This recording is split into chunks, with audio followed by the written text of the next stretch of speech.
I do think it would work though. I was joking at the beginning, but I really do think it will. Just see how much it is. I bet you it's cheaper than you think. See how much what is? Getting a sort of secure pay per minute online number. Bro, I don't even know how that works. Wouldn't even know where to look. Just Google how you get a 976. Isn't it 976 number? Or 900 number? I don't know. We're getting all hung up on the payment method. It's already too complicated with this. And he's not easy. I doubt it. And there might be something, and there's probably something like the Square thing, like you were saying. If you get $2.79 a minute, then they take 30 cents a minute, right? Still a good deal for you.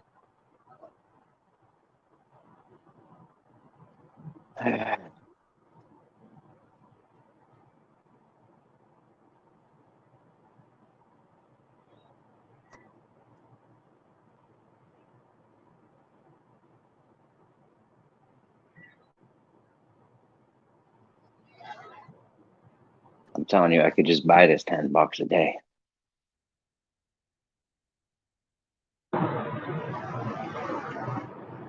You could probably panhandle for 30 minutes and get more than $10. Yeah, then you gotta leave the house and shit. Yeah, but if you chose the most, but then you don't have to do laundry. In fact, it's better if you don't. Or comb your hair, or shave, so you save there.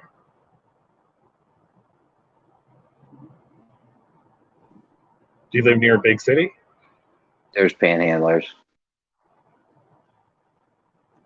A few spots where they panhandle. Highway exits, the entrances and exits to mall, shopping centers and shit. Can you take them? I mean, I'm not gonna fight someone for a panhandling spot.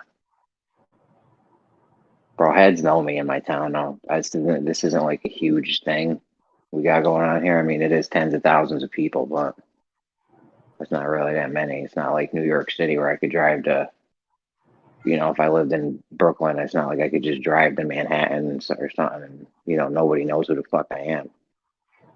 Oh yeah, you're not far from there, really.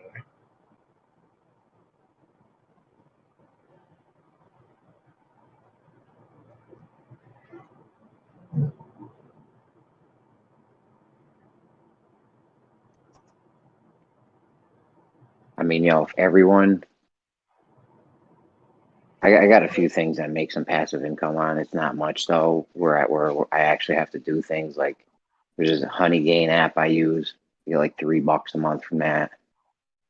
There's this couple crypto faucets and shit I get interest and do little things on, but it's not like doesn't add up to like a lot of money at the end. I thought about phone farming. My wife I don't have room for like 100 phones on a wall anywhere though. What's that? Phone farming? I do it with 2 phones right now. It's like you have a phone running and it makes you money pretty much passively. Or there's other things you can do non-passively on it to make money. Like some people will sell Twitter followers or YouTube views or some shit, subscribers. I don't know. Oh, so you basically just create a bunch of SOG accounts and like similar to that, you would. There you go. Yeah. Sell YouTube views.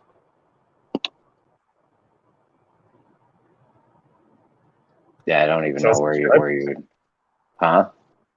Ask Simon Dan. What'd you say? Simon Dan, I'll buy him. I don't think he did. If you look at his thing, it's actually pretty steady. Oh yeah, I don't know. I'm just saying I wouldn't even know where to sell them. Plus, how many YouTube accounts? Don't they know if it's from the same IP address? I won't say his or her name, but because they'll show up. But I think there is somebody who has over 3,500 viewer, quote unquote subscribers, but only gets 3 or 4 people to a premiere. Maybe ask them.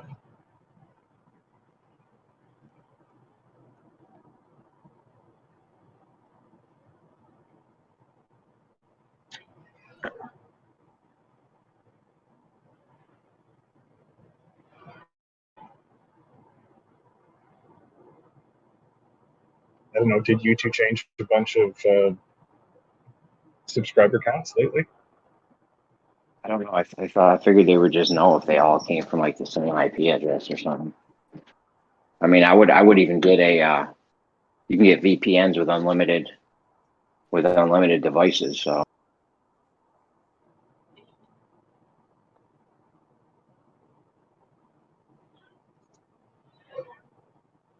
like, how would YouTube know if you're going through a VPN what your IP is?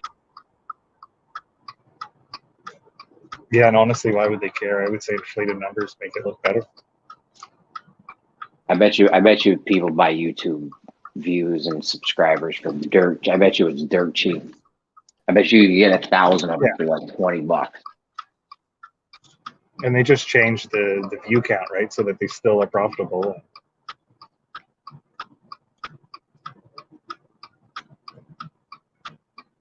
I don't think YouTube is at the point where they're going to lose. Yeah. No, yeah, they're not losing. It doesn't matter to them how many subscribers or views you get, as long as they're showing the ads and getting ad money, you know? Yeah. And they wouldn't care if 500,000 fake people watch those ads or 500,000 real people, right? So if I set up a YouTube, so how come people don't set up YouTubes and then have a whole bunch of devices around their house all like watching it or whatever? Like, what? How do they get money? How do they get money? Like, if they're live streaming, the more viewers they have, the more they get, or is it just when they watch a regular YouTube video that person made and from the ads? Yeah, I think it's if I click on an ad from your YouTube video or from a YouTube video, YouTube is going to get, and I buy something, YouTube's going to get a kickback on that. I don't think you actually even have to click on it though. I think you get money just for. I think you get money.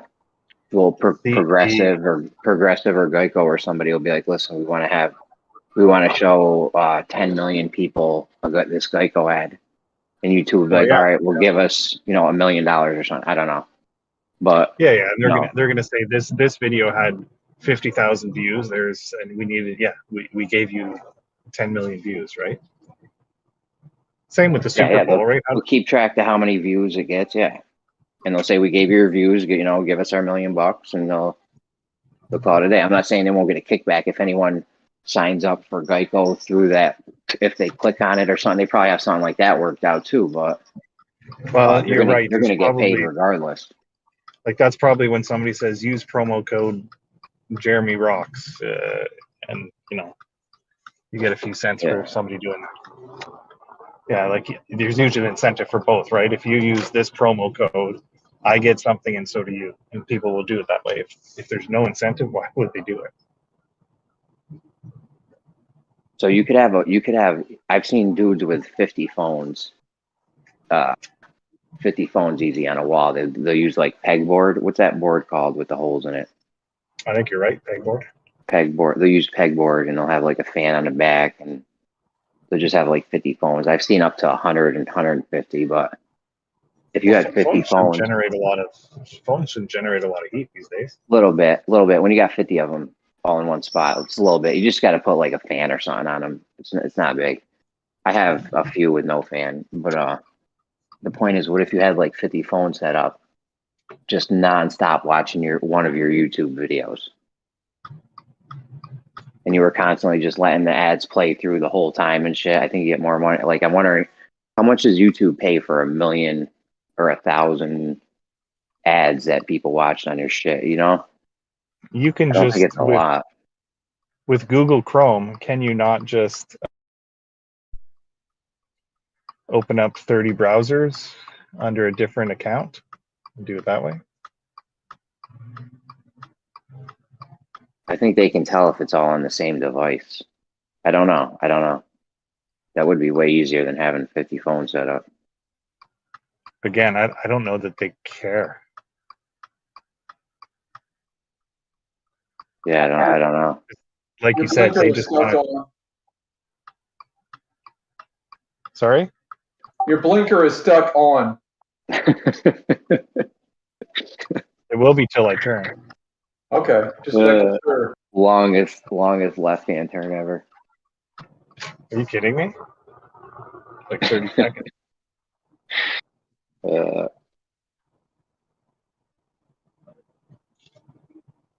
I applaud you for using your blinker. Very good. I'm Canadian. I'm not from Florida.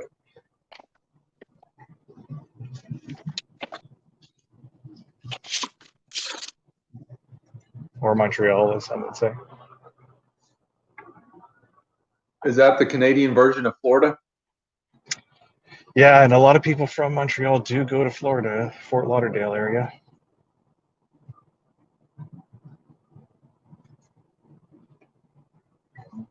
Well, I think it's every big city. I mean, I drive 45 minutes to work, and I only have about 5 lights I have to go through.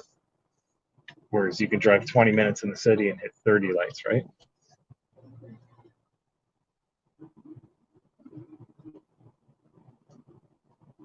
What's up? Yeah, I can drive across my city and hit a lot of lights. I mean, we got highways and shit, though, so it depends on which way you're going. Fucking Albany. Just if I hate Ubering or doing Lyft in Albany. If you go 6 minutes, you could be going 6 minutes away. They might send you on two highways, 2 different highways. Fucking ridiculous.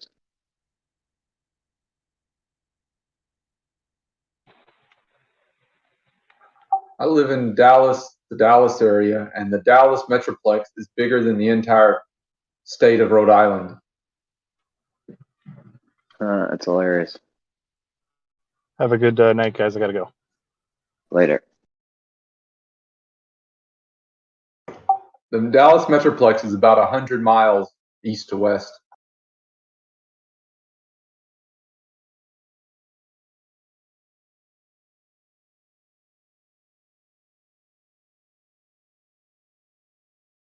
Yo, does anyone do YouTube in here?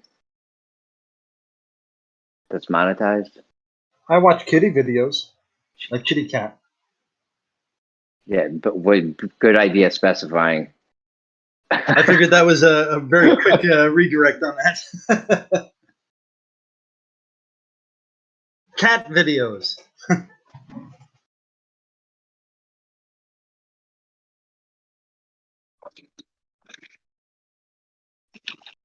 I just let a cat out in the rain. I don't know why she wanted to go out in the fucking rain, but good luck to you. She's a straight killer. 3 chipmunks this year. Couple birds. She got another cat that goes out with her. He'd be fucking it all up on her. The females are always the hunters in the feline species. What size propeller do I want to put on my dinghy? A 12 pitch or an 11? 11 or a 10 pitch? Come on, help me out. I don't even know what the fuck that means. The angle of the blade? Yeah, actually it is, yeah. Uh-oh. I don't know. What the more harder the pitch, the what? The more gas it uses, but the faster it goes. The faster you go. The question is, if you over pitch it, you may be able to. Shit. Jesus Christ! Loudest fucking phone in the world, right there.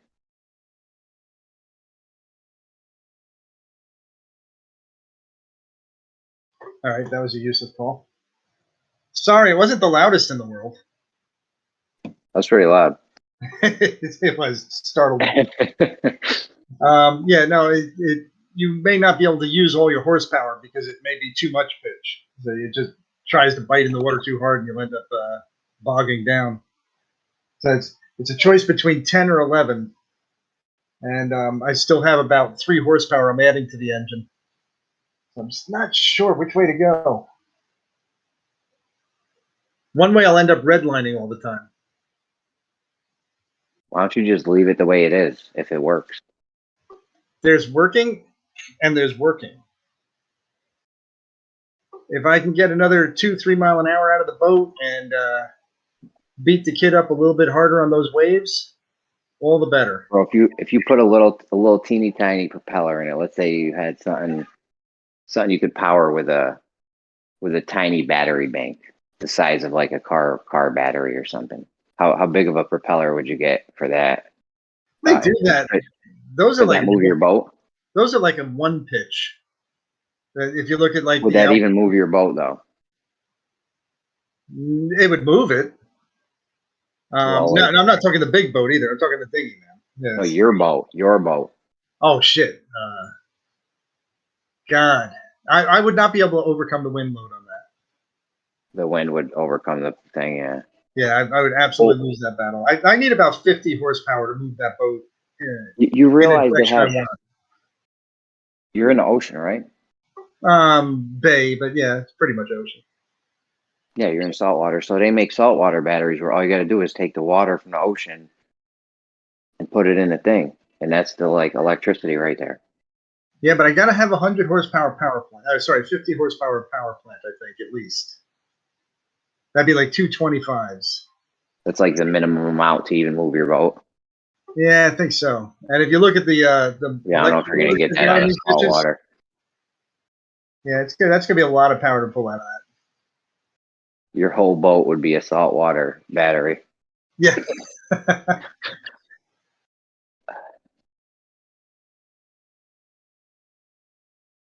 Yeah, that would probably push me about 8 knots. You don't have a stale mechanism or nothing like. If you just run out of gas, you're just fucked. Oh, dude, I'm fucked as can be. I only carry 200 gallons. In your tank, but don't you probably carry another, 10 gallons, 10, 20 gallons just in case on the side, right? Yeah, it's about 5 miles. 10 gallons is 5 miles. Yep. Half a mile per gallon. Yep. Or 2 Bro, you are gallons, destroying. 2 gallons per mile. Your boat is destroying Earth. Fuck yeah. The fuck, I want bro? it to be warmer. Bro, if it gets any warmer, we're gonna lose every major coastal city on Earth. I got a boat. How many more feet do you think New York can handle? Well, since like you measure the change right now in inches, we're still quite a ways. Like whenever they gripe about saying that the rise in sea level is what caused New York's problem, no. When New York had its problem, it fucking was because 8-10 inches came over the seawalls. Bro, we will lose this. Not We will one. lose this state. Another few feet, we're gonna lose Florida, bro. Oh yeah, and that's cool. I mean, then I'll go up to dock my boat in Georgia, right on the coast of Georgia. A lot of Florida wasn't there to begin with. They had to like move sand from other places to create some of the land there.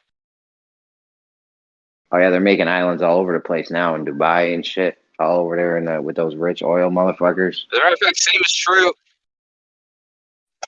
Yeah, but those islands are already halfway gone. There's an island in Bahrain that they built that's already halfway gone. But in New York, part of Manhattan was half of Manhattan was fucking never there before. They built it with trash. Oh, yo, by the way, guys, Brandon's not having a show tonight. You killed him. Nice guy. Nah, he's got, I don't know what he's got something going on. He said, not crazy, but. You could have. See, that was what was really mean about what you did. You allowed. What did I do? Well, you let Democ and everything come over here, and that was the only people left on Brandon's. What do you mean? We still all go to the show. It's not like we like left him hanging. You killed him. He didn't really hang out that much before the show. He would hang out a little bit afterwards, and we still hang out after the show a little bit. You hung him out to dry. He's dead because of you. He's not dead. He's in the same exact position he was before. What? No show. He does a show. Bro, we still go to the show. I still go on a show. All right. Nothing around the show has changed. The show still happens, and we still hang out afterwards for a little while. So.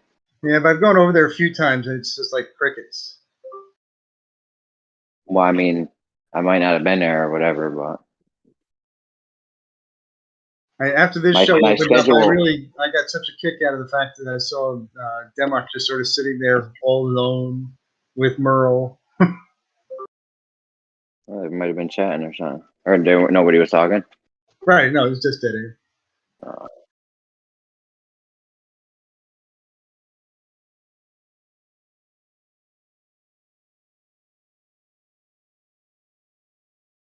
No, I wouldn't want to make my dinghy any worse. Yeah, that like I could go and put a lower pitch prop on it, and I'll come out of the hole really quick. You know, when I give it the gas, it will yank your arms off of the skier, but then it'll top out at like 5 miles an hour. I'm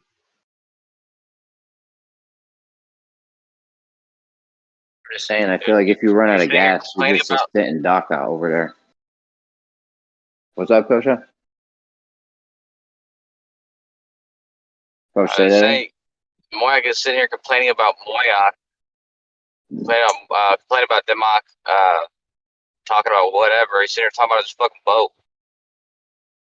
Well, you don't like that because you're a poor man, but I have a boat. I have several boats, dude. And soon I'll have yours. The little toy boats you float around in your bathtub when you have tubby time doesn't count. Why? Why not? You want to hear? You want to hear how much of a shill I am, dude? I have a NASA shirt on right now. I like it, by the way. It's disgusting. And, just stop there. You can stop there. And I paid $30 for some helium I bought from NASA. I didn't buy the helium from NASA, but I do have helium. I'm gonna do some experiments before I waste all of it. You can finally do the pressurized pipe Sensors. Yeah, I gotta buy those sensors. I gotta buy the proper sensors first. So, for right now, I'm just gonna do Alberoni style test with helium. Oh, I guess you could. Oh yeah. What did Alberoni do with helium?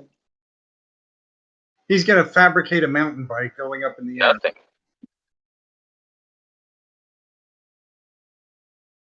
Instead of climbing a mountain, he'll float a balloon up.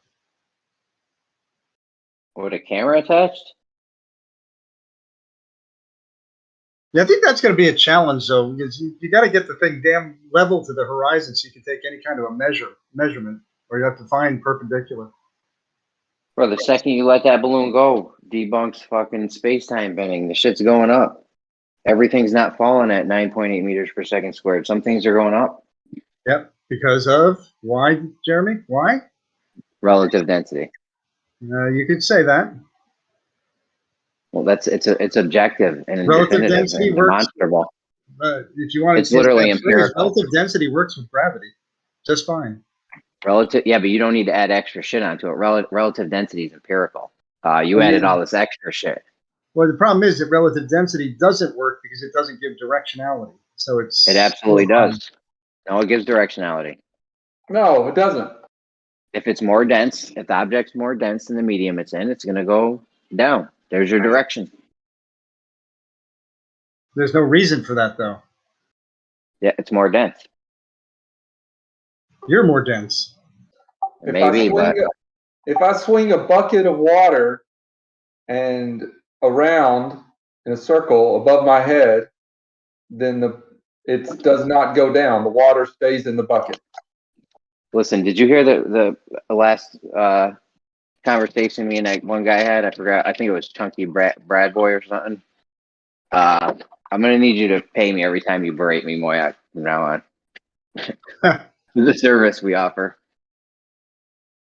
And not only that, but if you look at a density tower on one of those zero-G airplanes, it just messes all up. And the funny thing about that is you did have an argument for that, Jeremy. You said that it was because it was being shaken up by the motion of the airplane. But if you make the airplane go faster than 1G down, if you accelerate greater than that, it reverses and establishes an inverse density gradient. Yeah, you're shaking this whole thing up. But it goes this whole thing up violently.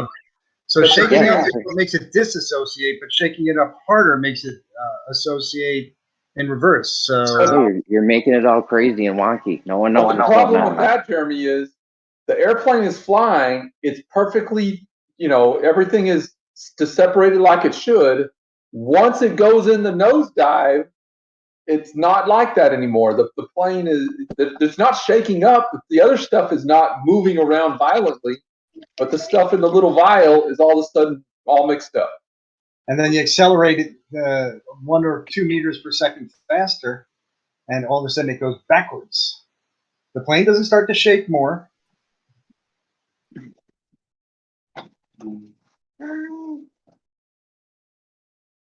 Okay.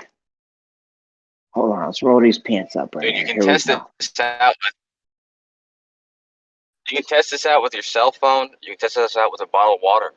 You have your cell phone and you turn on the accelerometer reader thing and you record it and you drop it from 2 stories. There we go. You'll see it's not gonna read anything. But anyway, dude, I was in my car and there's a Japanese guy in the middle of the street, down the street, and he had a drone. I was like, okay, cool, this guy's got a drone. He puts it on the ground, and then he has his remote control and watches it go up in the air, and he just goes inside. He just went inside his house and he just put his drone up in the air. So I'm trying to see what those things were. Maybe he just parked it. Maybe there's a parking spot in the air. Maybe he lowered the density on it and it just started floating. Yeah, he could have lost it.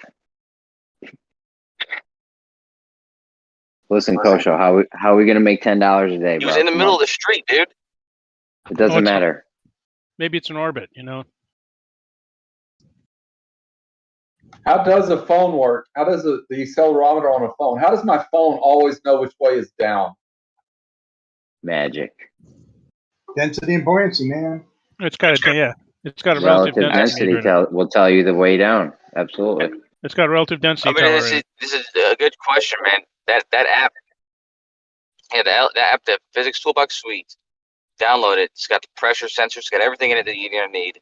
But the one thing that it will do with the Does this Physics Toolbox Suite have an? Hold on. Does this Physics Toolbox Suite have an interferometer on it?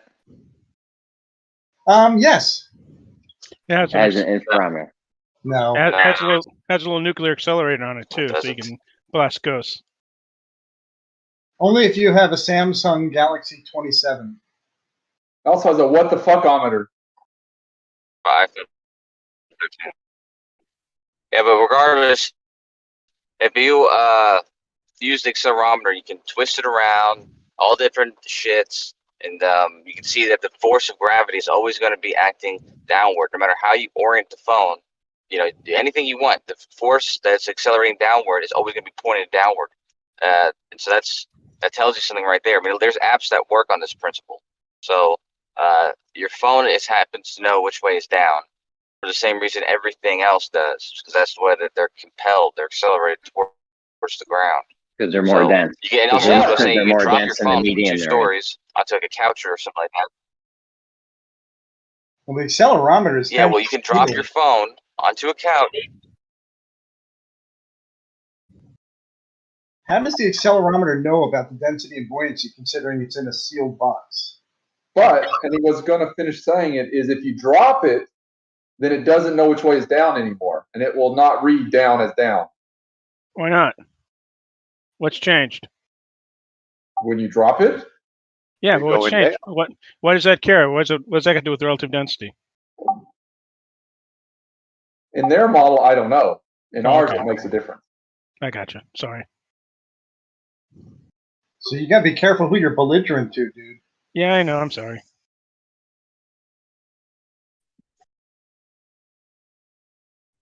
That was my point. Yeah. Listen, when you drop it onto the couch from 2 stories. You're lagging horribly. Robot. He's not even robot bad. I can just tell the lag is super bad because he stopped talking, like he tried to make way for me, but it was like super late. Anyways, I forgot what I was even. Oh, I've killed you guys so many times. It did happen, guy. You haven't killed anything. Again. I've killed you guys so many times on relative density. All your big boys. No, you haven't. You haven't killed anything.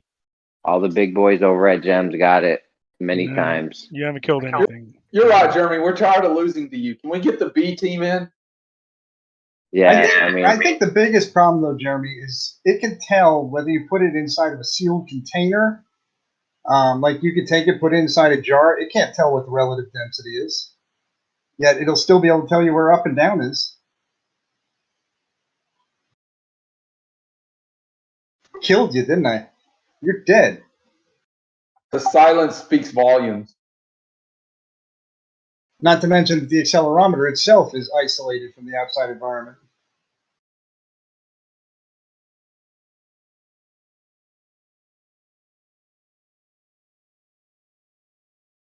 Oh man, we just converted Jeremy. Somehow, I think it's going to take more than that. Well, maybe he'll admit a loss then, because he always wins. That is true. Jeremy may be the only undefeated flat earther.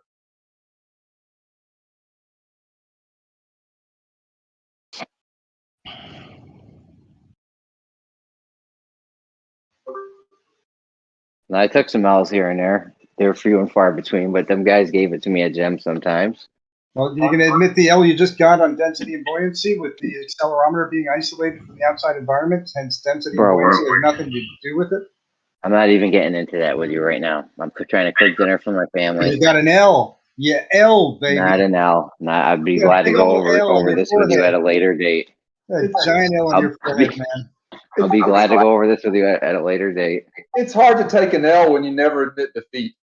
There's no L just happened, first of all, and I do admit defeat. I just told you. Your forehead, man. I just told you them guys gave me a few L's over at gyms, a couple here and there, not many, but it happened. You're building up L calluses on your forehead. Jeremy, you should change your name to LL Fool J.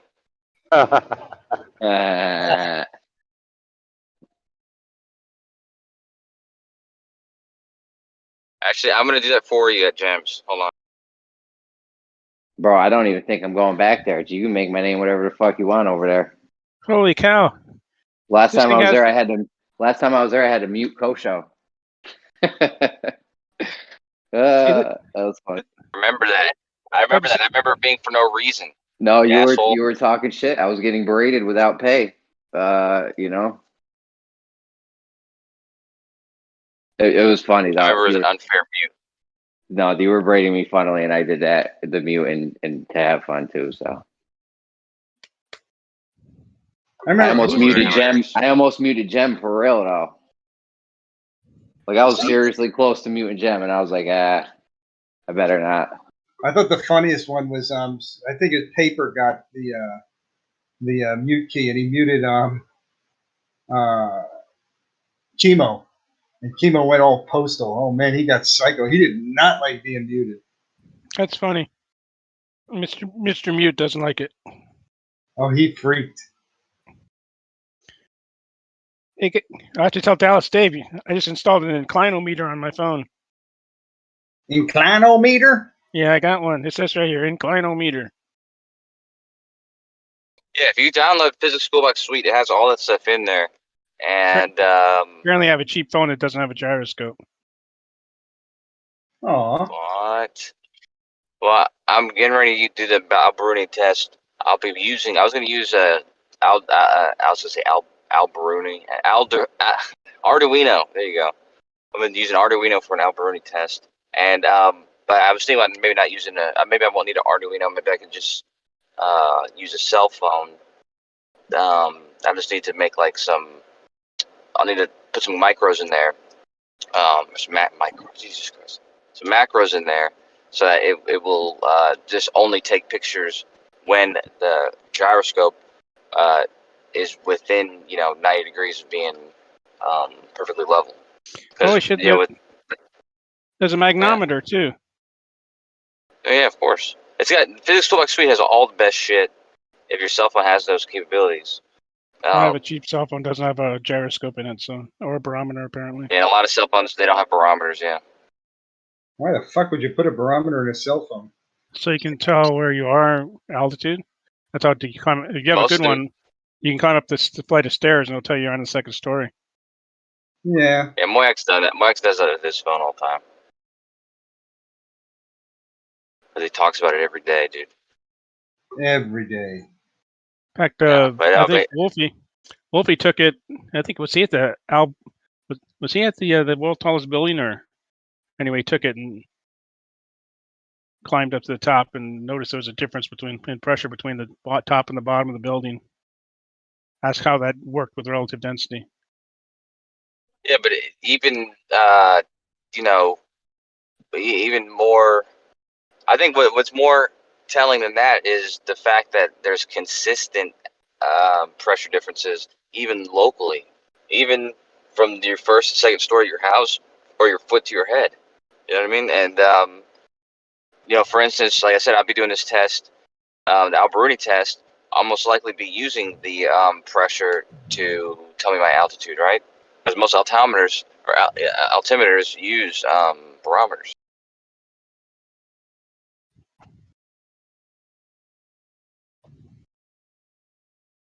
That's pretty cool. Actually, do you think that? Go ahead, sorry.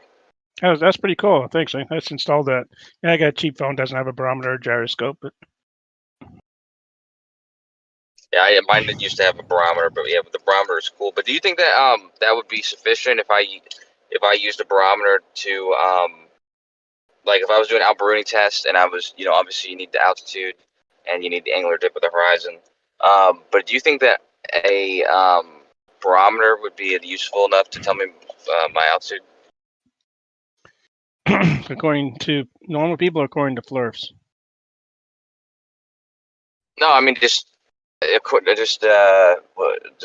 to, you know, it working, giving me the because ultimately I want to measure it from a few different altitudes and see if the equation gives me you know, the radius of the Earth, and if, you know, if it does consistently, and there'll be a margin of error, of course, because even Alberuni had a margin of error.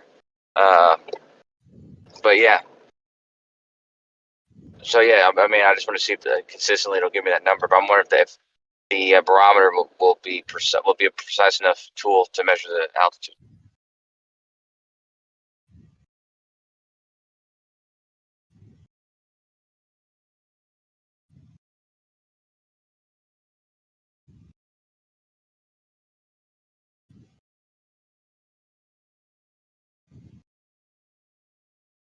And I have another quick question: is if you if I wanted to measure the angular dip of the horizon with, you know, like a picture, so I'd say like my cell phone or something, you know, like those what the fuck is it called? Well, I forget those apps are called, the ones where you can tell the angular dip of the horizon. But they usually they have like a thing on the picture, like a bar that tells you how much the dip angle is. I'm wondering, you know, I could probably just use one of those apps. So I'm trying to see what's the best way to tell the dip angle of the horizon. If you have like a picture and you know the picture is perfectly level, you should have some points on the picture, right? Like the midpoint in the picture is going to be perfectly level, so it'll be 0. But couldn't you just use the one of the transit apps? what kind of app? Transit, like Dioptra. So you could. I'm not sure if you could do it, but you might be able to like run video straight through it, and anytime the camera is at 0 degrees, you'll have the image just because it's being recorded continuously.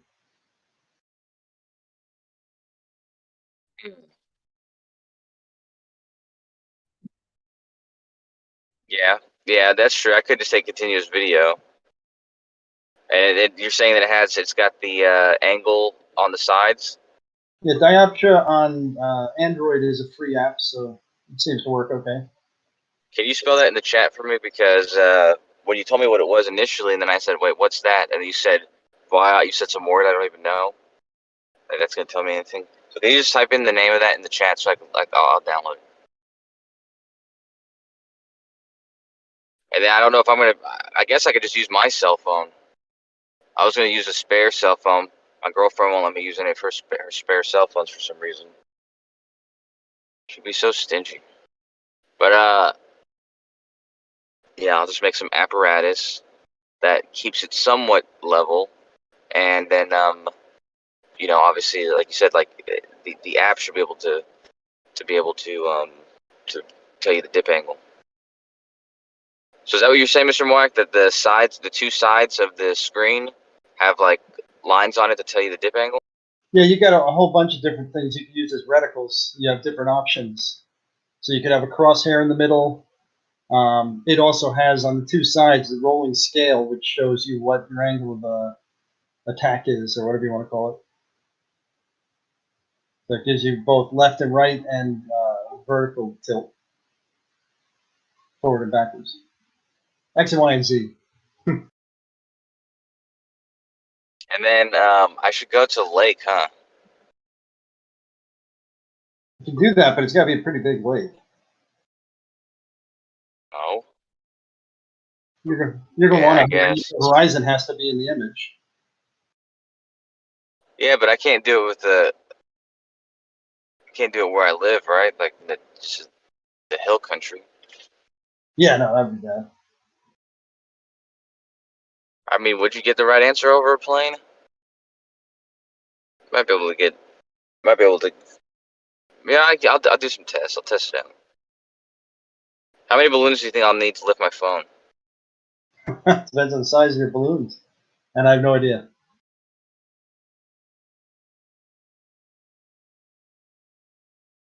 2 kilograms per cubic meter, less 1/4.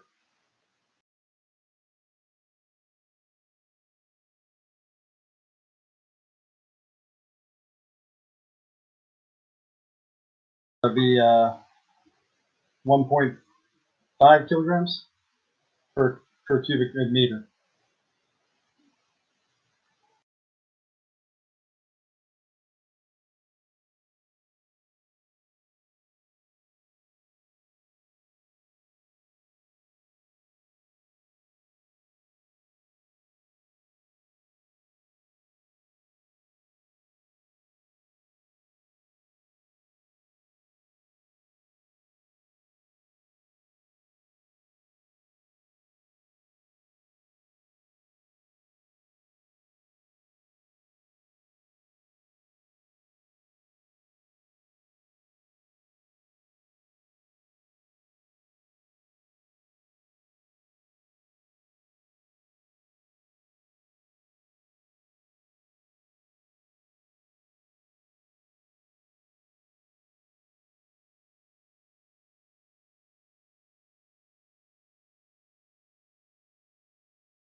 How much do you think a cell phone weighs? I don't know. Jesus. Not this much. All right, I'll put that in.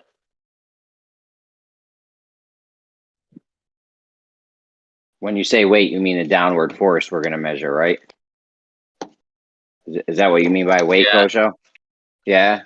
Yeah, I mean, how much force is the balloon gonna have to lift up to lift it off the ground? Yeah. Yeah, because the phone's down exerting downward force, and that's the weight. That's what weight is, right? The measurement of that downward force.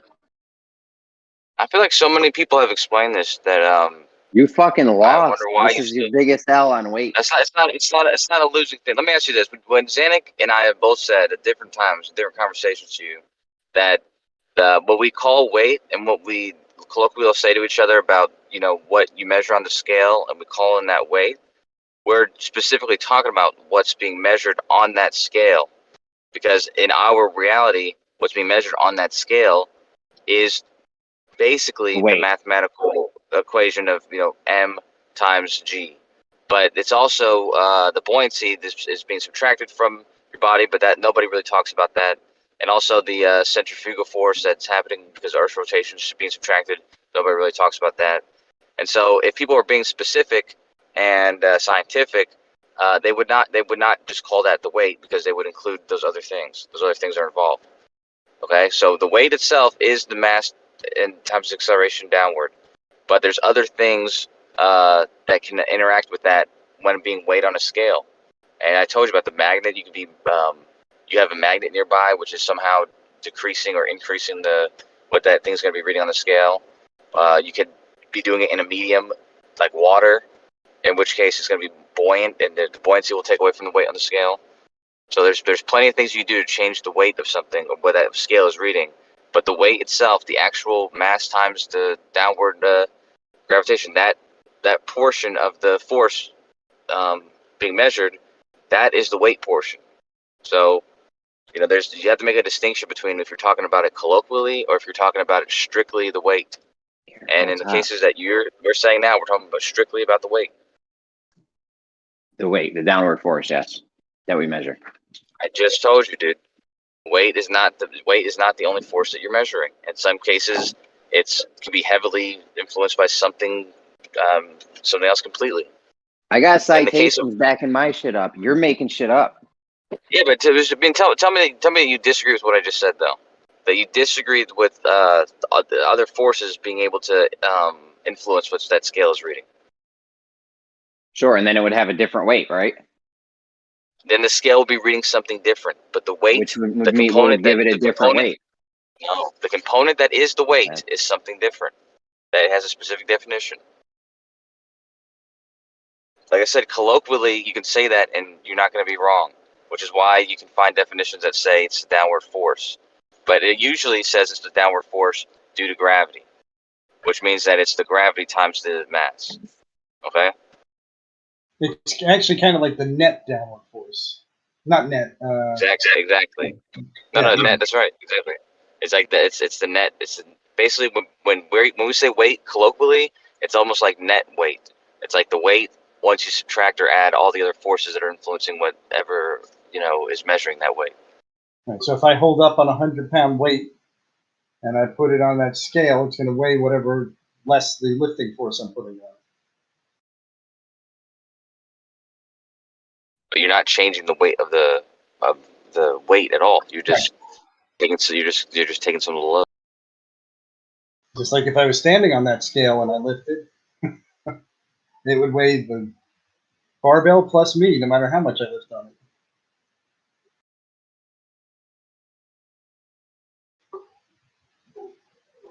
And why you can't seem to understand that if I weigh a jar of water and I put something in that weighs 5 ounces into that jar, even though it's buoyant, that jar still goes up by 5 ounces.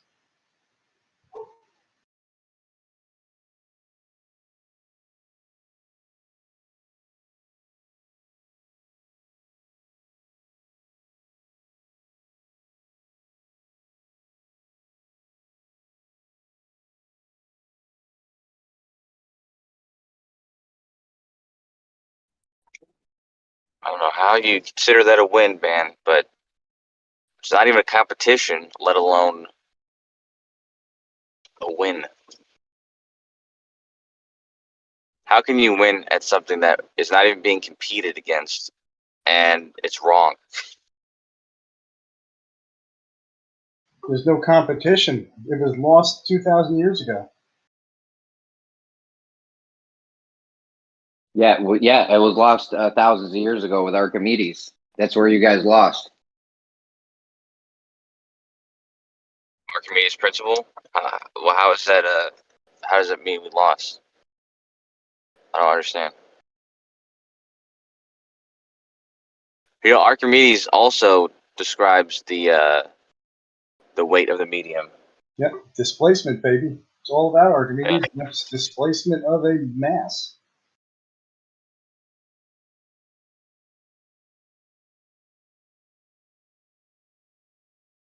Well, you can keep pretending you won. Good job on your victory, Jeremy.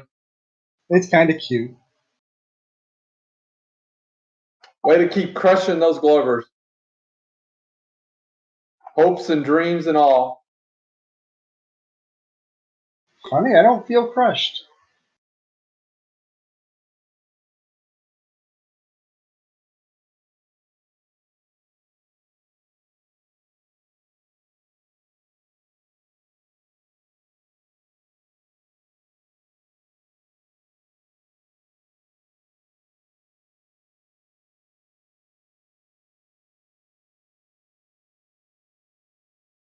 So you don't feel crushed, Mr. Moyak.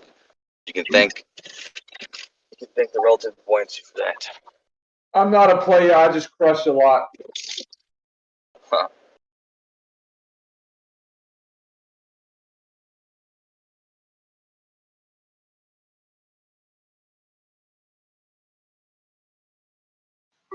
I went with the 11 pitch.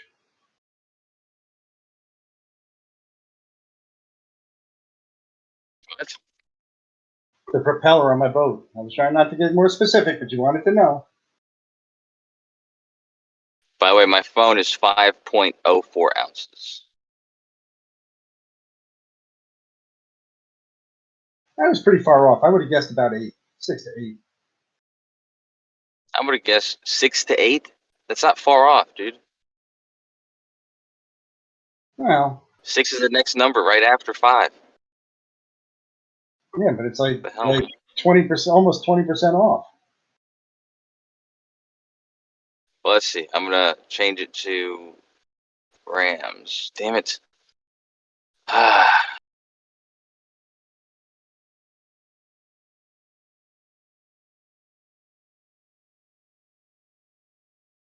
But your payload is going to be whatever you use to steady the camera,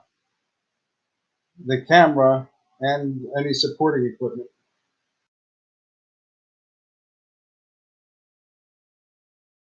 And don't forget I if your might battery is just. charged. Yeah. I might just. Actually, no. That's all gonna be cheap, dude. That's all cheap. That's all cheap stuff. That's all gonna be light stuff. I use straws, dude. When do you use straws? That's 142.8 grams. So let's just call it 143 grams. I'll say 150 grams. No. Why did he do that? Stabilize the camera. No, but I'm telling you, all I had to do is just only take the shots where it's level.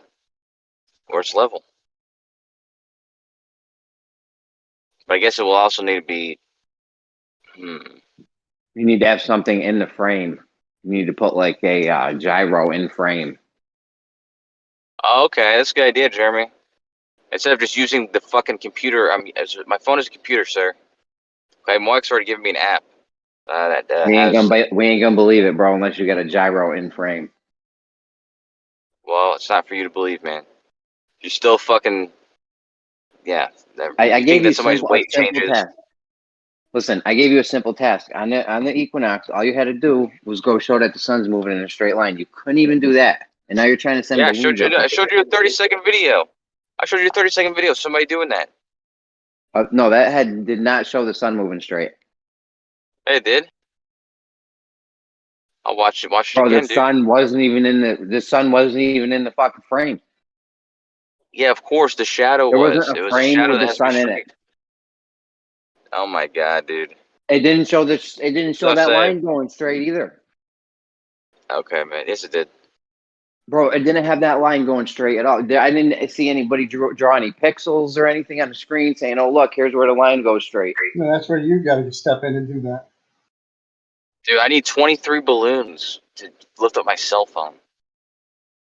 That's a lot. 23 party balloons? Yeah, my tank that I got, it can do 50. It can fill 50 balloons. I've already used 2, so I can basically do this twice. But I'm also keeping it attached to a string so I can bring it down whenever I want. Oh, that's 24, 25 balloons. Oh, the string's gonna weigh a shit ton. Yeah, you better get a light string. Yeah, have you How ever seen high up party you balloon going? string? How high up? Well, I have 1,000 foot of string somewhere else, but How much does your string weigh? I don't know. I remember I weighed as this. much as the phone. You're gonna need more. You're gonna need as many balloons for the string as you are for the phone. No, what the string's not gonna weigh as much as my phone, dude. Well, how many feet you going? 1,000 feet. Well, I had 1,000 foot of string is what I'm saying. I had 1,000 foot of string of this hemp string, but I could use like fucking. I use like thread, dude. I use like fucking sewing thread. Yeah, that's not. Probably ripping it rips off my phone. Just fucking is gone forever. Yeah, I mean, I think I'd be looking at like 25-pound test monofilament at least. You realize to go over a certain height, you got to get permission from the FAA. Is it? No, Yeah, the Yeah, and when I get a hot air balloon, I'm not even gonna fucking ask for permission for that shit, dude. Or license. Bro, I'm not getting a license. if you fucking take down a 757 or something, do you know how much trouble you'll be in? If I take down a 757 from 1,000 feet, the plane was in trouble before I was taking it down, dude. Why the fuck is there a 757 1,000 feet above the ground? Any plane, bro. Even if there's only one person in it, you know how much trouble you'll get in? Dude, there's no planes near where I live that fly 1,000 feet above the ground. Okay? Yeah, but Yo, if you know what? the Earth's rotation would bring them closer. If I had an airplane, I'd fly right under your balloon and cut your string. When you're doing this, we're gonna get a drone out there to cut the string on your fucking balloons. No. You paying that Japanese guy? You paying that Japanese guy? That was so weird though. He just walked outside, or I don't know if he walked outside, but he was outside. He's in the middle of the street, and then he just lays it on the ground, and he just like uses the control and then watches it go up in the air, and then he just walks inside. What the fuck's this guy doing? Well, bring a BB gun with you.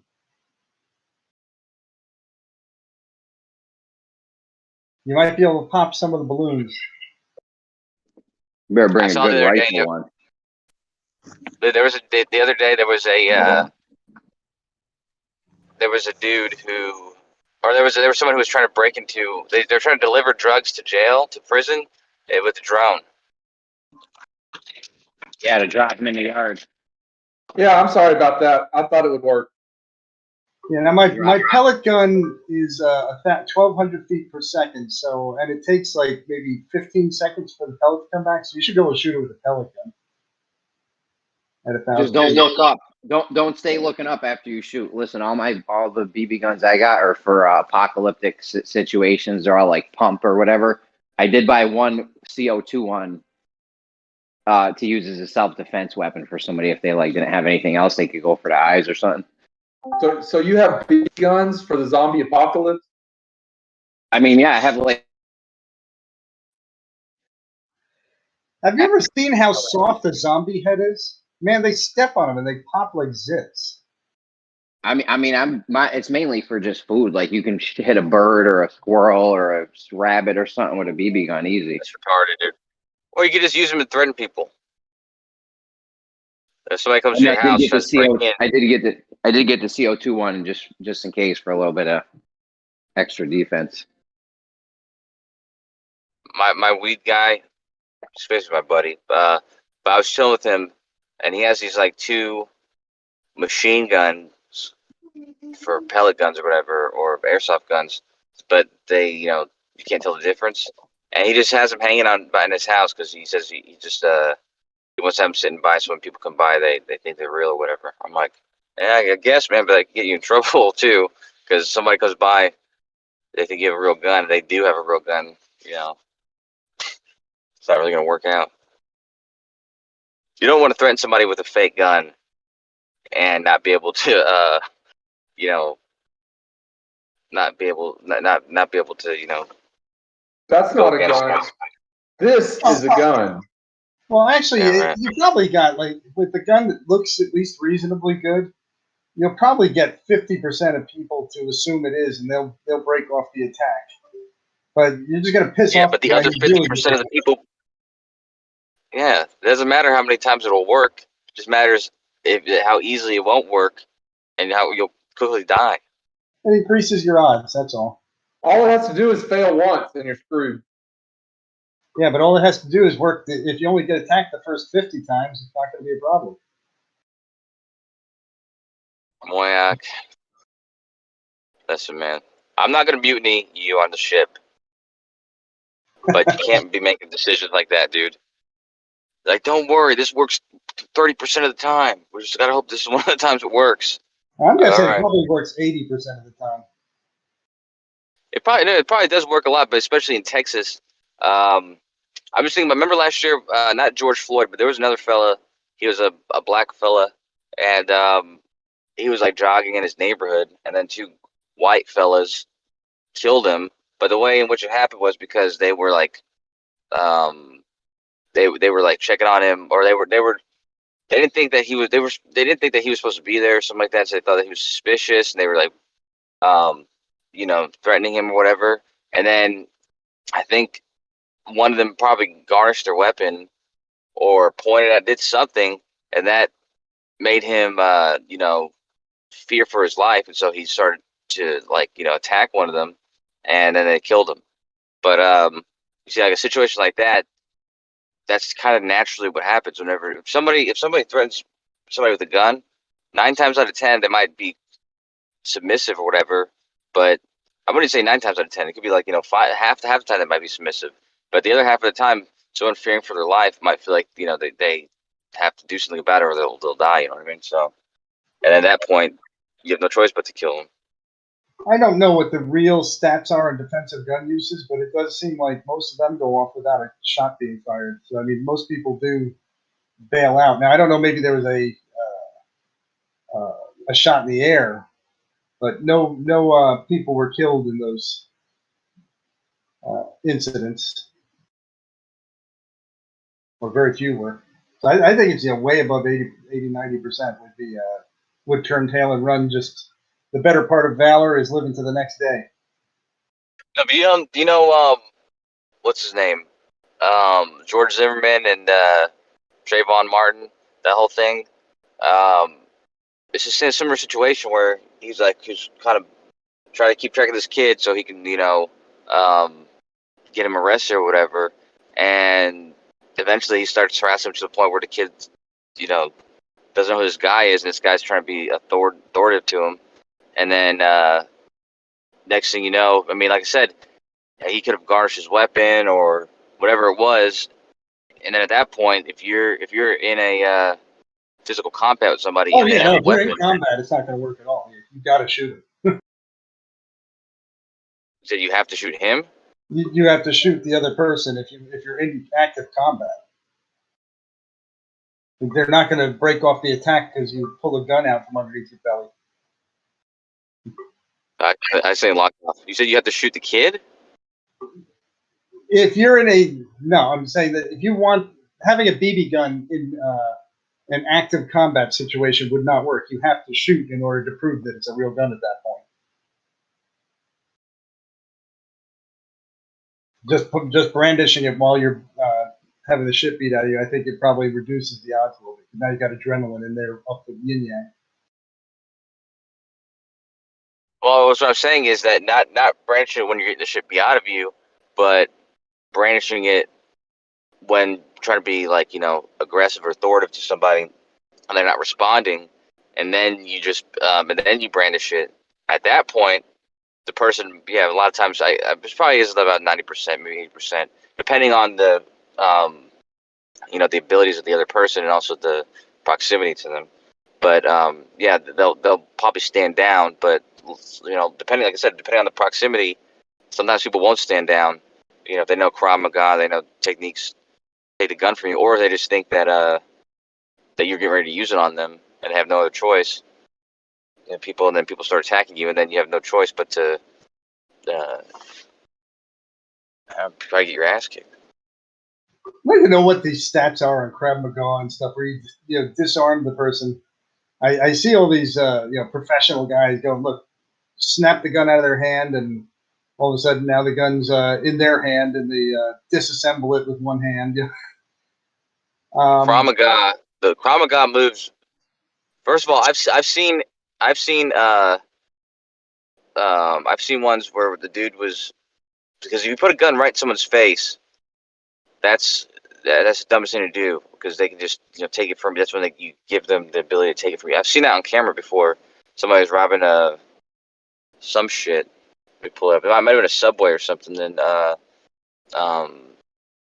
yeah, they just put the gun in their face, and the person was able to fucking snatch it from them. We find it. Not a setup. It was a real one. You know, there's Pretty sure. there's no match between a knife and a gun, right? Within a 15-foot range, the guy with the knife in his hands always kills the guy with the gun before the guy with the gun can ever get it out and shoot the guy with the knife. It's just the guy with the gun in his hands and the guy with the knife in his hands. The guy with the gun wins.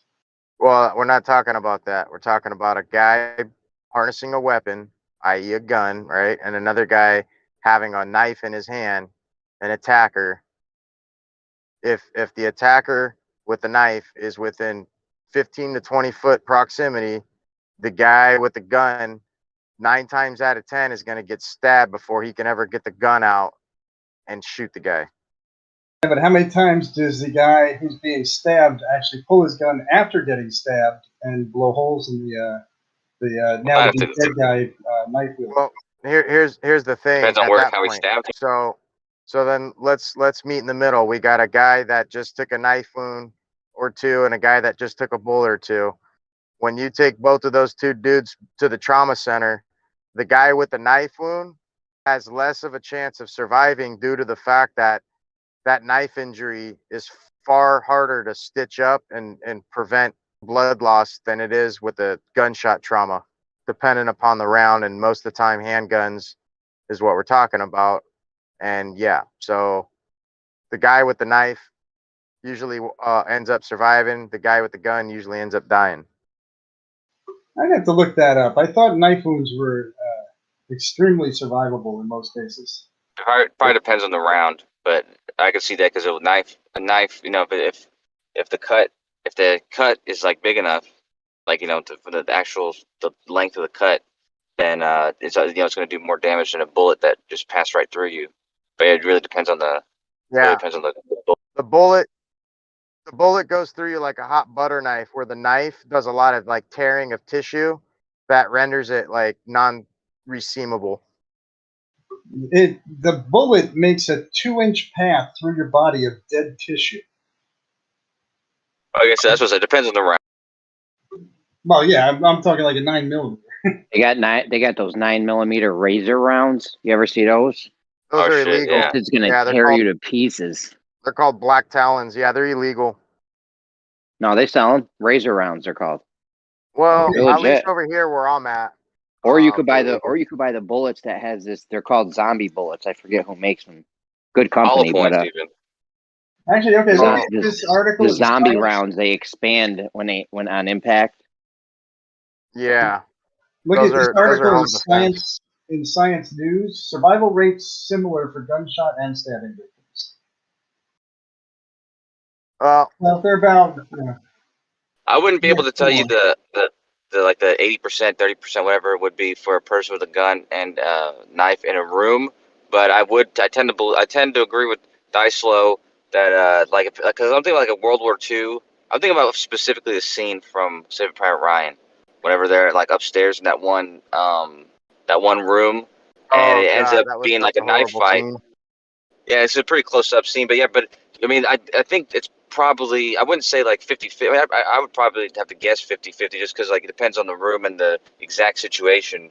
If the person's not holding the gun, or if they're just like aimed somewhere else completely, then they're gonna have less of a chance. But yeah, so I think it's almost like an even. Did you get any homework? Match a little bit.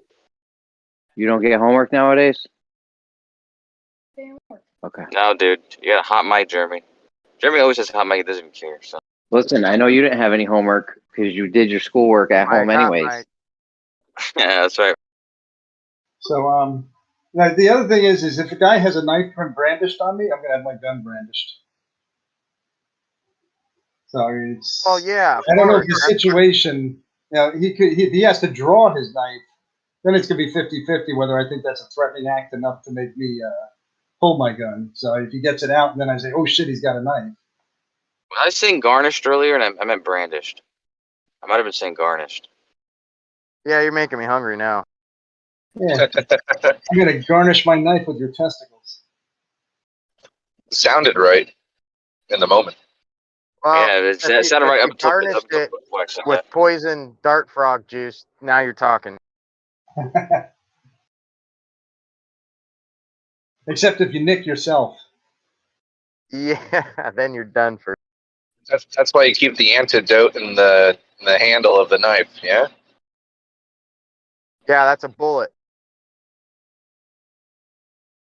Oh, a bullet with. Keep that in your top shirt pocket, like Barney Fife.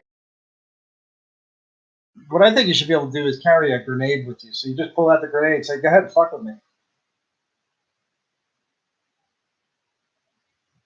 They got those BB grenades I hear you. that are non-lethal. Yeah, but Dry out though, maybe. they also just like annoy you. Yeah, well, it's enough to stun somebody and give you a chance to get the hell away, I guess. Yeah. No, if you did that and you dropped that and it went off, that would be a surprise to most people. That's pretty cool, actually. They got a tree that does that. It's called the. You don't need a permit. Called the exploding. I think it's called the exploding seed or exploding seed tree or something rather. But yeah, they got these pods full of like tiny little black hard BBs, and they freaking explode. And they've been known to kill birds and animals, and I think they've actually injured a few people. I'm happy there aren't any of those around here. Jeez. Yeah, you can buy the seeds on the internet.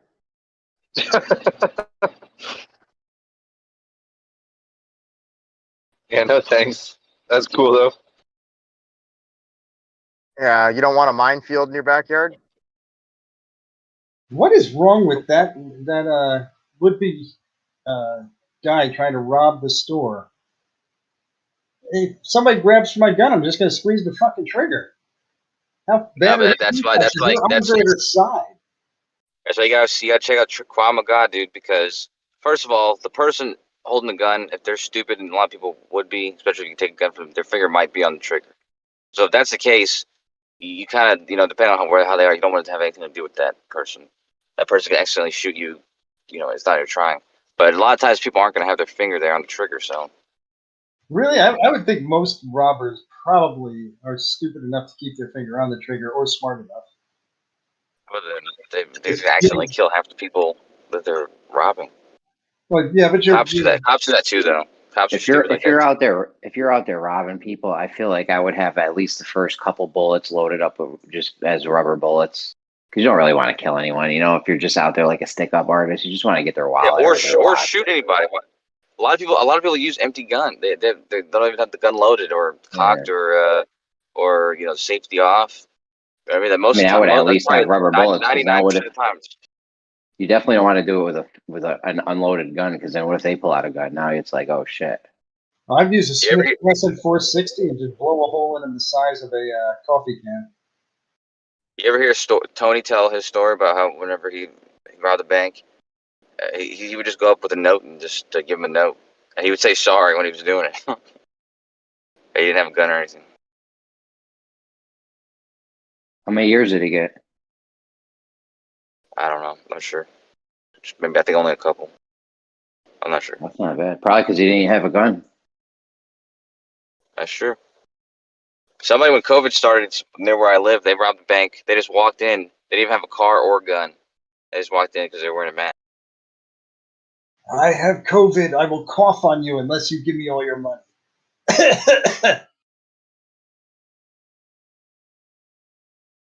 But Tony was smart. He said that he would just put bandages on his face, like, it's kind of like wearing a mask, but something like that's because they can't recognize.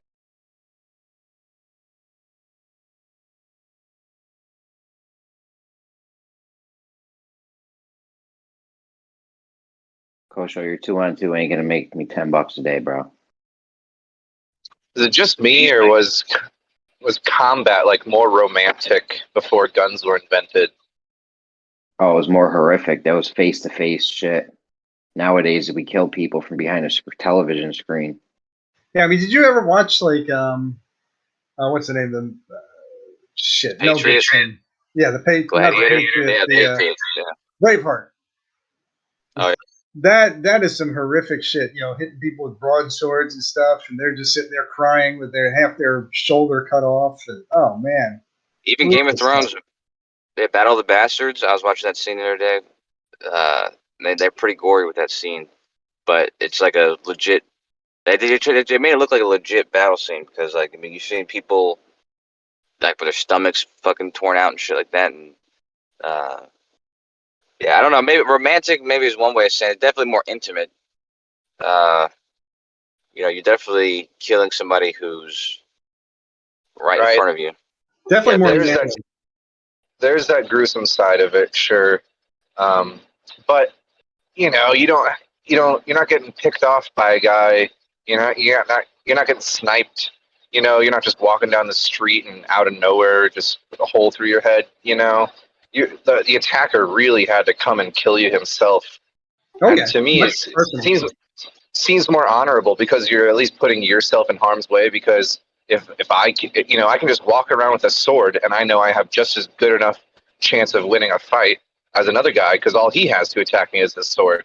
You know, but even if I walk around with a sword or a spear or anything nowadays, anyone who wants to kill me can kill me, and you know, no one's ever going to know who it was. I'll never see the guy who killed me. It's just really disconnected. I saw what was the the C-130 gunships. I've watched some of those videos, and that is like you almost start to feel bad for the enemy. Because the airship walking around, they have no idea the ship is stalking them, and all of a sudden, 3 high explosive rounds goes off and blows up around him. He gets up again, he starts to run again, and then it's like, you're dead, dude. You don't even know it. Or the drones that do that same thing. But the guns, I don't think were the end of that whole thing. I think World War One and the weapons surrounding that we now use since then, I think probably was the end of that warfare. Because even before that, you know, a gunfight, like, you know, cowboys dueling or dueling was very common. It actually was still legal.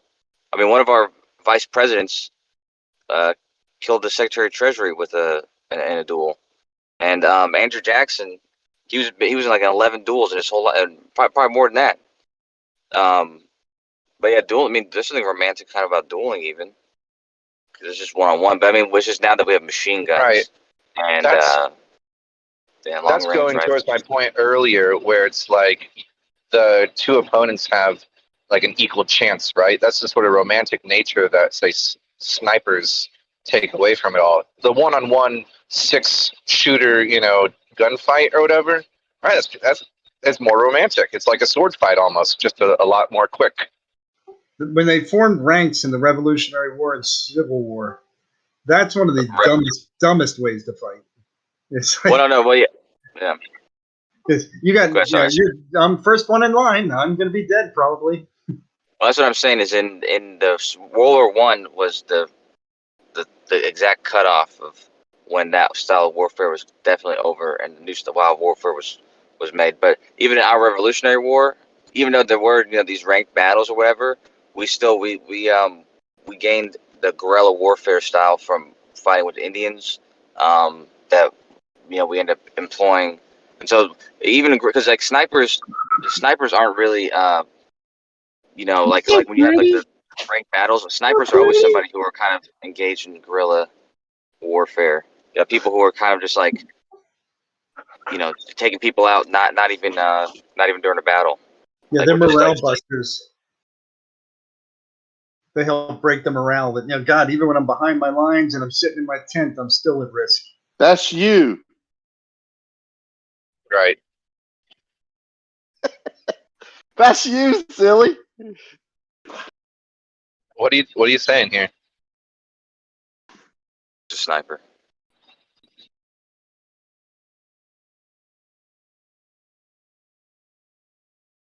I got some funny pictures of him. kind of wish that Thanos could just snap his fingers and give everyone amnesia of guns and make all guns disappear.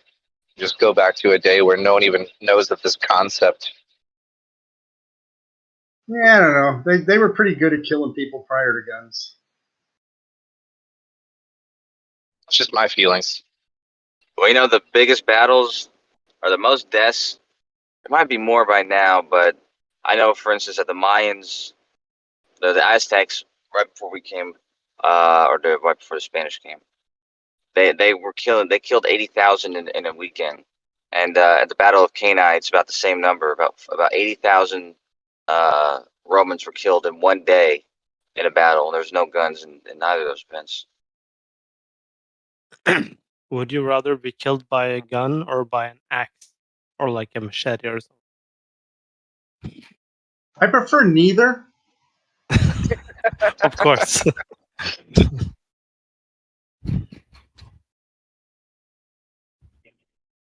know what the best way to die is? Well, besides going out a hero, the way I want to die is a hero. I want to go out a hero. But if that wasn't an option, and like it was like some kind of like death row, and it's like you can pick however you want to die, dude. Guillotine. Besides being fucked to death by a chick. No. The best way is helium. If you just if they suffocate you with helium, like you'll stop breathing. You'll pass out within 3 to 5 seconds, and then in about 2 to 5 minutes, you'll die, but it'll be completely painless. Death by vaginal asphyxiation. Didn't you say you just bought a bunch of helium? Was it death? Yeah, I definitely bought enough helium to kill myself, but It was death by schnoo. Yeah, I think I'll take the guillotine instead. Nice, well-sharpened, heavy, like tall guillotine. Yeah, just like shoo, just off with my head in an instant. I think a 16-ton weight probably is better because it probably takes your brain and pushes it into your asshole instantly. Right. So just first of all, both those methods have ways of failing. In which case, that's gonna suck. My friend, fucking shot himself earlier this year, a couple months ago, and he didn't die. He didn't die for like another week and a half, unfortunately. You're saying there's a way that a 16-ton weight dropped on my head will fail? Yeah, well, maybe it misses, and like just the tip of it hits. And I don't want to think about it. Like you're laying there on the execution chamber, and they go and they put this weight over your head, and they cut. Yeah, they botched it. They botched that, and you're fucked, and you're still alive. Botch it. Gravity takes over, man. It's going straight down. down. It misses you a little bit. You know what I'm saying? Like it misses you, and only a little bit hits you, but it's enough to like really damage you. But I'm sorry. I can aim 3 feet. You probably don't even get it in the toilet every time, man. You probably don't even shit in the toilet every time. No, but I'm telling you, I still would pick helium over that. There's no pain there's no risk of pain, and there's also no knowledge of it. Like you're gonna pass out within 2 to 5 seconds, and it's gonna feel completely like when you're breathing in, whether it's nitrogen or helium, you don't feel any different than like it doesn't feel like you're breathing something different. It feels like you're breathing regular air. That's why it's so dangerous. Because it feels like you're just breathing, and it's just your body doesn't respond to it because it's not the stuff that you need to be breathing. So you wouldn't go for death by belt sander? No.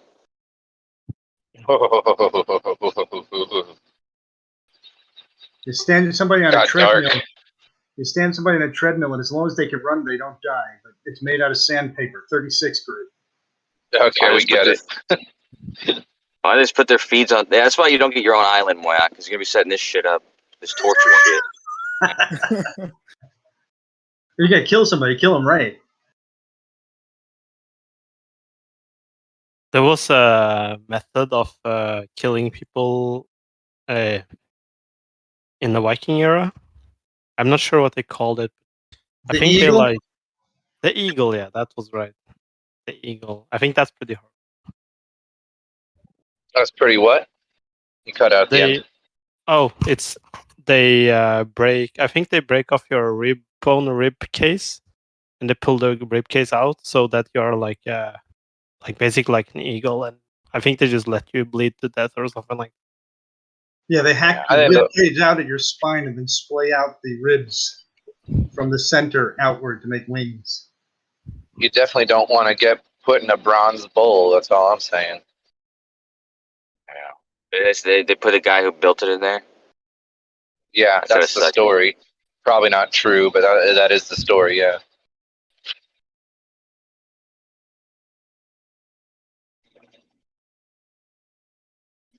All that kind of shit would suck. Yeah. Like being burned alive is a horrible way to go. Very interesting about the bronze bowl that, you know, the outlet of the steam would be through the mouth of the bowl, and they say that it was crafted in order to make like a mooing sound. Yeah. Well, yeah. When the person's screaming, the person's screams would come out like it would sound like authentic, and it had the smoke coming out the nose. That's pretty impressive, isn't it? Like an understanding of like harmonics or an engineering to make your screams come out and like the steam to come out of the bull's mouth in the same sound as a real bull, or pretty close, anyways. I mean, I wonder how he fucking tested that. They just fill it with water, you know, boil the water like a teapot. No, it's the person's screams that made it sound like that. Yeah, maybe. I'm not sure, really. You're getting burned to death, so it's probably a combination of both at some point.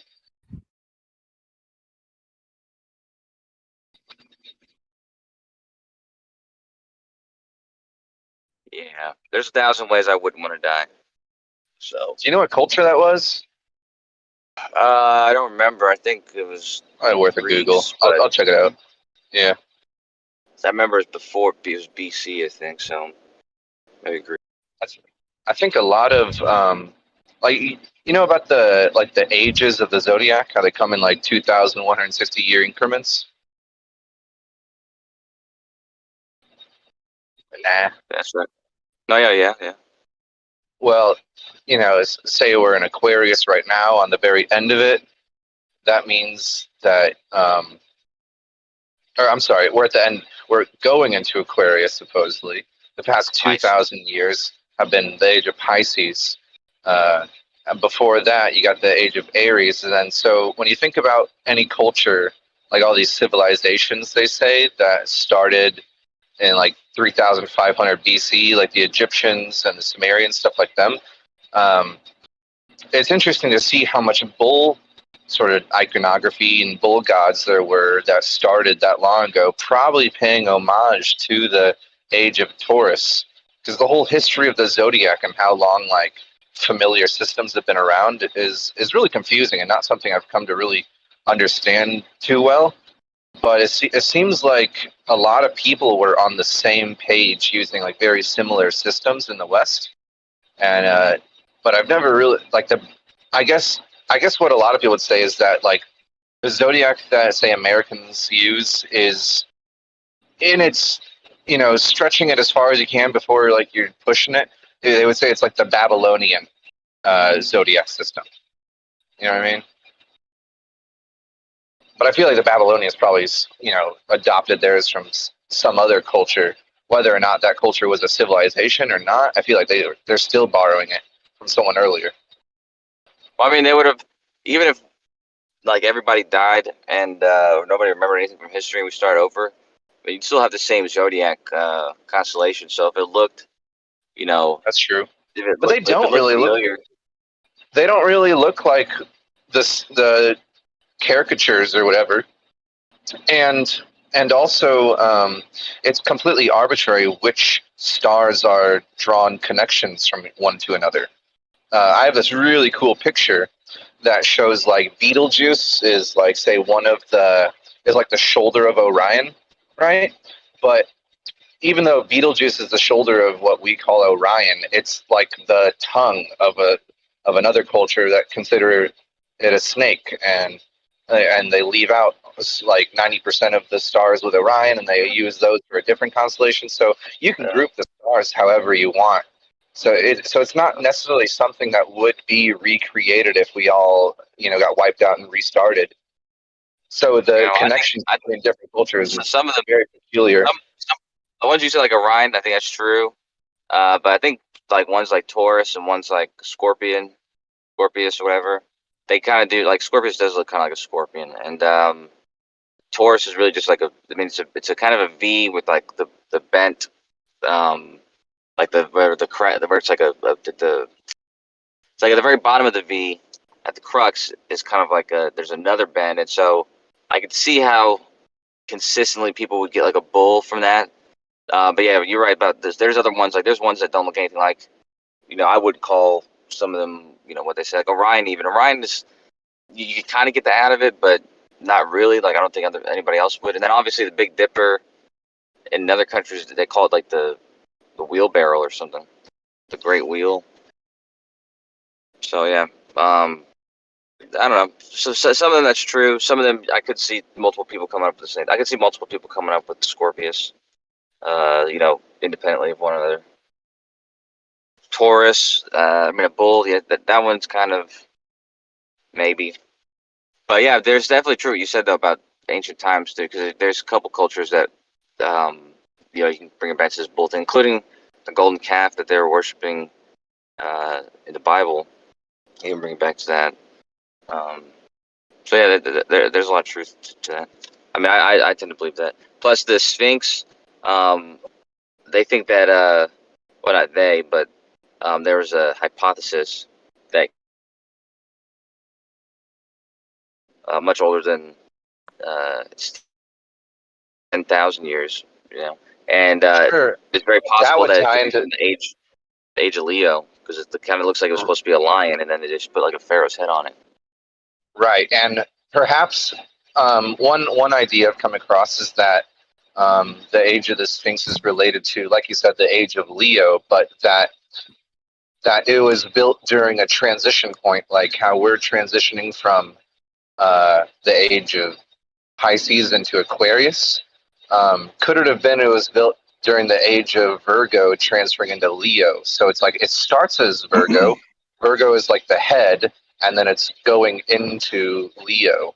So it's that transition, like because it transitions from a female face. It doesn't, because it's a male face now, but it could have originally started out as a female face, which would be like. Well, I don't think it started out. I think the head was done after the whole thing, anyways, because like I said, it could have had a complete lion's body, but the head's like way smaller than the rest of it, so it's like they built the proportions real weird. So that's why it looks like there was a different head, and then they like edited it, like somebody later edited it.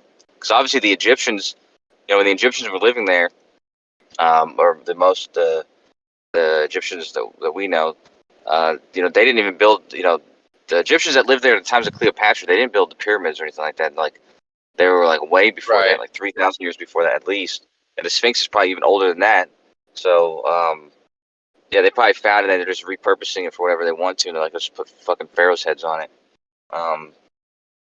But yeah, Could be, but it'd be the easiest sort of switch up job of chiseling and stuff if it already resembled a human face, although who knows, it could have had a lion's face, but I'm not sure that's a real popular theory. Like I don't really hear many people saying like the Sphinx had a lion's head to begin with. Yeah, nobody knows. I mean, like I said, the popular theory is that it's the same age as the pyramids, and was built around the same time.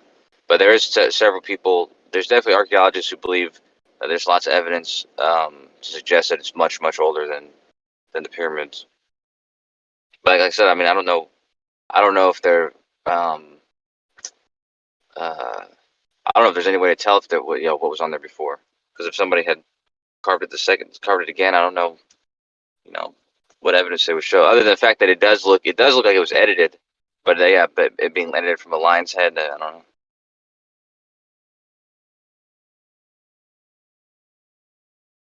It's a really interesting juxtaposition between how we can record things now versus how you couldn't record things in the past, and that's a very recent invention. even in the 50s and 60s, there are so many live broadcasts that could never have ever been recorded. But today, we can record every waking moment forever. Yeah, so that's going to be a weird historical, historical recollection in the future. They'll be they'll be, if you look 1,000 years from now, there'll be such like a cutoff of things that were recorded and that you could literally watch, and everything that happened before that. So true. But that's also why JFK won the presidency. From the one debate he did with Nixon, it was like the first televised debate, and it was just so different for people to see people in person rather than hear His them. visual appearance was much more appealing, even though his debate performance was worse. Yeah, but that's a good point though. It's interesting to it'd be interesting to live long enough and see fruits of that, so to speak. I mean, you already see it. I mean, because I feel in a history class, depending on the context of what you're learning, yeah, you'll watch videos. Like you'll see shit from actual things that have happened, but it'll just be more I'm glad true we in the don't future. have to. It's good that we don't have to rely on hieroglyphics to prove that we landed on the moon. Yeah, right. I mean, in some cases, not even video works for a very small percentage. Yeah, of that's people. true. Yeah, we got people denying video of real events, that it's faked, CGI. That's going to be the challenge in the future. What double-edged historical blade, man. record will be authentic? Yeah. I think though that there's people. I saw this dude who works with photo forensics, and just because there's things like deep fake. But photo forensics is fairly simple and easy to authenticate an actual picture compared to somebody's somebody just making it on like Photoshop or something like that. I think for video forensics there's something similar. But somebody was saying the other day, like, what if somebody had edited something and then they just recorded the screen of the recording, like the edited recording, and then just gave Right. out that footage. But then that's still you'd be able to That's tell what in we're working with forensics. the moon footage, though, right? No, We're there's not. the actual original the original film or whatever, or I guess it would be Okay. the digital. It's digital because it was broadcasted from I think Australia or whatever.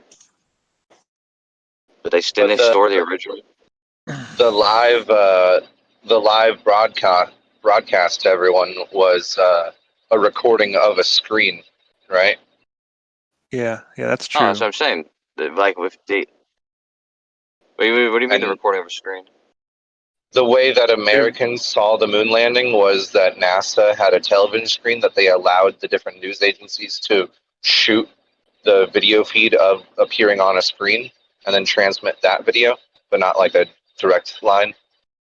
Wait, so you mean that live footage isn't the live I guess footage from that was being recorded that wasn't saved when you just saved that? You'd think, Actually, I right? don't think it was.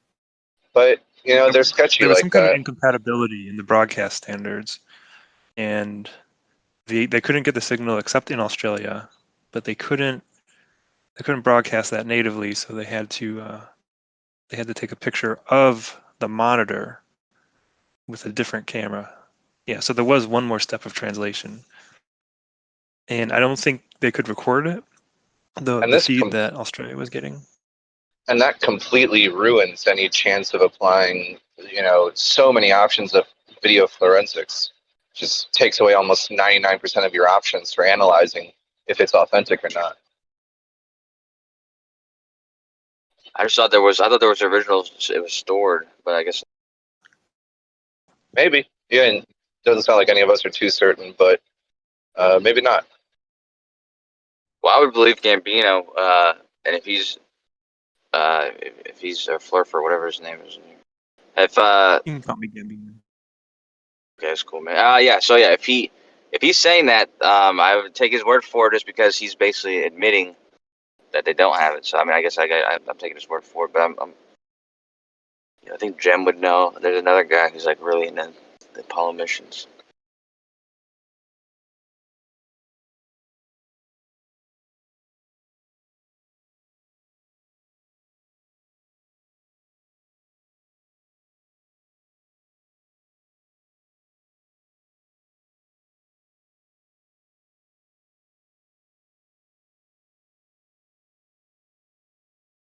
Hold on, because it says, hold on. Complete raw footage. But who knows if this is fucking... Hey, that's why shit this title on YouTube. I gotta find like a different site.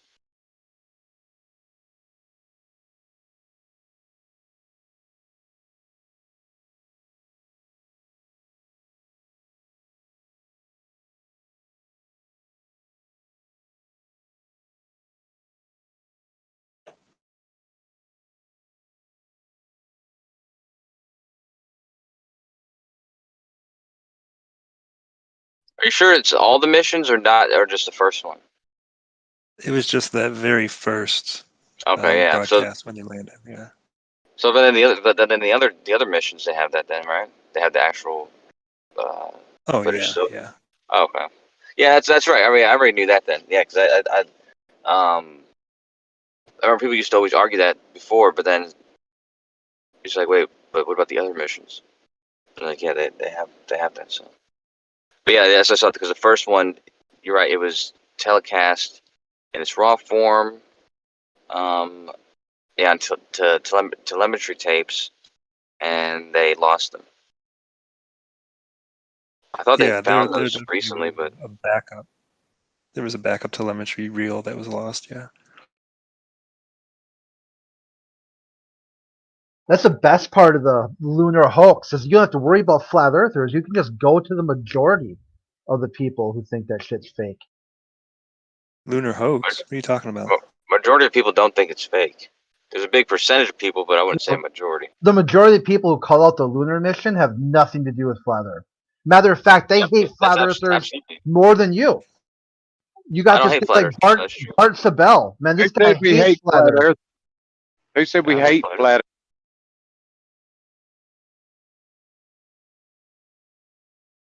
Craig also thinks we're all atheists too, though. No, I don't say that. Some of you are. A lot. That's what I'm saying. That's why it's so odd. You should be. If someone claims atheism, they should be able to apply that logic to other things by their own logic. Like to say, like what? The lunar hoax. I'm atheist to the lunar hoax. I do not believe in manned space flights or manned space flight for peace. Yeah, but if atheists saw a video of God or something like that, or God doing a miracle, and people were claiming it was real, I think you would convert a lot of atheists with that. No, not zero. Zero, yeah.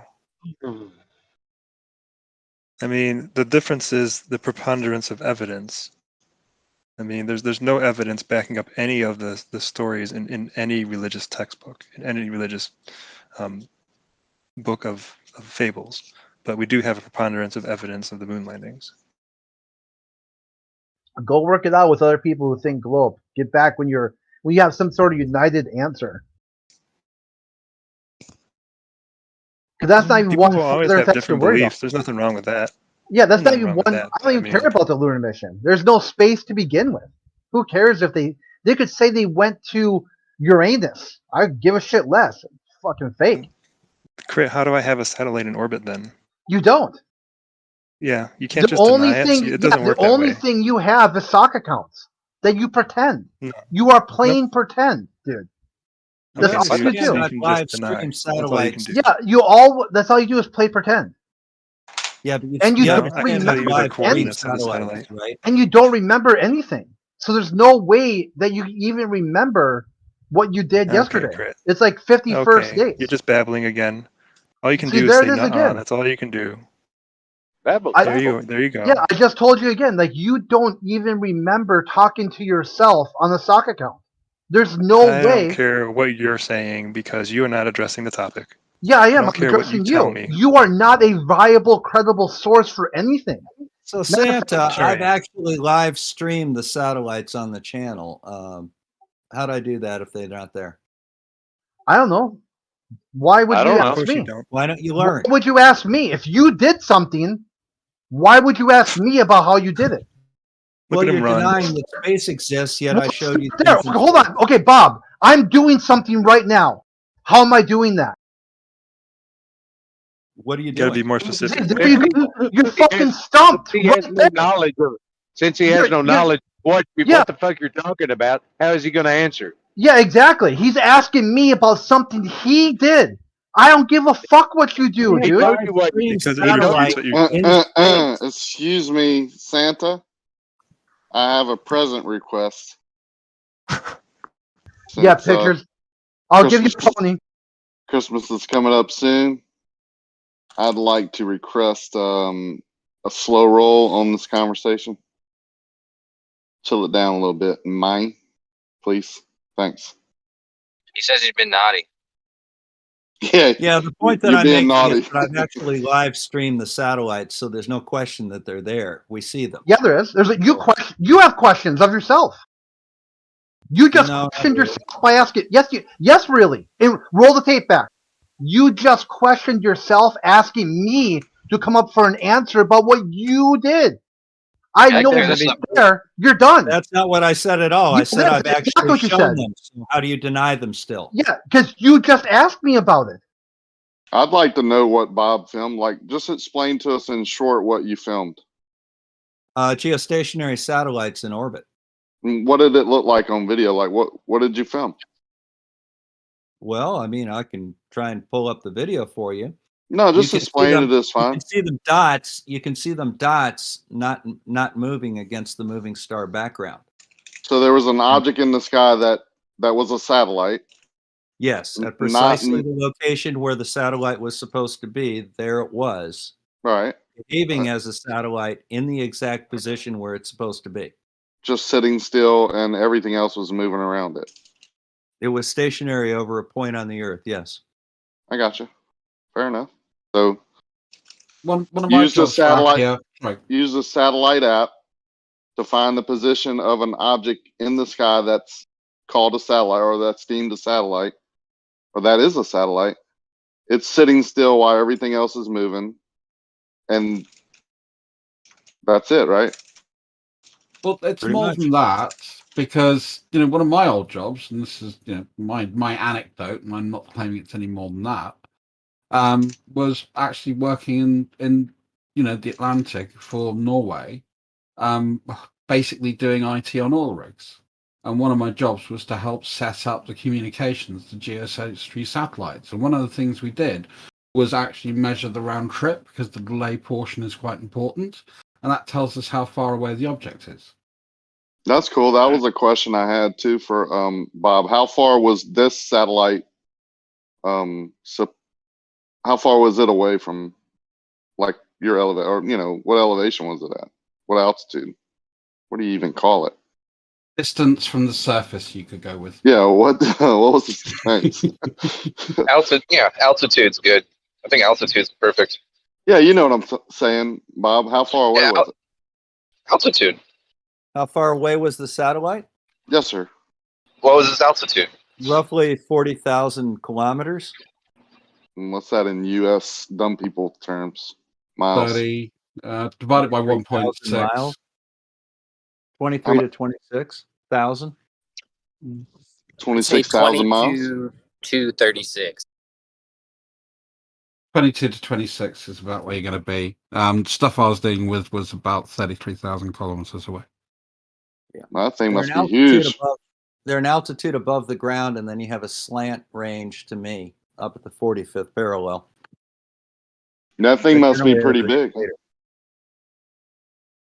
And they're about the size of a VW bus, and I can slew the telescope and point right to it because I know where they are. I know where they are in orbit. Is that you have to have a special tool to track it, like, to find, because to find something that small in the sky would be really tough. Knowing the little I know about zoom and and telescopes, not zoom in on a telescope, but you Field of understand what I'm saying? You move slightly on a object that far away and it's gone. Like it whizzes, you know, like you'd have to be perfectly aligned. Yes. I didn't say it was easy, but it's possible. And Right. it's possible by an amateur in their backyard. What alignment tool did you use? If I wanted to buy it, what would I need to get? It's called Skywatcher. I think it's about $6. No, not the app. The alignment tool for the telescope. Yeah, you align it with the app. It's a program. It's a tracking program. So you're aligning it with your like gyrometer or whatever, accelerometer and GPS built into your phone? No. A few no. devices. I mean, No. what's the app taking advantage of in your phone? You're using the Internet equatorial mount connection? on the telescope and you're fixing it to a position in the sky. I think what we're asking is explain it further, because if I got the app, I wouldn't, I don't think I could point my telescope. All right. Well, anytime you have one of those Skywatcher apps, you have to tell it your location, and you have to calibrate its sensors by like waving it around in a figure-8 motion for best results. That's not what it is. No, what you have is you have a what they call a go-to mount, which is a computerized mount for the telescope. You align that to the North Celestial Pole in my hemisphere. And then what you do is you use the software to tell it to point to a certain spot in the sky. And then you confirm where you are by doing what's called plate solving against the star background. And then what it does is it zeroes right in on the coordinates of the satellite, and the satellite's in the middle of the frame. I got you. That's what I was looking for. Your telescope is hooked up to your computer, right? Software? Correct. Yeah. Yeah. I knew you couldn't just point it. Like, it'd be impossible. Well, you could. It'd just be tough. Shoot. Whew. Be really, really tough. I mean, I can see a star, like a bright star in the sky, and to zoom in on it is, manually is tough. Yeah. I've got on my telescope, Racky, I mean, I've got 2 adjustment systems. So I've got, the raw move it around system, and then I've got the fine adjust. And that's really, really fine. I mean, and, whilst it's not giving me a huge field of view of the night sky, I can point to specific objects. I just can't track stuff because I don't have a motorized mount, because I don't have, my telescope's about 300 quid or about $400. Yeah, that's what I'm talking about. I don't have the electronic. Yeah, I can do some tracking, but you can see satellites pretty easily. I didn't know we could get distance. I didn't know we could get distance just by looking at something. That's really no. I was using time delay reflectrometry WhatsApp for why I established the distance to an object. Yeah, that's so I've actually tested it. Okay, so you look through the telescope, right? No, that wasn't looking through a telescope. Okay, so when you get the distance to the satellite, what physical measurement do you use? I was using the physical measurement of actually sending a signal to the satellite, getting its identity, and then sending the signal on to a data center in North America. Where's all that data displayed? Is it like outputted on a screen? On Facebook. Okay, so the physical measurement you have is nothing but an output on a screen. No, it's more than that. It's part of TCP/IP protocol. The way TCP/IP works is based on an RFC standard. And one of the ones I was using was RFC 1512, which is part of the SNMP standard. The other thing we're using is TCP and UDP packets. So TCP is a non-reciprocal packet mechanism, and UDP is a reciprocal packet mechanism. And that's to test the time delay. That's an important thing, or the lag, or the latency. Okay, that's great. What physical measurement did you take yourself? That measurement. He's made it clear. There's no physical measurement. I don't need 50. Okay, there isn't one. Yeah, that is a physical measurement. I'm sending a signal and I'm getting a signal back. I wasn't done yet. Trust. So you're sitting at the computer, right? You don't have a physical device to measure anything in your hand. And then you get these, hold on. Trust. Hang on. It's okay. You keep saying wrong things, and I'm going to correct you every time you say something wrong. I'll let you speak, Trust. Don't worry. So you're sitting at this computer, right? You don't have a physical measurement device in your hand. Yes, I do. Hang on, Trust. Thank you. So you're sitting at this table, right? You don't have a physical measurement device in your hand. You're not holding a Yes, I ruler. You don't do. have hang on, Druss. What the fuck is wrong? Wow, come on, man. I mean, I'm both of sorry, y'all are guys, kind of bro. I'm weirding me trying, out. Druss. I'm trying. All right. Okay, so now you're sitting at your computer. You don't have a ruler in your hand. You don't have a tape measure in your hand. You don't have any physical measurement devices around you. You're looking at your computer screen. The computer screen gives you images. So when you said I took a physical measurement, I'm calling bullshit, and I'm saying you didn't. And if you did take a physical measurement, can you please articulate the physical nature of the measurement? Don't tell me about TCP, ICP, TCP, PPP. I want a very specific articulation. Hang on, almost there. I want a very specific articulation of how you physically determine the distance between you and that other object. Sure, I used a radio signal.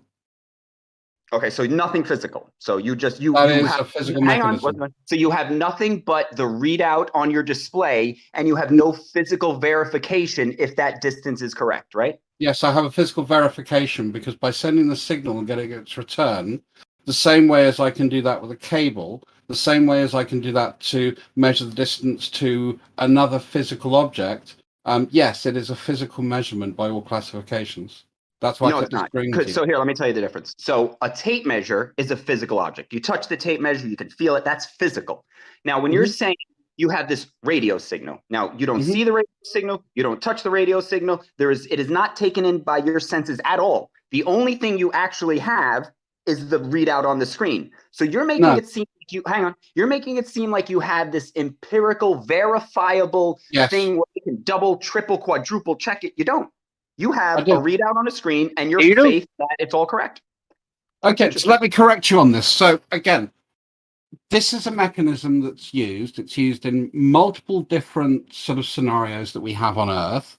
We've used it for a very long time. It's something that is incredibly reliable. It has a huge amount of data to back up its accuracy. And I'm calling bullshit that you want me to run a tape measure to something that's 30,000 miles away. That's just, again, your excuse, and I'm going to be brutal here. That's your excuse to hand wave away something you don't like because it disagrees with your bias. Now, let me show you why you're wrong.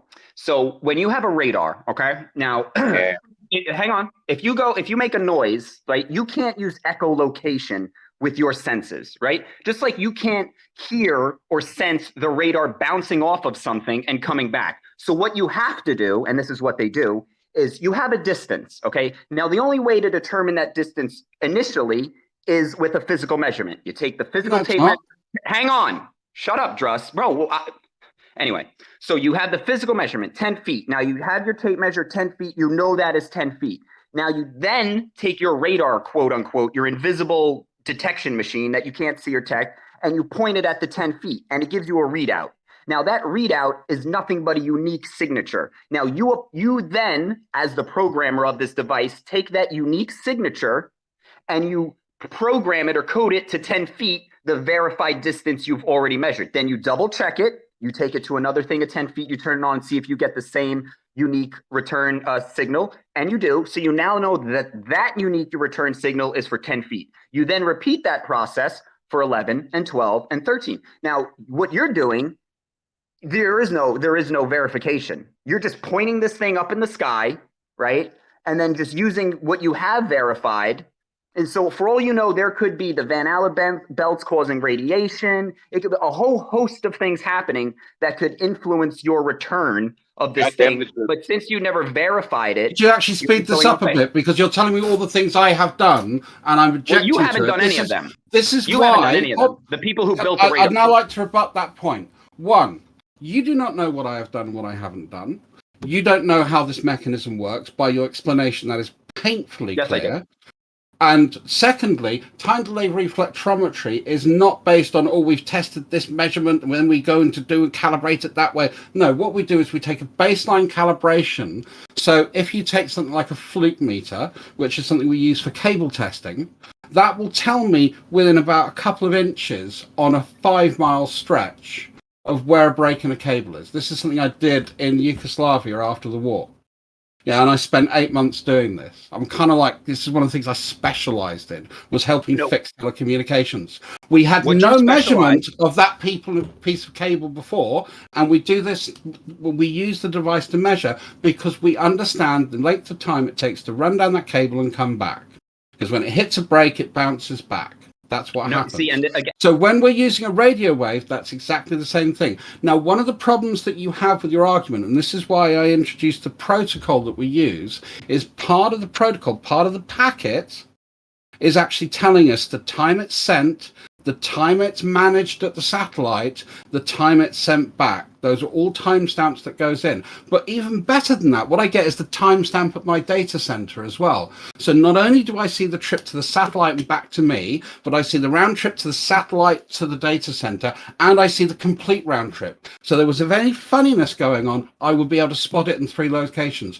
I would strongly suggest, before you actually start talking about this stuff, Okay, don't talk you about go me. Don't and talk look about me. at it. Don't talk about me, Druss. We got your point. Oh, Okay, you're so allowed now to I'm talk gonna... about me, but I'm not No, allowed to talk about I was you. talking about the topic. Now don't tell. Okay, so now here you use the words "I see." Now this is the problem. Now you go, "I see the signal go from A to." Hang on. You say, "I see the signal go from A, and it leaves at this time. It gets there." You don't. No. What you have is a readout on a screen. Now that screen says 1 p.m., 1:05 p.m., 1:15 p.m., whatever it is. Now you don't. All you have, right, is your faith in those numbers, right? Now you didn't measure the delay. You didn't do it. You're just sitting at this screen getting these things, like just getting this information. So your measurement, your physical measurement, you didn't physically measure. All you did was get something on the display and go, yep. Yeah, and again, you're just trying to belittle the methodology, which is really stupid, because this is how we actually hook the internet together. This is how we know how long it's going to actually transfer stuff. This is how we know whether that transfer is being successful or not. This is how we understand when we're sending videos, whether those packets are delivered in the right order or whether we're getting things like jitter. So again, I would strongly suggest you do some research in this. You're saying we understand. the collective you IT understand. industry. No, you people who specialize you in have an this. understanding, right? You have an understanding of how light goes through And a I've cable and all. tested Hang it. on. You have an understanding. Like, to you, in your understanding, there's an electron and it's moving across this cable and it bounces like a ball off a wall. I don't know it that well, Your mate. understanding. That's hang on, beyond my understanding. Druss. It's So okay. stop telling me what I do and don't understand. Ask me. So stop interrupting. Then You can ask me rather than tell me but what I don't understand. interrupt, Druss. Don't interrupt. So when you say you said we understand, right? So you're putting me into your group of what you understand. Now we got to be specific, okay?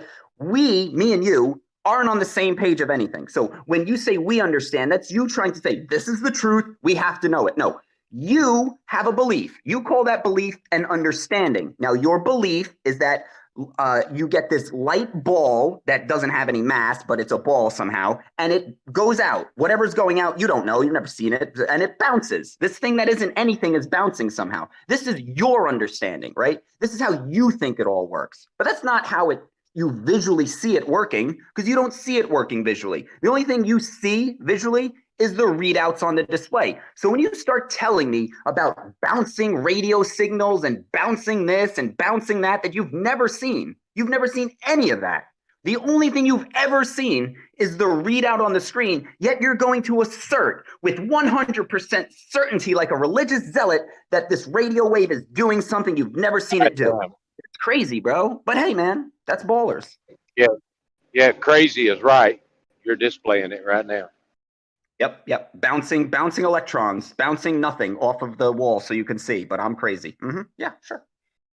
Yeah, maybe the topic is crazy, but let's not get personal with the crazy. So I don't totally understand. I mean, when we see things in the sky, to me, to know their distances and say it's been done this way and all that, it's getting worse and worse for me. But the more I learn, the worse it gets to my senses. But I don't want to speak for Druss, like his understanding of the thing with the balls and stuff, but I don't think that's a common understanding of how things work. But as Druss did say, the way that he measure the distance of those things for his job. I mean, there's plenty of people who use laser distance finders, which are practical tools that anybody can use, and they do it in the exact same way. They're just using a laser instead of when you can radio. verify the distance. You use it in an area where you can a laser. When you make a laser pointer and point it at the wall, it doesn't give you the distance. That needs to be programmed into the device based on a verified firsthand measurement of how far that wall away is, and then a unique signature of the laser. Yeah, then you buy the point tool. a laser at a wall and know how far away it is. Yeah, that would be weird if somebody thought they could do that. But yeah, you're right. What people do is they buy right the hand. Hold on a second, sir. What they do is they buy the tools at the store that do this exact thing, and it does this exact thing by shooting a laser and then reading the time it takes to get back. And so they don't do this, and they don't measure things that they already know the distance to. That would also be stupid. How do you know? That would be retarded. That they knew the exact distance of something and they measured it anyways. But they use it to find out distances. They use it to measure distances. You don't use a laser. Nobody's using a laser for a first-hand distance measurement. That's ridiculous. That's ridiculous. No, you would have no idea. This is the whole thing. When you have first shooting a laser off into the ether, right? You got a tree that's 600 feet away. You just point a laser and shoot a laser out there. That's ridiculous if that's how you're trying to get measurements. Well, but even if that is how you're trying to get measurements, you would have to know that tree is 600 feet away with a physical first-hand measurement before you can ever program a laser finder to tell you how far away something is. Okay. So when you're telling me that you can get away from doing a physical first-hand measurement... Can you actually make your points a bit shorter, please? Because you're taking an awful lot of time talking about and repeating. You don't interrupt me to tell me to make my point shorter. When you go on for 40, 50 a minute and nobody interrupts you. So don't be a dick. So my point is the whole idea of a first-hand measurement being from a laser that needs to be programmed is absolutely insane, because what needs to be programmed into it would be the first-hand measurements that you would need the device to make. An idiot. The device doesn't have the programming into it to make the first-hand measurement. I mean, they sell them at Home Depot. So the problem you've got there with that example that you used, that we have to first-hand verify every single distance that we ever measure down to the tolerance level of the instrument is kind of a misnomer. And basically what I would suggest you do is you start looking in how instruments, especially things like cable testers, as this is what we're talking, are calibrated, because that's where you'd actually get an understanding of this. And as someone like you said, this is based on the speed a signal will travel within a particular medium. So I'll use a different type of tester for things like optical cable versus copper cable. Yeah, what you're trying to do is you're trying to prove the mechanism of what you're testing through. So I have a voltmeter, right? I got a fucking tester. I put it on a battery, it gives me 12 volts. That doesn't tell you that there's electrons bouncing off of the thing, or it doesn't tell you anything more than the readout on the display, right? That is not giving you a mechanism. So you're an idiot. Okay, that's very good way. Interrupt to add that to the conversation. Very good. No, so remember the topic of they sell lasers at Home Depot. You can go buy one. You can check it yourself. They're extremely accurate. And can we not insult people, please? Because that's just not on. If I had a 10-foot, if I had a stick, right, and I cut it, and I took a ruler and I measured 10 feet out and I cut it to 10 feet, and I'm like, look, this stick is great at determining what's 10 feet. Yeah, exactly, because I made it that way. The laser thing is made that way, right? I like that. Lasers are just, hang on. What's your problem? Talk about fuck. So what's your problem? Say I took that 10-foot stick. One second, right hand. I want to try and steal man a bit here. So say I took that 10-foot stick. Could I measure 20 feet with it? It's a physical stick, of course. Yeah. So could I then measure 30 feet with that stick? There'd be an increasing margin of precision. When you have one, I agree with you. There would be. There would be a margin of error that we would bring into that measurement. Yes, I agree. Measure less than 10 feet on the stick. That's kind of a problem, because that's my minimum tolerance level. You don't have the physical stick. That's your problem. Well, no. What we have is we have exactly. Again, exactly. So you don't have the stick. Can I just respond right behind? You can't take the stick It was a yes or no. You can't take the stick you don't have. I'm going and to go then make because 20, 30. you're too hot. If Mate. you don't you're have not the letting stick, anyone else like, speak. you and don't it's You're not hot, on. man. Yeah, you So don't all- have the stick, right? So when I have the 10-foot stick, I can lay it over itself and go 10 feet, 20, 30. That's easy. When you don't have the stick, which is what you don't have, with the radio signal, you don't have the stick, right? So you can't do that. So your analogy is stupid, crappy, and doesn't fit. These No, tools, incorrect. these tools tools are are really extremely precise. Much more Yeah, precise that- than your We don't stupid use stick. radar. It's gone. We can't use radar anymore. A laser pointer is precise. Sure. Yeah. Okay. Yeah, okay, but the ones at Lowe's and Home Depot, they work and they're Because within they were 100 feet. programmed Hold on, into guy. work. Hold on, dude. Well, how do they Hold on. work then? Hold on. No, don't respond to you. I told you how they Hold work. on. They measure the Hold on, you distance from a idiot. can and You then don't think they program it into work. the No. laser pointer. No, that's not how they Hold work. on, I'm just making a point, you guys. What the fuck? Just because he interrupts, like the responder's interruption. Fuck. Oh yeah. The ones at Home Depot, they work. They're like 100 feet or whatever, but they make ones that can measure the distance between somewhere where you are and somewhere 10,000 or 10 kilometers away. So something 10 kilometers away that you're not physically touching it. You No, don't you're know. not shooting a laser. You don't even know anything You're not shooting a about it. laser It's 7 miles. away. You're going to shoot a laser 7 miles, and it's going to bounce back in a line. Yep. Get the hell out of here, bro. Do you know how much a laser 7 miles, and how much it's spread out when it reflects off of something? That's ridiculous. And then on top of that, hang on, Kosho. On top of that, all of your laser distance determining things are pre-programmed by a human. Okay, that's So what? the entire point. Hang on. The entire point I'm making, and the entire point you just totally ignore, and you go, laser pointers at Home Depot work. And I'm going, Yes. yeah, no shit, they work. They work because they were programmed to work that way. How do they And work? hang on. Without Yeah, the exactly. without the first-hand verified measurement, they wouldn't work. How Right? So do to they say work? that they work without the measurement is stupid, bro. That makes no How sense. do Oh. they work? Fine with paid national show if you would explain how they work. Let's move on. No, to I that. want him to explain how it works. It says it doesn't work. I want his understanding of how they work. Yeah, maybe you explain it, and then maybe he can tell you if that's what he believes or not. Or No, you I can want him to tell discuss me it. before I explain it correctly. Whoa, Ricky, come on. Well, he's saying that they work because somebody's pre-programmed the distance that it's going to be measuring in there. That doesn't even make sense. No, because I can No, randomly eliminate stuff. speed guns. Are you not understanding? Speed guns Are are you not understanding what I'm pre-programmed, but saying? they're not pre-programmed to tell you the speed. Somebody's speed before you could possibly know it. A distance how do they finder work? doesn't know Yeah, anything about exactly. the distance that it's measuring. Bro, hold on. So when you're talking now, so are you going to a radar gun? Because you said speed. I'm saying you're saying because somebody programmed it. It's programmed to work that way. Yeah, it's programmed to work Yes, to where it'll absolutely. measure the distance of Absolutely. something. Yeah, it So measures how does the it work? distance. Do you not think that some human programmed the laser pointer to when you turn the laser on and it does what it does? It doesn't give you a distance. It just you have whatever you have on your sensor. What does it So give you? Some human programmed that sensor. Some human Yeah, what programmed that does it give you? sensor to be a 12-foot response. How does it work? I think it sends out a You pulse. don't know. That's the.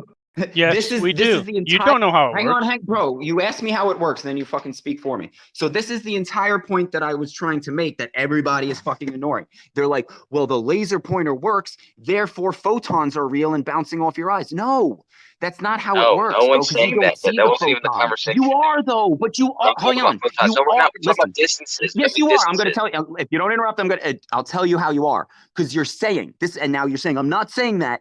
But when you go, we time the time it takes for this photon to travel to point A, bounce off of point A, and then come back. So if you're going to sit here and say, we don't say it's a bouncing ball, but then say that's What I'm saying to you is that's not what we're saying. Bro, You why said that are we're you using that interrupting to me, say Coach? that. Why are We're you not. interrupting me? You're triggered. You're Because triggered. So hang on. You're taking No, from no, the no. I conversation was speaking. Give me back the floor. bullshit. Give me back the floor, Coach. So this is what this is the point I'm Just going to make to you. just slow down a little bit, please, and make your I'm point. from New York. Yeah. Just try and remember I'm Little from bit. New York. I understand. Just slow down a little bit, though. It's unreadable. Okay, so here's the point I'm going to put to you, Coach. Now, when you're trying to establish like a distance or something of that nature, there has to be the firsthand empirical measurement of it, right? And then the human programs that in, okay? Now to say that, well, because we shoot the laser and this sensor gives us a 4-second delay, therefore there's a photon that goes from here to there and it takes 4 seconds in that space. No, you can't get the mechanism. That's how it works. That's your point. Okay, now I've been waiting to respond to this. This guy's saying the same thing 3 times. Yeah. Exactly First how of all, it works. what you Very just good. said makes what you said Oh, makes come on, no Paige. sense. We're not using it to prove photons. That's just happens to be a part of it, but we're using it to talk about distances. And the distance that it's measuring does not in any way have to be known beforehand. That would be retarded to even have a device that you needed to know the distance before you measure the distance. Does it make sense? All you need to do is you need to point at whatever it is. That's all you got to do. Yeah, and then assume that this thing is shooting out balls that come bouncing back to it. Yeah, exactly. The only way your stuff works is if you believe it's bouncing a ball off of it. No, that's how it works. It's not a ball anyway. It's a photon. Do you see the ball? Do you see the bouncing ball? Doesn't have mass. It's a photon. Okay, but how do you know? How do you know it's? How do you know it's a bouncing? See it since it's the thing that we see. It's what our freaking eyes register, our photons. So yeah. No, how do you know that? You're just telling me. You're just saying this But thing. you don't have to believe that for it to work either. But you do because You can verify the distances. Let me explain. Use a laser pointer, then measure the distance and see if they match up. Okay, measure distance with the ruler. Take your laser pointer and see if the two distances are equal. No, I don't think we're disagreeing that they work. He is. I'm disagreeing. You're not listening. Then you're not listening. This is what. Okay, when you say work, okay, work would mean that the laser pointer gives you the information that the distance between it and point A is 10 feet. Now, yes, it's never going to say 10 feet, right? Because it can't tell you that. Now, what actually, it can give you. Yes, it quite does. It does tell you that. Why do you? Okay, so you don't. Actually, the one I have says will tell you 10 feet and a quarter inch. You want to have a debate, but the moment I start giving the moment you start telling bullshit. But so then what? Don't shut up. So what are you here for? So what are you here? You're here to just believe what you want to believe? No, I'm here to tell you you're wrong on this one. The laser pointer works exactly like you say it works. The photons go out. They time the measurement between the time it left and the time it came back. That then computes the distance. That's exactly how it works. Thank you. Okay, so now what you're doing is you're assuming, right? Because you have when you're doing right? Bro. He did let you speak, man. Nobody is assuming anything, 90. We are literally looking at the freaking stuff and seeing. So you see the photon leave the laser. So you see, what does a photon look like? Since you see it, what is it? What shape is it? Open your eyes. You can see a bunch of photons. I call bullshit. I'm saying you don't see it and you're lying. So that's what you're saying. You're telling me that you see. You're saying you see this photon. So can you describe visually what this photon you saw looked like? Can you describe it to me? Yeah, it's light. Okay, what did it look like? Light. What do you mean light? So describe it. Use words. Was it round? Was it square? You saw it. Don't say light. Light is not a physical description of an object you saw. So what did you see?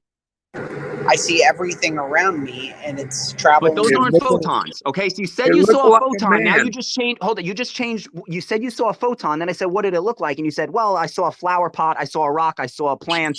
And therefore, no. So you never saw a photon.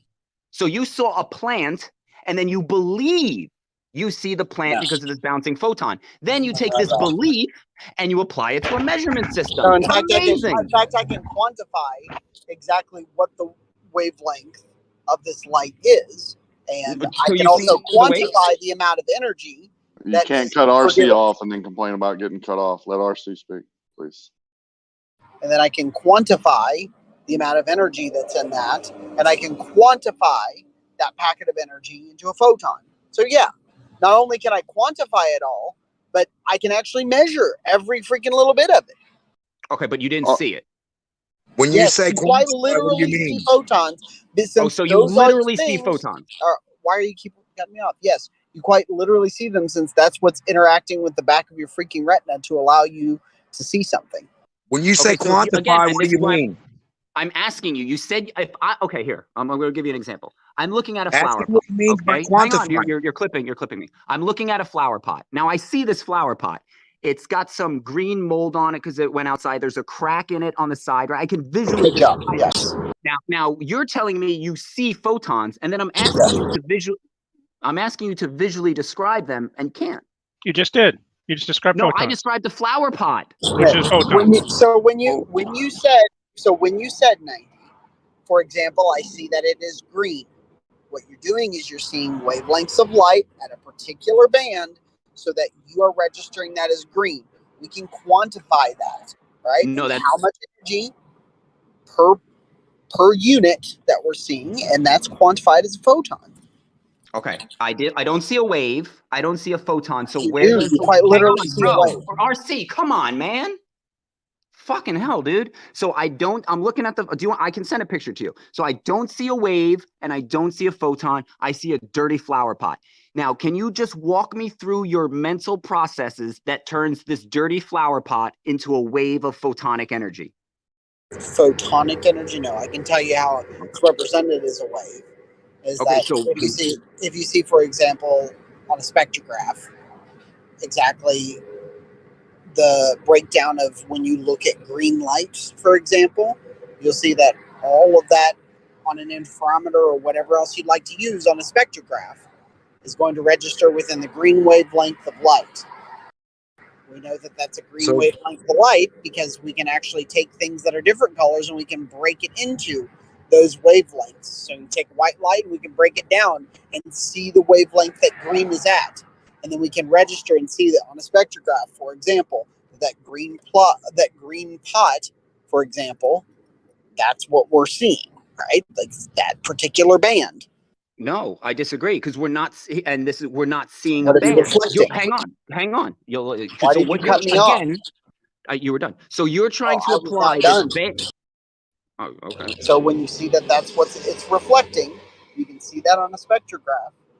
And you know that it's traveling in waves based on things like the quantum eraser experiment, where we can actually see that they have wave-like behaviors, but they also have particle-like behaviors. We can then ask ourselves, okay, based on the fact that we know that all waves carry energy, we can actually measure that energy based on its wavelength. And we can say, okay, green has a very specific wavelength based on the energy that it's traveling with. And we can say, okay, green carries this particular wavelength. That's the basics of how waves work. Okay, yeah, I know the story, right? I've heard it, blah, blah, blah. The photons, they move, and because they're moving up and down, but if they move up and down faster, they change colors. It's a crazy story. Don't clip. Don't interrupt. Please don't interrupt. Please don't interrupt. Seriously, RC Meisty, let him speak. Like you monologue for a long time. Let him have a chance. I spoke for 45 seconds. No, you spoke for a very long time. I've been listening. Get him, It's Shine. he's the only person speaking. So let him have his chance. Let him respond. Let's be patient. It's not that hard. Yeah, all of us need to do a better job of that. It's we're excited, we're going hot and heavy, so let's pay attention to that and do a better job, all of us. Exactly. Agree with you, Akia. My problem with everything you just said is the wave, the photon, they're never seen. Those are like a story you're telling me for why we see, right? I don't see the wave. I don't see the photon. I don't see any of this stuff. You're just saying, well, but that's how we see because it is. And then you just take that same because it is with there's no visual proof. It's like me saying I see because of God, right? That's what I'm saying. I see because of God, and when God makes a wavelength of himself in a certain wavelength, it changes the color. I can't show you God. I can't show you the photon, but that's how we see. And then you just take that same mechanism that you can't see, explain, or any of that, and then use it to measure distance. No, that's not what we do. What we do is that we see the behavior of waves, right, through things like diffraction patterns. And we see that light travels in that exact same pattern, makes diffraction patterns. I can look at a wave in water and watch it as it goes through a slit, create a diffraction pattern. I can see that the exact same thing happens when it comes to light. I can therefore conclude that light indeed has wavelengths. I can further see this, that as I send light through white light through prisms, I can see it break off into those wavelengths. I can further confirm this by actually measuring the energy behind each one of those waves, since different wavelengths will give me different amounts of energy that I can actually read as thermal or electromagnetic, however you'd like, right? And then actually look at, wait a minute, do all of these things that I know that waves and energy carry actually check out? So no, you're just completely wrong. It's not a story. It's something we see. Okay, and my response to that would be you don't see the waves. You see red, you see blue. And what you're doing is saying the reason you see that is because of this invisible mechanism I could never show you. I could never do anything except tell you about it. And then, show you some, hang on, RC, come on, man. I can show you some colors in a prism. You won't see waves. You won't see a photon moving up in a wave pattern. You won't see any of that. You'll see colors. And then I tell you a story about how the same color can be different colors if you move it up and down at a different wave formation. However, that like somehow if you made the waves of water different waves, water will change color. And this then is why do we see and not just hang on, and not just like going from, it can go from green to blue to red just based on how tight you make a water's waves. It can change color. That's so ridiculous, not seen. And then you're just going to say, yeah, that's how it works. Then why do we see diffraction patterns when it send light through a? But no, stop. Answer my freaking question, because you haven't actually addressed the crux of my argument. Why do we see? Shut up. Why do we see diffraction patterns when we send light through a slit? Okay, so you're saying send light. Now, again, you're reaffirming what you believe, that you're taking something and moving it, right? For all you know, the question. Come on, RC, you either, he might need a lead. I don't think he can control himself. Hey, 90 degree palm. You gotta calm down a little bit, bud. Just well, I'm not the one that's interrupting the moment I. I get it. I get it, but you, man. Whew. But what? So I should be blamed. I should be blamed because he can't control himself. No. Both sides need to calm down. Let me say something really quick. Both sides need to calm down. And what I find interesting is that they are claiming that something natural, like the sun or moon diffusing light, is the same as a man-made light inside of a experiment. So, I mean, can you even touch on that? Like that you aren't even like before we get into a new subject. 90, answer my question. It's not a new subject. That's literally what we're discussing right now. RC, are you really interrupting a mod and someone that else that is speaking? Yeah, yes, because they're trying to answer the question. Trying to deflect. So you agree with that, Baodu? Now you're interrupting? No, I'm not interrupting. I started we've been really patient done. Here. I know. They're both interrupting each other quite a bit. Yeah, but what's happening is that a mod is trying to deflect for 90 degree right now. There's a simple question. Trying to calm the room down, and don't worry about what a mod is doing. Yeah, then don't bring up. 90, answer my question. I got your question. Everyone, chill out. It is not that big of a deal. We're having a then you shouldn't have to talk over anyone. Great. We're having a conversation. We are having a conversation. We should be relaxed. It shouldn't be like everyone freaking out. It's just a conversation. There might be disagreements. God forbid that people disagree about things. It's going to happen all the time. Not that big of a deal. But when you are discussing something that is supposed to be something we naturally observe, and then you bring in a man-made light that is completely different from the sun and the moon, that isn't a deflection. That's literally what we are talking about. So if you are going to say that this man-made light is creating this happening, has it been done with the sun or the moon? Have you witnessed this actually happening the same exact way? Like that is, I'm sorry, I don't think that's a deflection at all. I think that it's an honest question and should be asserted, because that's why we're going down this road of what is what. Like, bring it back to reality. Has this happened with the sun or the moon? Have you witnessed this with the sun or the moon? Let me address his question, because or else he'll get all. So he asked me, well, what causes the diffraction pattern when you, and that's the point. We both see the same thing, right? We see this, a prism, right? You see the rainbow, okay? Prism, rainbow, right? No rainbow before, white light, then prism. That's not the mechanism, right? That doesn't show you light as a wave. That is some individual, I could probably find the guy, who He thought that up. He was like, how do I explain this? And he sat there thinking, right? And then after a day or 2 days or whatever it was, he's like, I think I got it. This is my idea. And then people were like, okay, that's a believable idea. And then what RC is doing is going, I want you to be like that guy. I want you to sit and stare at that prism and think of a way in which that can explain it. But the problem that he's not realizing is that you don't have the facts. You have a story somebody made up, and then whether you believe it or whether you don't. Then why, when I shine a light through a slit, do I see a diffraction pattern? Answer my question. But RC might see. It might be important. It might be important to say that a refraction pattern is, the only consequent of a wave. Like I already said that. I already said that 3 times, Kosho, and I got muted. Yeah, I know, but he went on to describe prisms. I understand that. He got every point wrong, and then repeated prisms when I said, when I shine a light through a slit, I get a diffraction pattern, just like if I take a wave of water and put it through a slit, I will get a diffraction pattern. So, you mean you get interference or answer resistance? my question. Why, when I shine a light through a slit, do I get a diffraction? I'm not saying prism, like you repeated incorrectly. I'm asking, when I shine a light through a slit, why do I get a diffraction pattern? 4th time I've asked the question. Well, let's wait really quick. What's so funny is that I asked the question. Has it been done? Actually let him Wow. Why do you have to be so rude? Because you do not need to be rude. Because you think he has This something. is a conversation. You do not need to be so aggressive or so rude. We are having a simple conversation about the world that we live in. Why are you so angry? It shouldn't be that difficult. I brought up the fact, have you witnessed this with the sun or the moon, or is it only with man-made light? He hasn't really witnessed. I can hear him screaming in the background of somebody. Like, I mean, I'm just asking a simple question. Have you witnessed this with the sun and the moon? I muted RC. No, totally. And I appreciate that because he was screaming and yelling. There's no need for it.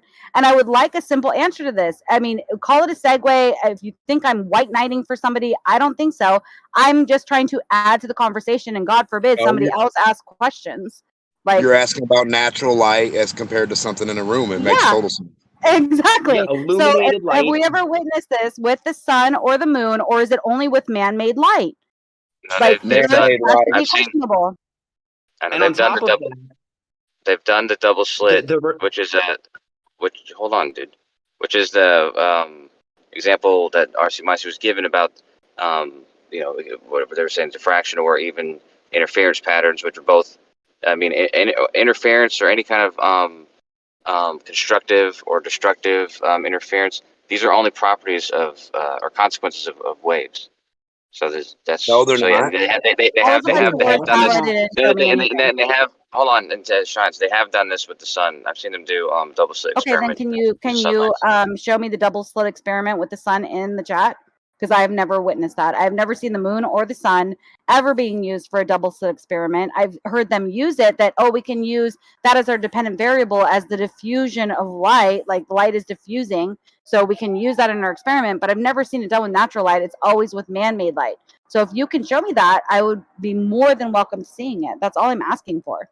I've heard with Also, a let me double slit, they're real actually quick. using. Go ahead, right, Dan. I was gonna say, even if they could, right? So that they take this double slit and they hold it up to the sun, and we see the same pattern. Great.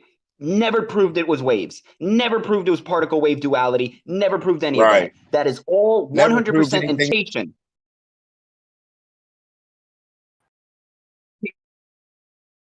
It's just a thing.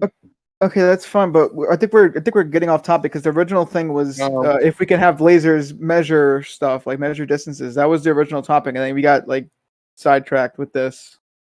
Because the mechanism of the laser is how they make the distance measurement. I'd like to touch on that subject real quick. You're using a laser to measure a distance between point A and B. Yeah, that is that what they're trying to do? Yeah, where you are to where the thing is. Sure. So the laser would have to travel in a straight line, right? More so. I mean, more or less. Yeah. What do you mean more or less? If it doesn't travel in a straight line, how do we know the distance between the 2 points? Well, if it's traveling if it's a laser and it's like, let's say, being refracted, then it's not going to come back, right? Can you just give me a But if straight it's going answer in a for once wave, in your life? what I'm giving you an answer. The light that comes back. Jeremy, the light that comes back from you shooting a laser and getting the distance, that light had to have traveled in a straight line. It's not going to arc over and hit something and then arc back. But So it's now moving in a lasers- wave. He's got a fair point. He's got a fair point. He's got to come So back. now we know the lasers wave- travel. Hold on. So now lasers travel in a straight line and they're not bending around the curve of Earth. Is that what's going on now? Is the light that the receiver receives? You can be confident that was the shortest distance. So the laser's not bending through that. Lasers don't bend through the atmosphere. Is that what happened?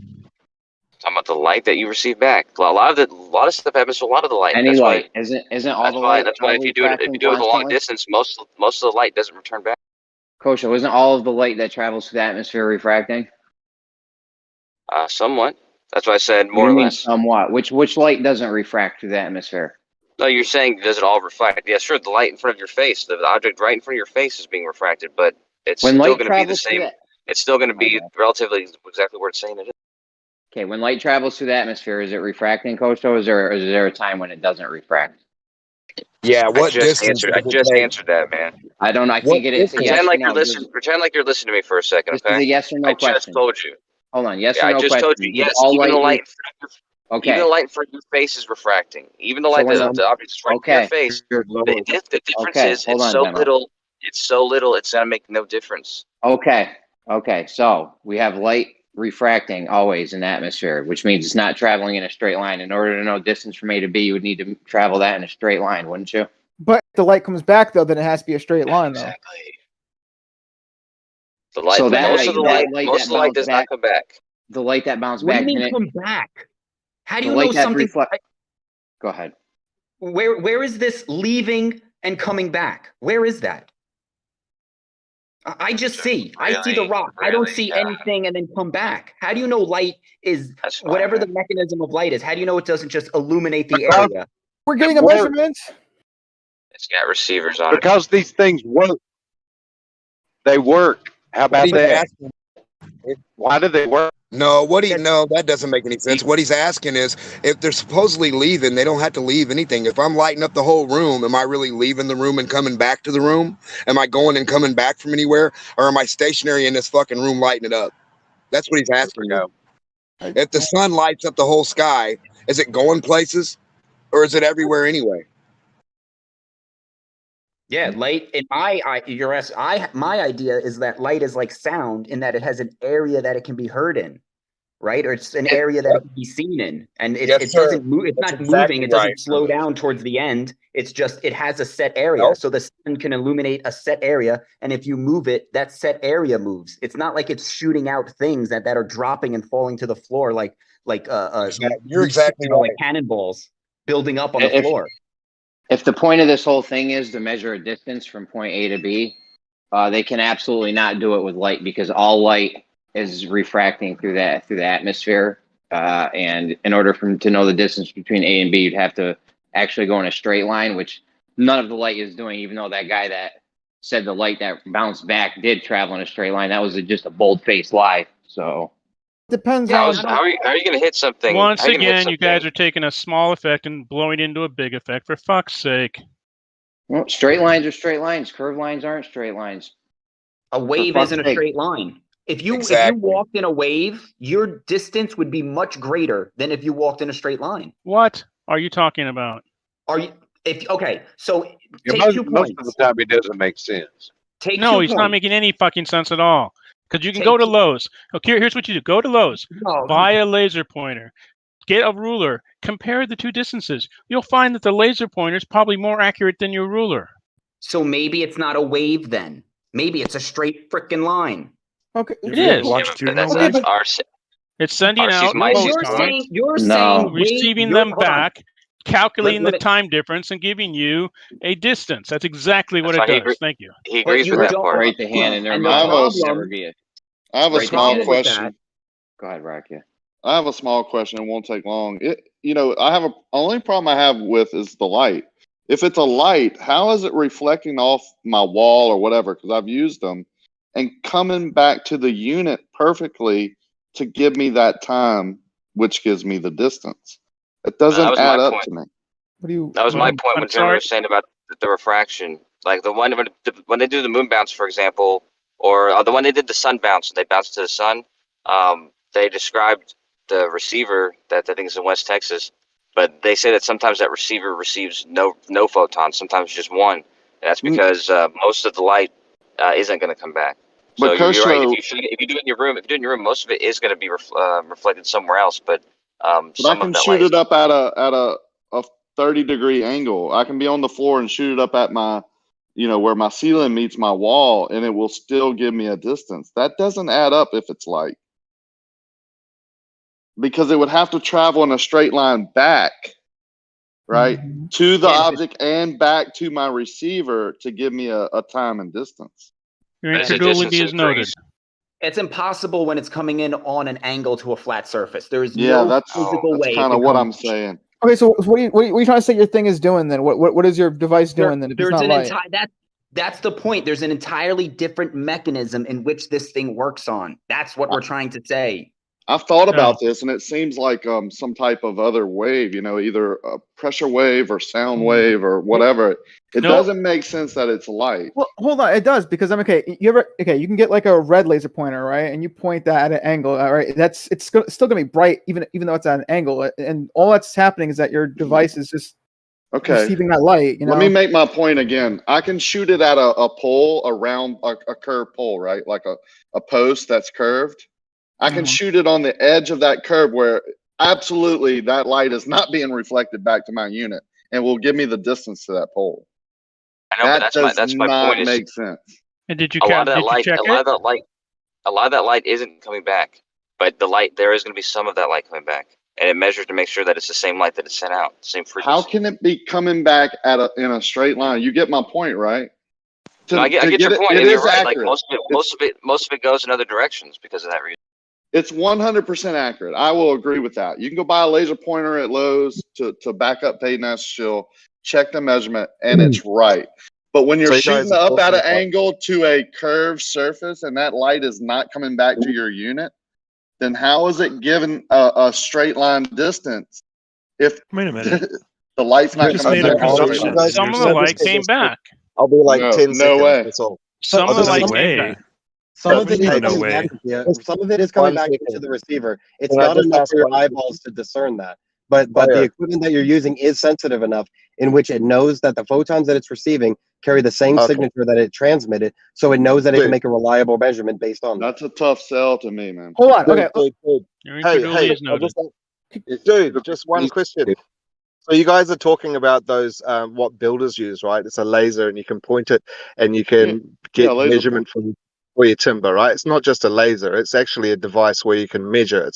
It's a measuring laser. Well, there's another thing that you can use. It's a laser pointer, and I use it in my kitchen, and I can measure the temperature of my deep fat fryer. I can measure with a laser. So how is that bouncing back and giving all that information back to my device exactly down to the degrees? How hot is my oil?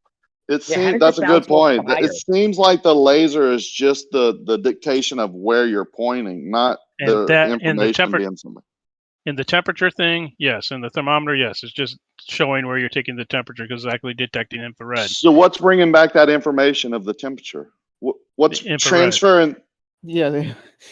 What's the communication vessel? What's the communication? What wave is it's traveling? It's not a light wave. It's measuring the light emitted through IR.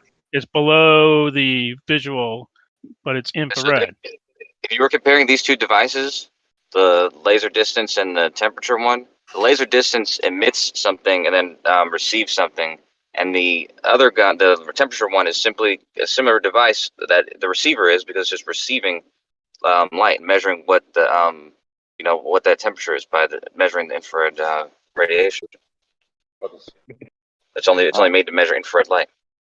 I mean, I don't see any way possible I'm getting light return shooting up at an angle, severe angle, to a curved surface on that edge of that surface. I'm getting a reading that's accurate, But receiving light back is a tough sell. Yep. Let me ask you something, Rocky. If you shine a flashlight at a curved surface, can you not see it?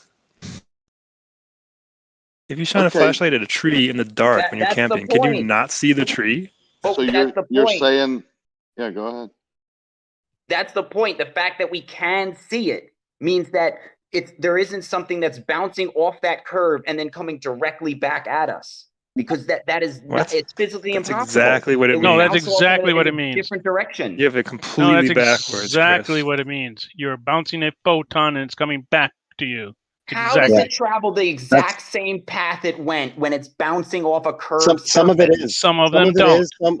Most of it isn't. Most of it isn't, but some of it is. It's the same thing that you could do with waves in water, in which you could put a curved surface in the water, such as a pole, and then you create a wave away from it. What you'll see is that the ripples will bounce off of that curved surface, and most of it will bounce away. Most of that power, most of the amplitude will be away, but some of it will return. It's a very small amount compared to the larger amount of that ripple. It's the same effect occurring here. No, because water's a liquid and it's all touching. No, that was an analogy, for fuck's sake. That was an analogy. It's just an analogy of the wave of using wavelengths and ripples and this relationship. It's just an analogy for you to picture it. If you're unable to picture the micro scale because you're stuck at macro, I'm trying to use an analogy to connect that disconnect. I can picture a small amount of water doing that. The problem is when you remove the water entirely, so there's not even a small amount, there's none. And now you're going to say, now picture the waves. And I'm going, I can't. There's no water to make the waves. Right. This sounds like a you problem, to be honest. I think the analogy and the explanations are perfectly fine, but it sounds like a you problem at the moment. So my problem is that I can't envision water making a wave. Actually, you sound better when you robot. Hang on. He's making a lot of sense now. You make more sense when you robot, actually. It was slower too, so it helped me. Rakia, real quick, what Gambino had said was actually a better point than what I was trying to explain. He said flashlight. Because if you think about it, if it's completely dark and there's a pole or anything perfectly round and you're shining a flashlight in it and you can now see that object regardless of how well you can see it. I got you, but we're not shining a flashlight to an angle at a wall at another angle and at a curved surface. We're shining a very pointed laser beam that's supposed to come back to me, to the receiver, in a straight line to give me that exact distance because of the time it traveled. Quick question. All right. Not adding up. Put the laser right next to your eye, then a laser pointer, and do that in the dark, and see if you can see the whatever part of the basketball it's viewing, because you'll be able to see that part of the basketball because the light is bouncing from the laser pointer off whatever that is back to you, even though change it from a flashlight to a laser pointer. You're reaffirming your beliefs, though. So you start with this belief. You start with like this idea that light is bouncing photon or whatever it is. Then you shine light. You're like, well, I can see. Therefore, it must be bouncing off. How do you know it's not a constant connection? That's a great point, dude. Okay, so how do you differentiate between something bouncing back and forth and giving the information, or a constant connection between the object and the two objects through a medium? Like, to me, that makes I'm never sarcastic ever. Yeah, I know you are, because you're nothing makes sense to you. But let me just say, it makes so much more sense in my idea, or just to me, that I'm here. There's an object far away, and then there's a medium in between us, and that medium, which is touching my eye, is in a constant connection to that other object, and that's what's feeding the information. And when you move the object, it will move that medium, and that transfers the information immediately. Just like if I were holding a string and you were holding a string, we could be a mile away. If I pulled it immediately, you would feel you would get recognition of the pull, right? It doesn't explain the laser pointer, though. That's what we're getting off, like. Yeah, because the laser pointer is nothing but that constant connection focused, right? So you can see the constant connection, not because of the connection, but because the laser pointer focuses that connection to where you can see it and then aim it. And all you're doing is just exciting the constant connection into such a state in which it allows you to see it.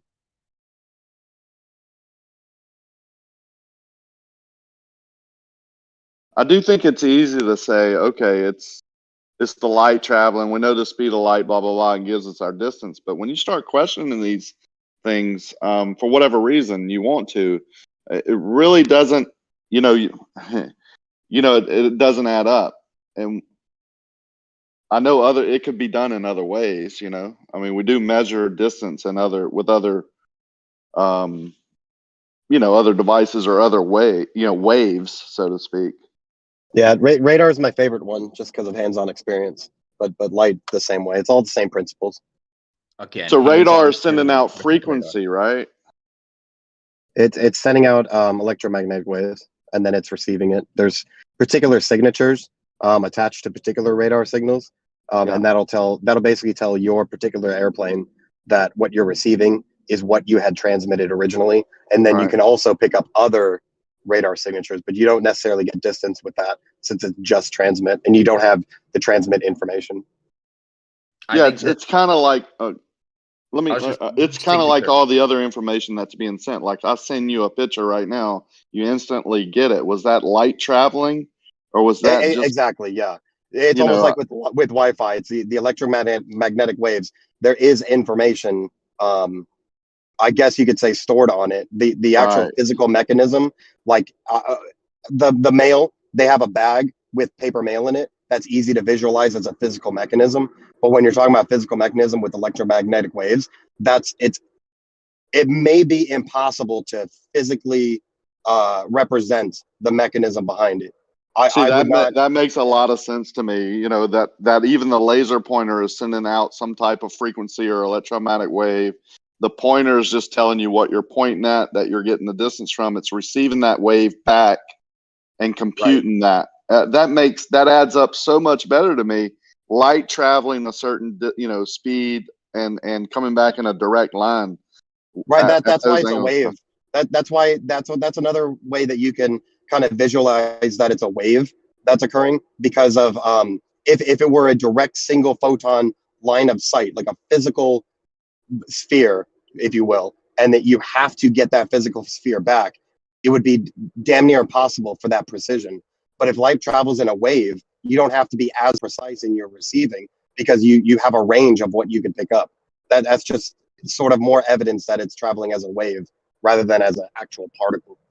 Isn't that why the sonar is not affected by the atmosphere as much, because it's the electromagnetic signal, or I call it frequency as a layman, but I'm not light.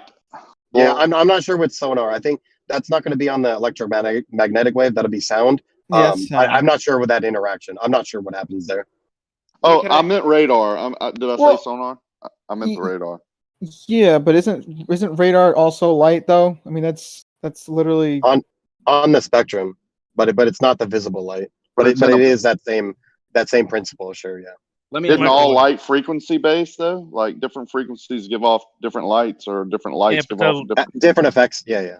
Yeah, light is a very narrow part of the electromagnetic spectrum that go all the way from gamma waves all the way down to radio waves.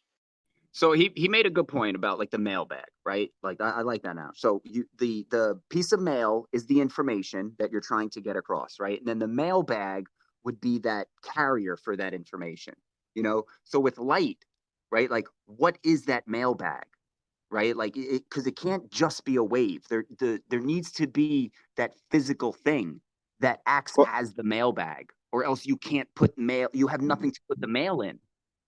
Quite possibly, sure. That's a reasonable question, and I understand why you're saying that, because it's easier to have a physical mechanism doing something. We don't want to attribute this doing something to this non-physical thing. I understand where you're coming from, and that's part of what's still being investigated by experts and shit like that. I would make no claim that we 100% know what light is.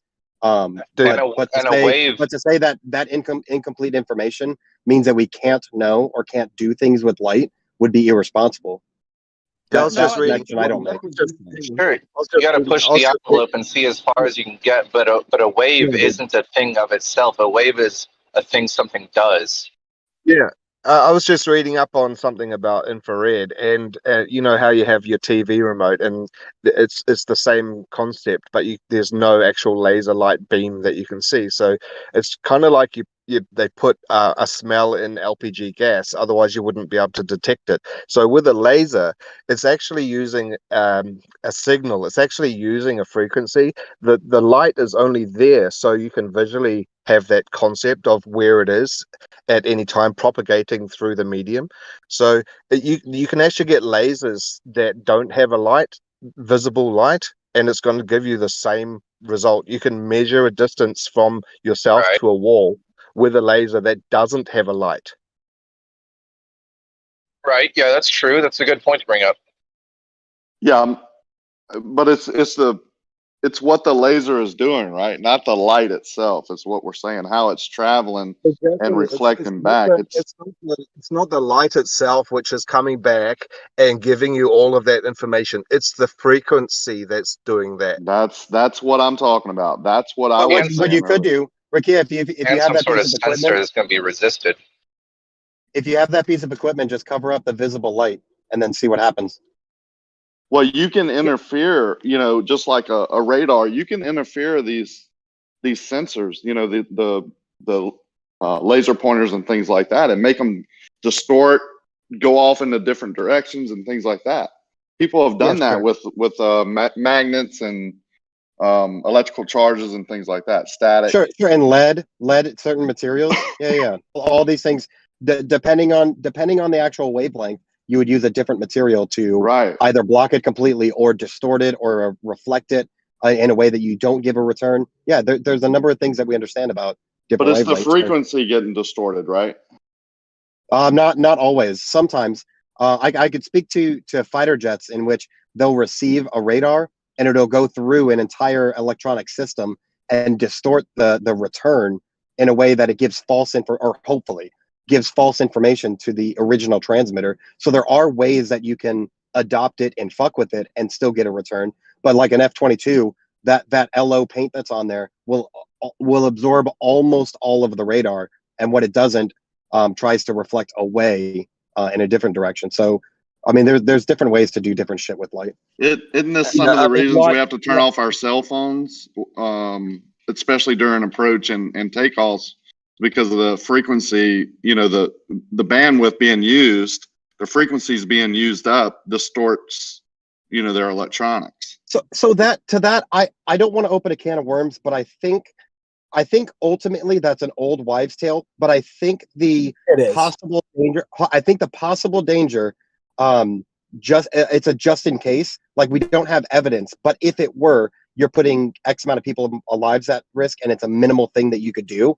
So I think it's not true that it messes with airplanes, but the risk that it might versus the amount of energy it takes to, you know, turn off your phone. I think they're like, continue to do it. We don't care. But that's what I was getting at. I think if everybody used their phone at once under a certain, you know, thing, and it took up all this, you know, space or bandwidth or whatever, it might cause an issue. That's why they do it. But that is still the cause, right? That's still the effect. Hey, Bio, think about this. If you have an incandescent light, for example, in your room, you have an incandescent light bulb in your ceiling, right? And it's letting off light. Is there a device that you can measure any other possible frequency that would be coming off that light rather than the light itself? Yeah, of course there is. You would just you could fine tune a receiver in which it'll I don't know the exact tool that you would use, but I know that there are tools in which you can fine tune a particular frequency and it'll either activate or not depending on if it picks it up.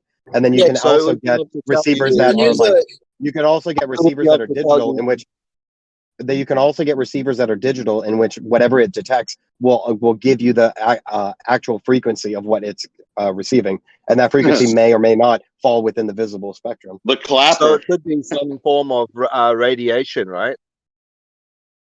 I mean, in all technicalities, sure, yeah. So Define what you mean by radiation. It could be the radiation that we're that's a huge term. Sending. It's That's the a very radiation. broad term. You can use spectrometers. You can use spectrometers for most things.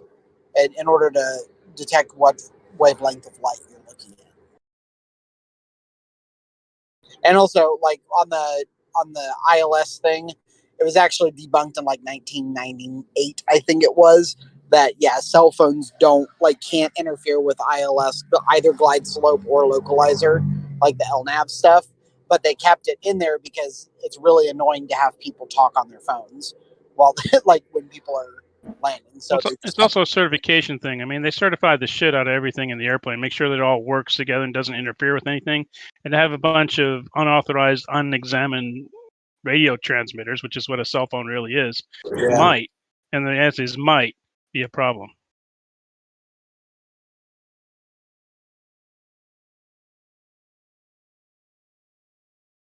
Yeah, but I use my cell phone all the time when I'm shooting ILS approaches, and I'll put it next to my GPS. Right, I've never turned my cell phone off on any plane. Well, sorry. You're fine.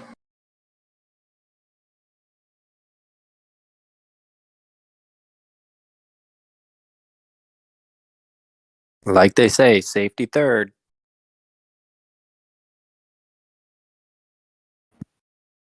I'm getting better signal and streaming capabilities. 20. I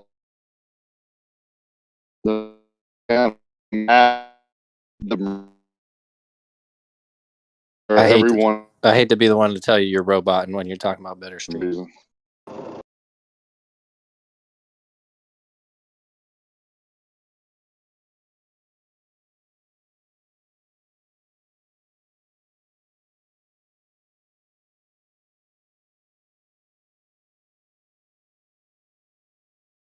I have no.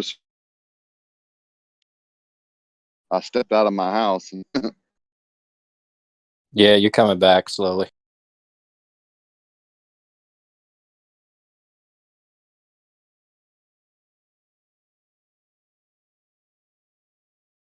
Interesting though, somebody brought up the idea of pointing your remote at the TV, and I thought about the dude facepalm, 90-degree facepalm or whatever, talking about what if you're pointing up in the sky and it's bouncing back off of something that's not actually what you're trying to intend to bounce off of. You know what I mean? Because how many times have you had to maneuver your remote to get the TV to work? You know what I mean?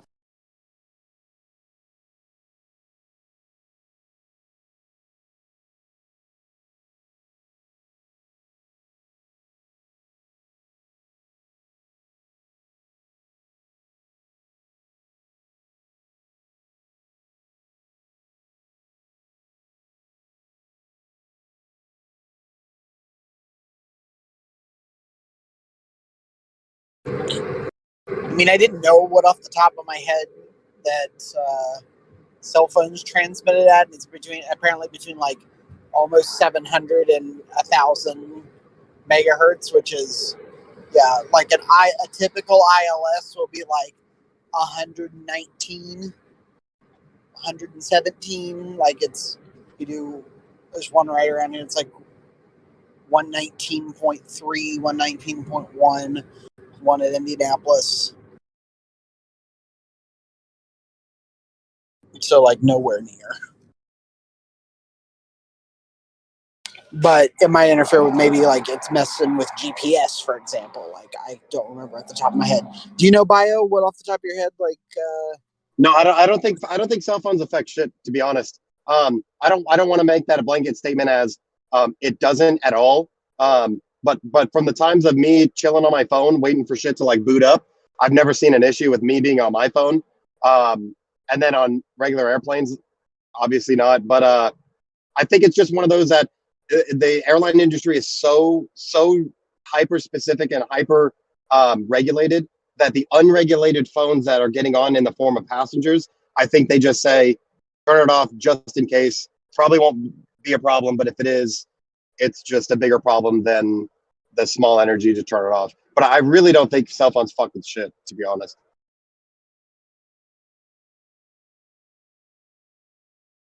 There wouldn't be any reason with GPS specifically, because that's just receiving shit. I understand with the ILS because those frequency ranges are pretty close. I I can't remember off the top of my head for communication, whether it's UHF or VHF. I'm not entirely sure. Phones shouldn't have an issue with radar. Yeah, because you guys use like, you military guys use like 256 point whatever, and we'll use like civilian ones are like 122.7, 123.05. Yeah, it's been a while. The exact numbers, I'm not sure. I know that we have two bands. We have the ultra high and the very high. And I'm pretty sure one of them would be civilian. Another would be the encrypted, but the actual range, I'm not sure. I do know that it's obviously high above cell phone range, but I don't know the actual numbers off my head. Yeah, the reason they don't allow devices on planes, at least to be used, is because back in the original iPhone days, with the the original like 2 and 3G GSM signal bands, they would have a common interference that might be picked up on certain radios. So they just decided, just fuck all that. And, anybody who's used an iPhone in a recording studio usually have to turn those off. Maybe not the new ones, but the old ones. Oh, interfering with the UHF. Yeah, it was mostly just the older iPhones. They don't really use those anymore. Those that bands, makes they use sense why you have to turn the them off on 4G the and the airplanes. 5G. Yeah, because especially during takeoff and landing, you're communicating a lot with tower, so that would make sense. That adds up.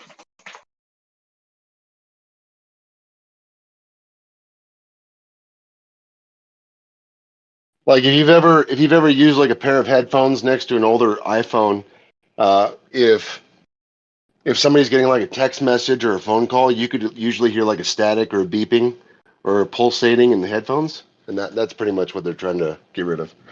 I remember my radio going static whenever I'd get a call, like way back in the day, using like some like Sidekick bullshit or whatever. Yeah, that's what my radio would go fuzzy, and then I'd look at my phone, then it would ring, and I'm like, oh, that's weird. Those big bag phones would really do it to your radio because it had a separate antenna on your car that would, interfere.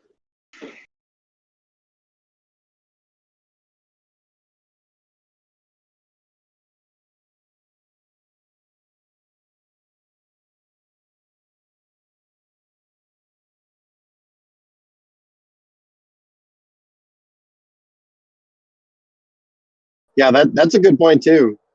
As far as like the spectrum traveling in waves would just be like radio. Radio's not a direct line of like a direct like tube to your antenna.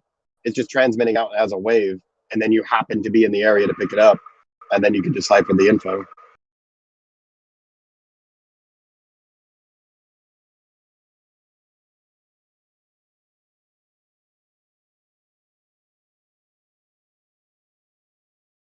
You might think this is funny, Bio. A guy at the airport the other day, he was rebuilding an old it's called a Blanca Cruisair, and he had an old radio in it from the 50s that he used to have, and what he had is these like little crystal tubes that they'd insert into them to change your frequency, so they didn't have a knob frequency like variator. They had just like these crystals you popped in, and you could only, you'd carry 5 or 6 frequency crystals with you. That's so weird. Isn't that so? It was so cool to see. I'd heard of them before, but I'd never seen one. He's like, "Hey, come over here and look at this." He was restoring the thing. He's like, "Check this out. Do you know what this is?" I immediately knew what it was, but I'd never seen one before. I was like, no, yeah, I've never seen that either. Yeah, these little crystal tubes that you popped into your radio to tune into a frequency. They must have been like different sizes, I guess, and like one was for one was a whole number or some shit like that. Yeah, it's very weird. Yeah, try to find a YouTube video about that topic. I've tried. They're going to redirect you towards other forms of technology.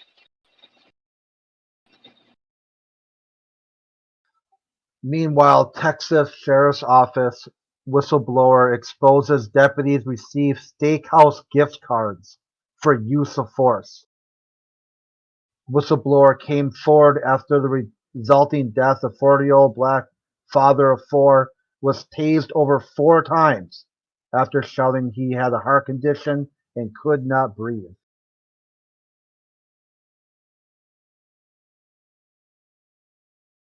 Pretty fucked up, man. Yeah. For me, makes sense in the flat Earth. Can't be explained on a globe Earth. Yeah, that was quite the transition. Executive branches by the this is what going back from this conversation started with, like, oh, you guys know the executive branch went to the moon because why would they lie? Then it turned into a thing about radio waves, and I got satellites and a printout on my computer, and I can point lasers into the air, but you can't because it interfere with an airplane. So there, full circle, back to the topic. The government lies to you all the time. All the time. There's not one thing they're ever honest about. And when you finally get a whistleblower that lets you know they've been up to no good, they'll hardly ever even give you the full truth at that point. I think Crit lies to me. So I know that you're full of propaganda for your own side, Crit, but in a literal sense, do you think that the government lies literally 100% of the time? Yeah, 100% of the time. It's never the full truth. It's always layers of shit before, just to get to, like, you gotta scratch through all the bullshit, and maybe there's some thing in there that's just true enough that they can say they didn't lie, but it's always a lie. But what if you're the one lying? Well, what if you're the one lying to me, Crit? The big deal. I never asked you to comply. I'm not knocking down the door of your house looking for steakhouse gift cards. Yeah, no one's done that to my house. Have they done it to your house? Yeah, if they do it to one of us, they did it to all of us. Didn't you mean bullshit, Crit? Yeah, bullshitting.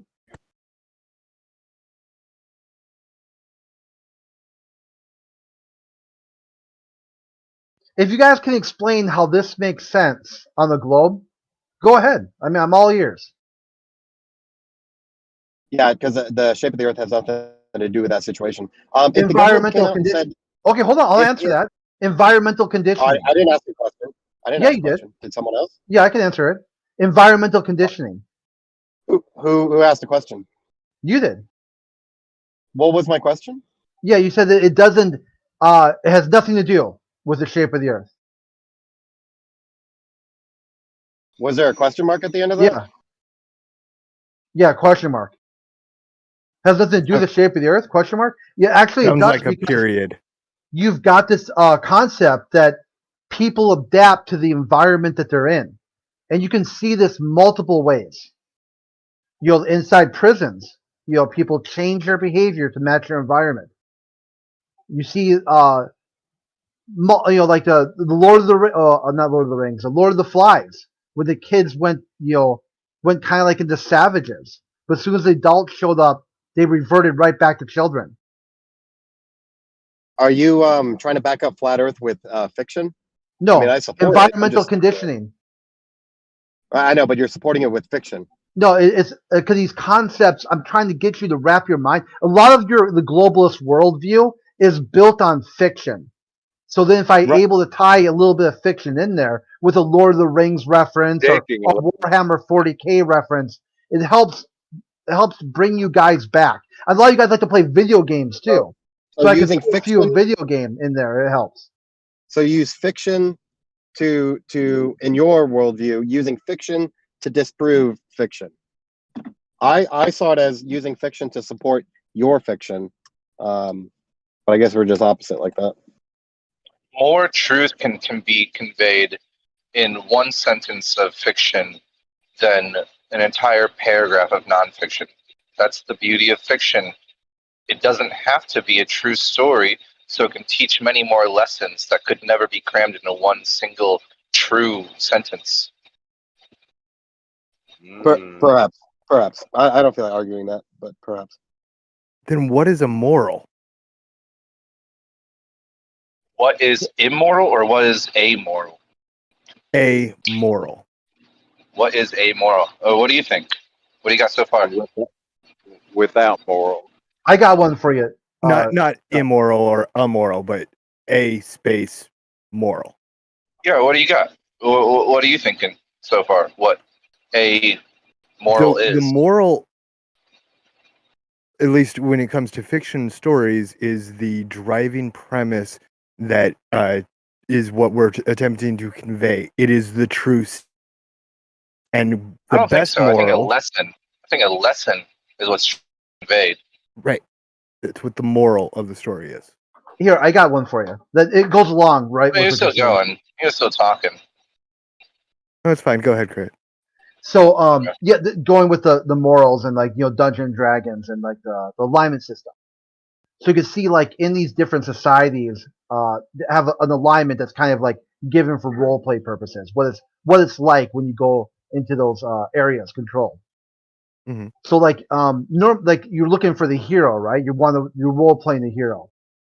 Mm-hmm. So like in the chaotic evil society, right? The hero's still the hero. Like Driz. That wasn't. Hold on. Okay. Point of clarity. That is not a chaotic evil society. That is a lawful evil society. Very big difference. Maybe we should stay away from Dungeons and Dragons. Maybe it has you busted my bubble. particular terminology. Sorry, go ahead. Yeah, well, okay, sure. I can move on.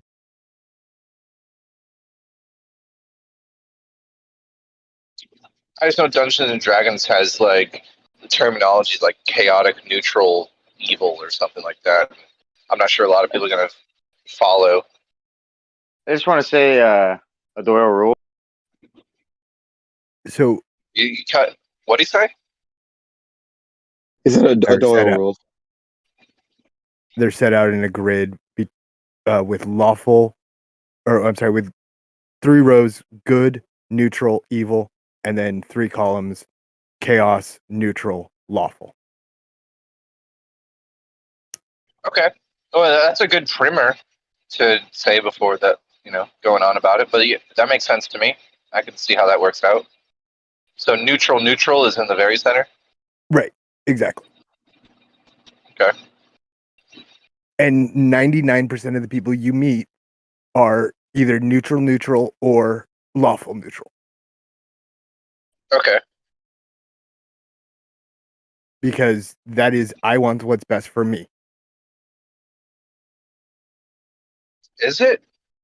Yeah. How lawful neutral is what is I want what's best for me? No, true neutral is I want what's best for me. Neutral is I want what's best for me. Mm-hmm. That's interesting. I feel like there's another layer to this that maybe you haven't named. What's your favorite show or something like that? Because a lot of times people put like the characters of that show into an alignment chart. They maybe give context, yeah. Sure. Yeah, that's fun. I see how you would do that. Is there some show that you really like? Maybe I'll see if I can find one. Yeah, One Piece is the world's most popular selling manga. I'm pretty familiar with that. That one breaks down pretty well, doesn't it? I'm sure it does. I mean, One Piece has a wide variety of characters, but I don't think a lot of people here are too familiar with that show or book.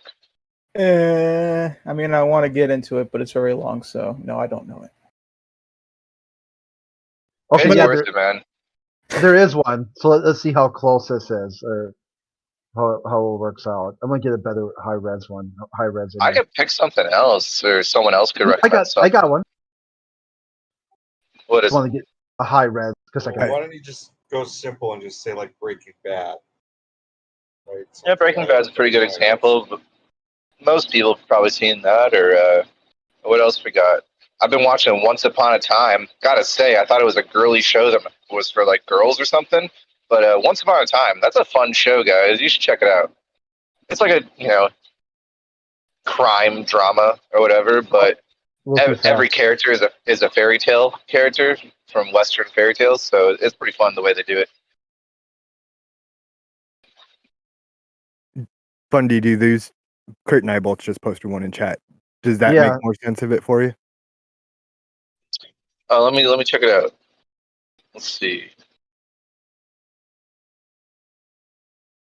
Okay. Oh, okay. So it's about One Piece. Cool. Which one should I look at first? Drink Kool-Aid or No, Conspiracy go with crit. Santa? Go with crits. Conspiracy Santa. I don't know One Piece, so. Yeah, the one I didn't see it. has little phrases. I didn't see the. I didn't see the words "good" used earlier in what you were saying, or did I? I'm already forgetting. There was lawful to chaotic. That's a spectrum. Lawful, neutral, chaotic, and then what was the other axis? Good, neutral, evil. Good, neutral, evil. Okay. True neutral is Doflamingo. I mean, he's a corrupt motherfucker right there. It's selfish, I guess. Most. I don't know. This is hard to take in. Lawful, I agree. Good, chaotic. I've been playing Some of them for make 25 some of them years. make a lot of sense. And my alignment every time I make a character is fuck alignment because it's a silly spectrum to put things on.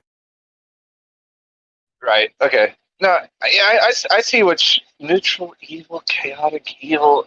Oh, this is tough. Yeah, it's really tough. You got to think about the depth of these personalities and characters and stuff. That's lawful evil. Now that's a funny one right there. Lawful evil when it comes to Magma Man or whatever his name is, Akainu, or I forget his Japanese name.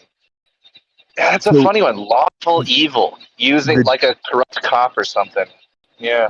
The D&D character that Crit spoke about, Drist, it comes from the Drow, which is an evil matriarchal society who take pride and pleasure in bloodshed, destruction, and slavery, and all of the bad things, right? But they are still a very law and order society where if you break one of their laws, you're going to be tortured and killed and maybe turned into a drider. Now, could this be? See, I've been looking for the longest time for the justification of something that seems pretty important, and it's the base 10 number system. Right? We have 9 single-digit numbers, and then we go into double-digit numbers after 9. Right? And you got vortex geometry by what Mark Pass? No, not Mark Pascal. That's a completely different dude. What's his name? The guy who invented that stuff. Anyone know who I'm talking about?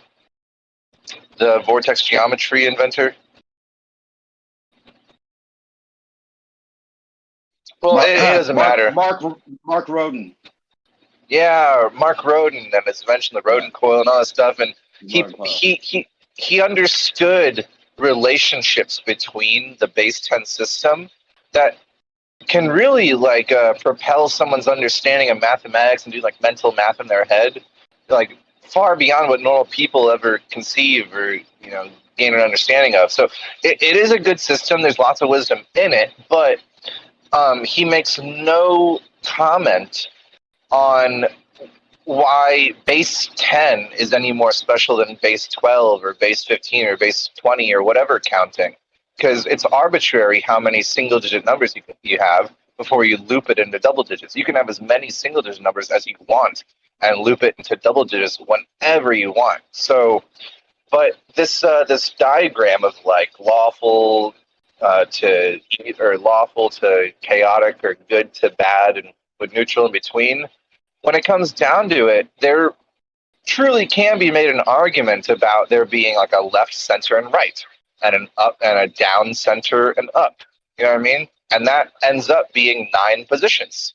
So that's the best thing I've come up with so far, besides the fact that we have like 10 fingers. But then again, that doesn't even make sense because we have 10 fingers, not 9 fingers. So, but yeah, I don't know. This chart seems to be the one thing that kind of points me in a direction of being able to explain the significance of why all throughout the world and history it seems people count by 10, except for the Sumerians who apparently had like base 60 instead. I don't know, just something I've never been able to understand the significance of.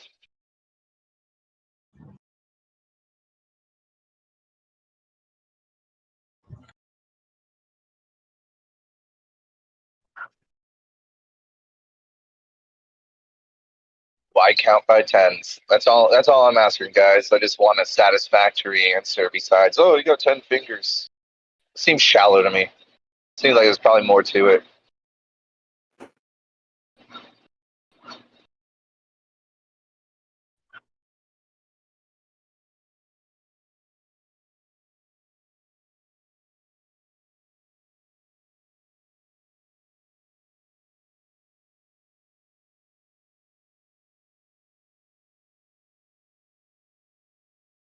Do I kill the convo or something? Mike Cook? No, I've wondered that too. As far as the base system goes, and if 10 works for one better reason than other ones, but yeah, definitely because you have 10 fingers, and then it just seems to work right for a lot of other reasons. Maybe I don't know, the numbering and stuff. I don't know. Yes, there's the 12 with the 12, sections that the rodent coil uses, as well as for the vortex mathematics. That's pretty interesting. Randy Powell going through the vortex mathematics. Actually, that's 9. They use 9. Right. But yeah, there's also 12. The whole idea of the moon's analemma compared to the sun's analemma. For every 12 moon analemmas, there's 1 sun analemma. Well, there you go. Right? There's 12 full moons a year, except for maybe barely. Sometimes you might squeeze. No, I think that's always how it is, because 13 moons takes longer than 365 days. 13 times 29.5. Yeah, I know, but there's between 12 and 13 moons, so some years have 13 full moons, and some years have 12 full moons, or new moons even. But yeah, but not complete. Yeah, not complete moons. Yeah, it's like 12. Well, it says here that 13 full moons takes 383 days. So you'll never have. Yeah. Go ahead, sorry. So you'll never have 13 full moon cycles within a year, but there is a chance that you could have. I don't know. It's a tough question. I'm not very certain, actually. It's like every other year. That's what a blue moon is. The blue moon is 2 full moons in the same month. But yeah, some years you do have 13 full moons. But yeah, you're right. There's not 13 full moon cycles, like from start to finish. But what's half a moon cycle? It's 29, so almost 15 days, right? So all I got to do is subtract 15 from that number I just gave you, and it's 368 days. So yeah, no, there's no chance. No, you're doing the math wrong. A whole cycle, and in a whole year, you could do 12 times 28, and you get 12 whole cycles, and then you still have a remainder. You still have a remainder of days till you get to 365, meaning that's how often. That's how many days you have a chance of having another full moon within that year. No, because full moons aren't every 28 days. Full moons are every 29.5 days. Regardless, 28 times 13 is 264. I know it's 29.5. But yeah, some years have 20. Some years have 29 or 15 full moon, not full moon cycles, but the full moon part of the cycle. 13 full moons in a year, and most years don't. Well, by my calculations, when we're talking about full moon cycles, we're talking about 383 days is 13 full moon cycles. You're right, and no one's saying all those. Now, if you get rid of half of that cycle to squeeze in as small of a package as you can, I guess you can trim off the beginning half month too, so you can minus another 15 days. So that's 353. You only need one day. No, I get it now. Oh boy. I got it now. As long as a year, like the first day of the year, January 1st, whatever, has a full moon at the very beginning of the year, then yeah, there can be 10 spare days where you squeeze in that 13th full moon. You're right. Yeah, my bad. As long as there's a full moon within the first 10 days of the year, you can have 13 full moons appear within a year.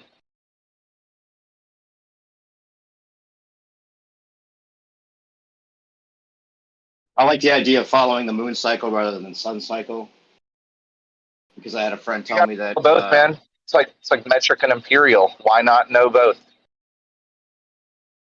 Why not speak two languages? You know, it doesn't hurt you at all. Well, More power to my you. friend was saying that if you celebrate the holidays for the moon cycle, then the holidays fall at a different time of the year. So you might be celebrating, whatever that holiday is during the winter or the summer, so it changes the mood of the holiday. Ramadan or Yeah, that's on that show Ramadan that and people Jewish holidays. are talking about with the something with with the symbols on their face and stuff, and they've got the game they played as a kid to get through the different shapes. The squiggly. Squid Game is some sort of show that everyone's talking about. Yeah, I haven't seen it myself though. In that show too, they've got this idea that the holidays change based on some sort of lunar cycle. Can anyone describe as well as I can what the rules are for Easter? Why don't you go ahead and You mean the day it shows up on? You want to? Yes. Just go ahead. What day is Easter? Yeah, Sunday. The first Sunday. The first Sunday after the full moon, after the spring equinox. Yes. Yeah, that's it. Thank you. Yeah, that's right. Because sorry, I was at a Chick-fil-A. No, but yeah, because the Passover, it's follows the moon cycle, of course, and Jesus, of course, was at a Passover before he died. Right, and this can be calculated when Easter is, and so there's holidays you don't normally hear about that are named after like 1 week before Easter, 2 weeks before Easter. They're called like Black whatever and Blue Wednesday and something like that. Ash Wednesday, it's 43 days. Sure. And it all stems from Easter, which is based on the moon, the full moon cycle. And so there's literally like 10 holidays before Easter that most people don't hear about that are just the weeks leading up to Easter because it can be calculated. We said Easter is, you said the first Sunday after the equinox, right? No. You say 4 days. No. You missed one thing. The first Sunday after the first full moon after the spring equinox. Now, if the spring equinox is a full moon night on a Sunday, then all three can happen on the same day. Easter can be the full moon Sunday on the spring equinox, but that is like a sort of aligning of the planets sort of date right there. It only happens every once in a while, a full moon on a Sunday on the exact day of the spring equinox. But as long as that isn't the case, it's the first Sunday after the first full moon after the spring equinox. They can't align though. They can align to different degrees. So it's always within it's always within a 2-week span of the equinox, or maybe even shorter than that. It's never too far past the equinox. Although I don't know, no, because it's never maybe past 15 days or so. I don't know. It's a tough thing to calculate on the top of your head. But there's a range. Can it be up to like almost a month after the equinox? I suppose, right? Like if the full moon was right before, then. Right. Yeah, then they'd be screwed, right? If the full moon was the day before the equinox, then they'd have to wait until the Sunday after the next full moon, which perhaps puts it at a range of 36 days or so. So anywhere between 0 and 36 days after the spring equinox. Yeah, that makes sense. I'm sorry, because a full moon happens. Because it's a fifth. I'm all confused now. No, I think that's right though. Yeah, I think what I just said is probably my best guess. 36 days after the spring equinox. I think that's the limit. It could never happen further than that.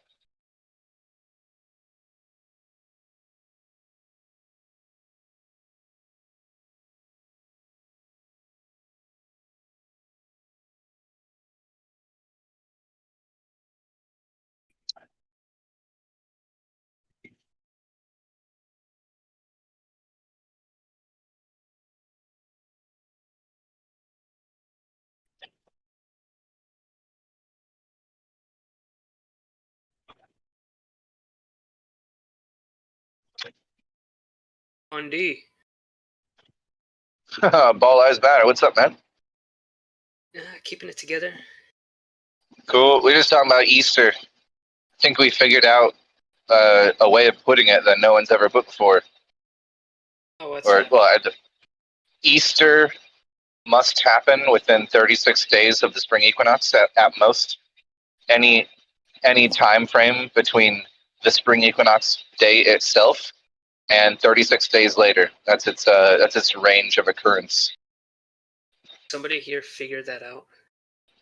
Yeah, me and I forgot who I was talking to. Me and some other guy worked it out. Might have been Kosho or Biodu. I forgot who it was. Sure, it has always been in the month of what? April, right? Doesn't matter about the month. The spring equinox happens nowadays on March 21st through 23rd. And Easter could happen on the day, like I said, either 0 days, like on the day of the spring equinox is an option. And also up to 36 days later. So it could be in April. But it's either happening in March or April. Either on March 21st or within 36 days after. I could have sworn that the Catholic Church declares like. It's based on the moon, man. Yeah, they do have to change it every year. Yeah. It's different every year, but it's based on the moon. Right. But someone has to. I mean, they know when it's coming. Sunday after the first full moon after the spring equinox. Yeah, exactly. Which gives it a maximum range of 36 days, because, or 30, maybe 35 to 36 days, depending on how strict they want to be. Somewhere between that and that. Yeah, they might stretch the definition of full moon if there's like a sliver moon. I don't know. Right, yeah. Because what the fuck's the difference, you know? Like, you ever look at a sliver moon and you're just staring at it, and you're just like, wait, nigga, is that full or what? You know, what the fuck's going on right now? Yeah, there's lots of days where I say, look at that full moon, and my girlfriend's like, let me check, and she's like, actually, tomorrow's the full moon. I'm like, bitch, it looks full. Yeah, that's but I guess there's a little bit left. Without government, who would have killed Jesus? I don't think Jesus was a guy, except, I mean, there was plenty of Jesuses and Jesuses. I just don't think the guy in the book is a literal tale, more of a literary tale. Crit, if Jesus never died, would you know who he is? Yeah. I know about lots of fictional characters. Just depends how popular they are. It would have been the same logic is going to, it was time. It was time for that to be revealed for humanity. To love your neighbor as if yourself. You harm another person, you're harming yourself. And this is why the atheists always act like an asshole. They have to debunk that idea. It's not debunking that idea. It's showing that those ideologies and those morals existed before Jesus. It wasn't required that Christianity revealed these quote unquote truths, because those quote unquote truths existed before him. Bio, what are you talking about? I think that's just within every person. I mean, that's just something that like a wise man can come to, whatever religion he may be. That's just something a wise man can come to on his own, or through a little help from his parents or experience or whatever. You don't need a guy named Jesus to bring you that realization. That's tough. Bio, what are you talking about? Can you give me like a specific? Yeah, it's probably Egyptian is probably the most popular reference as far as eye for an eye, treat your neighbor correct, don't do things that you wouldn't do to yourself, But Confucianism is another one that predates Christianity. Wasn't cannibalism around before Christianity? And it still is. I'm not saying it isn't. Sure. In some place. In some areas. Yes. It's always existed in different places. Sure. When there was no Christianity, weren't they more like ransacking and Vikings and killing each other and raping Depends people? what place you're talking about. Hold on, we can go down that road, Don. Sure, yes. There was a lot of fighting, a lot of wars, a lot of evil shit. There was also a lot of prosperity, peace, and advancement within humanity. Which time period and which peoples would you specifically like to talk about? Yeah, what culture? Vikings weren't even before Jesus, man. Yeah, Vikings weren't. Yeah, no, they didn't. They were very what should I call barbaric. Well, that's what I'm saying. The Vikings were not. They were before after they were Christianity. Christian too, bro. They were. Yeah. There's a lot of Don. There was a lot of evil before Christianity. There's a lot of evil after Christianity. There's cannibalism before. There's cannibalism afterwards. There's what happened before Christianity still occurs to even today. So I know. What's the specific point that you're trying to make? Though, okay, so I'm saying like a kingdom without Christianity, without morals or values. How do you think that would run compared to one that is real Christian? Real. Well, they did the Armenians, for example, did a lot of killing before Christianity and a lot of killing after Christianity. Seemed like it didn't affect them all that much. Or right. Maybe So that was a trap question. That was a trap question right there, Don. Right. It could be answered simply though, Don. What you're implying is that there were no morals before Christianity, therefore it must have been chaos. But there are plenty of examples. There are plenty of examples in which what you would subscribe to as prosperity, perhaps peace, existed before Christianity, despite not having the moral teachings that you subscribe to. There were still morals. They just got it from different places than you. Right. I never said there was no more. I just said Christianity versus those that like without God in your question. Yeah, but what Don? You're assuming in your do you answer. Remember what, Don? Do you remember what you said though when you asked? You said something about examples with civilizations that have no morals. That was part of your question, and that's the implication of that is that without Christianity, you literally have no morals, and that's what I'm trying to address. In which you still have morals, you just have a different location in which you get them. Really? So if I could be without Christianity, say I could be without God, right? I can set a kingdom up where people can eat each other. You could do that with religion, and you could just say, you could just say I could just Why say is that not happening? Because watch this. I have been sent by God to run a civilization. Join me if you will. It will be full of peace and people eating, and that is the message from God. Who are you to question me when I declare that? No, literally, because you have no way of knowing if I'm just lying or if it's an actual communication I had with a God. You have no idea. So now you have to either abandon your established morals that you have now and say, based on faith, I believe you. Or you could say, I'm not going to even choose the religious route. I know naturally that that's fucked up. So I'm going to assume that you're lying. That's the position that you have to take. Or have God with your mind, body, and soul and knowing that it's wrong. Sure, man. What in any way that you want to decipher that information and move forward, you will do that, whether you include religion or not. I would say that naturally we know that we shouldn't eat other humans. I don't need a religion to tell me that. Right. Why is it that people have such difficulties trying to fix themselves without God versus having God? Because it's easier to attribute. It's easier to attribute successes or failures based on other things. Where it's if I perhaps do really good in my job, maybe I have a hard time gloating about it. So I would say, oh, thank God for this opportunity, despite you putting in work for 5 years and earning it. You say, thank God for this. Or if a bad thing happens, it's okay, I may have fucked up, but I can't admit it. So I'm just going to say God works in mysterious ways, or the devil did it. So everybody always seems to want to attribute successes or failures to something other than themselves. So it's just natural that some people would say, I need religion to pick me up, despite you're the one doing all the fucking work.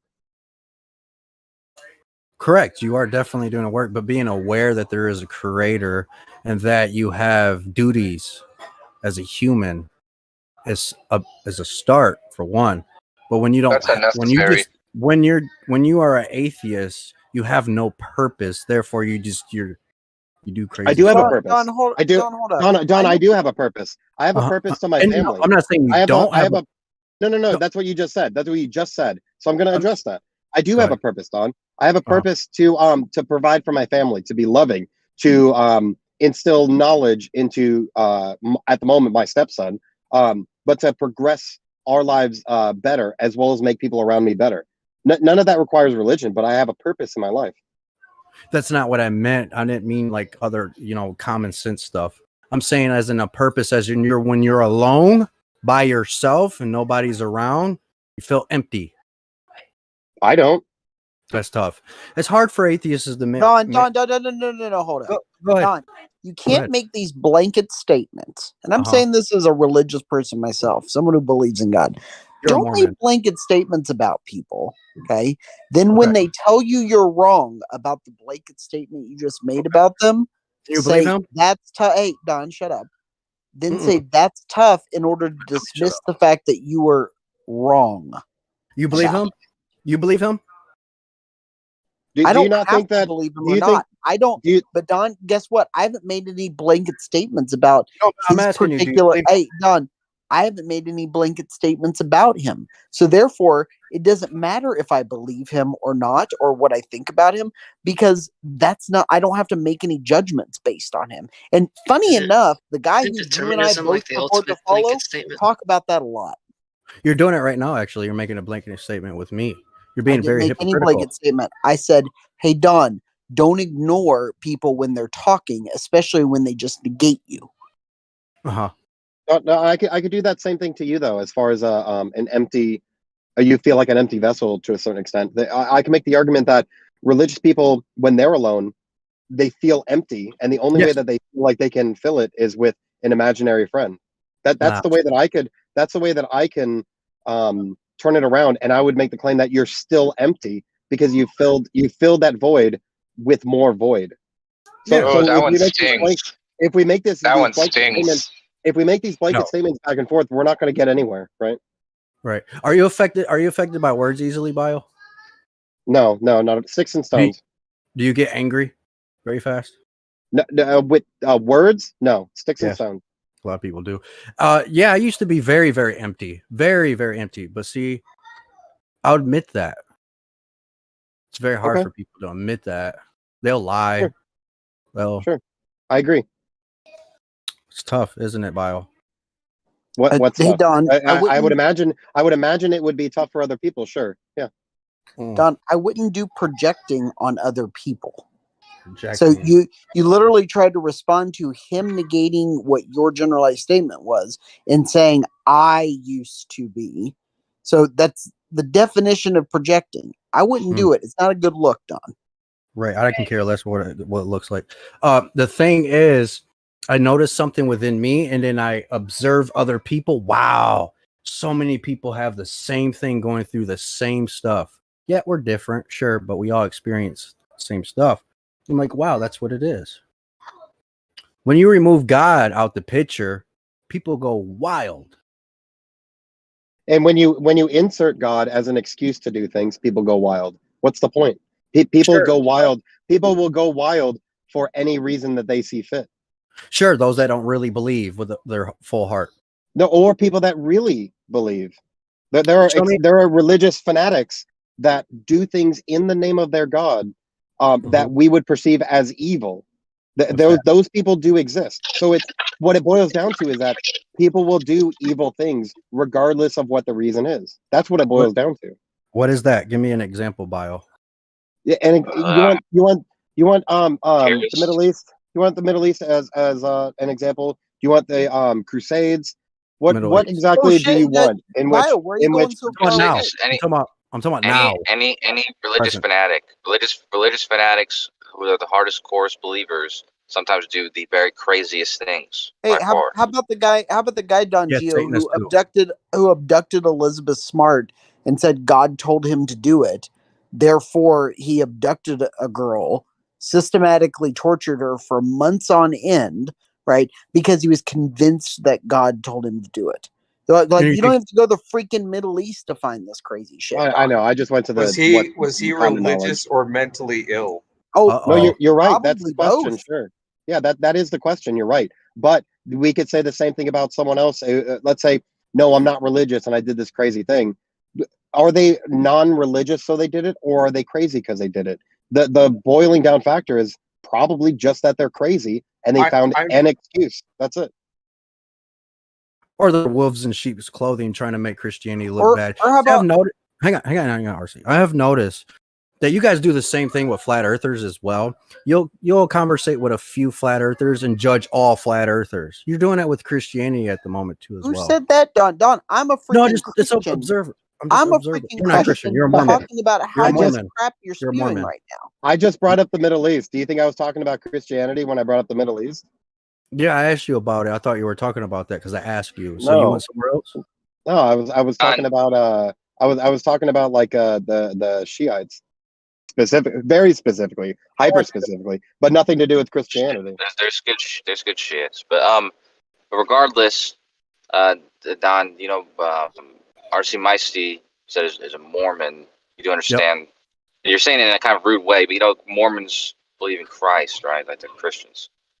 I don't know about that. Don, the name of my church is the Church of Jesus Christ of Latter-day Saints.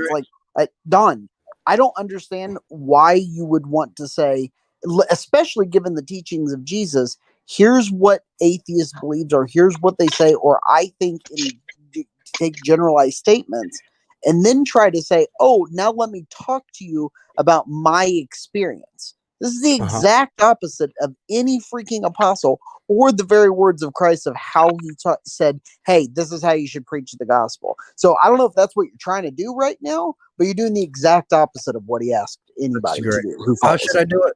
How should I do it, RC? Probably listening to people first, not just making generalized statements of them. Right, you're just waiting for me to be done talking, Don. I think I've addressed everything you've said, and I think your response, quite normally from you, is that's tough, and then you move on to something else. I think you're just waiting for me to stop talking. Oh. RC, didn't Jesus like right now? Right? Didn't Jesus talk to the? Hey Don, here's a good Shut pastor who I know. Didn't Shut up and listen to how he's talking.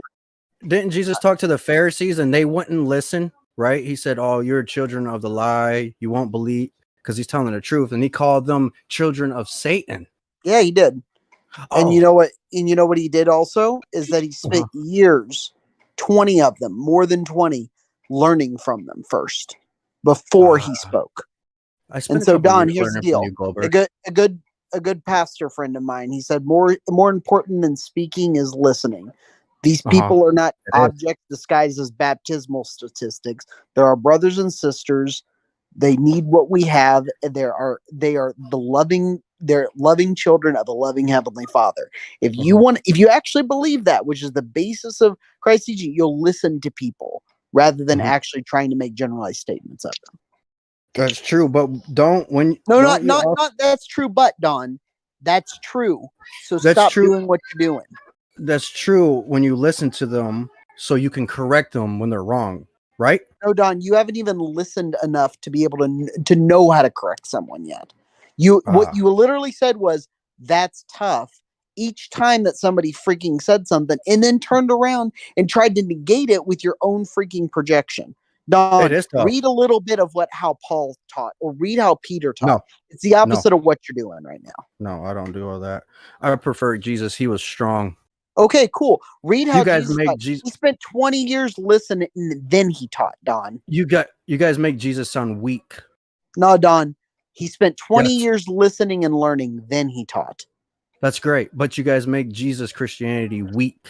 Dude, he was weak. He died. He's a god and died. I mean, call that his pretty fucking literal weak, man. gospel, Don, was Wait a minute, Bio, hang on. the meek shall inherit the earth. That is his literal freaking words. That's great. Hey, Bio, you gonna hang No, yourself? Don, hold up. Don, are you just going to ignore the fact that he said himself, he taught himself, the meek shall inherit the earth? That's great. Okay, so why are you worried about Jesus being weak? Wasn't his whole purpose to Definitely show wasn't weak. that the weak confound the wise? Wasn't that another one of his teachings? Yeah, they definitely. They Don, definitely do confound read me, what that's for you sure. say Oof. you believe They teach me a before lot. you preach it. Right. Definitely. You got some truths, RC. I would agree with that. You got some, but you got surface level. So, yeah, all right, Don, that's cool beans. Then why don't you take a second with those truths, before you open your mouth again, especially with generalized statements. Does it make you mad? Not at all. Would you tell me the truth if it did? Yep. Do you want him to be mad? Do you want him to be mad, Don? No, I don't. No, Awesome. but I would hope all you have perfect peace. It's Oh amazing. no, that no one will have perfect peace. But the journey is the journey is to get there. That's the goal. Well, if nobody will have it, then how is there ever going to be a journey to get there? No, that's the crux of it. That's why there is a journey. Right. Your goal is perfect. You're never going to reach it, but as long as you're reaching for it, you'll be better for it. Yeah, that sounds hard. That's tough. Oh yeah, that's tough, huh? Yeah, it definitely is. Is a perfect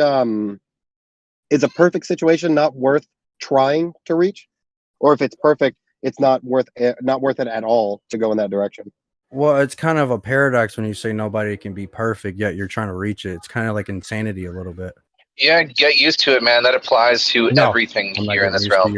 I'm not getting used to your mindset. I don't want it. Okay. Well, I mean, philosophically, I understand, or not, maybe not philosophically. Literally, I understand what you're saying. It's something that I can never attain. You even trying, I understand that part of it, but it's more philosophical, in which my goal is to never be satisfied with that parameter. If I'm trying to achieve some type of peace, there's no better goal than setting it for perfect peace. I know I'm not going to get there, but every step of the way, I'll be better than I was yesterday. If you think that there's nothing higher to reach toward, then you think you are God. And I don't think God, your God, wants you thinking you are him. You should be working every single minute of your life to be closer and more resemblance towards him. Interesting. Not being satisfied. Like, here I am. I'm done. I have reached God's status.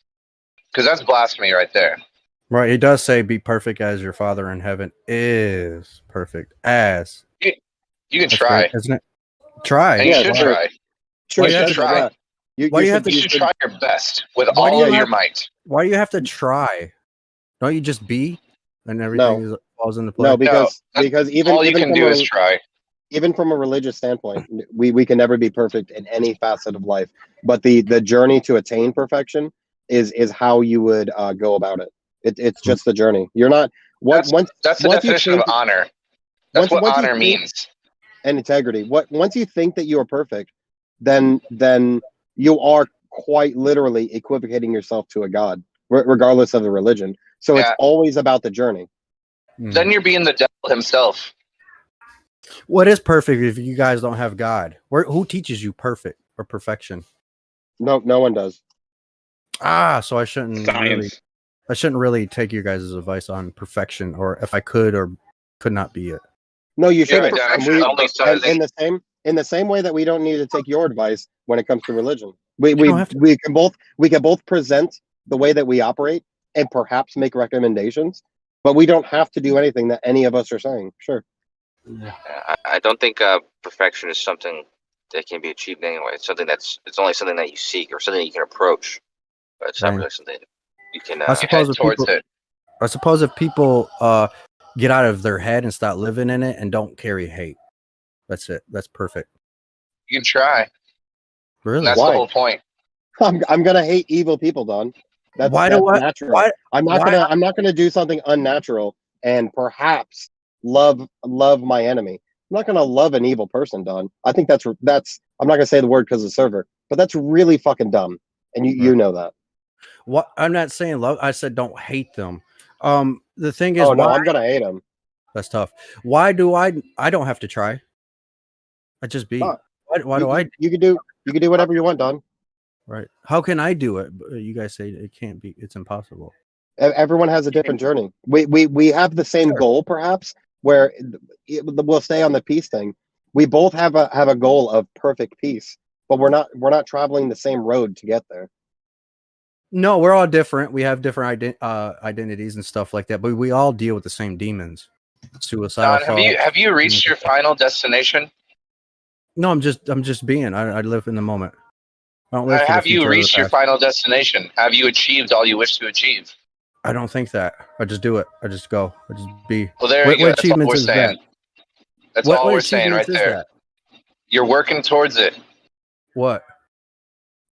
You're Whatever working you want towards achieving your whatever- goals. Yeah, whatever you want to be. Let's assume that you live for 40 years. Do you want to be the same person you are today in 40 years? Or do you perhaps have goals in which you could be better and say, okay, in 40 years, when you look back at your life, you say, I have improved. I'm not the same person I was 40 years ago. I am better than that person now. You don't want You know that? what? You know what I want? I want more children. I want 100 babies. There you go. Go for it, man. Yeah, Don, do you have room for improvement in your life? I'm pretty satisfied. Is What there do I room need to for improve? improvement in your life? I'm asking you. It's a yes or no. Because you know what, God has nowhere for room for improvement. So if you have no room for improvement, then you must be claiming you're God. Nope. Never claimed it. That's good. But So it does you say have room we for are improvement, gods. yeah? But it does say we are gods in the Bible.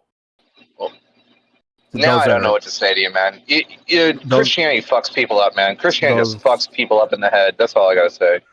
Well, mothers make boys emotional just like them with their mindset. Get out of this Did you know that? gender thing, man. No one wants to hear about this gender stuff about No, it's true, men though. or women, It's women true. weaken children. Hold No, up, cut it out, hold man. up. Do you think that there's not a difference between biological sex?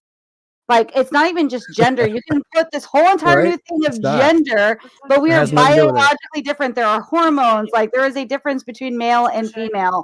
And to deny that is, like, hilarious to me. I'm not sure who you're do you responding think- to. Shines, do you think that do you think women make weak men? I think that it can be on both sexes to make men.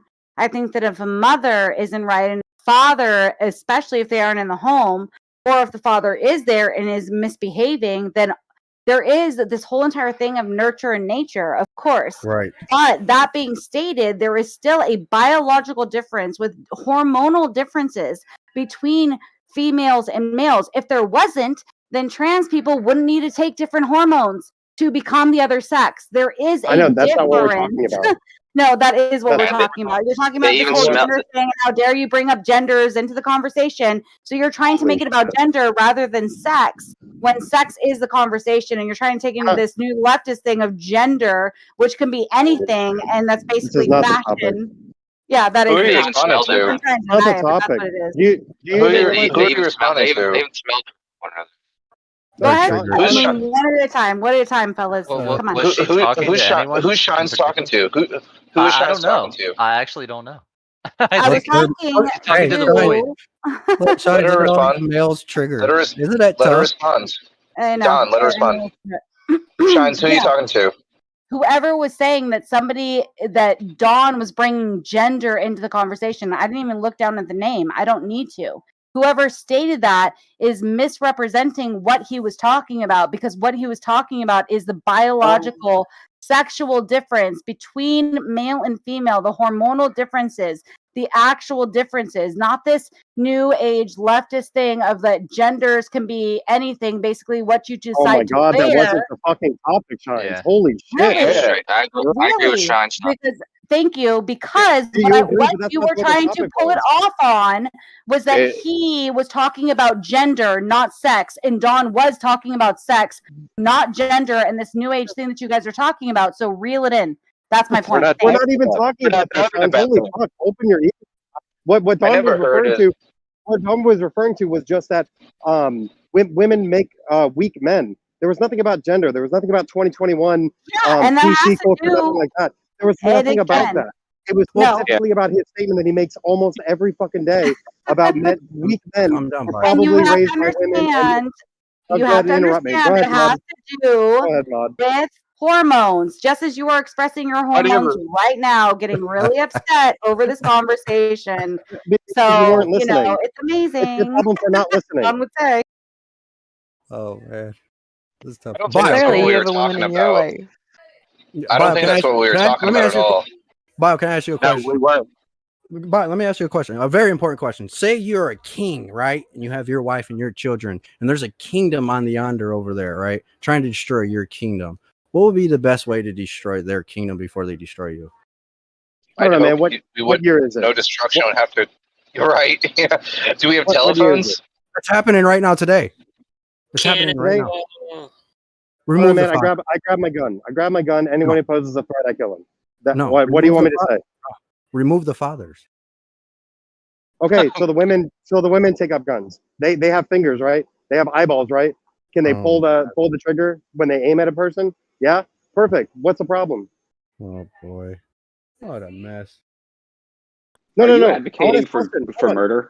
Are you you're gonna advocating for murder right now? You're going to ask a dumb question. Answer my dumb question. Do women have fingers and eyeballs? Do they have brains to be able to aim? Can they pull the trigger when they're aiming at an enemy? Can they? Yeah, my daughter said yes. Hello. So, as a combat veteran myself, yeah, we have the capability, but that doesn't mean we're the best at the job or emotionally the same as you guys and handling it in the same way. Don't say you guys. Treat everyone on an individual basis. If we're talking generalities about women and men in combat, then Then that's what you use the got. word general. Then go ahead and say generally if you truly believe in it. But everything should be handled on an individual basis. There's plenty of women that could beat the fuck out of any, particular guy. Yes, there are those exceptions to every rule. I think that's kind of assumed. I'm not talking about physical fundamental. I'm talking about mental. Yeah, they can pull the trigger. Mama bears do it even here at home when they have to sometimes. So, yeah. Okay, Don. I don't understand your point, Don. Like, all the men are removed. Oh, we're fucked. Is that your position? Because I disagree. Well, I look at statistics right now, right? The studies, because you ballers like that stuff, right? Am I wrong? Or am I wrong? Just asking a question first. Don, there's lots of flat earthers against you right now. So don't say ballers. You're opposed to these Or ballers. flatter, whatever. Whatever. No, Do you like statistics? It's you versus the people who disagree with you. Okay, That's great. It's You you can versus the disagree people with who me disagree with if you you. want. Yeah, don't use words like ballers. Okay, there's plenty of flat earthers that disagree with you right now. You're sounding crazy for like the past 20 minutes, to be Hold up, honest. Fundy. Right. Fundy, what are you so upset? Let's reel this in and let's talk about what is actually happening right now. What are you upset about? What do you think that Don said that was wrong? Let's just start with that. Let me ask you. I will respond, but let me ask you. What do you think the topic of discussion is right now? Where are we at in this conversation? How did we get here?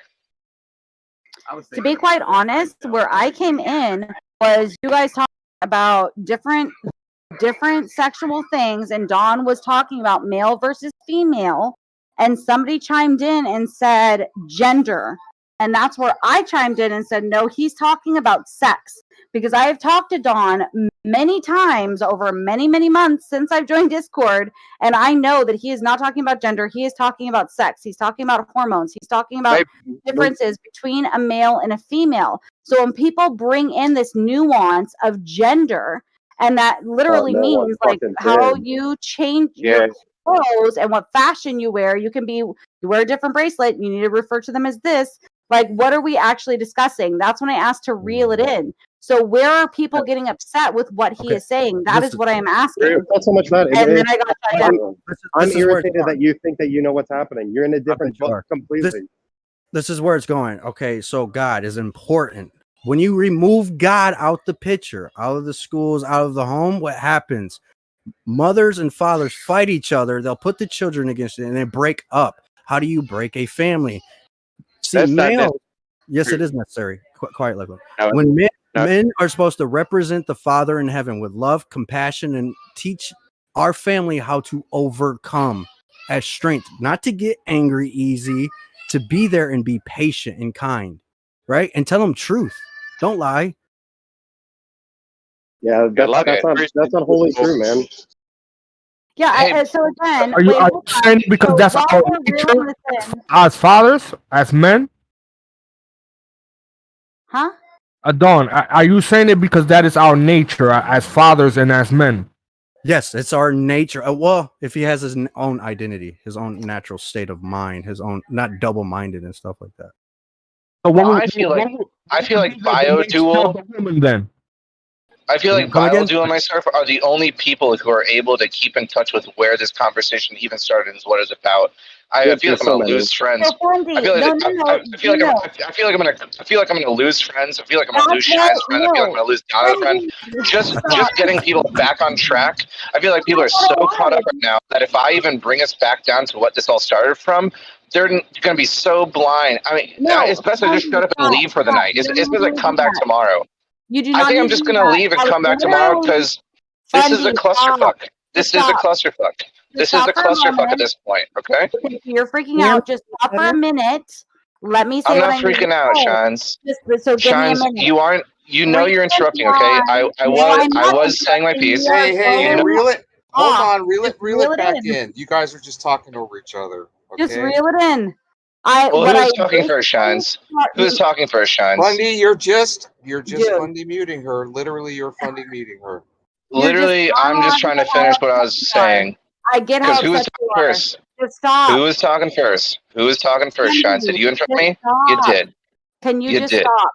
You are going off. And yes, I am interrupting you because you are going off. And There I'm you trying go. to settle things down. So if you would allow me to, I can settle it down and make things calm again.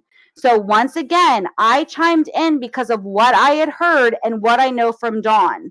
I didn't know the full context, but I know what Dawn is usually talking about and always has talked about, and it doesn't have to do with gender.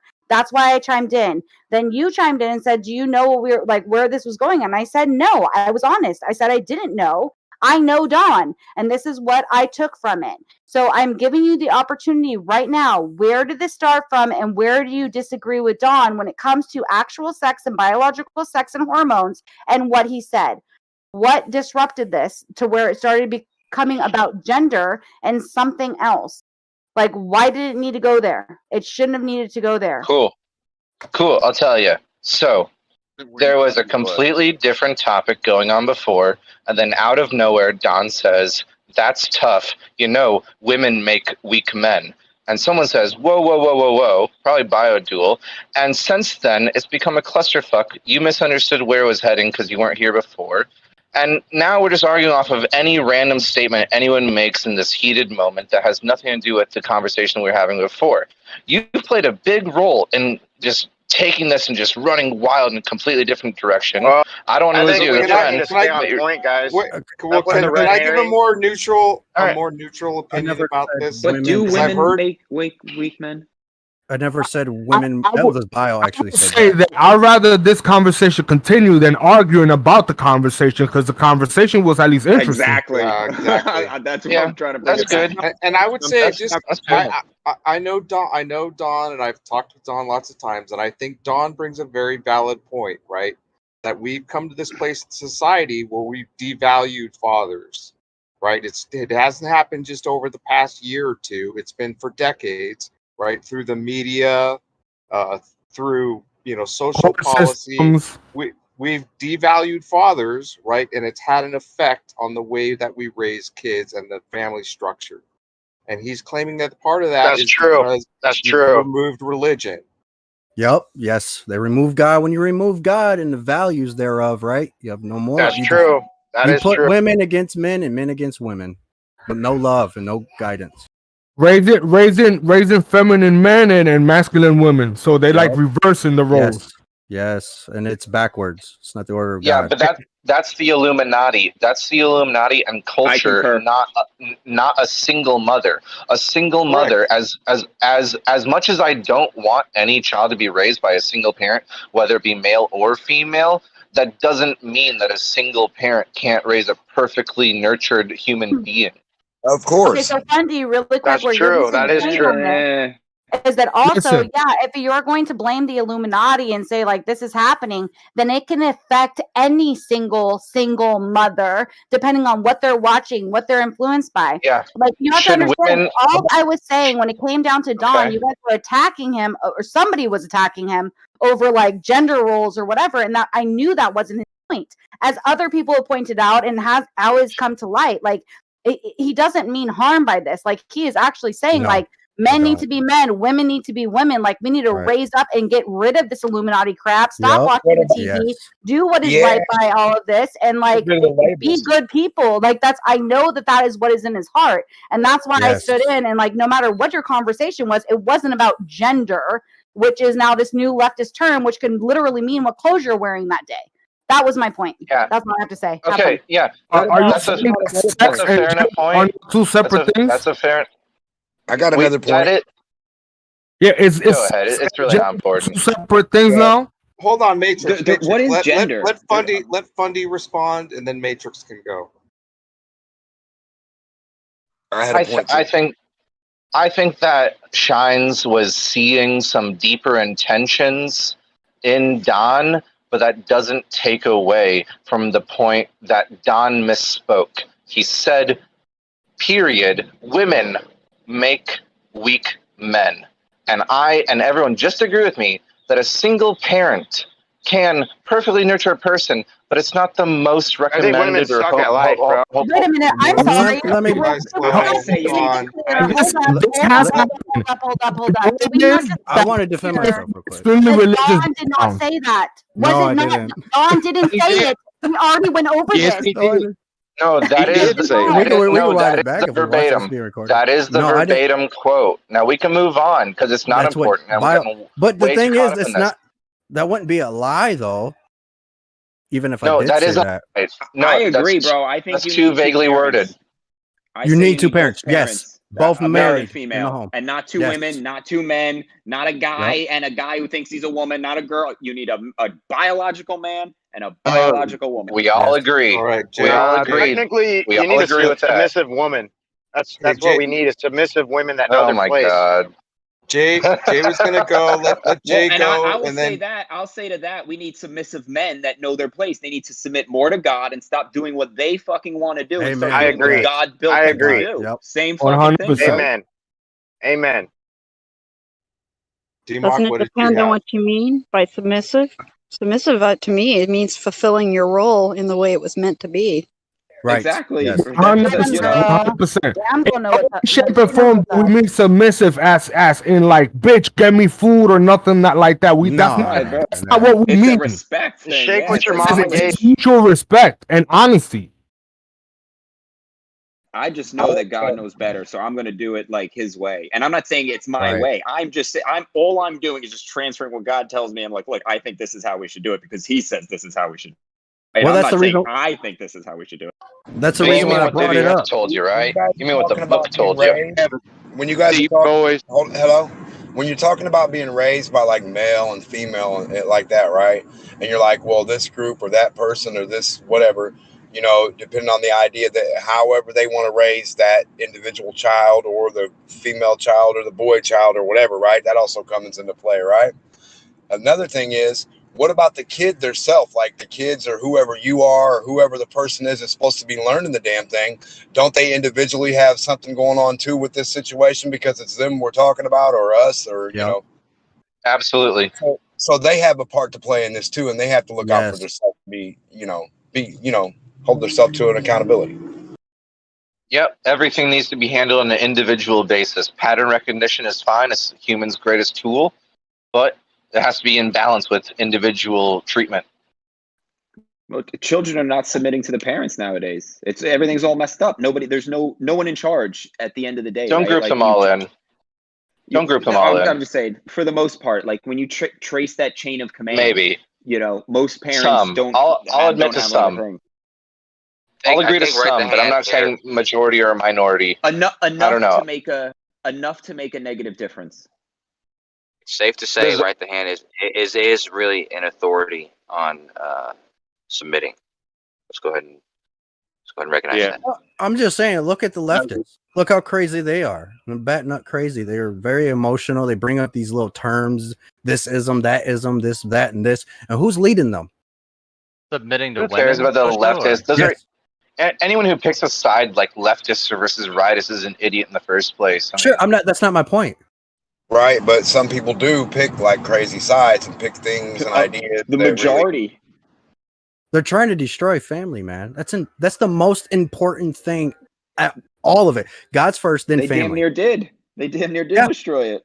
Look how many people are just single dads, single moms, paychecks from the government, handouts from the government. Where's the family? Where's the communities? Right? We need that. Everybody's. I bet you people don't even know their great grandmas anymore or We need grandpas. that back. Well, what's more important, family or community? Family I think makes it's the same community. thing. I think they go hand in hand. Family first. I think Family they make First each the other. family. They make each other.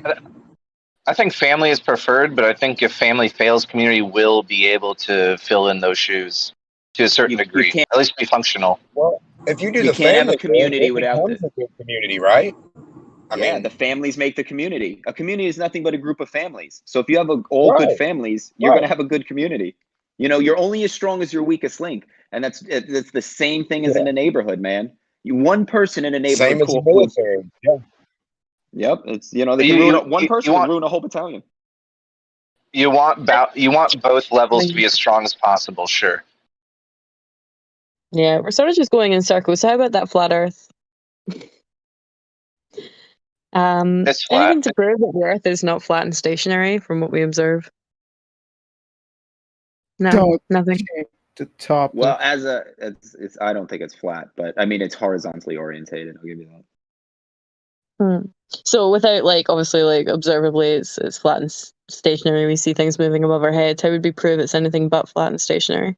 I don't know. Black hole doesn't look that flat and stationary to me, but I don't see black holes. So what can I do as a person, someone who doesn't live in obviously a lab? What can I go do? If you ask me, is Blackpool moving?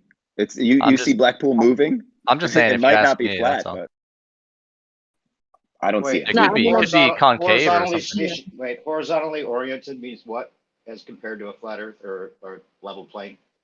What's the difference? Well, because it's not flat, right? There's valleys, mountains. Oh, it's a misnomer. Flat it's a would be misnomer. Yeah.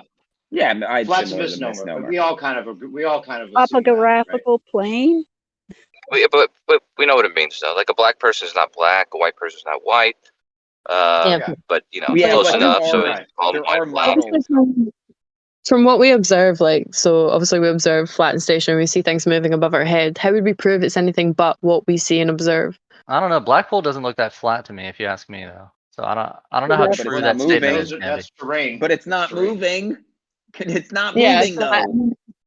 Parts to that as well. It seems a little disingenuous to say all we ever observe is flat and stationary. This is just my opinion. No, that's an but absolute statement. That's a straw man. On words here.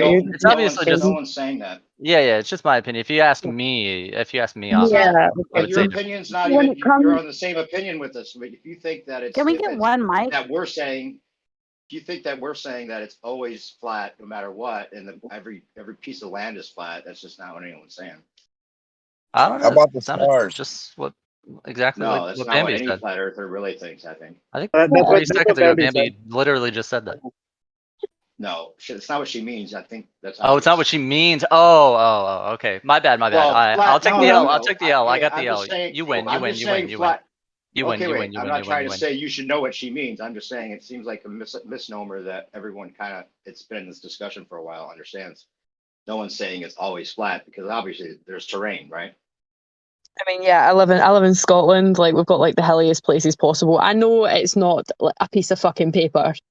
I'm not stupid. I mean, in general, as a shape. I think what the thing is it's just not a sphere. It's not a sphere and it's not curving. It's not even a shape either. It's not a perfect theory. Trying to define the whole thing is the problem. I'm sorry. Not being it doesn't have a shape. That's the thing. It's not one thing. The Earth isn't this. It's not Big E. There's no Big E. Right. So going back to it. Yeah, I can answer that. Well, then it can't be a ball. If there's no one but thing it's to be a ball, then what is a ball, right? But that's what I'm saying. When we say it's a ball, or you guys say it's a ball, and we say, you guys say it's flat, we all know that we don't mean it's an actual ball. We all know that we don't mean it's actually flat. These are the two different. There's a distinction between the planar Earth and the what do you call it? The geoid or the oblate spheroid or whatever they want to call it. But we all know what we mean now. So I don't think flat earther is a wrong term. You know what I mean? It's just kind of the name. No, because then it becomes, oh, you're a flat earther, then the AE map, then how do you have a flight? You know what I mean? And this is where like There's a lot of conflation. I'm like, that's why I'm like, yo, I Yeah, don't want to get legitimate grouped in with questions? any of those people. Legitimate Yeah. questions?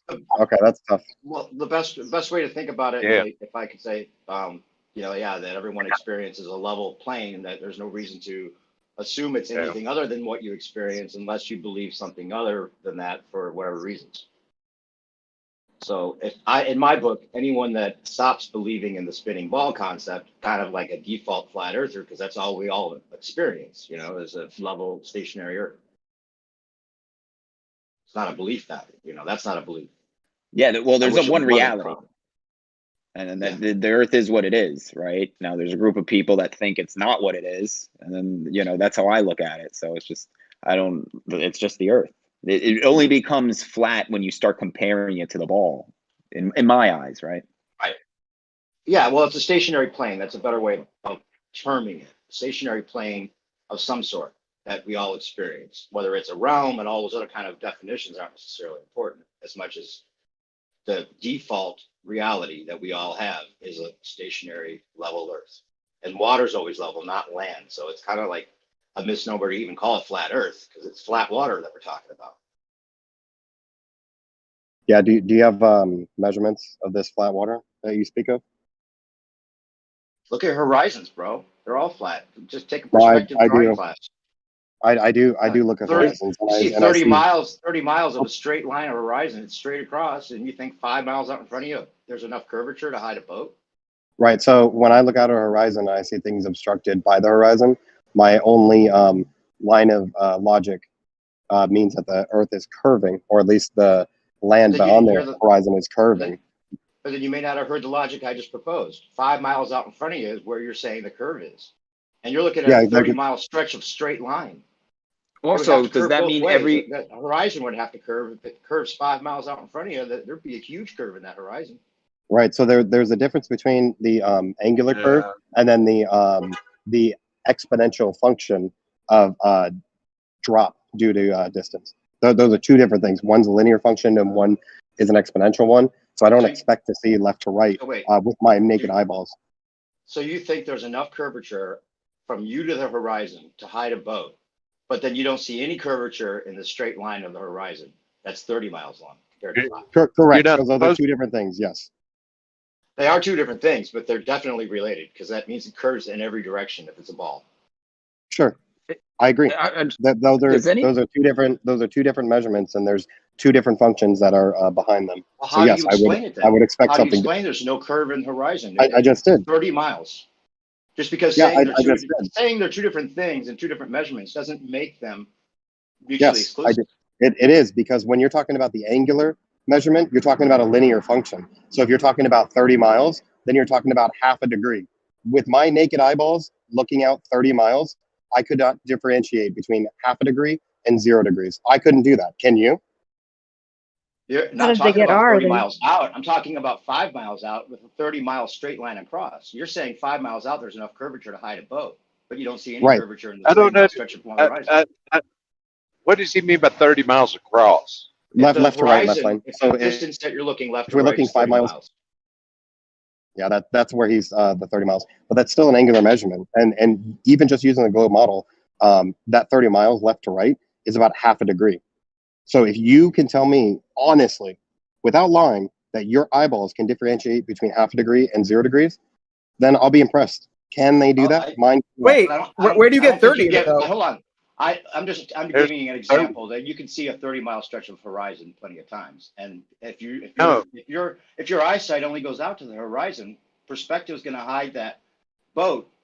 Obviously, you're thinking it's curvature, and then you can bring it back into focus, and it will eventually disappear at the vanishing point. Nope. But that doesn't mean that. But you don't get the logic of what I'm saying. I'm saying 5 miles out in front of you. Doesn't matter how much you could delineate between as far as looking at the measured curvature in the horizon. If you're looking 5 miles out, how is there that small of a degree hiding a boat from you to the horizon? Because you're talking about an exponential function in which we're talking about distance. What you're talking about with the left to right, hold on guys. When you're talking about the left to right, that 30 miles, you're talking about an angular measurement. These are two completely different things with two different functions, and that's how I'm essentially explaining it to you. What you would expect to see left to right of 30 miles would be. What you explained contradicts what I was saying. Man. Because, I'm sorry, wait, I just want to make sure we're understanding each other because you're saying. I'm sorry, but I will continue. Go ahead. Go ahead. I'm sorry. No, you got it. I was saying you were saying there was a certain percentage that you could that in the horizon line that you wouldn't be able to tell the curvature of because of the way you measure it, right? The angular measurement of it. Right. What you're saying. What would then you? I'm saying if it was that small of a degree, how could you imagine Overtime. that 5 Overtime. Never miles mind. would have? Never mind. I'll be back later. Can I ask a question real quick? All right, fine. Just one real quick. How do you get to use a quadratic function looking straight ahead, but you use a linear one left to right? I think his a common point. sense comparison. What Baldo was saying about the being two different things. Whenever people talk about obstruction because of the curve, like things going over the curve or whatever, boats going over the curve, they're saying that they're seeing evidence of the curve. You're not really seeing a curve because of that. You're seeing evidence that the Earth is curving. And when you guys, what you were talking about with the left to right thing, seeing the angular curve, that would be more like actually seeing a curve.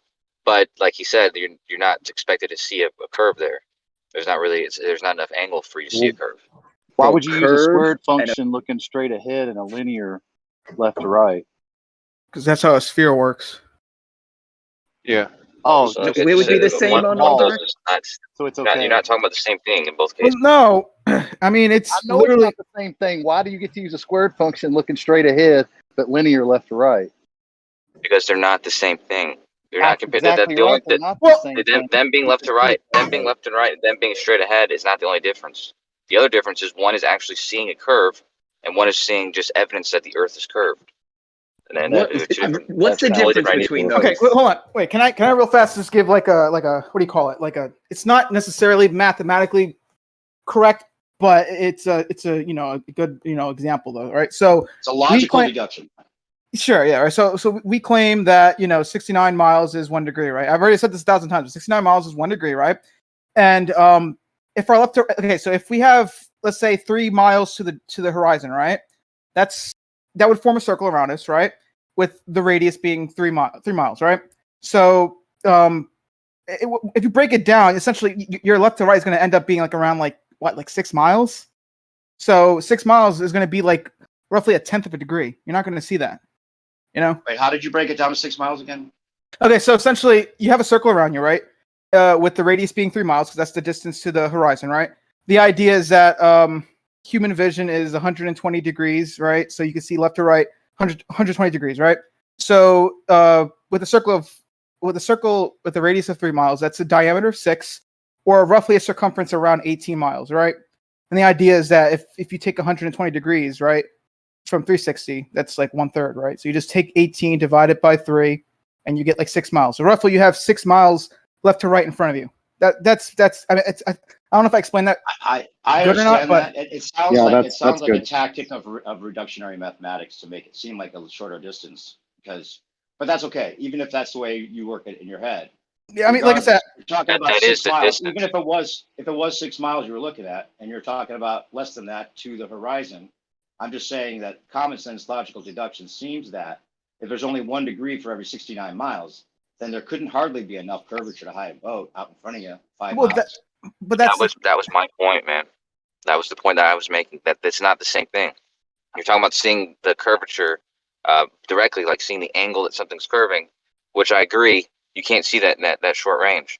But seeing evidence that the Earth is curved because there's a horizon in front of you, and then there's things that are beyond the horizon. That's not the same thing as seeing the curve directly. That's indirectly inferring that there's a curve because you're taking evidence of it. So you're saying the claim is not that the boat is obstructed by curvature ever? Oh no, it is. I feel like you didn't listen to the rest. Well, if it's either obstructed by a curvature, which is this actual obstruction, not just an evidence of an obstruction. One is you're seeing something because the Earth is curving. The other thing is you're seeing the curvature of the Earth. You're seeing the actual Earth curving. That's one example. One is you're seeing something happen because the Earth is curving. Yeah, but you're not seeing it because the Earth is curving, and there's a horizon for that fact. and because there's a horizon, there's Earth in between you and whatever else. So it's not really the same thing as like saying, hey, I'm there's curvature, there's the curvature there, because you're ultimately talking about an angle. Like when you're seeing that angle, you're seeing that curvature, that you're going to measure that with an angle, not with like a perspective, a distance. Yeah, it's your the angle you're looking at it at, it causes things to disappear from perspective. No. It won't be. If you want to talk about if you want to talk about perspective on a flat Earth, we'll just bring up trigonometry and then that fucks it. But as far as like the circle goes, speaking of you're trigonometry, describing. what about? Oh my God, man! Shut the fuck up for 2 seconds. God damn, man. So when we're talking about things that are dropping down in the distance, we're essentially looking over a parabola. We're looking over this curved surface. So as you add, just picture a parabola on a graph, and you're at the top of this parabola, and it's sloping down from you, curving like a quarter of a sphere. That natural curve. When you add distance between you and on the x-axis, you're exponentially increasing that distance from the x-axis to that y point on that part of the circle. That is an exponential function. So that's what we're talking about with distance and things being obstructed. When you're talking about this left to right curvature, you're talking about a linear function in which you're measuring the degrees of the circle of the surface of this circle. So that's why that's going to be the key difference between what we're talking about. So it's just a parabola in front of you. It's not a parabola left or right. Holy shit, man! If that's what you got from it, then that's fine. Whatever. That wasn't Well, me, the thing that was is- somebody else. That was somebody else chiming in. That wasn't me answering that.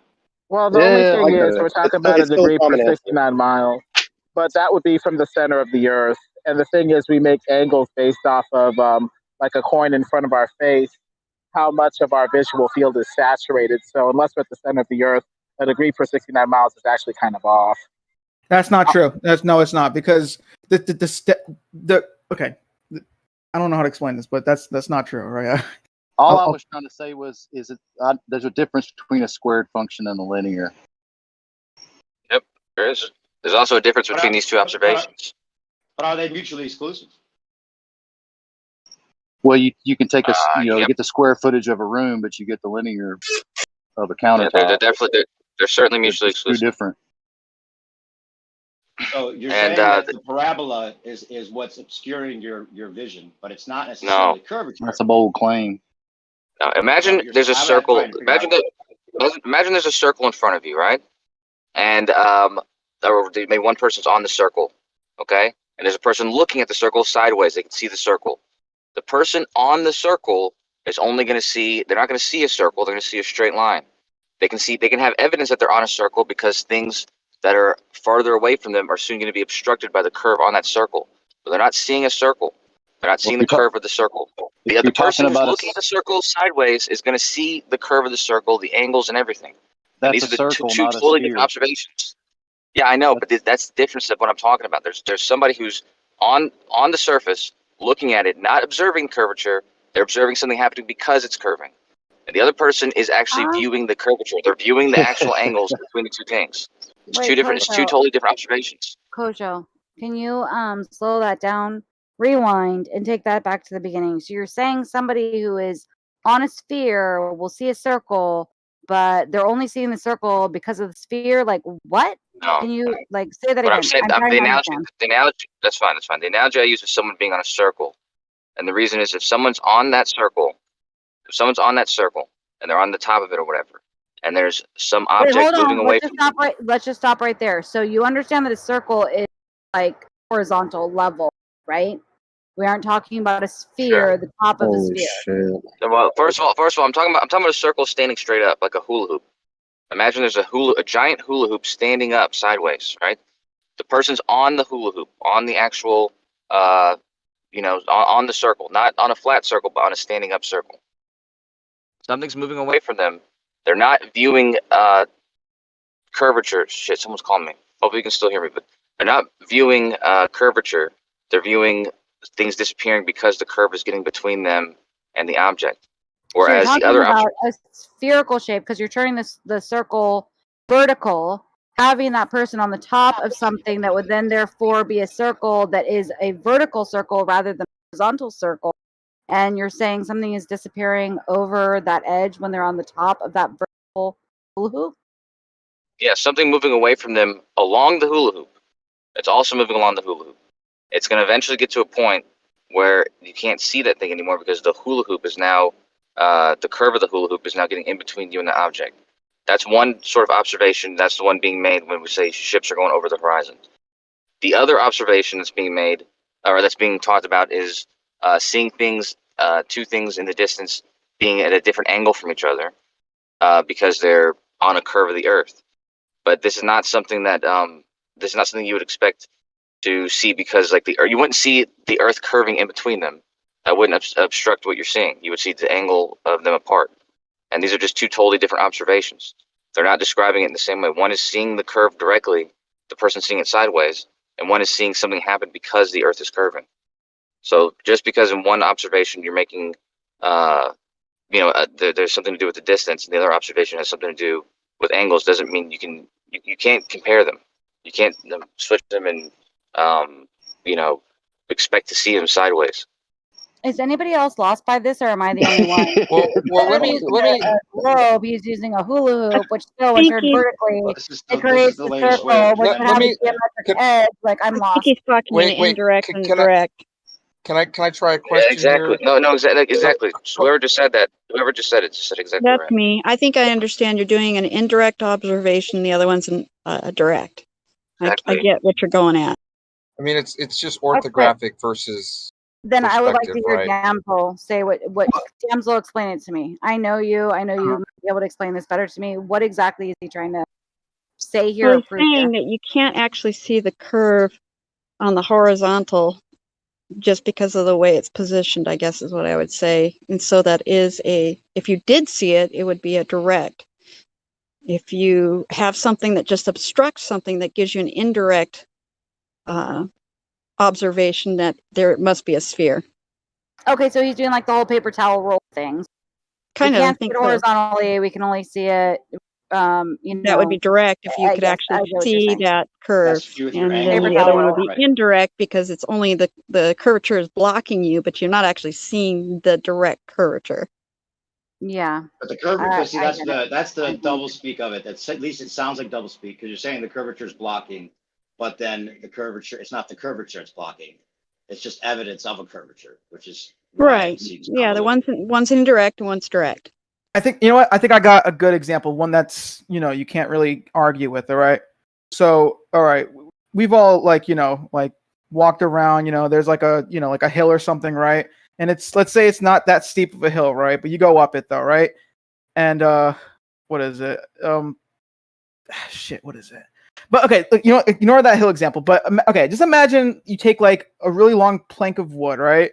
It's really long, right? Let's say 100 feet, right? And you tilt it ever so slightly, right? The beginning part of the wood, where you are, right, where you're, tilting it up, right? That's on the ground, right? But the end of that plank of wood, right? That's going to be lifted a whole lot, right?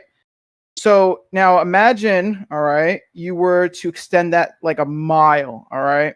And this plank of wood is just ever so slightly tilted up, right? At the end of that plank of wood, right, it's going to be like lifted up a ton of feet, maybe, right? That's kind of what's going on the ball Earth, right? Essentially, what is it, like 6 miles for a boat to disappear behind the horizon? 6 Depends miles on the observer height. Yeah, well, let's just say it's 6, just for the sake of this argument, right? Let's say it's 6 miles, right? That would be more or less 1/10 of a degree, right? So imagine now you take a plank of wood, right, and you were to tilt that 1/10 of a degree, right, upwards, right, and you extended that to roughly, let's say, 6 miles, right? At the end of that plank of wood, how high do you think that's going to be lifted up off the ground? Pretty high, right? Even if it's just 1/10 of a degree, it's 6 miles long, so that's going to be lifted like crazy high, right? I mean, the reason why I brought up the hill example earlier is because I don't have a good example for this, but I've been to places where one side of a building there's like a hill, and the other side there isn't, and so there's like the first floor at the top of the hill, but then there's like a negative floor below that. But on the other side of the building, though, it's just ground again. I don't know if you guys ever experienced that, but yeah, that's mud flood architecture. What's that? Yeah, mud flood. That's mud flood architecture. Yeah, which part of the building is? The way you're describing it might have been a better, like I almost thought you were going to say, but well, if you were at an angle looking at someone's, someone going up the hill, they may not be over the hill, but you're going to lose sight of part of them as they go up the hill because it's a hill. Well, yeah, but I mean, I'm trying to give you like an example that you can't really argue. Like the idea is that, like if you have like something that's tilted like very slightly if it's a mile long or a few miles long, it's going to be lifted up a whole lot, because that it lifts, it increases as you go with distance. So that's the same thing with Earth. You got like 6 miles to like the boat, but it's like 1 degree though. It's like, my bad. It's like it's like a 1/10 of a degree, but over the 6 miles, it eventually accumulates and it covers the boat. So it's the same thing with that plank example I gave you. It's just, that's why I gave you the plank example, because it's a physical thing you could think of. But you see my logical argument with that though, right? Because if you're looking at one city to the left and one city to the right, and they're 30 miles apart, and if you want to narrow it down to 6 miles or whatever it is, you should still see, even though it would add up to hide the boat with curvature at that angle, then you would think there would be, whether it's true or not, you would think there would be curvature, noticeable curvature within that straight line across 30 miles. Well, you would expect like half a degree-ish though. So I mean, you might be able to. I mean, you're not going to really notice that with the eye, but I mean, it's maybe if you could somehow get like a really high res, picture of that, maybe then you could do the math with like pixels and shit. But even then, like, it would have to be really high res for you to even notice any difference. And then the way you're describing it with the plank, it'd be easy enough for someone to argue that you're talking about perspective in both cases, right? Let me redeem myself, okay? Because you did a good job of redeeming myself. But I tell you, a roller coaster is good, because just like you're saying with the hill, if you're on a roller coaster and you're on one side of it, and there's 2 cars, there's one on one side of the hump and then one on the other side of the hump. The hump itself is going to be obstructing the view of one from the other. Okay, it doesn't matter how far away the other one gets; it's going to be obstructing it forever. But somebody who's viewing it sideways, or viewing like people on the roller coaster, they're going to be able to see both people on both sides of the roller coaster and the top and everything, because they're not being obstructed by the same thing. The obstruction is happening somewhere in between those two. So can I ask a question about that, Coach Joe? Let's use your same example. Okay, I've got 3 people: Alice, Bob, Charlie, and they're standing. There's a mile between Alice and Bob, and there's a mile between Bob and Charlie, and then there's 2 miles in between Alice and Charlie. So according to your model, we have 8 inches of curve per mile, but then when we go to 2 miles, then we get 32 inches.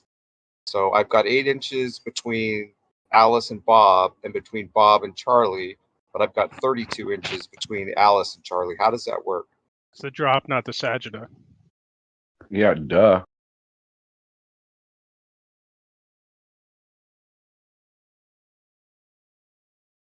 You said the 3 of them were in a triangle? No, they're in a line. They're a straight line, okay. And in the straight line, so there's 2 miles total and 1 person in the middle, 2 people on the ends. And yeah, he's right. Pay NASA Chill is exactly right. So the drop equation, the H's per mile squared, that starts after the horizon. Okay, and so the person in the middle. What do you mean by that? Starts after the horizon. What do you mean by that? Well, the apparent H's per mile squared. Yeah, the amount that's going to be missing, that you're doing that equation for, the amount that the Earth is going to be missing, or the amount of the objects going to be missing, the distance. It's not going to be obstructed before the horizon. That's obvious. So that starts after the horizon. The distance is after the horizon. 8 inches per mile squared plus the horizon. Why does it start after the horizon? So the curvature doesn't start from my feet? You're saying the curvature starts from some arbitrary point in the starts horizon? from your feet. It starts from your feet. I'm talking about the amount obstructed. So the amount of Earth that's going to be obstructed, which is what that equation is for, starts after the horizon. If the horizon is just an apparent arbitrary place, how could you say it always starts consistently after the horizon? The horizon is what's blocking your observation. That's what's blocking the objects in the distance. The horizon. Nothing before the horizon. The horizon's not going to block anything before the horizon. It obstructs things beyond the horizon. So when you do that equation, nobody's talked about any kind of blocking. I never said blocking. I'm just talking about how much drop is there. But according that's to the what that formula. equation pertains to. It pertains to that to exactly that. No. When you said Alice and Bob, I thought you were bringing up the example of that when they call it drop and it's supposed to be dropping down from your perspective. Then from where you are, from the viewer, it's supposed to be dropping down. I thought you were getting it to Alice and Bob. If it's dropping down from Alice and dropping down from Bob, how could they both be going downwards if they walk to each other? Yeah. Alice and Bob are high. That's what, all right? I thought the 8 inches per mile was the off of parallel or perpendicular or whatever. Like, I didn't know it meant just obstructed, Kosha. Yeah, I got a question. Well, what's the difference? Can your horizon change with the larger focal length? No. No. Okay. Well, wait, hold on. What do you mean by change? I still Change don't meaning really, you I'm can not- see further. No, Is there ever a situation where you can see further if you have a larger focal length? You could see further. You're not going to change where the horizon meets the sky, though. Well, if you increase the resolution, it's never going to bring something up behind the curve, is what we're essentially saying. It won't ever do that. No. Wait, you can't ever tell where the curve is, though. It's just a arbitrary I'm sure there's place, evidence right? of it. If you're sure, then provide it. But no is the answer right now. If the horizon is where the curve is, then the horizon always changes. How do you explain it? You said it right before though, that the curve it's everywhere. The curve is happening everywhere. That's true. But specifically that equation is pertaining to the amount hidden or the drop from the horizon. So yeah, the 8 inches per mile squared is not really. I don't know how you would really how you would use it exactly. Kosha, are you sure about that? That it has to do with? I thought it just meant from point to point on a circle. I didn't think really the horizon was involved in that at all. Yeah. What does that mean? Point to point on a circle. No, yeah, I'm disagreeing with you too, Kosha. If you're using these calculations, what you could do, is you could set up. What does that mean? You could set up a level line, and you can use the equation to see angularly how much lower the same height of an object at 2 miles, how much it's deviating from that horizontal line. Right. You could use the equation. How are you going to get an angle using that equation? How am I going to use an angle? I'll know the How you're going to get an angle. I'll use an auto level, for example, and I'll establish if I set it up at the height of the observer. If I'm Alice and Bob is 2 miles away from me, they're not going to be obstructed by the horizon, but they are going to be lower to that horizontal line. If I set up the auto level at their height and they move away 2 miles, there should be a deviation between that level line and then the top of Bob's head. That's where that equation would come in. It wouldn't come in for the obstruction. Things before the horizon don't lower; they raise up. Yeah, but it's still the horizon is part of the total segment, Kosha. That front portion. Visually, right? They don't actually raise up. Visually, they raise up. Perspective does that. You're right. I would disagree with you. We're talking about a distance where you're not even seeing to the horizon. We're talking about a distance that's only 2 miles. You can't even see the horizon. There we go. That's my point. That's exactly my point. If there's no horizon between any of them, they're not getting lower. There's still 8 inches drop in 1 mile. There's 8 inches drop in 1 mile, Kosha. Up into the horizon. No, Kosha, I disagree with you again. I still disagree with you because you're right where they're going to rise up as far as like their whole body. Their feet are going to get closer to that level line, sure, but their head at the level line won't. If it were on a flat Earth and it's perfectly level and we establish this horizontal line, their head will stay at that level line the entire time, despite their feet appearing to get closer to that level line. But because we're on a curved Earth, even at 2 miles, there should be a deviation between the level line and the top of their head. They should, and without adding in other refraction and whatnot. No, but that's hold on. What you just said, though, the level line stays consistent. I'm responding to something someone was saying to me. I know, but I'm saying I brought it up first. I did challenge you first, and you kind of. Well, I'm not gonna be responding to both of you. All right. So just wait a second. But Badul just said, the level line stays consistent. That's true. The level line will stay consistent, but everything below it will raise up towards that level line, and just like everything above it will go towards it. Will go down towards it as well. Things beyond it will start falling because of the curve, but things before it will start raising up. So the 8 inches per mile squared is not appropriate there. I mean, it just isn't. Yes, you can't. It does. It's not useful in this situation. Yes, it is, because you're measuring the deviation between the level line and the top of that person's head. Because what they're doing essentially is they're traveling on this curve, and any direction. Let's say it's all level spherical Earth. In any direction, they are lowering, despite the fact that perspective is placing their feet closer to the level line. Sure, I accept that. But what's happening at the head is that they're deviating away from that level line because of the drop, regardless of where the horizon is. Yeah, bro. Definitely, bro. That's not true though. They're first of all, imagine this. Imagine that in the distance they shrink due to perspective. This happens. They're going to shrink consistently due to perspective in all directions. Okay. Now imagine at the same time somebody's feet are raising up because of that's what's happening before the horizon. Okay. If their head is not raising up at the same distance, then they're not shrinking at a consistent rate. So they're not raising up because of being in front of the horizon, but then also lowering at inches per mile squared at the same time. It doesn't make sense. No, it does. Their angular size, their angular size is changing proportionally with distance. That's fine, the angular size, but the relationship between the level line and the top of that person's head will change with distance. Yeah, is there 8 inches of drop in a mile? Is there 8 inches of drop in a mile, Kosho?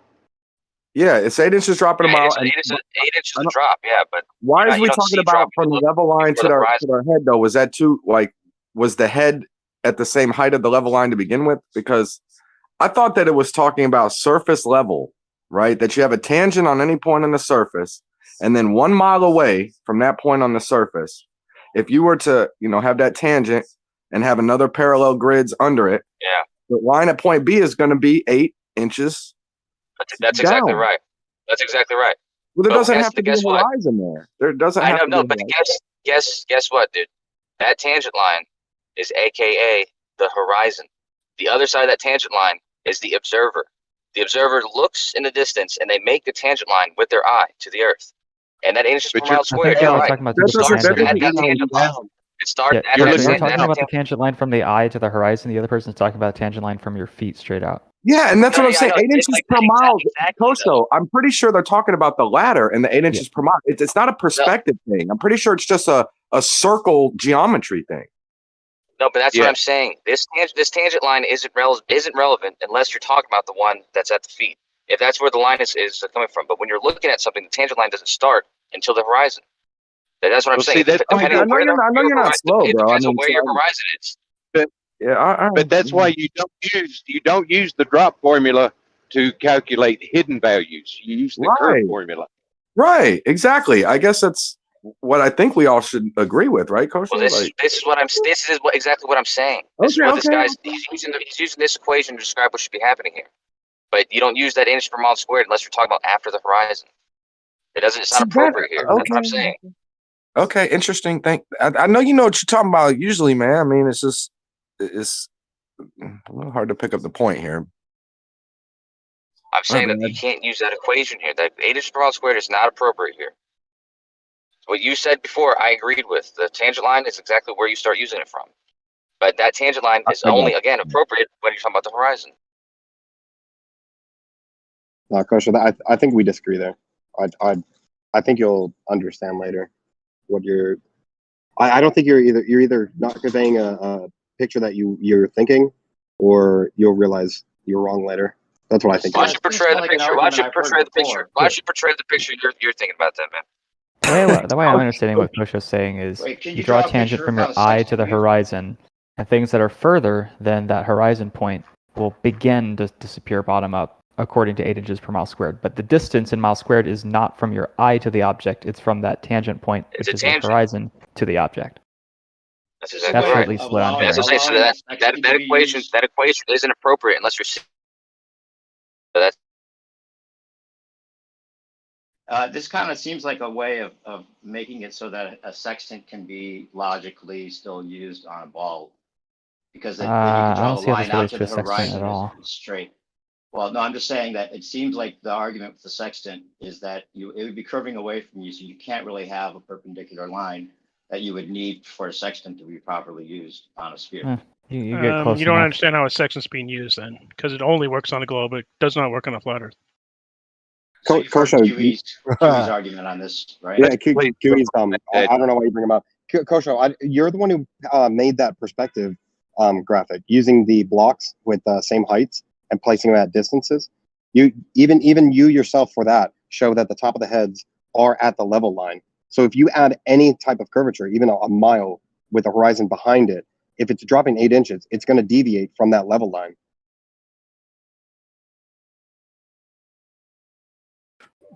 Wait, Pay said it's impossible to.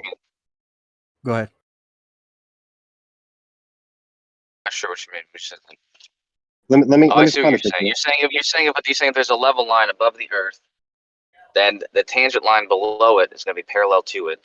Is what you're saying, and you're comparing the 8 inches of something the same height as the level line, going downward in perspective of the level line.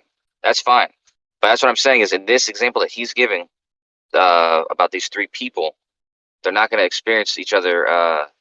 They're not going to be looking at each other in that way. Like when you're looking at, like on the Earth, you're not looking in a what do you call that? They're not like going to be in a line horizontal to. Yeah, they're not going to be horizontal. They're not going to be parallel. Those lines are going to be parallel. No, yeah, that's fine, and I think that's where the disconnect was, is that we were talking about a deviation, some type of deviation due to Earth curve, but we both acknowledge that the horizon would be behind them. So we're not talking about obstruction by the horizon in this 2-mile observation. We're talking about something else, and a different way to detect that would be create the horizontal and then see the deviation between the head and that line, rather than looking at obstruction. You're exactly right. If you had three levelers or whatever, or theodolites, and they had camera, the one in the middle had a camera on each end or something, that it would be the case that the one in the center, the 2 ones outside of it would be 8 inches lower than it, like the line that they intersect with would be 8 inches lower on either side, and the 2 people on the ends, the 2 extreme people would be 32 inches below the other. So like the whatever line was made by the horizontal, it'd be 32 inches. I mean, that is true, yeah. Okay, But yeah, that's I think we're on the same page now. I think I was speaking to a different way than obstruction to detect it, and you were speaking to obstruction. I think that's where our disconnect was. Well, no, I was just saying that image equation, you're saying doesn't make we're sense. referencing, That kinda equation late. doesn't make sense there. That relevant.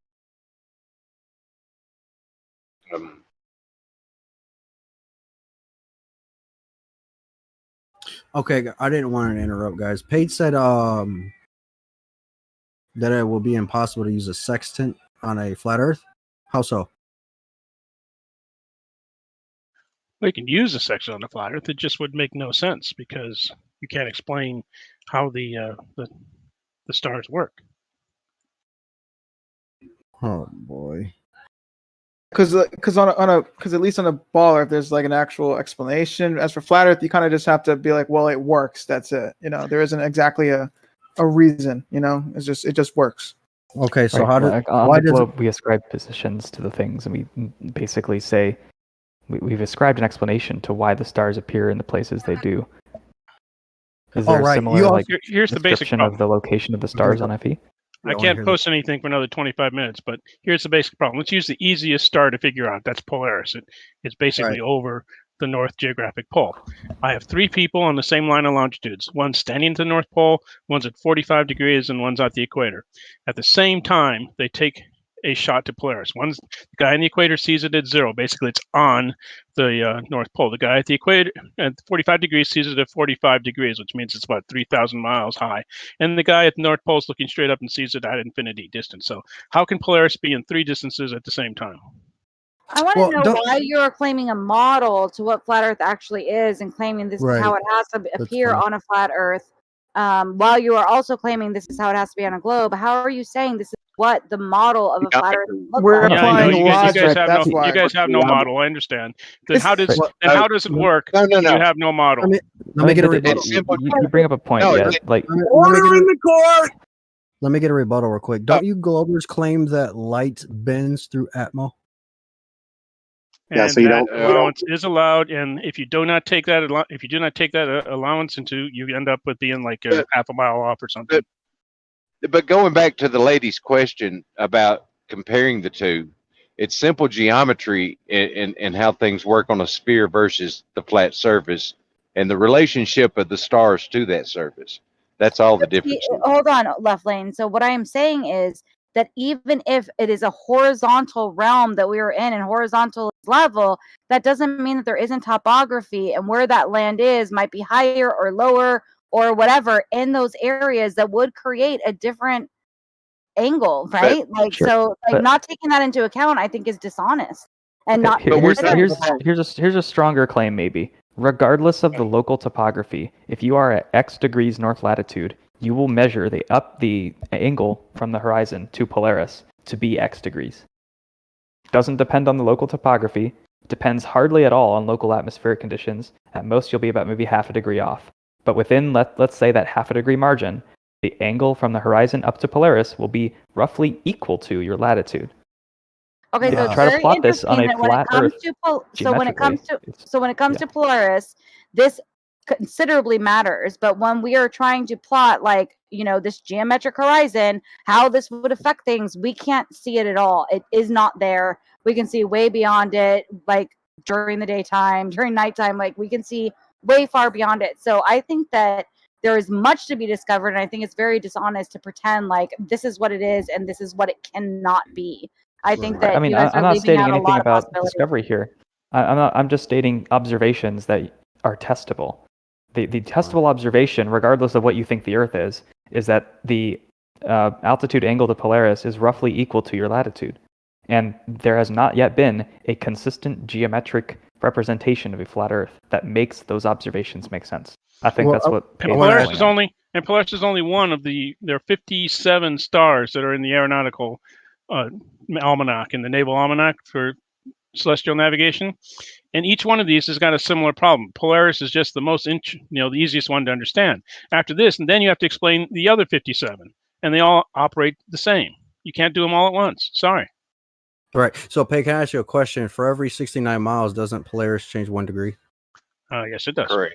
So, isn't the Earth curvature calculator a square function, not a linear function? When you're talking about degrees, this is the same discussion from earlier, why we're not seeing left to right curvature, but we're seeing effects of curvature at a distance. You're speaking of a linear function in which you're traveling on the surface of a circle or a sphere, and you're changing linearly to a distant object. When we're talking about obstruction due to the curve, we're talking about an exponential function. There are two functions. When you ask an exponential question of a linear function, that you've already started with the wrong question. Can a flat Earth have a circular function, a linear, be circular? If you're looking up at if you're looking up at a distant object, you're going to be using a trigonomic function. You're not going to be using linear or exponential. It'll be trig at that point. Yeah, like you're comparing apples to oranges here. One is an angle and the other is a distance. You shouldn't expect an angle and a distance function to both be the same because they're completely different measures. You can make it the same though. Well, I mean, I've talked to Jeremy about it before. Go ahead. Well, you said go ahead, then you go. Go ahead, Coach. I was saying this picture, this clock, someone who's standing where the 11 is, they're looking over the clock to the 1. Things are going to start disappearing. They get lower at a not a consistent rate. They get lower at this squared function. It'll start getting a little bit lower, a lot more lower, and more each time. But if you notice, that's just one observation. Now, the person standing on 12 and walking over to 3 is at the same angles, the linear angle, the linear progression. The distance grows with it. So they move one of those blocks. They move the same distance at each increment of that angle. Exactly. Notice that the angle has to do with the tilt, like how the 1 o'clock hand is tilted by 15 degrees. It has nothing to do with how high or low on the clock you are. So trying to compare vertical drop to this angle like they're somehow supposed to be equal, and the fact that they're not is a problem, doesn't make any sense. I thought, Coach, so you said it very eloquently. That's the same kind of, I don't want to say now, but yeah, that's the same kind of piece by piece way I tried to talk about it with Jeremy, and he resisted it, man. At Brandon's a little bit like that's when I left Brandon's was the last time I talked to Jeremy about that. So I actually didn't know how how much it was taken in or not by him specifically. You're a good dude, Don, but resistance is Jeremy's middle name. This isn't even like an Earth-shaped issue. This is just basic math issue or It was like a basic Jeremy geometry. gotcha issue. Like he thought he had like a gotcha on the pattern, basically. Like, Yeah, So he was super confident about that. Like the it's a linear function when we navigate stars, but exponential for Earth drop. Get it straight, Globers. Blah blah blah. He was so fucking confident about it. So using the sky to say, hey, here's the Earth must be a globe because of this. You can't do it no more, right, Bio? That's good evidence. It's good evidence that as we travel along the surface of whatever Earth is by using the same star, we're traveling the same distance for every degree. That's really good evidence that the Earth is curving. Wait a minute. Really good. or that the sky does a certain thing. We didn't bring up the stars. You know, you guys always said you couldn't use the stars to prove anything about the shape of the Earth, but it was your side. It was Nathan Oakley and his crew that brought in the sextant. Now you've got to live and die by the sextant, and you're dying by the sextant. Sorry. Sweeping generalization. I'm dead. I don't use a sextant. I really could care less. So, you know, Well, you can but have it that with people proves that want to have it's that conversation, but you can't say Shrines. that is where we're living and dying by it. That's silly. yes, Shrines, you are you but- Stacy? Is that Stacy? No, this is No? not Stacy. I don't care how much my voice sounds like her. I am not her. Well, nice to meet you. See, It's, got it. Don Gio. So what the most basic thing that you could do, and which is good of NASA to bring up, is that when you're at the 45 degree mark and you're looking at Polaris, you're measuring 45 degrees, and basic triangles hardly trig. If you know the distance between you and the North Pole, if you have 45 degrees to Polaris, then that would dictate that the distance from Polaris to the North Pole is the same value. So when he brings up that 3,000 miles, that's essentially why, because it's basic triangles that's doing that. So on a flat Earth, on a level Earth, on the ocean, if you make these measurements, that is the implication that that star is 3,000 miles away. And then if you use that as a baseline, it breaks down at every other degree, unless you want to try to debunk basic triangles, which good luck with that one. Or add in new sky phenomenon. Same as 2 + 2. Yeah, but if you have a triangle with two 45-degree angles and a 90, two of those sides, you basically have an isosceles triangle. Two of those sides are going to be the same distance.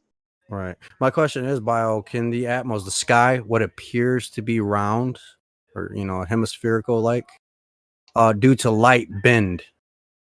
Due to Atmo air, right? And moisture in the air bend light and make us perceive a flat sky to be curved. No. No, that's impossible. That's impossible. Yes. So in the way that you're describing it, yes, because we would see other effects. We wouldn't be able to see point sources, and especially if we go at extreme angles, we wouldn't still see point sources. So no, if it were flat above us, the sky and the stars, and let's just assume that they're all at the same distance, we would see a different effect with just basic observations, and then we would also see different effects with long exposure observations. We would see different effects. It's a ball above us? What if it's a ball above us, a domey thing? Yeah, it could be. But Biodual, that's a right triangle by the way. The isosceles. Sure, right isosceles. Yeah. So everyone in astronomy knows that if you get more than 15 degrees above the horizon, basically refraction is not an issue. That's why, except for flat earthers, nobody looks from 1 foot high and straight out, because you have the maximum amount of refraction. To avoid refraction, you just have to stay more than 15 degrees above the horizon. But if you raise too high off the surface, you guys could say that we're going over the Earth curve of the ball and still hitting the object. The point is to be low enough to the ground over a flat surface like water, where the hump of Earth curve will eventually get in the way, obstruct, and block the laser or the view of the object for a proof or disproof of the globe. That's the point. Actually, that's not what we were talking about, Lemon, but thank you very much.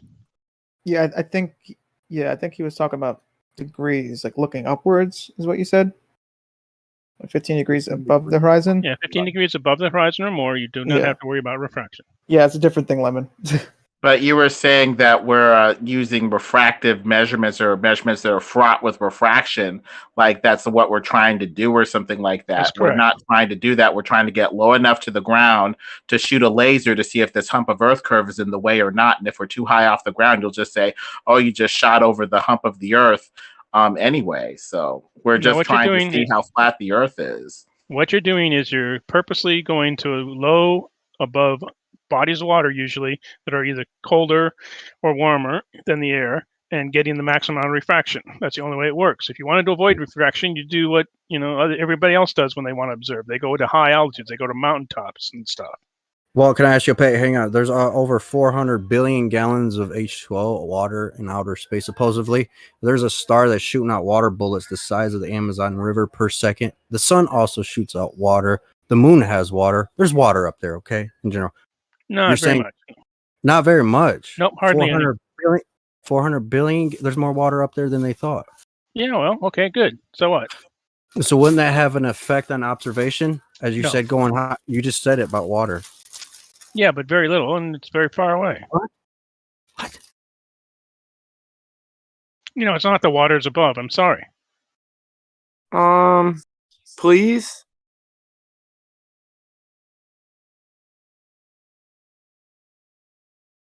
NASA, please, can it be? Relative to the no, I'm space, sorry. relative to the space that it occupies and the space that we're talking about, it's a very low amount. Really? How big is supposedly outer space? Do you know? I don't know, man. We can use 93 million miles as a radius to the sun. We could develop a sphere from that, and then we can apply what percentage of that sphere that that amount of water would take up. We probably could do that. I would estimate less than 0.5%. But we can if you want. Yeah, 400 billion gallons of water plus a star that's shooting out water bullets the size of the Amazon River per second. Every second we're speaking. They're basically saying water's in space, just like the water above in the Bible. What star is this? Yeah, we know that ice exists in space. We understand that there's water in different places. We understand there's ice in different places. This isn't new information. Water is the most abundant compound in the universe, supposedly. Okay, wait a minute. My head is exploding right now. What? Damn, I'm glad I'm hanging out here, man. That's right, my man. Don Gio, when you give the figure of what do you say, 400 billion gallons? Is that what you said? Yeah, well, that's their claim. That's what they. So 400 billion gallons, and what does that describe? Is that just the sun? Is that the sun and the moon? Is that empty space? Is it what is that value for? They said there's more water than they previously thought. So actually, there's more due to the Amazon. There's shooting out water bullets size. It's just constantly pumping H2O over and over, so they can't just keep up with it. All right. So, but what are you talking about though? In free space, on planetary bodies. What are you speaking to when you give that value? It's more of an estimate of how much there is, right? It's not exact because there's constant. Like I said, they're saying there is a star shooting out water bullets the size of an Amazon River per second. It's constantly going. I understand. I understand those words. Those words, I understand. I got them digested. All good, man. What area are they talking about? That star is 750 million light years away. Yep, and how big? You're saying I guess I was asking how big is the star? Like, let's say the star is the volume of 1 trillion Amazon River. So for it to be shooting out one Amazon River every second, that's not a lot. I'm not saying that at all. What I'm saying is, I'll give a better analogy in which I say there is a thunderstorm that's dropping an Amazon River worth of water, and then you say, where is this happening? And then I give you a location, and that is where it's happening. So I'm asking you, this figure of 400 billion gallons, where is this happening? What space are they speaking to? Outer space. That's a great question, actually, because I would like to know how big it is as well. Hey, NASA Shield just said it's it's like 750 million light years away. Really? Where'd you get those numbers? Did you go there? The same place you got your information, National Geographic, 2011. I'm just telling you what they're saying. I don't believe it. I'm not saying I necessarily believe it. Oh, you don't believe it, but yet you used it. And when I use also the same facts from the same article used to gate my facts. It's not like that. It's okay.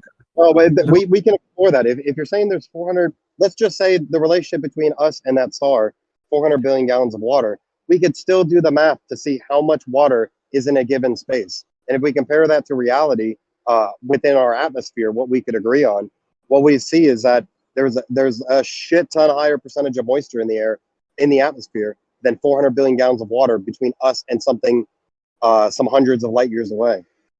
Do you know? We Do you know? these things. Do you know how much the sun shoots out water? Pump up the volume. Don, if all you're going to do is bring random numbers and random things to the table and expect me to answer, then when I answer you don't address it, I'm not interested. This isn't a quiz show. This isn't a tell me everything you know or look at this gee whiz fact. This is a conversation, Don. Right, right. So, wouldn't it affect your observation looking up above you? Water being up there. If the Water moisture wouldn't- were thick, if the moisture was thick enough between our line of sight with something, sure, it could. Do you know what percentage between in that line of sight? Do you know the moisture percentage within that line of sight? Do you know, or you just know these random big numbers? Well, they claim there's water coming out from the sun, you know, and all up there, right? So that would definitely affect your observation. No, I asked you a specific question. How Can you much? please? I don't know. Can you please? I don't. So you don't know. So you have you have a prediction. They don't know. You don't know. I don't know. They don't know. We could do the math, Don. It's not fucking difficult, man. Do it. How much water's up there, and how big is outer space first? You gotta know that. Shit, And if the sun was only shooting out water, which it's not, but if that's all it was shooting out, right? Like it takes up a half a degree of vision in the sky. So the small percentage of the sun, the area that is where there's water coming out, at the most in the extreme example ever possible, it's not going to be fucking up your observation, and it's so much less than all that that's emitted from the sun, that's coming from the sun. It's not even worth talking about. Anyways, water is less dense than the air, so it's not even I just don't know. I don't know why that's a thing. It's cool to know that though. It'd be cool to know how much you found that's coming out from the sun. But Water's less dense than the air. I know that was a mistake. Water vapor is. Water vapor, yeah. Oh, vapor. Yeah, Water man. vapor is less dense than air. Yeah, because So- it's just hydrogen and oxygen. Yeah, that's interesting. And the air has nitrogen and other things. Well, it's just because of the way the element, the way they come together. They come I together. don't with know Van about der Waals. They density, come man, together- but the sun making it rain is amazing. This is some new awesome shit. Sure, man. I didn't know that. But is it legitimately making it rain, or is it just like, yeah, hydrogen and oxygen? And it's just like, okay, well, technically it's water. Right. Look it up. It might be water. If there's hydrogen and oxygen in the air, and Okay, there's fair heat enough. Fair there, enough. they might react. And It pumps out hydrogen. It mixes with the oxygen in the rocks. That's what they're saying. It's not like it's okay. What's the number one? What has the highest percentage of material in the air? What is the highest element? nitrogen. Right. When It's like 4/5 of the atmosphere. And it's Is, there as how dense is that? How dense is it's that? there as Have any of N2 you also. ever tested this yourself? Have any of you ever gone out and said, this is what is, and I've tested it for myself, or are you just reading? I just believe Posto usually. He I've knows. seen it done. I've seen it done whenever when they like pull when. So I saw somebody who had taken the air and then they separated the oxygen and the nitrogen from it by cooling it and shit like that.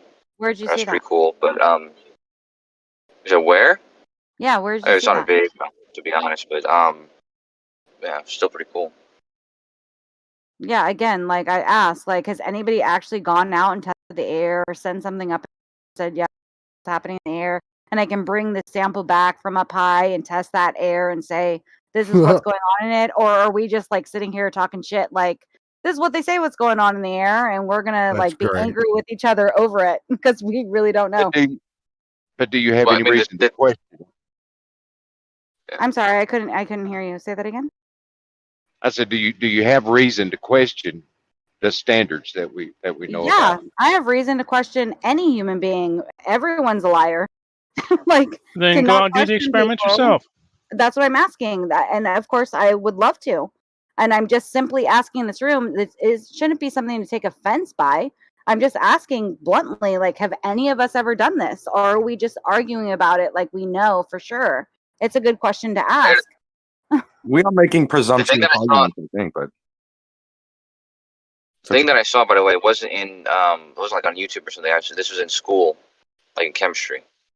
So I mean, it wasn't like a random dude just doing it on. They were showing the machine that they used to do it, and then they cool it down, all this kind of stuff. So I mean, it could still be fake or whatever, but I mean, it seemed pretty legit because this is the process that they do when they get natural gas out of the ground. They get the natural gas out of the ground and they cool them at different rates to separate the gases. And they did the same thing with they can do the same thing with the atmosphere. What do you, Sean? What are you questioning as far as the percentages of oxygen and CO2 and nitrogen? What types of things are you questioning? Zanuck, what I was saying is, has anybody ever done this for themselves, period? Or are we just believing what scientists have told us, what school books have told us, whatever? Indirectly, I know I've gotten lightheaded at 14,000 feet flying an airplane, and I know that. Wait, you can get lightheaded, and that might not have anything to do with anything. I get lightheaded in my own house. No, you don't have enough oxygen to breathe. That's why. Now, if you're at 30,000 feet and you lose oxygen, which I've forgot to turn on, then yes, you pass out. And that's a bad thing, and that's been proved. My dad had that happen to him as well. So yeah, you and gotta that wonder can happen while we're on Earth and things are spinning, or you get excited on a roller coaster and people can pass out on a roller coaster. No. You're just sitting there. You're just sitting there, minding your own business, looking at instruments. All of a sudden, you pass out. So you're all the way high up into the sky, and all of a sudden, you just pass out. Right, because you're climbing. You're in a slow climb, and as you go higher, the air gets thinner. The same way as if somebody's on a roller coaster, they can pass out as well. You're going imperceptibly. You're climbing at it imperceptibly. It doesn't matter when you are. Are you listening to yourself? Seriously.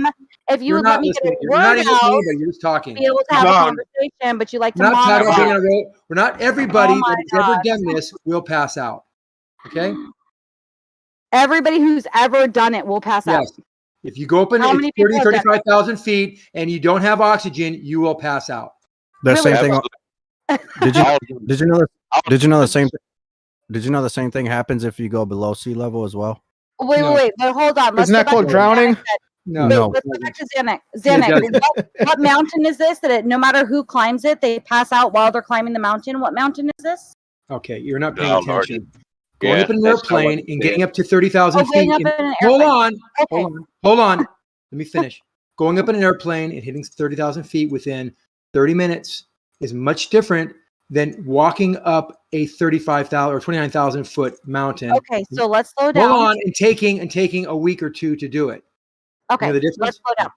Okay, so let's slow down. So if you're then talking about an airplane and somebody going up in an airplane, that alone, the pressure within the cabin, there are many other things. I'm talking about loss of cabin pressure. I'm talking about loss of cabin pressure. And thank you. So you are in an airplane, which is confining something. That doesn't mean you're naturally up in the air of what is happening in that air. There are other variables for you to consider. Like what? Like what? Like the fact that you're in a airplane, which is restricting anything from coming in. No, and as you are moving, it has an opening. It has a leak. You have lost cabin pressure, and you have the exact pressure that is outside the window. And everybody that's done that will pass out. Yeah, I think that you aren't considering all variables, just like yes, other people. All variables have been. We have been flying for over 100 years now. We understand the atmospheric composition. We measure it. Now, if I measured it like has been suggested by Kosho and others, personally, no. Do I think I need to? No. There's enough concrete evidence of even balloons. Hold on. Knowing how buoyant. Hold on. This is classic. Hold on. Don't let anybody say anything. We see balloons. We see how high balloons go for their given weight of the actual shell and the density of what we put in them, helium. We know how high they go. All this points to one answer: the composition of the atmosphere. Yeah, and I again think that you, just like others, are stuck in this mind frame of we know everything, so we're not even going to consider anything else. Let's not even have a discussion. This is what it is, and I don't agree with that. And I think that if we send people up that high, where there was no confinement, what would happen then if there was they this? Pass out. Well, That's fine, but why is the reason? Because they don't have What enough is oxygen to breathe. Oh my gosh, I think it's more than that. We don't know Well, you can exactly think what what's you up want. So there. this is Actually, they do. You're stuck.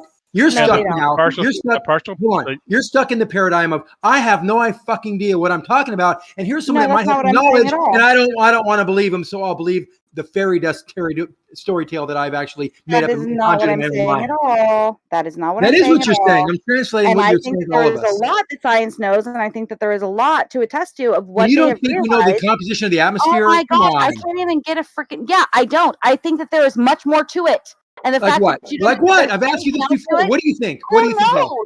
And the fact that you Give are me not one even idea. considering that there isn't something else is beyond me.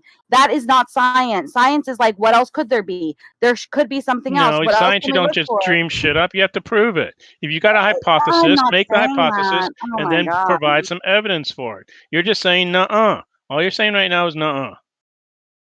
Yeah, that's not what I'm saying at all.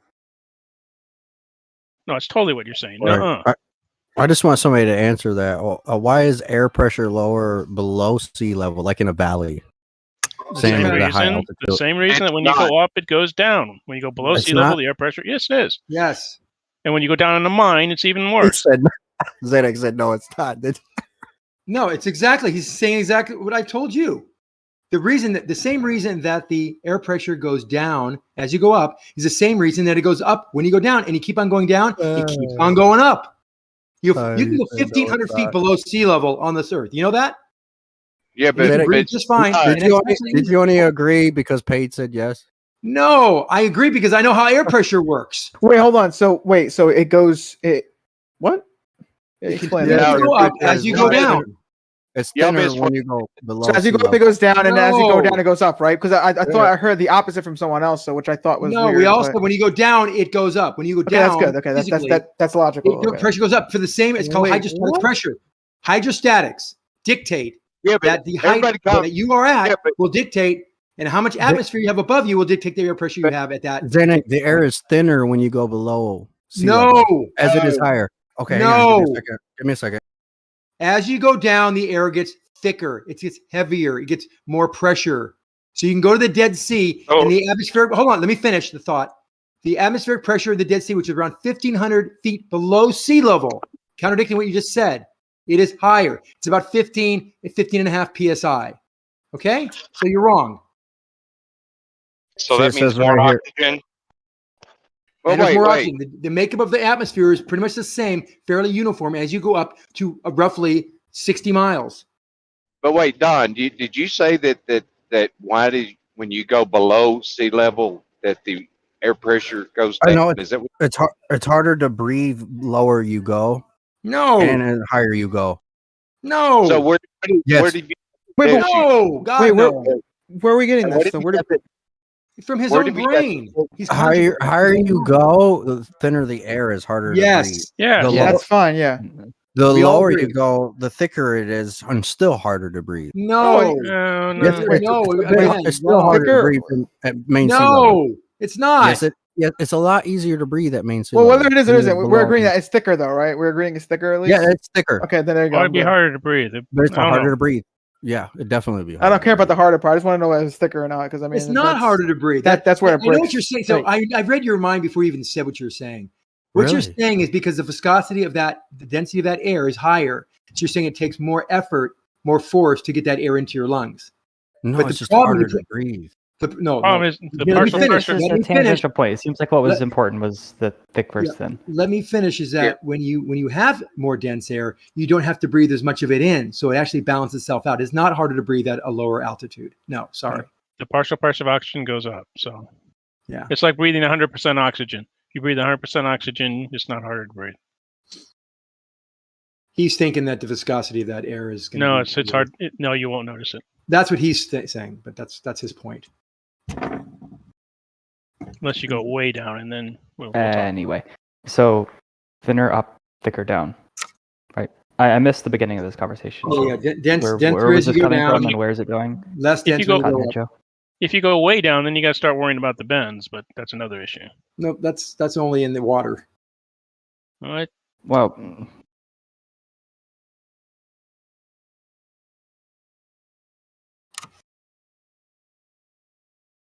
So where was this coming from, and where was it going? Where was it coming from? People don't Cotton-eyed believe Joey? people don't believe that the atmosphere is what we say it is or what it's been written in books about. They're saying that it's all guesses, and there's other factors that we're not considering because we don't know anything about anything. Yeah, I'd say that it's the pressure that regulates the oxygen and the nitrogen in your blood. It's not the oxygen and nitrogen in the air that regulates your body. It's the other way around.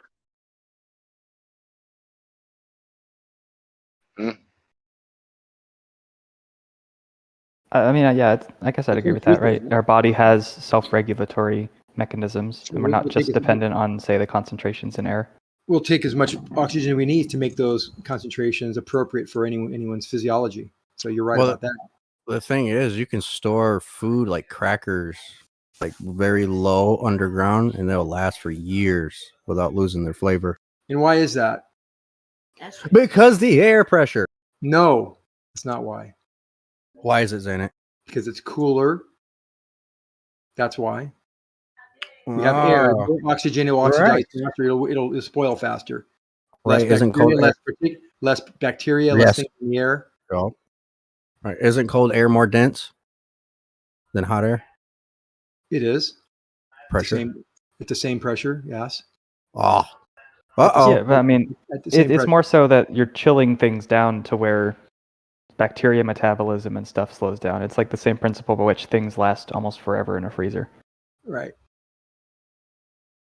If you slow down the bacteria's ability to multiply to effectively zero by sticking something and freezing it, then it lasts. Yeah, what's the gas that they pump into packets of crisps? Isn't it nitrogen? It might be. Argon or nitrogen? I'm not sure. A lot of times winemakers will use argon. I guess it.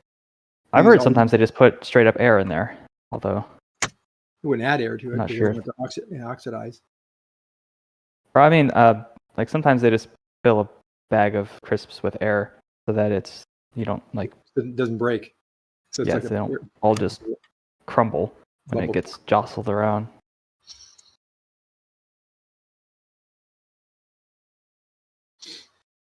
I wonder how this conversation even started. The fact that this doubt for why we have a lowering air pressure as we go higher, based on the known laws of hydrostatics. Why is that doubt? Does anyone remember there was I think he could have been an engineer. Way back in 2015, he did an experiment or wanted to do one called Force the Line. Have you ever heard of that experiment? Oh yeah, we have that already. We've already done Force the Line and it doesn't work. Yeah, that was Brian Mullen. Brian Mullen, the dumbest engineer I think I've ever listened to in my entire life, and I've met a lot of them, went to school with a lot of them, and he's the dumbest. Blah. No, I'm just saying the things he will articulate things very well. He'll write things on whiteboard, very well. But when he comes to this conclusion, it's like QE. All the right quotes, all the right citations, but the wrong putting the pieces together for the conclusion. Really? Yes, really. Okay. How is he wrong on any of them? Can you walk us through? Yeah. Let me tell you. I'll video of how he walked through. I'll tell you an easy one. Do it. I'll tell you an easy one. So Force the Line, we can just look at SLAC, Stafford Linear Accelerator, or LIGO, and look at those structures. They go over 2 to 3 miles. Those are Force the Line. Those are Force the Line constructions by definition. And we find out that the surface beneath them is curved because the plumb lines at all points will be different. So that's arguable. Zanik, the question was, what did Brian Mullen conclude poorly? Like that, it was not relevant response at all, Zanik.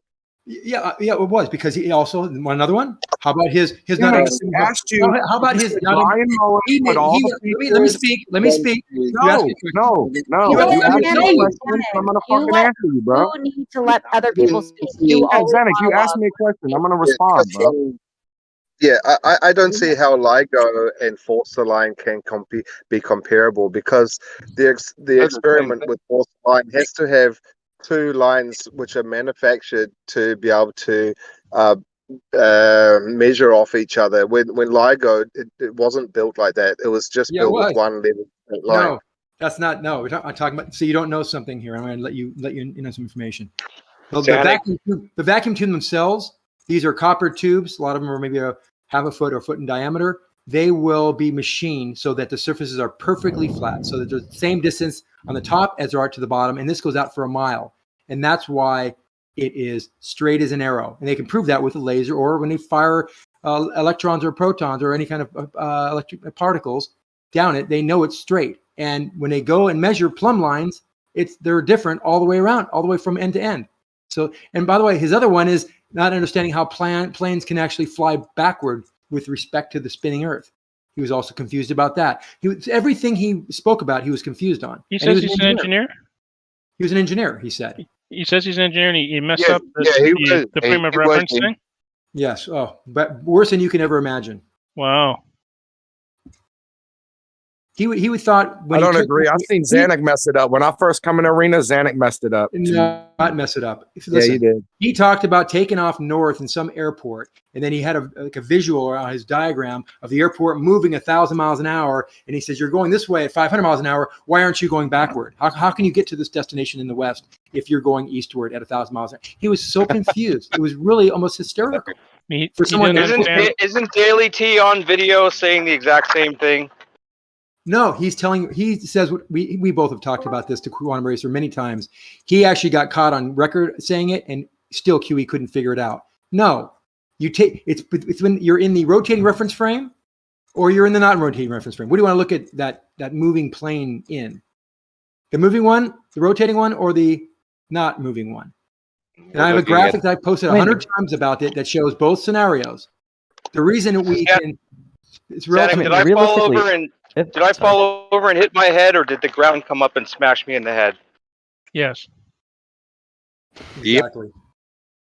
The ground was realistically, if the plane is staying on the same line of latitude, it's not really even necessary that you think of it as rotating. You can just think of it as moving X number of miles an hour toward the east. But these idiots, it's like the same problem as how come latitudes it's equally difficult to walk forward or backward on a moving plane.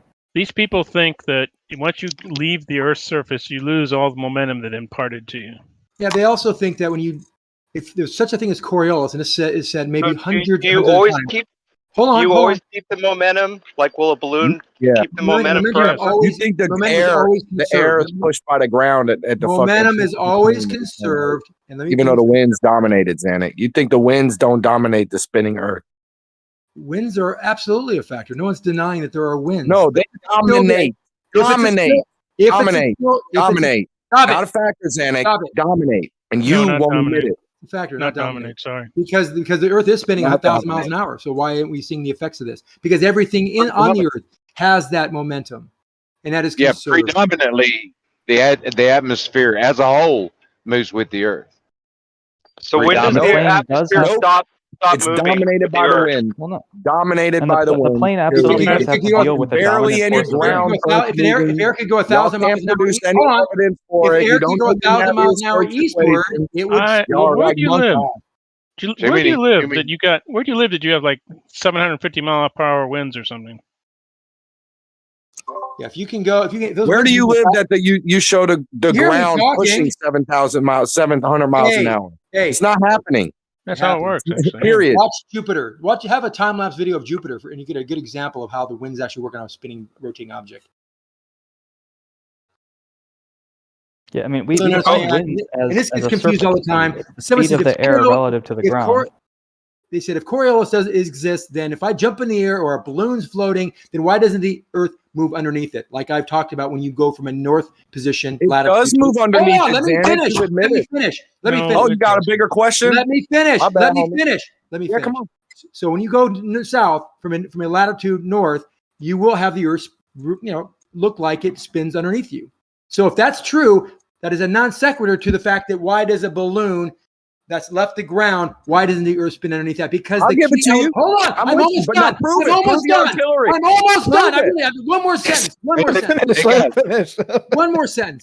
So the reason that Coriolis works is because you have to be moving in a rotating, non-inertial reference frame. Exactly. And no one seems to remember that. Yes.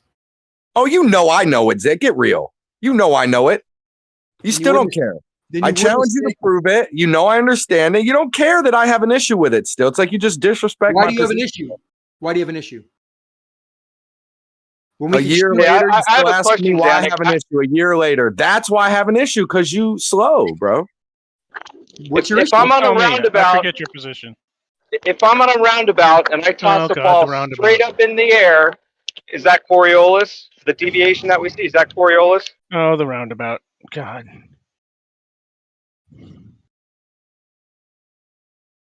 You guys love the roundabout because you can't really show actual motion Yes, in you reality. can. You guys If love I the throw, road. if I You throw guys the, love the hold roundabout. on. If I throw the ball to the center, that is Coriolis. I'm talking about straight up. I throw it straight up. If I throw it straight up, the thing that's going to happen is whatever your tangential speed at that point is going to effectively be the wind acting on that. So it's going to push it to the side. Now it's moving over a surface, so it will begin to experience a Coriolis deflection.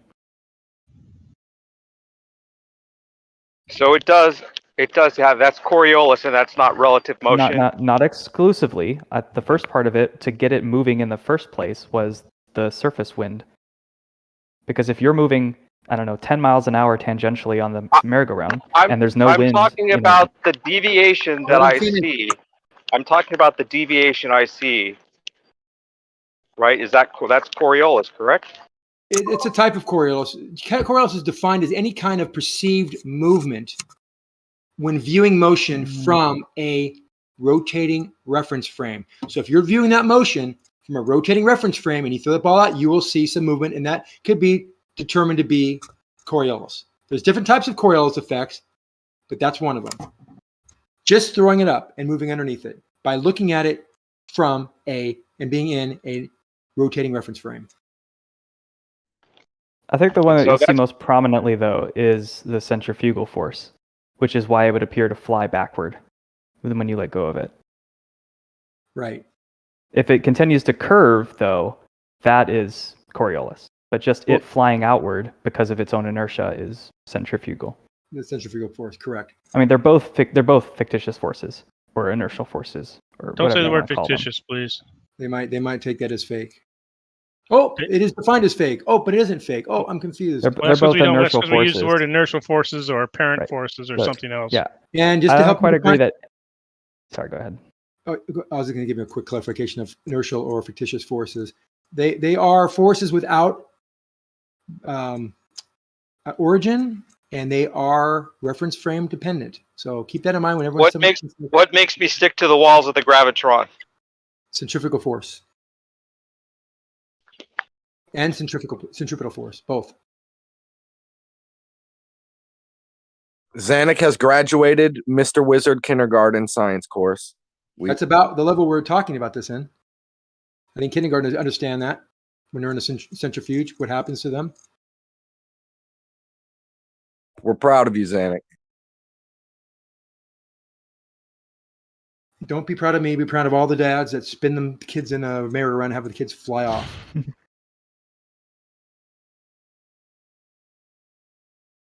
Dad, why did I fly off the merry-go-round? Oh, because of centrifugal force.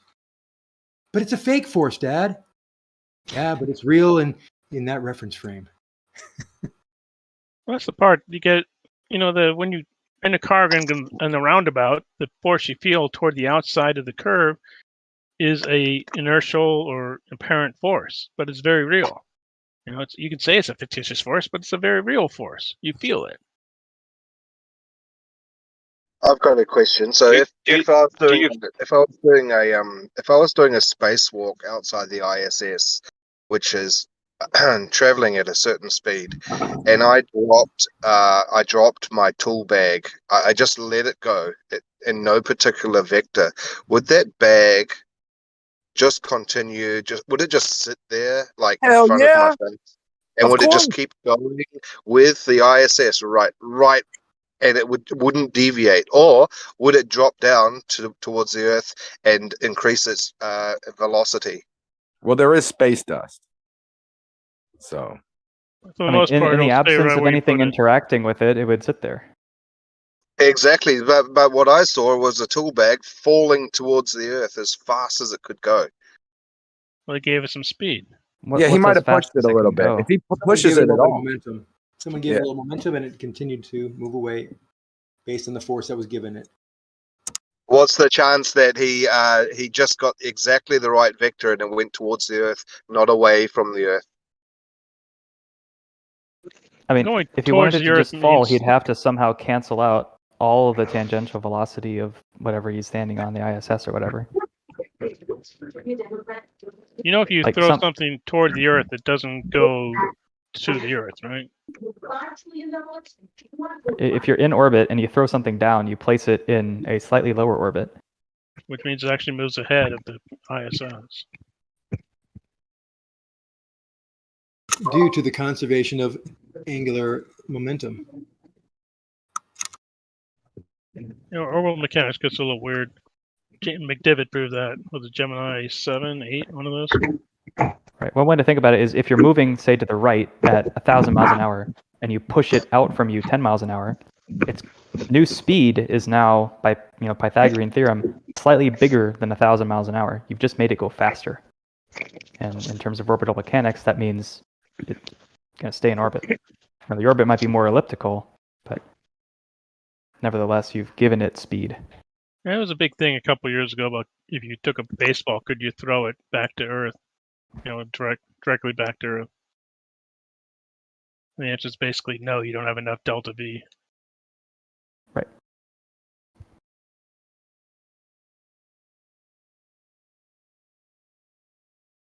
Yeah, but isn't any momentum you put on it, it's going to keep going because there's no friction.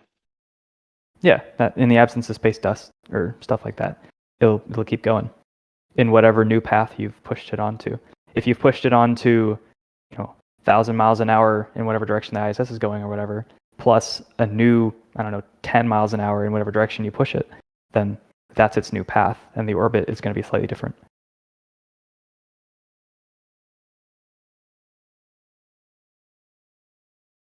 And assuming it doesn't, hit anything, it'll just keep doing it.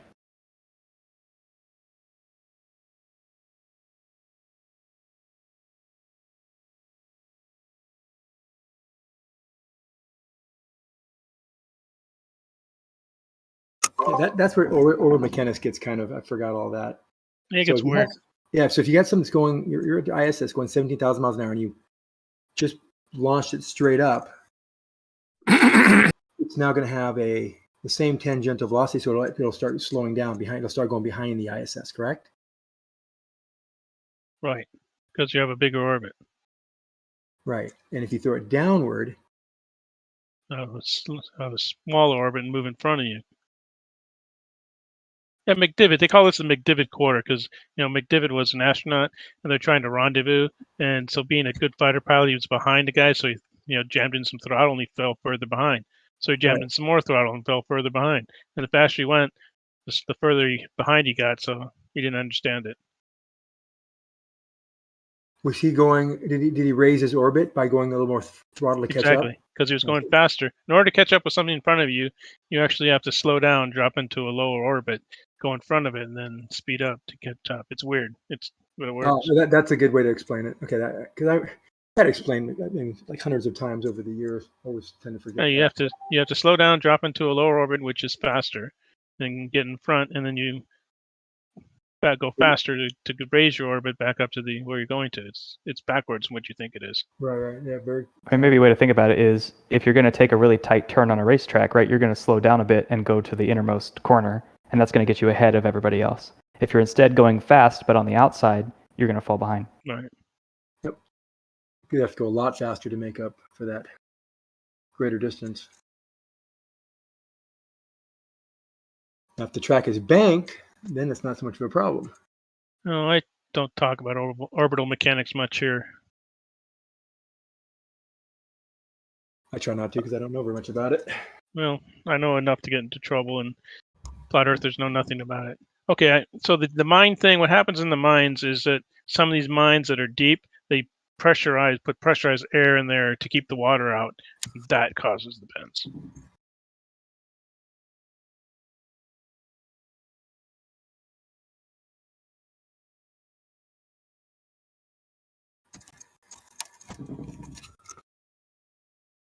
Nice there, Dunning-Kruger.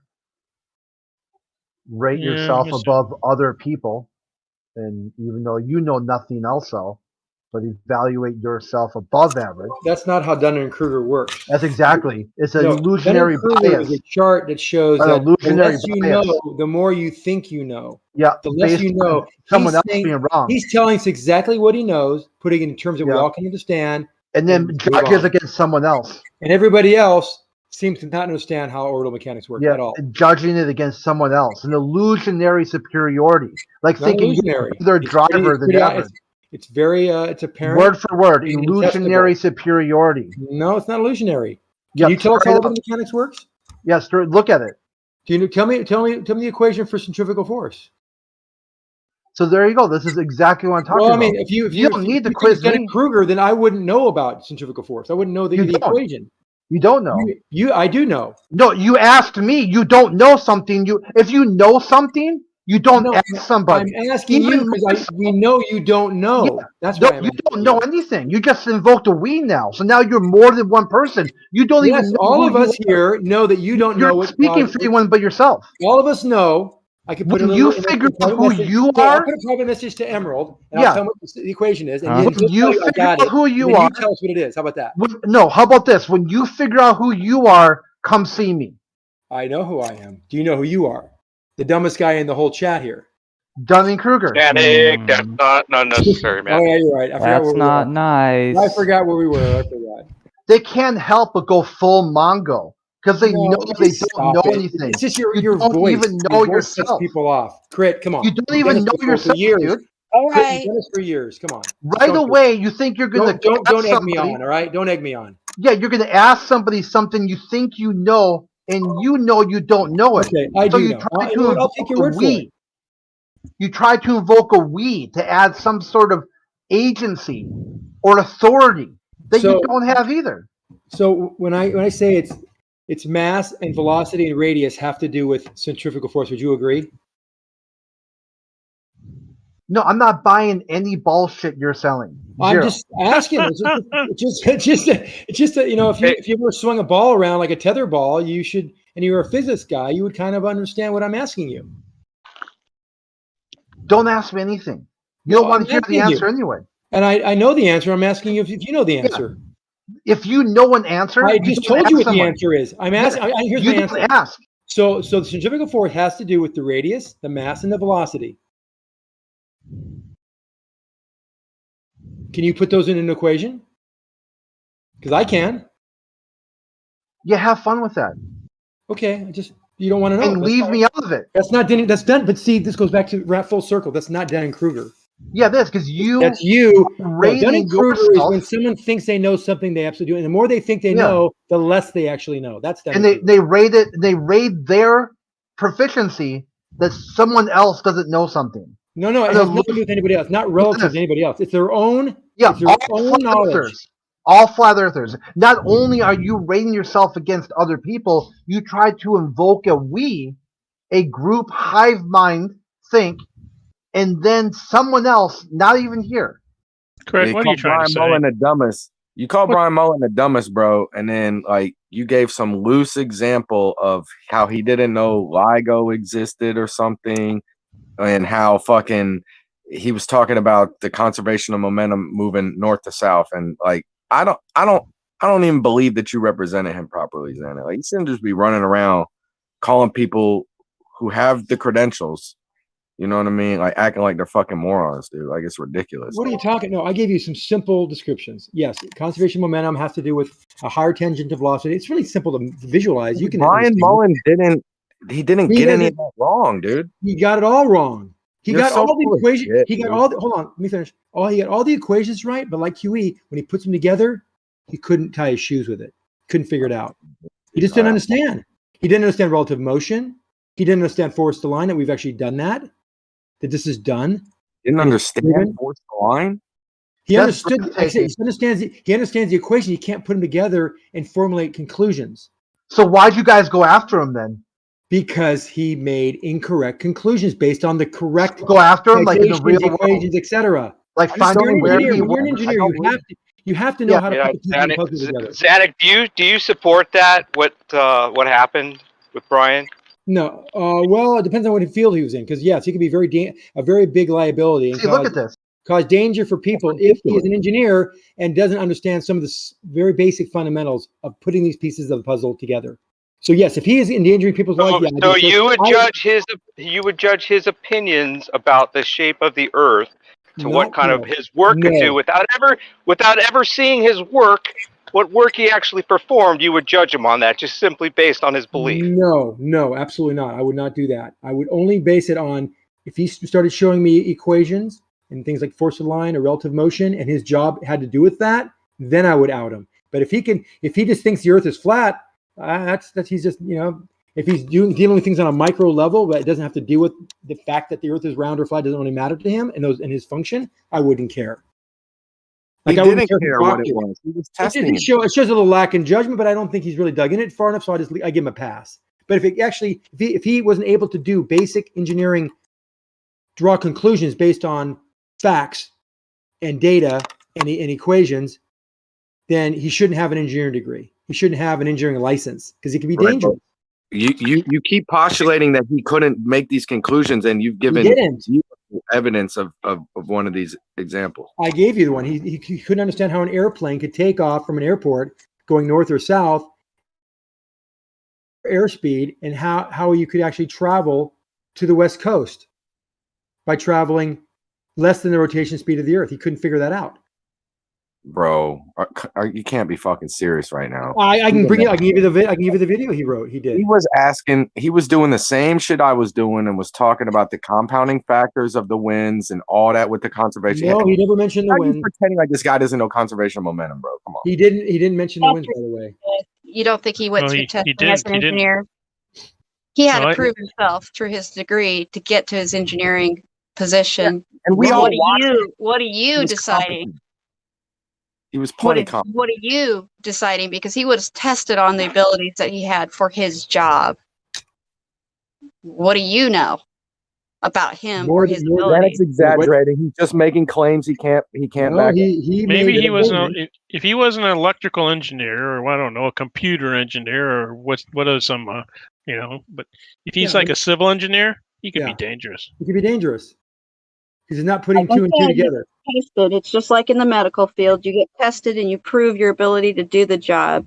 If he hadn't proved it, he wouldn't be doing it. Like I said, if he was an electrical, I don't know what kind of engineer this guy was, but if he was an electrical engineer or, I don't know, computer engineer. I think he's a mechanical engineer, actually. He's a mechanical engineer? Yeah, he really didn't. Which means he had to pass the certifications just like all of the rest of you. There was a flaw in our system. He had to know, which means he went to school and got those same credentials that anybody else did. And just because he observes something different or measures things differently doesn't mean he's a danger unless you can prove that. He was messing up basic concepts that an engineer should understand, like conservation momentum. Correct. But he wasn't. But he's gotten a promotion since then. He was. So, I mean, he wasn't so do you know his field? Yeah, his field? Is it not up to he was it's a up to mechanical his engineer. employer? Yeah, I would say it's up to his employer. If he's employed and doing a particular task, it's up to his employer. It's not it's not up to a bunch of people who hate flat earthers on the internet trying to attack people to conclude his validity of doing whatever job. Exactly. If he was a mechanical engineer, he could probably get away with it. I mean, if he was like, gears and stuff. And was certified. You guys seem to keep not hearing what I'm saying, which means he proved his ability to get that job. You don't really have any leg to stand on unless you can prove he was a danger to somebody. Well, as I said, he's gotten a promotion since then. So he must be doing his job well. Then let's just leave Brian Mullen alone. Then you said what? Say again. Let's just leave Brian Mullen alone because that's a dead end. Hey, he's good. He's a fine guy. In my opinion. I'm sure he's fine. He seems like a nice guy. He seemed very confused. If I was an employer and I was doing some tests and I had a high level position for him, I'd be very. Nobody listens to Zanuck. It's not true. Are confused. It's not true. He said things that did not make sense. He showed an inability to understand basic mechanical engineering and physics concepts, such as when I hired engineers, I had three questions I asked most engineers when I was hiring, and one of them was I have a car and I'm driving down the road and I have a helium balloon and I slam on the brakes. Hold on, you all know this because I've given you all the answers to these questions, but these are the basic questions I would ask. And then I ask why. And they could get it wrong, and if they talk myself through it, I might give them some leniency. But I did that because I wanted to see how their minds were. Right, dude. You didn't You didn't give me the answer to that. Oh, where'd you get it from? I brought that up 3 years ago. From a fucking YouTube video. Yeah, when I told you about it, you couldn't believe it. I remember that conversation we had. You are got it so wrong. confident. You got it wrong the You first are so time. fucking full of yourself. Right. Oh my God. It took forever for you and me to go over just the concept of Coriolis. Because of your lack of communication and understanding. No, I was so incredibly detailed in my descriptions to you. I told you what non-rotating reference frame, what a rotating reference frame was. What You talked about shit that I was never talking about. You have communication problem. Well, maybe I don't know my audience, so you could be right. But the bottom line is, I was very detailed in describing what Coriolis was. I said three different ways. Yeah. And you kept on. How is this conservation momentum? Conservation momentum has nothing to do with it. You'd say conservation momentum has nothing to do with it. You said that. You said that 100 times to me. Conservation momentum, that's baloney. Zanuck, you're an idiot. You said that. People now you judge know. the quality and the nature of somebody's work from an elevation of 150,000 feet while he's on the ground. You have no idea what that guy was really like. You're judging based on a video and just determining he was possibly a danger. You know how extreme that sounds? Well, he talked about an airplane. It doesn't matter. You don't know from any other position but a video. Not understanding that the Earth rotates. All he had to say was, you know what? If the Earth rotates, then this all makes sense, and that would have been fine. Oh, he has to say it your way, or you think no. There's only one way to say it. There's only one way to say it. No, I don't get how you decided it was a judgment call on your part to decide that he was a danger to other people because you didn't think he answered it correctly, even though you had nothing to do with him, you didn't know him personally, and you didn't have a sit down with him. Nice, real nice. He didn't believe that there's any evidence. He didn't believe that there's any evidence that the atmosphere moves in lockstep with the Earth. Somehow that's dangerous. So Zanuck is pretending that he knows the Coriolis again. Uh-oh. Yeah, unfortunately he is. He's pretending he has evidence of the lockstep. It's a pretty. I never said the atmosphere moved in lockstep. No one has in this server ever. They've always denied that. About that element of maybe a it. bold statement. The reason why I play the Zanuck question and answer game is I've done it 2 other times in the past. One time with some sort of science acumen test, and after about 20 minutes of him trying to catch me and shit, he finally says I'm the only flat earther who's ever passed his science acumen test. Then he tries to do some sort of law of thermodynamics test, which wasn't any correct answers on the page at all, and just had to riddle your way through it. No, because you had to go back and change them. You had to they're not changeable. I copied them right out of a book. Yeah, you had to riddle your way through it, trying to riddle my way through anything. You can't even remember what happened. I do. I give you props. You did do well. I'll give you credit, but no, you didn't understand thermodynamics, and now maybe you do if you remember the tests. It was pretty. I mean, I gave it to you in pretty simple terms. It's not that complicated. People make it to be a lot more complicated than it has to be. So Zanuck, can I ask you a question? Sure. Because I heard you talking about our buddy there that almost lost his job. Mm-hmm.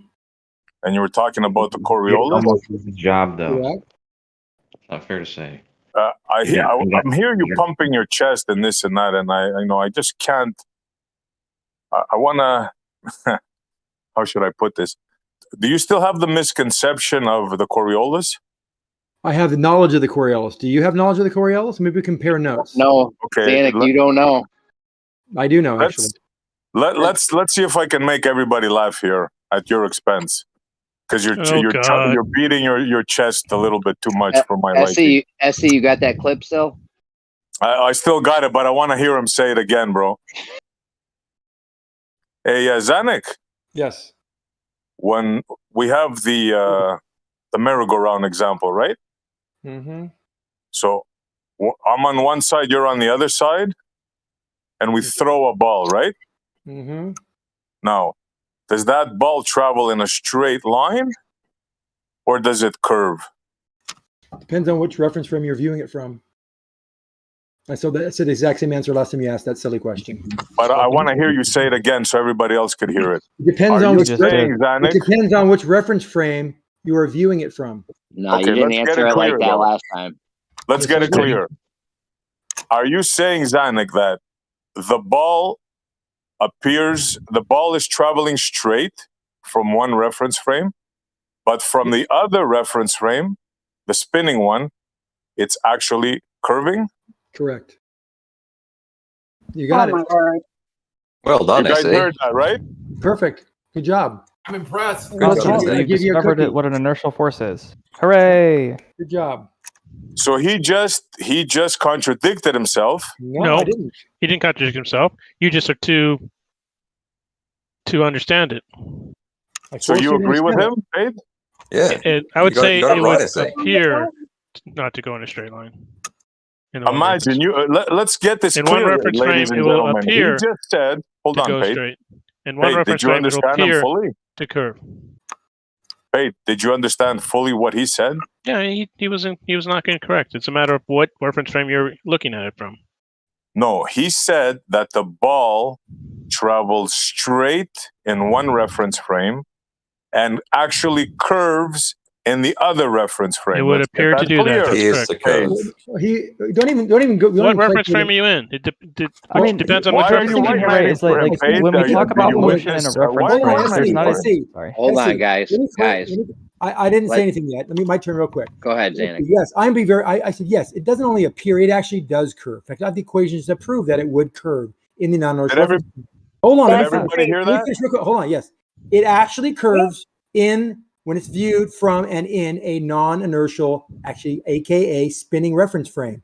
You can plot it out. I can give you the coordinates for an object, knowing its velocity, where it would be at any point in that point coordinate system at any time. So it would be curving in the non-inertial reference frame. That's why they call it hold on. That's why they call it the apparent deflection. It's what we see. We can measure it. It's real. Okay, okay. So the Earth is the merry-go-round. The sun is the ball. The ball is going straight across in a straight, flat-ass line. But because you see it's curved, you say it's curved. I have no idea what What you're the hell? Pretty fucking stupid. You know what? The better example. The Probably better the dumbest example thing is I've to ever make a merry-go-round. If the merry-go-round is the Earth, and you're talking about a plane that's a ball. Hold on, guys. There's too many people like trying. Somebody's already talking. Somebody's trying to get in. Relax, guys. Yeah, the sun. The sun. Earth is the merry-go-round, and the plane is the ball, and the airport that it's trying to get to is the person across the way. It's not going to hit the airport because it'll curve away because the ball is turning. So it's not going to hit the airport if it went in a straight line to hit the airport. But a plane can steer, right? Hold on one second. Right, Payton but it has to doesn't chill. account for Hold the on one Coriolis second, please. problem. Guys, Payton has to chill. You're like breathing in your mic or some shit. Go on mute or something, or back up from your mic 2 feet. Thank you. So is your assertion that the plane tries to steer to account for the Coriolis, Ruif? Yes. Yes. Well, that's not the case. Planes It is never the It's case. not the The case. Coriolis force is about the same so as pilots are instructed to account for the Coriolis. No, there's No, a certain they're instructed to Oh, follow you a think track. it's an AI in the plane thing? You don't know what you're talking about. They're No, they're instructed to stay follow on a track. course. That's correct. They're instructed to say fly a course. So you're saying the pilots are instructed to account for Coriolis? The Coriolis. Pilots are What instructed did to we fly just a say? course. Time now. Listen very What did carefully. we They are just say? instructed to stay on course. That's what we're saying. We're not saying But something they're different from never that. told it was due to Coriolis. They don't have to be. Do they adjust for wind? Do they get told to adjust for wind, or do they just follow their track? And if it's windy, You know they what? adjust their This still track. doesn't work for you guys. Even Yes, if it you does. have your conservation It's exactly the plan, same. even Why if does you it? have- It's even more minor than that. It's a minor effect. and Why assume does a that 50 standing caliber? on Why is a course 50 somehow caliber? allows Why is a them to 50 account caliber for this? cannon shot 25 miles, 1,000 foot off target, going Well, north or that's south? something I don't even have knowledge of. That's So you'd have to Coriolis. No, I cite can give you the. I can give you the You'd have to artillery. cite that. I can You'd give you the have to cite artillery that. citation But for there's that. lots Yes. of railgun So people saying that. no, not railgun. 50 caliber cannons shot 25 miles from like England to France area Okay, in that's World War something I'm not II. aware of. There'd That's be a an experiment that's deviation of been done. 1,000 feet due to Coriolis. Say that again. You said 50 what? 50 caliber cannon. Yeah, you shot don't know about artillery. 25 miles. Yes, 25 50 miles caliber north small or arms. south. Listen, You let don't know. me finish You the don't know goddamn artillery. sentence. 50 caliber. You've already, Zanuck. yeah, Zanuck, you said it 50 twice now. caliber Just go ahead and cannon. cite it. Zanuck, 50 caliber 50 cannon. caliber Let me finish my arms. sentence and I'll stop and I'll listen to you. 50 caliber cannon shot 25 miles will be 1,000 feet roughly off from target, being shot north or south. 25 miles, Zanuck. We went through this before 25 already. miles. The hypotenuse would be 25 miles off. No, you're wrong. I mean, 8 miles. My bad. It'll be 8 you miles. You got that wrong 8 then. You're miles getting it off. wrong now. You're getting it It'll wrong be now. Maybe 8 someone else can help miles you. off. Already No, did the you're wrong. math. It's not a Did the math. hypotenuse. It's not a hypotenuse. Okay. Yes, You it is a don't even- hypotenuse. Yeah, It's you not don't a need- hypotenuse. Hold on, You guys. Take a you breath. don't need a Everyone, maybe take a citation. breath. Yeah, you don't need a citation. Zanuck doesn't know what artillery is. 50 caliber is small arms. It's not a cannon. You don't even got the gun raised. Brett, Zanuck. you Let's heard it let's here see a first. right, citation Brett. for it. You just made a He's gun right. interpretation. I You called just him made a out on gun- this. He's right. It's referenced in artillery also. There is such thing as a 50 caliber in artillery, so he's right.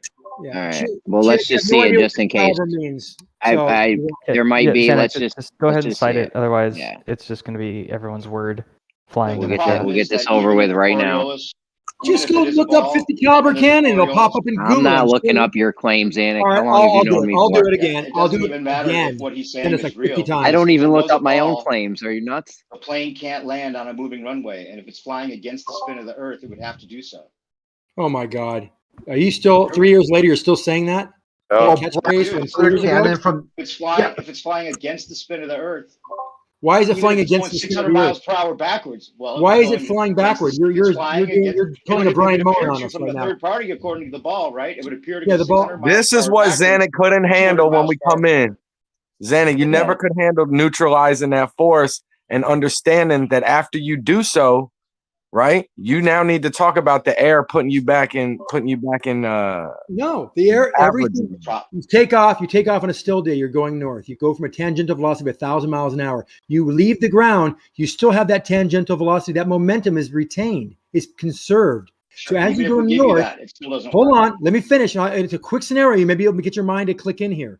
You're going north, so the tangential velocity is still retained. That momentum is still. We're not talking about that anymore. Hold on. We're not As talking you about go that north, anymore. as you go north, hold on. tangential As you go north, velocities. hold on. As you go north, the surface now will have a lesser tangential velocity than where you took off from. So you will curve to the right, to Depending the on east, where you are. because of the conservation of linear momentum.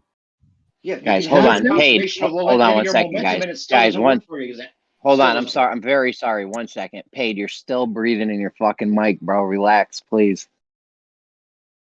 I can't hear it. He's just hot mic. Go ahead. Just go ahead. I'm saying it still doesn't work. Even if you have your conservation of momentum, it doesn't work because you're crossing different latitudes, which have different tangential forces. And if you're flying in any angle that's north to south and against the spin, you would have to time it just like you would with your rail gun or whatever you're saying that snipers might have to account for. They would have to aim at something that's not in front of them, and the plane would be affected by the Coriolis effect. It And is. It would be something they would have to figure every single time. The calculations they're crazy calculations every which way for every landing strip, and they don't have to. There's no difference in the way they land. They would have to account for a different way of landing on a north-northwest runway compared to a south-southeast runway. No, they would. Yes, they would. No, you can't just they say don't. conservation of No, momentum. they don't. You can't- Let him Yes, respond. we can. It's just, Let him. you can't say a Hold spinning on. Let ball these. just as if it were stationary. No. Yeah. because Let of him respond conservation of now, though. momentum. Let him respond. Now, Take a breath. your problem is that the artillery piece, all the corrections have to be put in at the beginning. In the airplane, you're making slow, tiny transitions all the time. You're correcting to your course. That's the difference. They never correct for Coriolis. It's only for wind speeds. You don't have to correct for Coriolis because the Coriolis effect is very small compared to the winds. It's like a 10-mile-an-hour crosswind, I think. Over long distances. But over long distances, you make a small correction. 1,000 miles off course. You make a small correction all the time for Coriolis. Yes, They you never do. Well, no, Yes, you wouldn't do. end up Do not 1,000 correct miles for off course Coriolis. because the moment you notice you're So even 10 airplanes- feet, like the moment you even notice you're half a mile off course, you're going to fix it by getting back on course. And then you might Airplanes find can't yourself fly. off course again, and then you get back on Because course. of Coriolis, they're accounting Airplanes for it. can't The fly pilots from- are very aware of this. So does They've it been trained take for more this. energy? Does it take more fuel and more energy to travel the same distance because of the Coriolis force? No. Wouldn't you think that the More flight than what? simulators would include a Coriolis force? Wouldn't it? I got. It depends on which direction you're going, north or south. If you're going, I got a good question. Yeah, that would if be you're going, included hold in on, the if you're flight going simulators, south, you think, right? if you're going south, you will have a benefit because the Earth will appear to rotate underneath you as you go to a higher level of tangential velocity. No, So Zanuck, hold on. You get some distance for free. You do. Exactly. Zanuck, hold on. Going north, it's the opposite. Going north, hold on, rotate it's going separately north. from It's the the plane. opposite. Never. Why is this so hard Guys, to can I get in understand? real quick, please? It's So not hard to wouldn't understand. it? it doesn't work for you no matter what you say about this. Yeah, let me just I let just me ask him posted a the question 50 real quick. caliber cannon. Hold on, Zanuck. Wouldn't it be better to lead the target than to try to stay on course or trail behind it? That's what I said. That's why you'll have if you had a hypotenuse, you were triangulating, say his missile that he brought up. Hold on. And it's a cannon. It shoots up to 25 miles. It's a ton cannon, right? You would have to lead that bullet a hypotenuse of 8 miles. And he says it's 1,000 feet. Hold on. Why? Let him answer my question. Why aren't we flying when we? Quick. Hold on. The hypotenuse next to the leg. The plane is not a ballistic object. The hypotenuse next to the leg is very, very close. 99% of that leg is the hypotenuse, so it's not a factor. Answer Jeremy's question, though. I don't think you know what that word means. I know, but Jeremy was saying something before Don did that. And as far as the 50 caliber, I posted the picture of the 50 caliber cannon, so that's come to rest. Number two, I think someone already mentioned that the Coriolis effect is similar to the effect of a crosswind. Pilots just adjust for it naturally. Nope, it's not a big deal. You can calculate what the Coriolis would be. They're not instructed to adjust for Coriolis. They don't have to be. It's a real thing. They don't have to be. It's like a do it instinctively. No, that's not yes. true. It's a small crosswind. Be very aware of. It's not just a small no, crosswind. You're just thinking it's a about small the crosswind difference between where the plane would end up, and if they're flying against the spin of the Earth, they would end up in a different spot. Well, yes. They're trying to land, regardless, even if you have your conservation. Right, and they make sure they don't do that by adjusting the airplane course. On a moving runway. They would still have to land on a moving runway. No. You don't see that. No. Landing. The Coriolis effect is very small compared to the velocity of the airplane. The change, the delta, it doesn't matter how small it is. Very small. Correcting for it when you're landing. You correct for it. No, you don't need to correct for it. I would argue it wouldn't be small, but even if it was small, it is small. It would cause problems when the plane is trying to land on a surface. No, because planes can land. Planes can land with lots of crosswind. Planes can stay on course with turbulence, and turbulence is not even predictable. Planes land on aircraft carriers. For fuck's sake. Don't worry about the crosswind.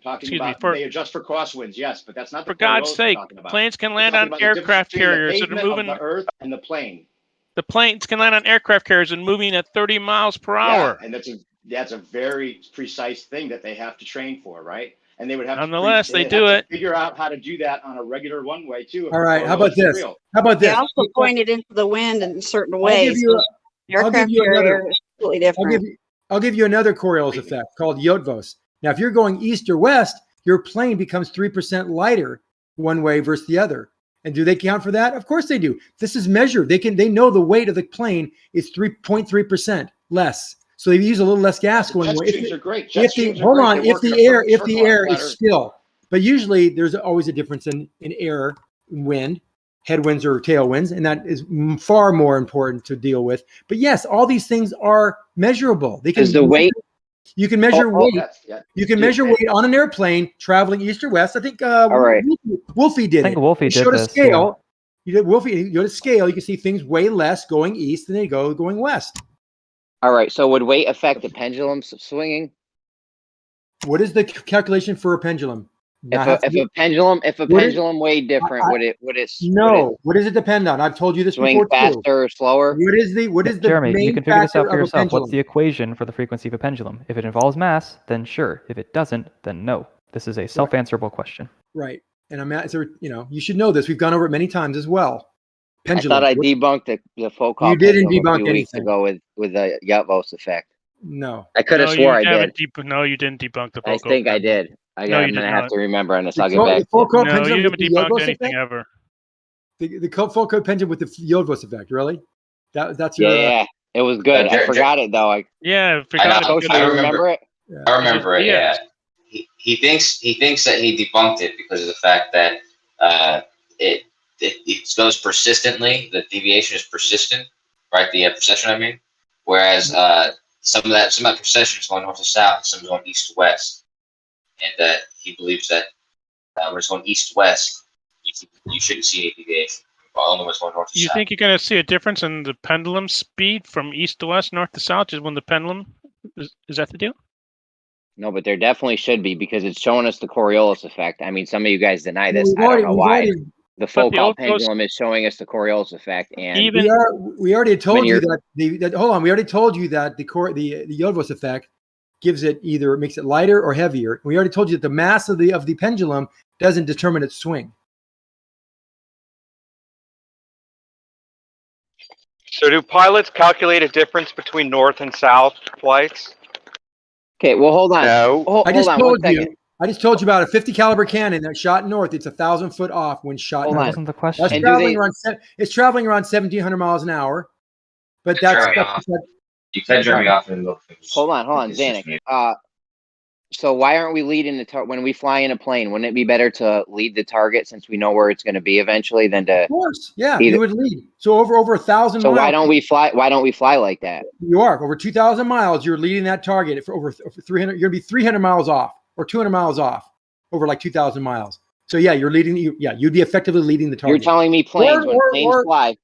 Hold on, you're telling me when planes fly, they're leading they're pointed in a direction. Yes. And they're leading the target. As long as there's no wind, by hundreds of miles. If there's not, yeah, because if you didn't lead the target or lag the target, you would be 200 miles off when you got there due to Coriolis.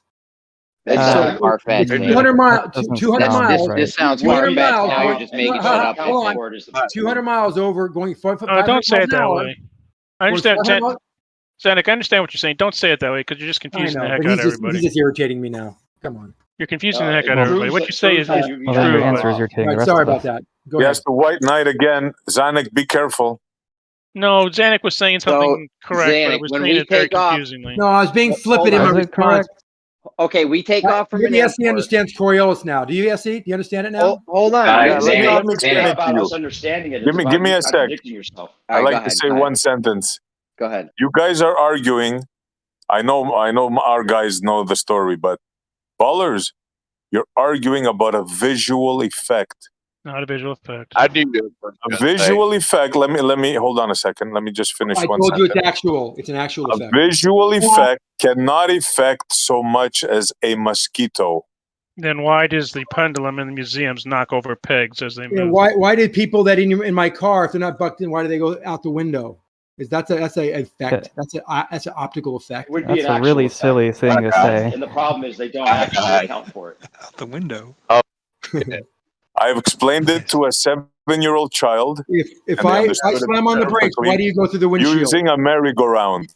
If I slam on the brakes, why do you go through the windshield? You're incorrect. Explain it to a 7-year-old then. Yeah, so swing them on a merry-go-round and tell them that they're not actually being flung outward. That's just a visual effect.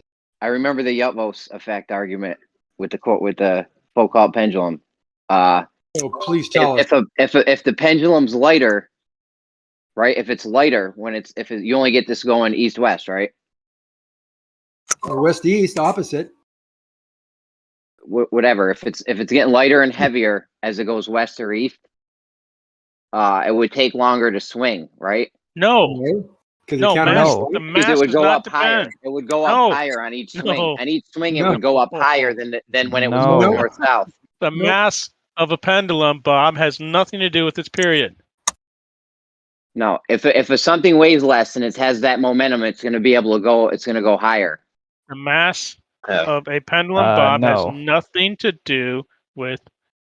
Or if it weighs more, it's not going to go. I don't know. He's talking about coming to the Eophus effect. So if it weighs less one direction and is lighter the other direction, it would counteract itself. It'd be a self-correcting problem. All right, you think you're going to see that over a swing of a pendulum? I didn't remember it. I need to re-remember it correctly. You think you're going to notice you think you're going to notice an Otvos effect over the swing of a pendulum? I'll get back to you. Yeah, get I back. mean, the period of a pendulum is something like 2 pi root L over G or something. There's no mass term in there, so the frequency of a pendulum does not depend on the mass. Well, I think he's referring to the change in G because you've got now an acceleration. Oh, he thinks he's going to see a difference over the swing of a pendulum. Well, he's not. His whole thing's just a pedantic, But there will be a difference if I fly north versus flying south, right? I should have to account for that. Yeah. Why aren't we leading? Why aren't north. we leading cities when we fly to them? Well, okay, so I Why told aren't you planes over leading cities? let me Flying answer. over a ground track. Over 1,000 miles, if you were to aim and fly perfectly straight, you'd be off by 300 miles. So technically they do lead or lag those targets, but they don't have to because there's so many other factors that are far in excess of those of Coriolis for airplane. I guess what I'm trying to say though is it should take more energy to fly south than it does to fly north. Correct? Why? No, why would you say that? Well, because I have less tangential velocity up north than I do as I head south, right? I have to catch up. I guess if you're trying to head I guess due Directly south, right? Yeah, maybe. Sure. You'd have a 300 miles to make up if you just went perfectly straight. So that 300 miles have you made up somewhere? It's got a little bit of velocity. Flights north to south. So now you're saying flights north. So now you're saying flights going north to south should be different times because of this? No. Well, you're going from an area of higher tangential velocity, so momentum, a certain momentum you leave the Earth with when you take off, and you're going to an area that you'd have to actually increase momentum to get to that point if the Earth is going faster there, and that would be faster at the equator. So theoretically, you'd have to use a little more energy to get to that point. So north and south trips should ceteris paribus. So all of the things being equal. I remember what you guys did to debunk it. It was that those triangles, and each of the triangles, like each time you deviated off the triangle, a small one, you would never be able to make up that time. Wait, for what? For what you and Brandon did that presentation of about 2 months ago, where it showed the one big triangle. It said this is where you'd aim, and this is where you'd end up, and then trying to draw smaller triangles through it. Oh, is this the one where you guys don't understand? I remember what you're talking about. Yeah. Well, This it's one the where you guys exact don't understand argument calculus again? that I'm making. It's different. You need a different amount of energy to go north to south than you do to go south to north. No, if you're going south, you should say you're at New York, or no, say North Carolina or something, and you're going north, you have to catch up, like it's spinning away from you, so you'd have to make up more miles. Whereas if you're going south,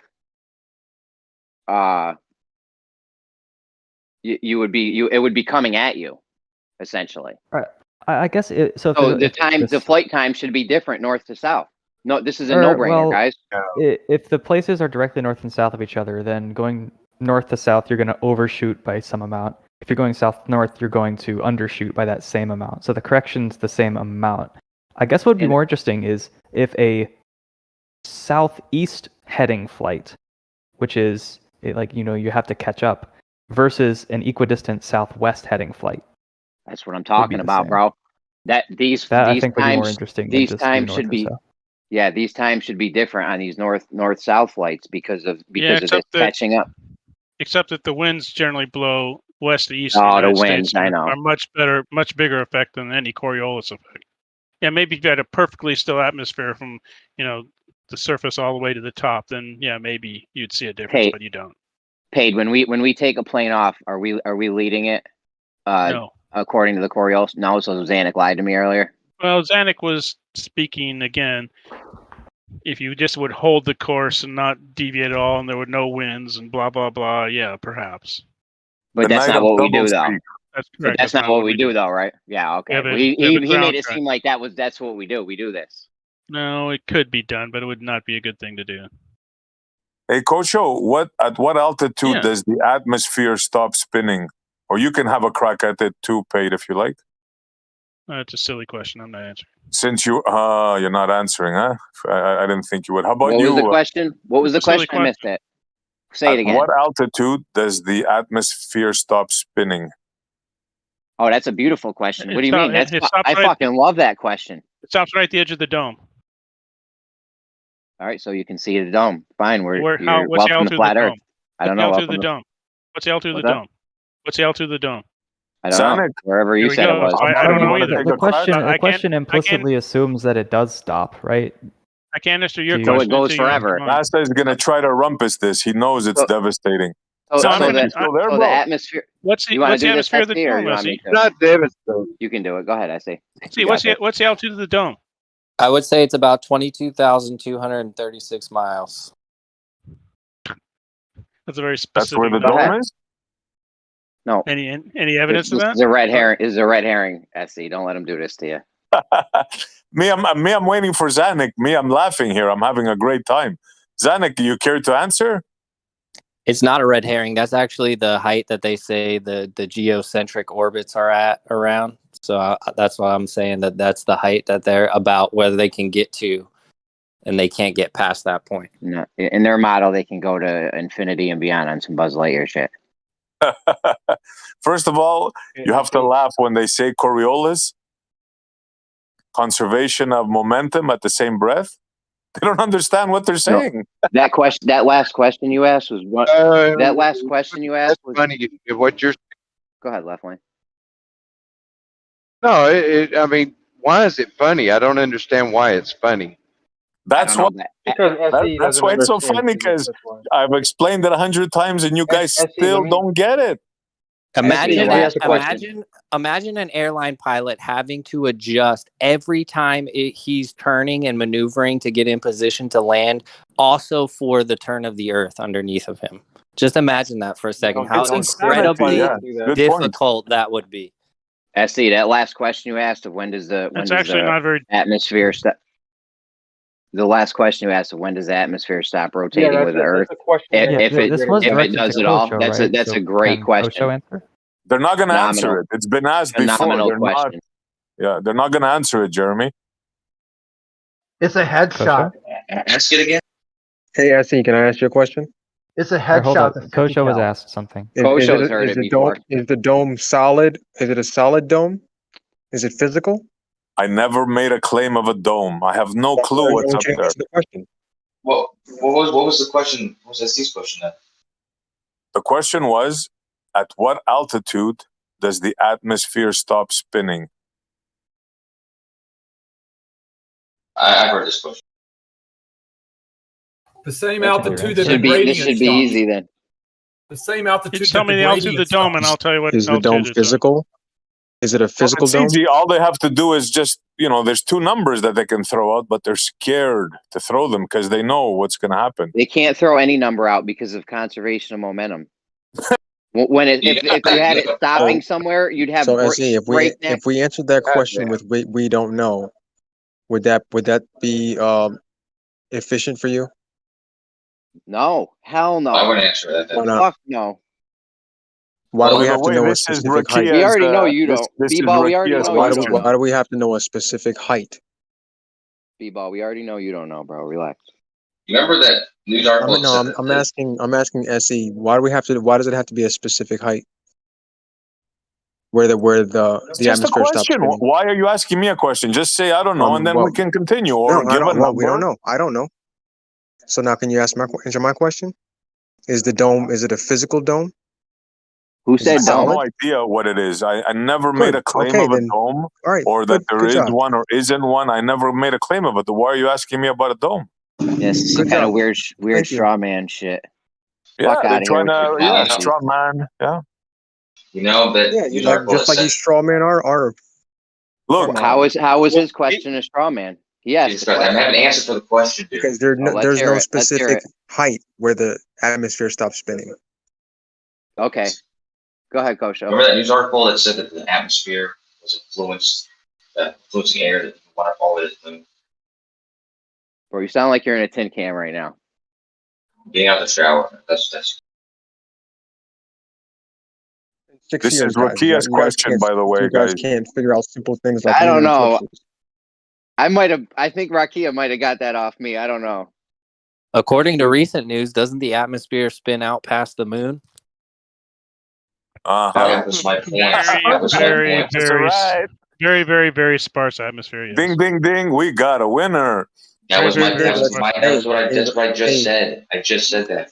Why can't you guys, bro? It's full of contradictions. Like lunar eclipses. How about you try and figure out lunar eclipses first, bro? You're going from one thing to the other, trying to do something here. You're getting cornered. You know the Coriolis is a death knell for you guys. You know it. No, it's not. It just shows your lack of scientific knowledge.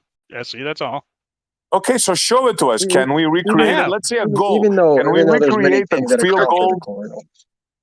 Can we recreate the field goal, or can we Yeah, I've show told it? you how much. I've told you how much it would deviate. How much does it deviate? I told you. Do you remember? Neil deGrasse Tyson. Yeah. How much does says it deviate? Do you that know? a ball deviated. The Earth was spinning enough. The Coriolis affected enough to deviate. We know the field goal, right? Now we should be able to what's that recreate deviation? this every day, twice on Sunday. How much does it deviate? You tell me. No, you can do the calculations. You tell me. I know the answer. Just enough for the goal to go in. What Which it should direction have. is I made a video on it. Hold on. Which direction is this field laid out in? North south. It was kicking So, yeah, north. most All right. most football fields are north south. That's something like 3 millimeters or something. Yeah, something like 3 millimeters. Oh, it was a bit more than that. I got. Well, it depends how long You your field sure? goes.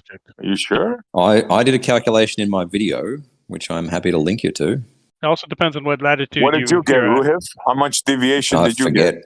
It was something like See, a they got- centimeter or two.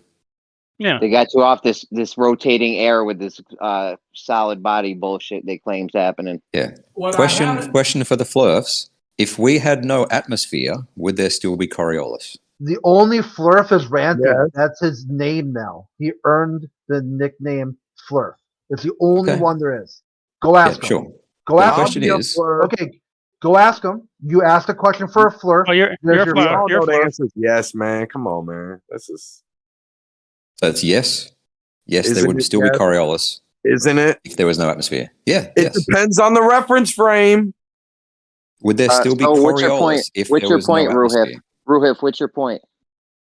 Because you talk about the wind and the atmosphere having something to do with Coriolis. It doesn't. Well, we're just. I think trumpet. my claim is that gas doesn't rotate in lockstep with a sphere like they claim to be doing on Earth. It doesn't matter though, right? Because we just said that the atmosphere doesn't have to be there for there to be Coriolis. Do you agree Sure, with that? but in the midst of your claim, you have this nutcase, unbelievable, unprovable shit going on. But No, the it's thing very. Such as what? You Such can as what? measure. You can measure. Such as the gas gas rotating. I mean, Such as hurricane. gas rotating with a. They account for this. So I guess like- the documents I are want all They don't. live. Yeah, they didn't want this. You know. I mean, like hurricanes, right? Y'all, NASA, you heard your side ask Jeremy a question. Jeremy tried to answer it, and then you talked over it, right? All right. You heard me say it already, Ruif. Gas doesn't rotate in lockstep with a. Yes, it with does. a sphere. According to whom? Jer- Yes, it does. According to who, Jeremy? Well, let me ask Ruif a question then. So if there was no atmosphere, right, and we had something that was hovering above the Earth, would the Earth spin underneath it? You'd still get the velocity from when you took off. So when you say spin underneath it, do you mean that the Earth is moving at a different speed to your speed, or do you just mean they're both moving at the same speed? Well, how long do I conserve momentum for? Forever. Forever? Unless there's a force acting on you, like wind resistance or something. What about the If you're in a plane, fly in Like the on other Earth, for direction? example? What if you Ruhif? just flew in the? What if Ruhif? What if you just flew in the other direction? The Keep them opposite? on it, SE. Well, I My got bad, them. You know where I'm going, huh, Jeremy? I think I'm pretty good at exemplifying, you know, where the possible contradictions would come in from theory to evidence here. What I haven't heard is a single explanation on why you can calculate your latitude based on the precession of the Foucault pendulum and why it precesses in the other direction if you go on the other side of the equator. We don't need to start making up excuses. You've already made enough nutcase claims. No, we you've should already, you've already made it. Hold on. These are pretty hold cool on. phenomenon, bro. You guys already made up enough No. nutcase claims for the Explain it. lot of us. Please explain that. The precession is based, or at least it is affected by your latitude. There is no possible flat Earth explanation for that. All right. Yeah, that's cool. So in order to have the Coriolis effect, you need two reference frames, right? No. Yeah, you can have infinite Well, reference you're wrong. frames. But you need two, and there's two critical No. ones. They have a name, right, Ruhif? You can have an Hey, inertial hey. reference frame and it'll go straight, or you have a rotating reference frame and it will appear You to need- curve. You need both of those frames in order for there to be Coriolis, though, correct? Sure. Yeah. I mean, the Well, I don't know. observation of the Pate's curvature telling only me, occurs in telling one me reference no. frame. No, Pate's because I know telling what me you're about no. to You're do. saying yes. Who wants to be the tiebreaker? I already But know what Jeremy, the No, don't because you just need what the you're about ladder? to say, Pate say no, and Ruhib said yes. I you're mean, I about know to what the say, answer Jeremy. is. Go Yeah, ahead, what you're Ruben. about to say is that the Earth or the atmosphere is a reference frame, right? Nope. Don't try to straw man me Okay. with your bullshit. Then go. Damn, Ruhif, you are the foul. Yo, you are terrible when it comes to logic. Let's continue with content, Let's Jeremy. go. Fuck, man. So listen, where were we? Two You need reference two frames. reference frames. You need two reference frames. That's right, Pate. Yep. Right? The inertial and the non-inertial. Yep. So in the Foucault pendulum, where are these frames? One's a rotating He said one and no one's an inertial before. one. Where? They're not These are wares, areas, reference actual frames. areas that exist. No, this is exactly what I said you would do. No, it's not. Right? You don't just go, Bruh. this object is a reference frame. A reference frame is a Just ask coordinate him- system. Ask him if you can leave reference frames. Can you leave a reference frame? Can you leave one? Yes, yeah, I'll say yes to that. Yeah, no That's a shit. bit of an oddly Why you- worded question. You can leave a reference frame. Yes. Why would you even ask that, B-ball? Well, Zanuck might not agree. You guys B-ball might is gonna want to say be you careful. can't. Y'all Right, might B-ball? want to be careful. B-ball, Does a what were you going reference to say frame that have you a can't, position? right? I heard you say it before. Go ahead, Yeah. B-ball. Would you say we can't leave a reference frame, B-ball? Come on. I think Yeah. Xanax says that shit too. Don't we exist in all reference frames at the same time? Yes, Xanax, that is an silly ass. excellent You point. see? That is That's an what I mean. excellent point. All things exist in all reference frames at all Whatever. times. Yeah, that's what I'm going. Wow, you're Excellent. changing it again now. No, I mean, I thought This is B-ball's too good, man. Depends on what you mean by leave. Yeah, you can't. These guys don't understand reference frames. Don't admit you can leave a reference frame Yeah, because You just you said never two leave. different You never things, leave a guys. reference frame. You just said Yeah, one of you said you can, and one of you said you can't. Then Okay, I said it was an clarification awkwardly. for Ruhif. When Then you in the say I said it leave, was do an you, awkwardly. you can measure awkwardly yourself with phrased another reference statement. frame. So when you mean leave, do you mean that you are physically leaving some like place that is the reference No. frame, or do you just mean you stop using it as a coordinate system? Yeah, you stop using it and you put yourself basically in another coordinate system. There you go. That should clear up the confusion. No, it Does won't. that make sense, Jeremy? It So won't. you can leave. So Yeah, listen. but it won't. Yeah, is your coordinate Okay. system rotating or is your coordinate system inertial? It's not an object. You did exactly what I said you would do, Jeremy. No, you need you in order to have the Coriolis effect, you've got to have an inertial and a non-inertial reference frame. These are places where you could view the. No, they're not places. They're not places. Yeah, they're places where we view motion. No. From. Yes, they're, Oh, they are that's places a where we better. can view That's a motion better way from. to say it. That's a better way to say it. They're real places where we can really view motion from and really see if a ball's curving or not, and be able to tell which your coordinate which system. frame we're in. Yeah, so the origin of your coordinate system is either rotating or it's not. Yeah, so you And you have can to switch have between them as much as you like. fine. So you agree that we have to have these two reference frames Yes. to have the Coriolis effect. Okay. Yes. So where are This is they? the last thing. Go ahead. Go ahead. Go This is ahead. the last thing. I could go. Do but you really, two though? things just to keep everybody on track. No, you don't. Fuck. What was it? Right. So just to keep everybody. Hold up one second. Come on. Okay. Yeah, just to keep everybody on track. You gotta make the distinction between can an object change reference frames? The answer is no. Can the observer change the reference frames? As you said, the observer being what frames are being observed from. Yes, observations. Observers can change reference frames for that reason. But the other thing was perspective. No, yeah, right. Yeah, the other thing was Coriolis is defined by viewing something from a rotating reference frame, just the one, but by implication. Boom. By implication, a rotating reference frame requires that they exist in an inertial reference frame. So it's just a So you must have. fact of the matter. So you must have both of the reference frames. We know you're saying shit. We No. already know. You just need the rotating. No, you need the other one What? too. You just said it has to exist. Why do you Are need the other nuts? one? Why do you need the other one? Did you start smoking weed again? Why do you need the I other knew one? Pate would pipe in on this one. You see, travels now we straight have in two the guys inertial reference agreeing frame. and two Why do you disagreeing. need the other one? Yo, because you don't have Coriolis without that. That's how you know Coriolis Yeah, is if you're in a happening. reference frame, if you're in a rotating reference frame, that's how Coriolis, that's where you If see you- the curve that isn't really there in the If inertial you're not in the reference frame. rotating reference frame, there's no Coriolis. And where is the ball? Which reference frame is the ball in? The rotating one Oh, or the fine. non-rotating one? Exists It's in on all reference frames at reference once. frames at all times. So Alright. in the Foucault pendulum. Guys, you guys are doing bad, man. Listen, No, you're doing horribly because you don't I thought understand you what understood they're talking about Coriolis once 10 again. minutes ago. Listen, It's like hold on, guys. It's like asking 50 students to draw their own coordinate system on the whiteboard, and some of them might have the origin in a different place. Some of them might turn it, and it's like asking, okay, I'm going to stick a magnet on the board. Which grid is the magnet in? It's a nonsensical question. Okay. It has a position Exactly. in all of them. All right, so And that's exactly what I we've said got you our would do, Foucault- Jeremy. We've got our Foucault pendulum. You now where is the non-inertial reference frame that we're You're viewing it asking from? the same shit question, Jeremy. The Where same is it? shit question. You need this reference frame. Where is it, Ruhif? It's Why not a do we shit need question. this reference frame? You need a non-inertial and an inertial Why? reference frame. Why? Because without both of them, you don't get Coriolis effect. No. Yes. You still get Coriolis effect inside Holy the shit. rotating reference frame, no matter if you observe it from a you can observe it from the non-rotating reference frame or not. Why do you? You guys are the reason they use two reference. Me and Ruhif is the only person here that knows what's going on out of all you guys.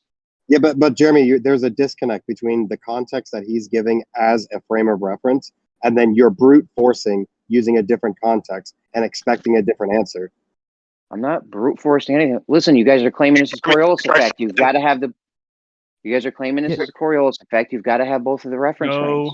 Have one of them explain the Coriolis. Let's start with that. Yeah, why don't you define it? Can you Because please explain the Coriolis what it is? Okay, hold up. just try Let's something let real quick? Ruhif do it for the. What if I put a camera on a drone and I hover a drone next to the Foucault pendulum? What will the camera see?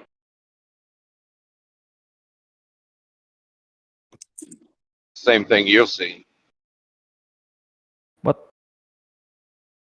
Yeah, the same thing you'll see if you were 5 feet off the floor. 10 feet off the floor.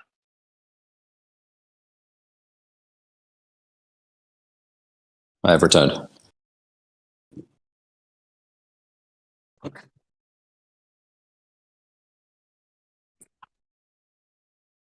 And just as a little food for thought, there are no shit questions, just shit teachers.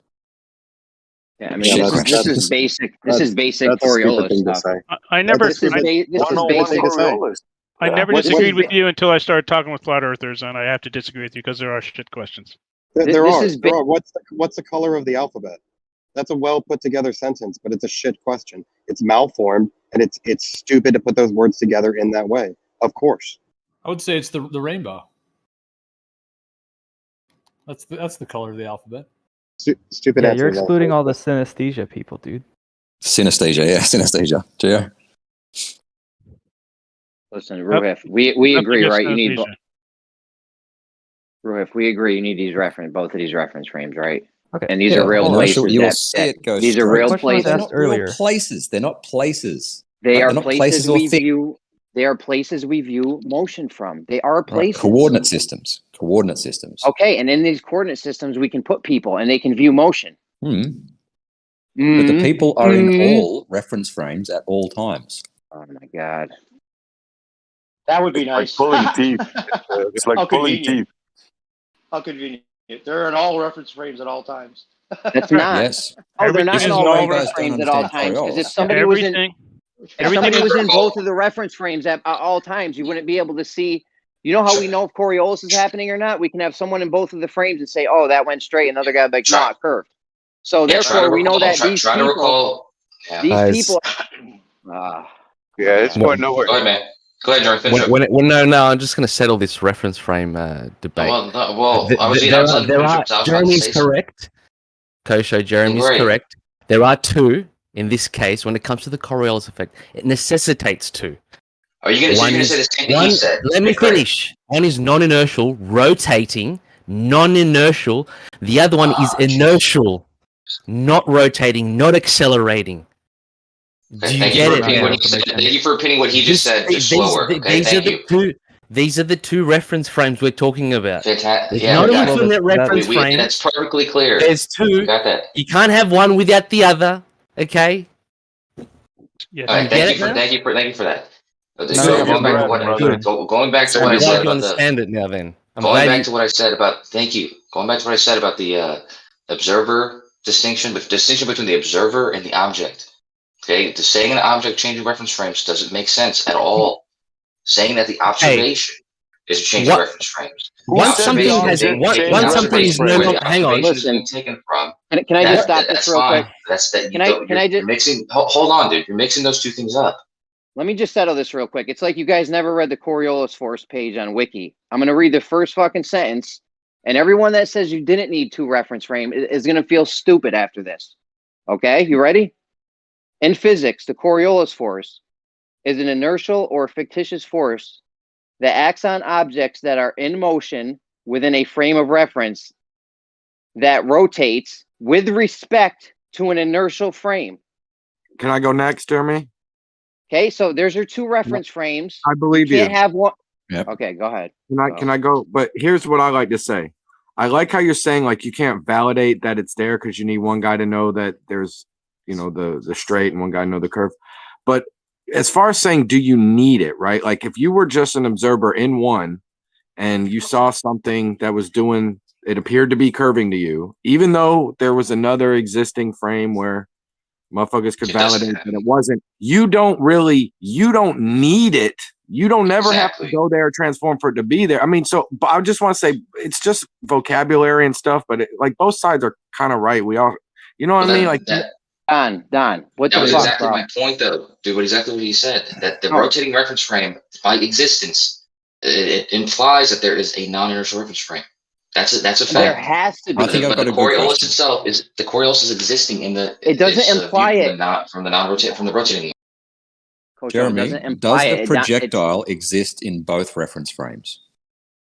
Kosho, it's in the fucking definition of it. Did you hear the sentence I said? You have to have the one. You have to have the other one.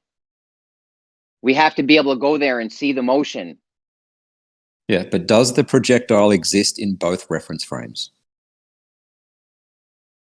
Yeah. Yes. Excellent. Yep. Thank you. Thank you. Okay, So and to- but we.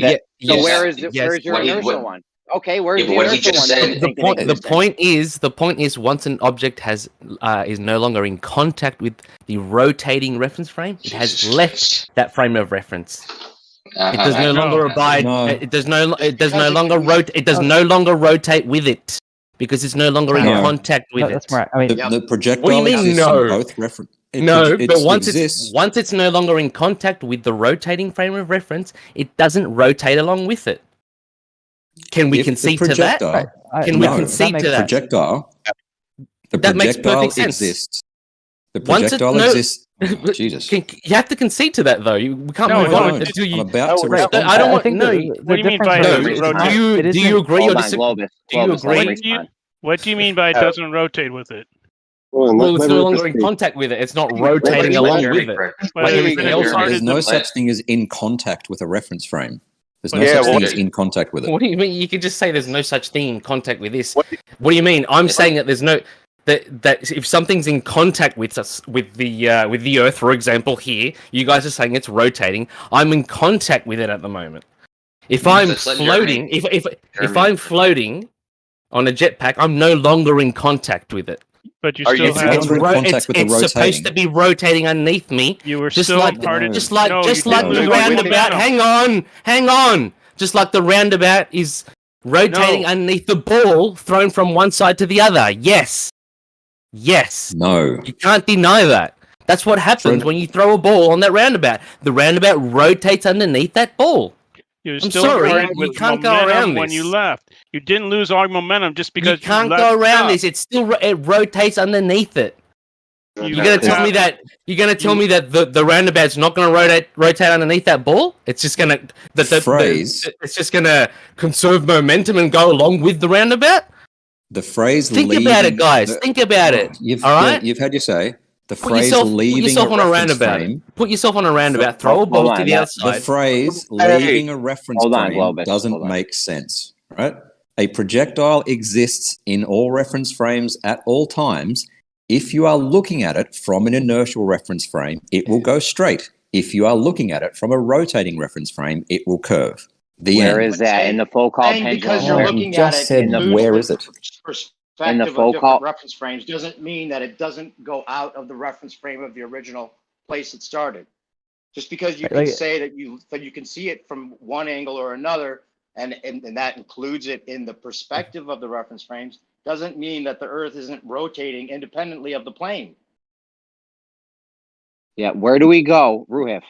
Where do we go to view the motion from the non-inertial frame, and where do we go to view the motion from the inertial frame? And the Foucault pendulum. You declare it as a rotating reference frame. And the Foucault pendulum. Where are we? Where are we? Where are we when we're viewing it? You would strap your coordinate system to a point on the Earth, rotating Earth. No, where would we put the human or an eyeball or a camera or whatever? Yeah, to be in the inertial reference frame. So we could have one in the inertial reference frame and one in. Where would we go to? Listen, will you stop talking over me? You know what? Just go ahead, guys. I can't get loud. People are sleeping here. You're asking a silly question. You don't leave the reference frame. I'm not saying to leave one. I'm saying to put a camera. First of all, you can leave a reference frame. Second of all, I'm asking, where would we put a camera? We got two cameras, two video recorders. We're going to put one in the inertial frame and one in the non-inertial frame. Where are we putting the cameras? Yeah, you'd strap one to the Earth because it's rotating, and then you'd have one not attached or not rotating with the Earth.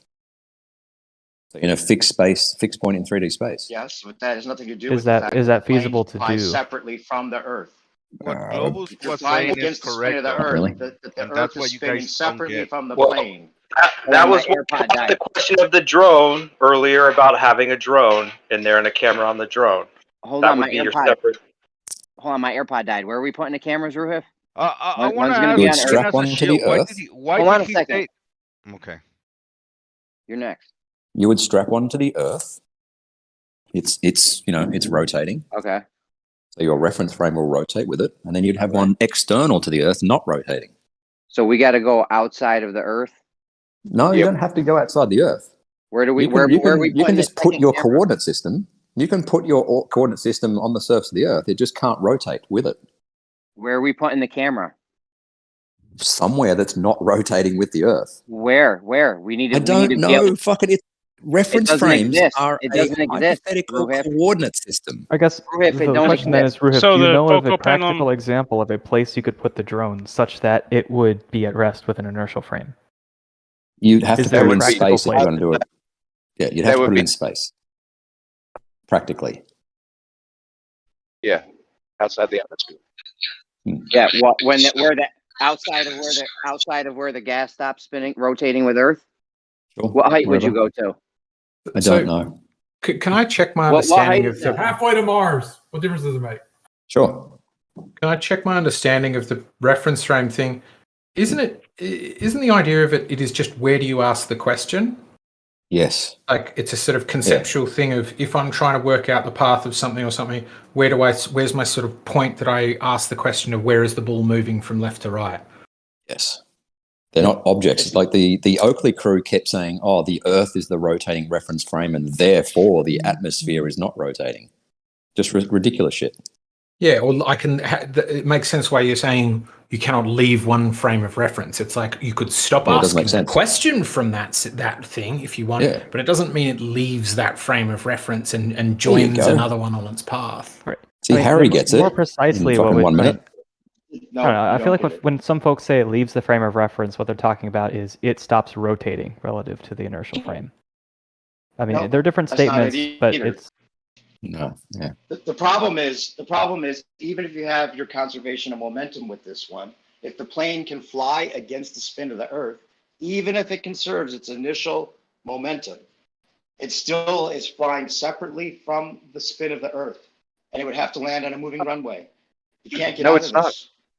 No, it's not. It would. Every plane lands on a moving runway relative to itself because they land at something like 170 miles an hour. I mean, they land on aircraft carriers. They're never in straight. Yeah, in aircraft carriers, it takes a very precise landing, and pilots would have to be trained how to deal with the Coriolis effect when they landing, wouldn't. and they never are. No, they wouldn't. Yes, they would. You don't get it. Landing on an aircraft carrier going 30 miles an hour is roughly identical to landing in a crosswind of 30 miles an hour per se, and that's easily doable by averagely trained. No, not only would it would be easy enough to do maybe, but they're not trained to do so. And they're trained to adjust their. If the Earth is spinning separately. Hold from the plane, on. which it would be, it You're would be way off confusing course. rotation with Coriolis. They're not the same thing. But the effect is the same thing, because when the ball spins underneath the plane, say the plane took off at a latitude where it was going 400 miles per hour. Now it's flying over other latitudes where it's 800 miles per hour, but it only conserves the initial force that it was at rest at.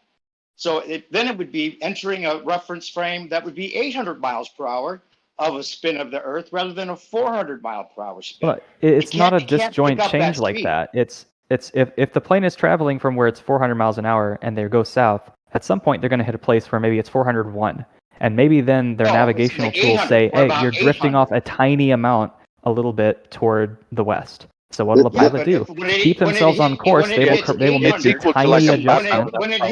When it hits the 800 mile per hour area, which isn't just 401, it's going to be a huge difference in the way that. Yeah, no, perspective. It doesn't go 400, 400, 400, 400. Oh shoot, it's 800. No, it's a continuous, smooth change across the latitudes. It is a continual small adjustment.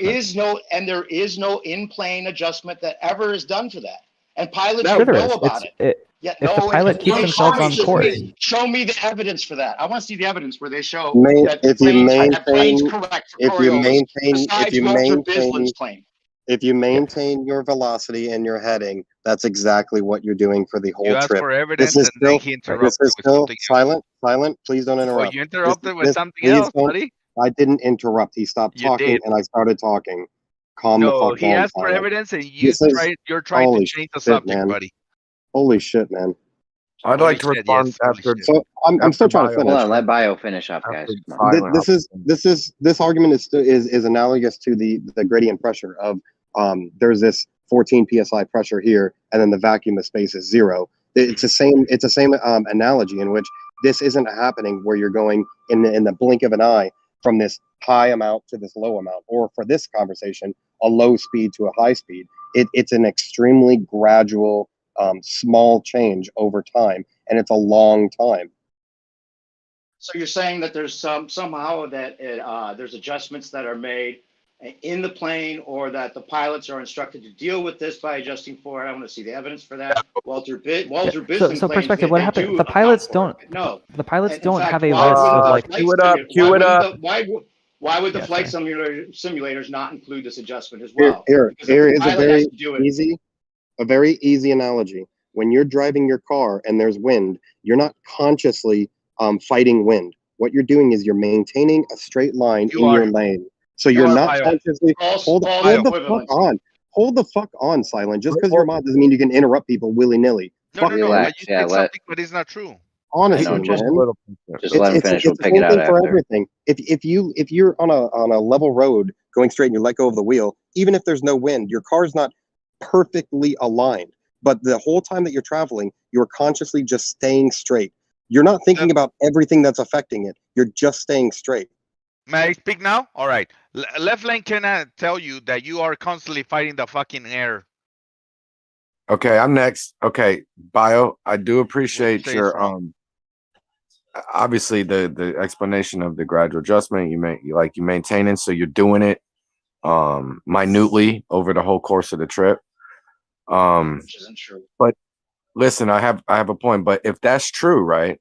If you're doing this, whatever, this minute thing by maintaining your course, couldn't it be said then we could do the opposite? We could make sure that we just maintained some other sort of craft rigidity instead of course rigidity, and then witness and demonstrate the fact that we did miss. Exactly. Sure, right. Sure. You would use a ballistic. 50 cal cannon example was supposed to be an object that does not consciously correct its course and thus ends up deviant from its original path. Right. That would be a ballistic experiment. What plane experiments do we have? We wouldn't use a ballistic plane. Okay.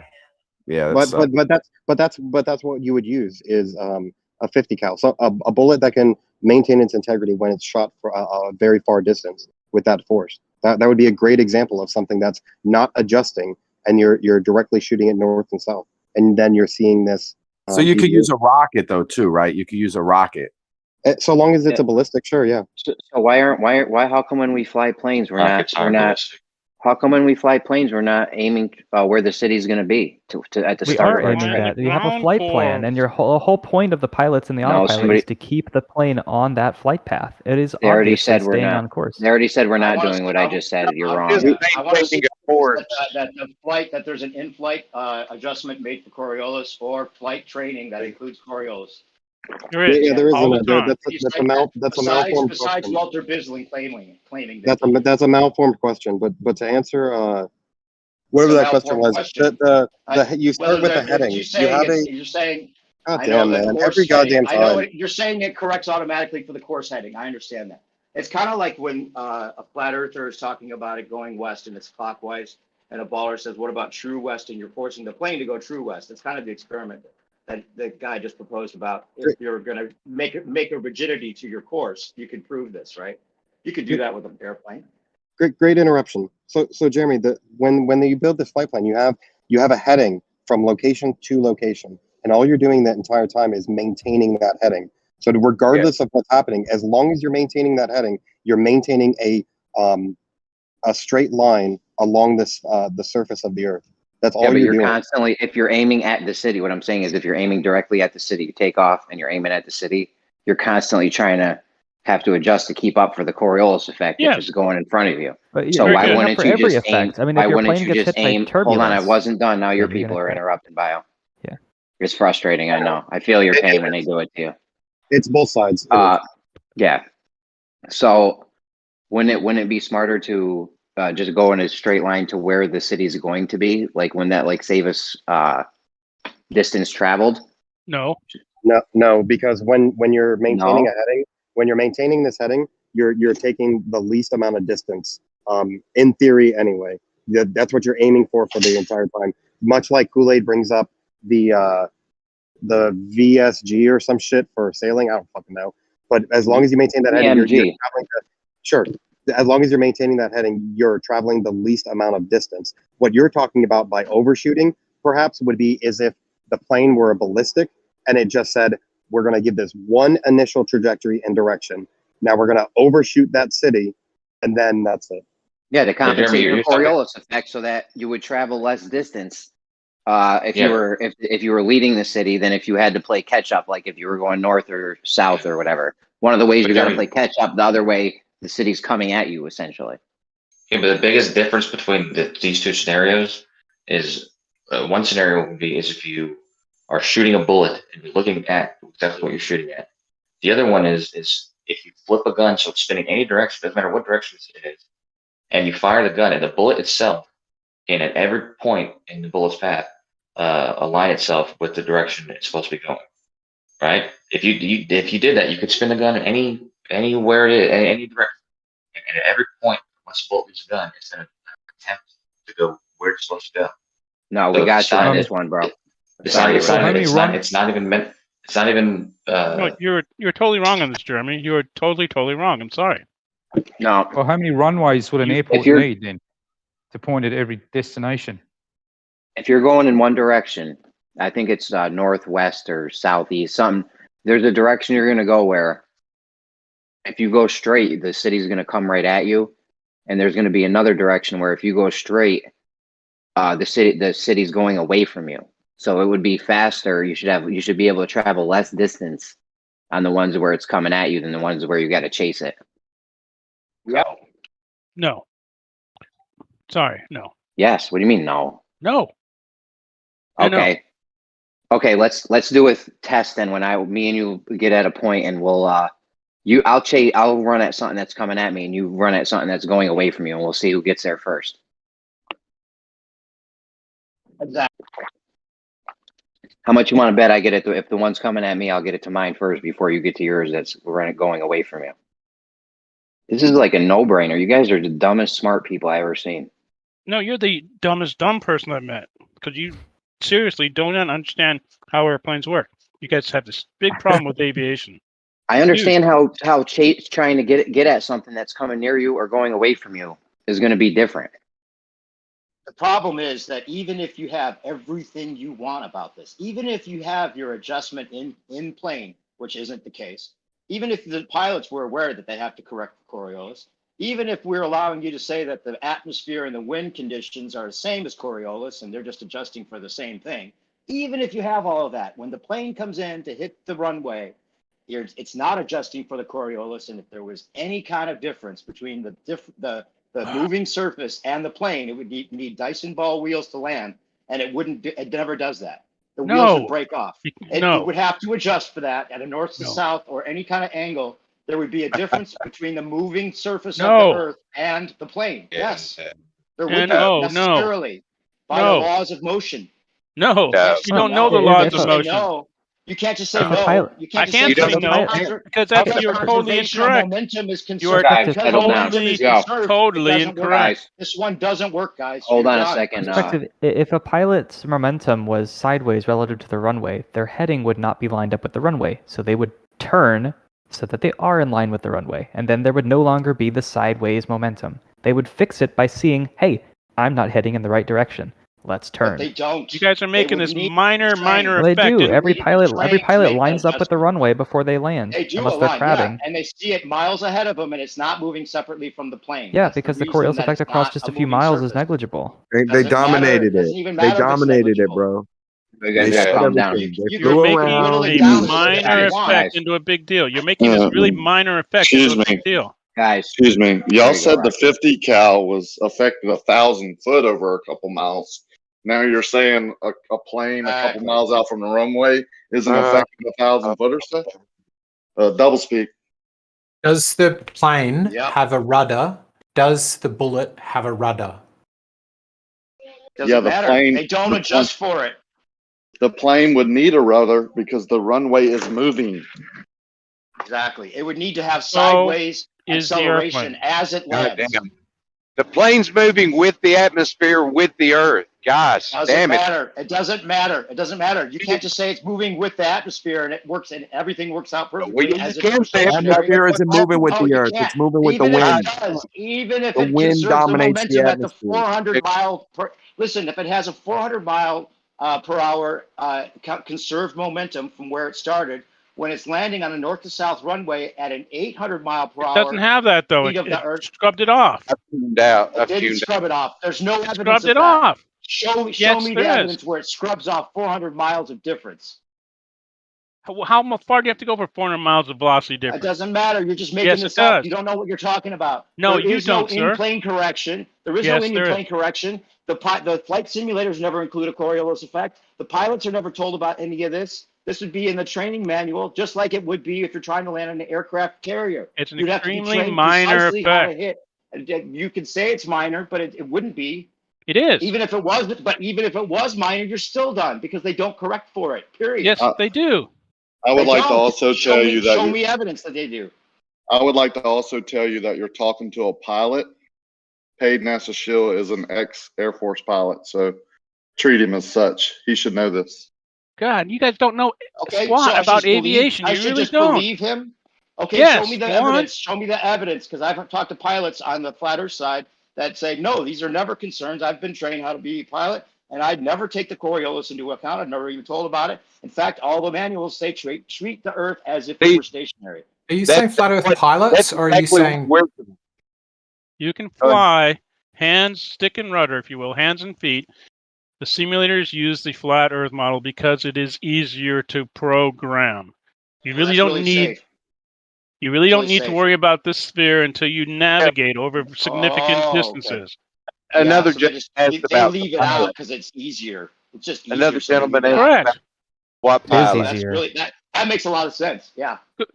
It should. It is a lot easier. No, it doesn't make any sense. Yes, it does, especially in the days. They would have to correct for. Show me evidence they ever correct for Coriolis. I want to see it. Especially 50 years ago, when the computing power was a lot less than it is now. Oh, so they didn't update it. Are you really this? A gentleman asked. You're going to attack me for the argument. See, you lost already. No, I haven't lost. I can't explain it to you because you are. not about explaining it. Show me the evidence. I want to see a pilot ever being told that Coriolis is something that the plane corrects for or that he should correct for. But that's what we're saying. Maintain course. Yeah, it's a very minor effect. That would be convenient if that were the case. If that were the case, it would be convenient. Show me something that actually shows that that's the case. They always land on every runway. They treat every runway the same. Even if everything you're saying is true, they wouldn't treat every runway the same. And there would be a moving surface. The surface, once they go against the spin, the surface of the Earth would spin. Oh, stop with this move against the spin thing. It would, dude. That's what fucks you up. That's why you hate it. No, There's a simple way to put it. No, There's a simple way to put it. Hold on. Not about explaining it to me. It's about proving you're right. Hold on. Stop talking for 2 goddamn seconds. When you learn how to drive a car, I'm going to make assumptions. I'm not asking you a question.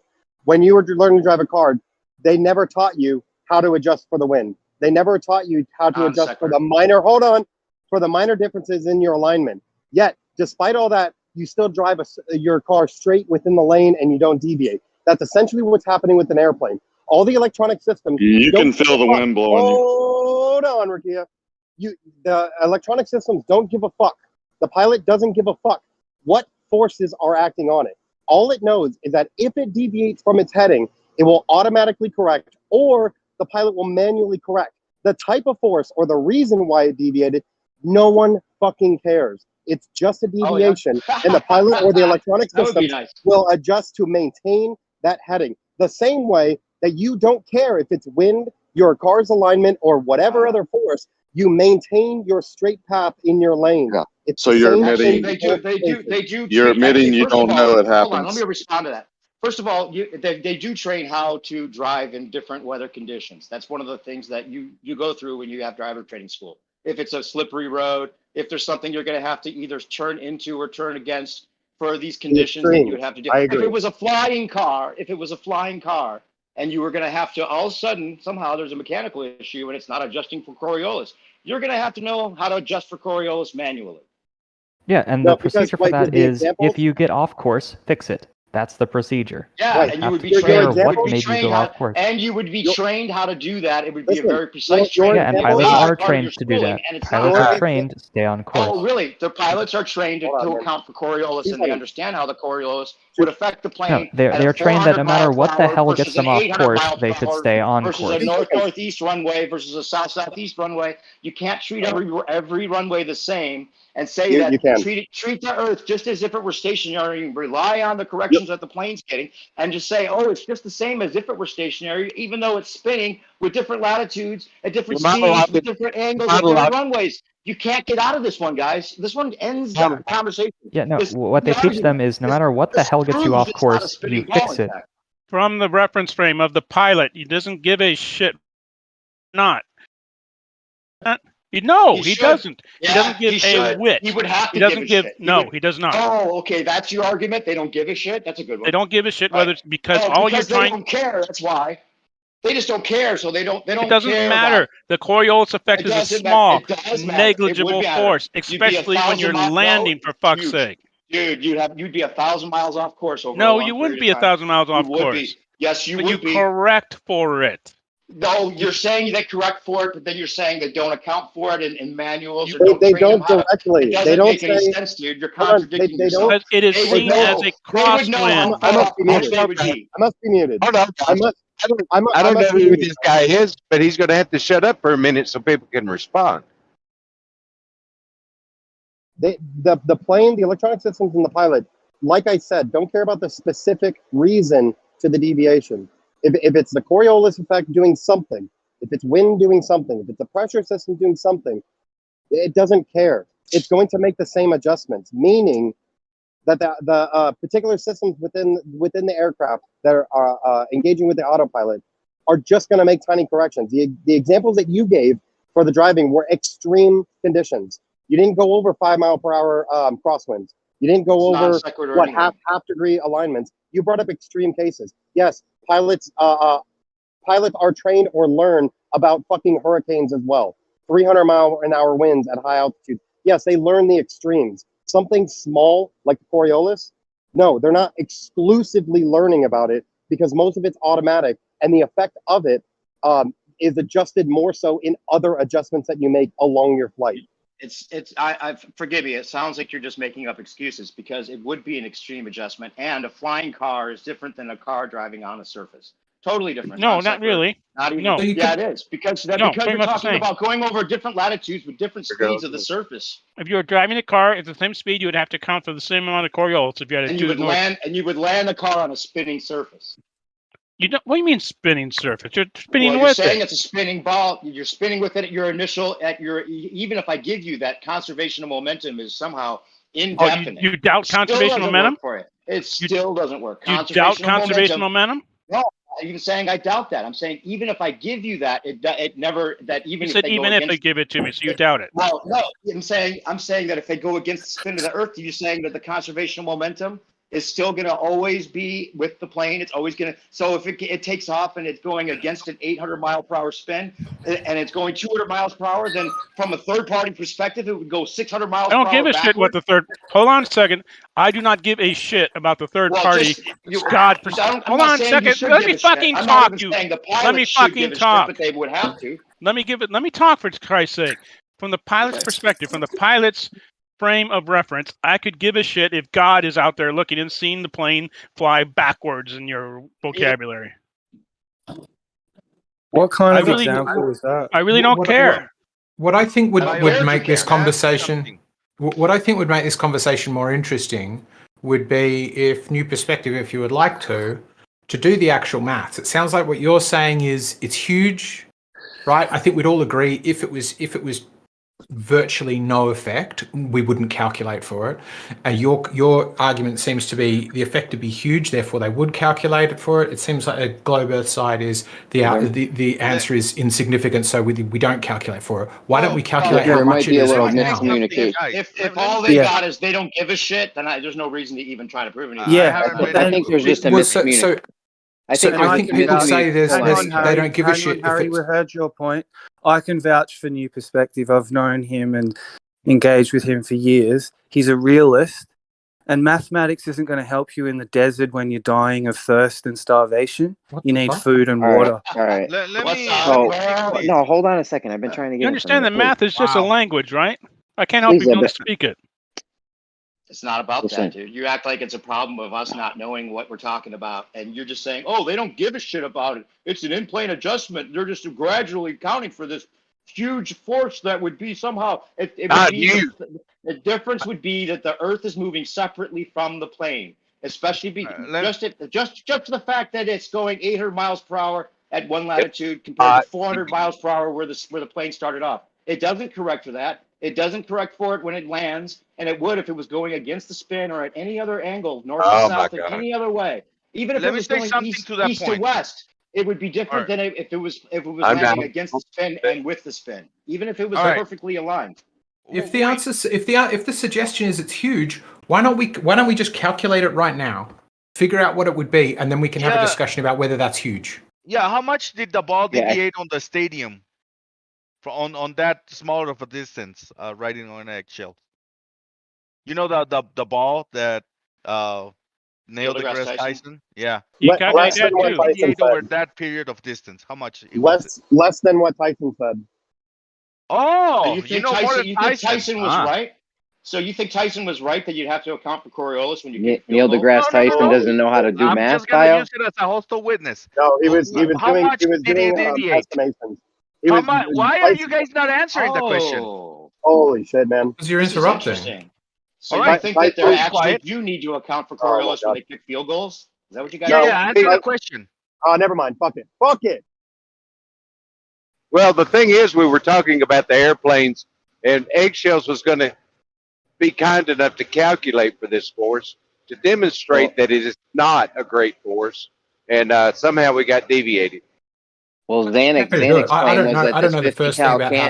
plane was at this 50 cal cannon was going to be off by miles and miles over just 25 miles, right? It doesn't even fire that. That's what I'm saying. I don't think it deviated because the Earth is rotating that ball. I think it's because of the wind or something. If it deviate, right? It could be the ball spinning or whatever. But you guys believe that he deviate because of the Earth spin. How much did he deviate over 3 that millimeters. distance? 3 How much? millimeters. 3 millimeters. 3 millimeters. You're sure? Let me go. That's what I search. calculated once. Or no. I'm gonna search. Either you're talking. Oh, you have out to of do the your ass- calculation. Why It's you not guys very are talking much. about all these? That's why. And I'm gonna That's listen why to he. the expert, not to That's you. why he What the said fuck? it, because it was a joke that went over your heads like, whoosh. Oh, it was a joke. Yes, it was a joke. So in 50 yards, It's not probably even- less. Ah, man, these people, bro. Yeah, it's not even Oh, enough. The air for this Coriolis is still well within the kill zone. Wish we had got the airplane. It's not even Yeah, worth I'd it. be It was a surprised if joke. artillery correct for it. So in the Artillery long correct run, for in the if you go a long distance, it's going to be a massive amount. In the short term thing, from 100 yards to 100 yards, to mile, it might not be that much. Okay. While you guys are talking about all these airplanes and Jeremy, stuff. that's why I'm asking how much he deviate on that stadium. Over the course of 1,000 miles or something, it's going to be a lot. But if you're just going a football field's length, go ahead. I'll share my Hey, screen. I'll Master. try and do the maths. I found a Coriolis calculator online.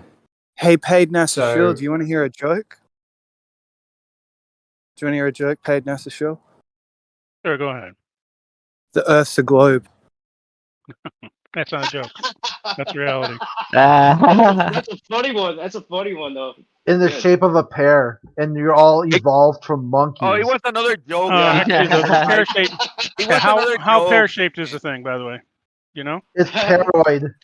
It's so pear-shaped it looks round. It's so paroid, you're going to end up P. Yeah, but joke, guys, that he went over your head. There's a grown up that's trying to do a calculation for this Coriolis effect. Let's see what he's got to say. No, So I'm getting. Walter Bisman has a Because calculator, as well as a claim that somehow the AI of the plane adjusts for this Coriolis effect. So y'all aren't Everybody interested.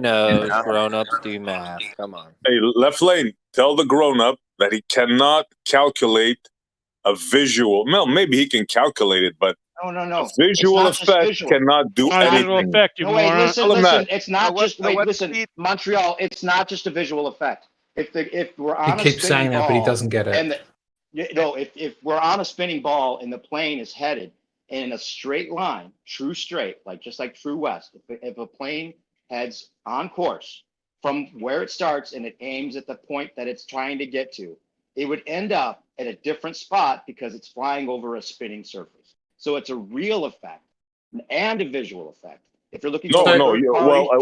Hold on. it looks Let's like a clarify curve. this. Let's clarify this. In order to have the Coriolis, yes, there has to be something spinning, but that's the assumption. See, that's they start Right. off with I the know, it's assumption begging the right away. question. It's begging the question. You're right. Okay, so let Exactly. me ask. What I've found here on this Coriolis calculator is calculating both in terms of newtons and meters per second squared. Do either of those sound like an optical effect, or do they indeed sound like physics words? Newton is like a practically unusable measurement of force. Sure. I can also calculate it in kilonewtons, meganewtons, giganewtons, and teranewtons, or I can just give you the acceleration in meters per second squared, which I think is the easiest one to do. The acceleration of a plane, I've taken the biggest plane I can think of, which is the A380, which has a landing weight of 386,000 kilograms or 386 tons. At 250 kilometers an hour, I've gone 90 degrees north, which is what is 90 degrees north? Or are you taking the low aircraft? Jeremy, what is the Sure. speed? What's it? what I'm just speed picking does a the Earth particular plane. rotate? 90 degrees north is That's- 90 degrees north that's is the the North North Pole. Oh, hang on. Okay, so what do I want to go? Then we'll go 60 degrees north. No, that's too Jeremy. far up still. 30 degrees north. What speed does the Earth rotate at the equator? There we go. Do it with It an would have to be 1,000 F-16 miles at per hour, they say. How the much? speed of sound. Hold on. How much, Jeremy? Well, So Are you okay, it's asking even me? it's even less. Eggshells, Sorry. hold on, bro. Are you asking me? Coriolis effect is greatest at the North Pole. Yeah, that's 1K, right. 1K and 1,000 miles. The top I could. This is getting 0.005049 meters per second. Just Which a is side note, real quick. I think you're using Walter Bisland's site because he has an online Coriolis calculator. He also claims that there's an AI in the plane that accounts for this, which isn't true. So I'm not sure. I'm not using it. I'm using Omni That's called the Calculator. I'm sharing, autopilot. And I'm yes, it sharing my does. screen. Yeah, that would be nice if it actually does that. It does. Yes, it does. No, it doesn't. Yes, it does. Shut the Prove fuck it. up, you children. Show Jesus. me evidence of that. Show me evidence. Are that you the guys autopilot just does that. playing? Are you just okay? So I've done a plane landing at 386 tons at 250 kilometers an hour. Do you want? Should we see how fast I can make it go? Let's say it's landing at 1,000 kilometers an hour. It's still less than 0.02 meters per second squared. Does it allow you to set up the landing strip to be north to south in that calculator? No, it's only asking hemisphere. It's only asking for the Coriolis effect. I'm plugging in the things. So that's the problem because the north no, south no, runway, you would be fucked up. No I think what. it's so listen. You would. It's calculating the Coriolis effect. So this is going to be the maximum effect. So that is the worst case scenario, right? North-south runway. Otherwise, if it's just an east-west runway, the effect is 0, isn't it? Well, actually, yeah. If it says How are that, you I don't know not if it keeping says up that. with this? No, it's It's not that I'm not Coriolis keeping effect. up, it's that- Agree with your No, Because he has no, to- you're not. You're Yes. not- Wait. I have a question, Eggshells. I have a It question would have for to you. accelerate sideways as it lands, bro. Yeah, 0.005 meters per second per second. Why are you just focused on when the aircraft lands? I'm just curious. We can do it when it takes off as well. But we would be just talking this whole time about a plane landing, and so I found the landing weight and speed of a A380. I can find the takeoff weight and speed, or sure. Coriolis should be a factor whenever the aircraft is not touching the surface of the Earth, landing. Correct. Sure. I'll taking bump off. up the speed. I'll bump up the speed a little bit. This is its takeoff let's- speed, which is 315 kilometers an hour. And I've already It gone matters over that. most when it's landing. When it's landing, it matters most because the surface is spinning separately from the plane. Well, Right. either way, Nobody ever sees the Earth moving separately from the plane. The reason it seems like it's stationary is because it's stationary. That's the only way. That makes sense. I get No, what you're saying. 75 tons. From the pilot's frame of reference, the airport is stationary, and you're moving toward it. You're moving a lot faster Hey, than the. NASA, you don't think we can leave reference frames? Yes, as you sit there, as you're piloting the airplane, you're in your own reference frame. Ugh. Right, The I airplane is in appreciate- your reference frame. I appreciate your effort, Eggshells, but I think it's going to be futile. Well, it is going to be futile because these guys are totally don't understand aviation for anything. They don't understand anything about it. So how can I have something? What would be a Show good me way to some aviation understand? evidence. Show me some evidence that there's an in-plane correction. So what I'm now trying to find out is what does 3,000 newtons look like? What would be a good way to try to understand newtons? Well, that's why I was asking you if the Earth is rotating on the equator. Hold on, on the equator, 1,000 miles. You divide that on 24 hours. That's how much deviation you're gonna see per hour. Is that the fastest it spins? 1,000 miles an hour? I think it's faster. Is that So I the can- fast? Would everybody say that's the fastest? I'm just asking. Is that the fastest that it spins? So it's 1,000 miles an hour at the equator, but if I put in 0 degrees, it's going to give me 0 because there's no change there. What I'm trying to find is the most extreme change, which is why I went to the North Pole. Calculator. Just take this scenario. Just say it starts at a 400 mile worry per about hour the calculator. latitude, and now it's trying to land on a 1,000 mile per hour latitude north to south, and just calculate that. The difference. You don't have a 600 mile per hour difference. It's going to conserve the 400 miles per hour.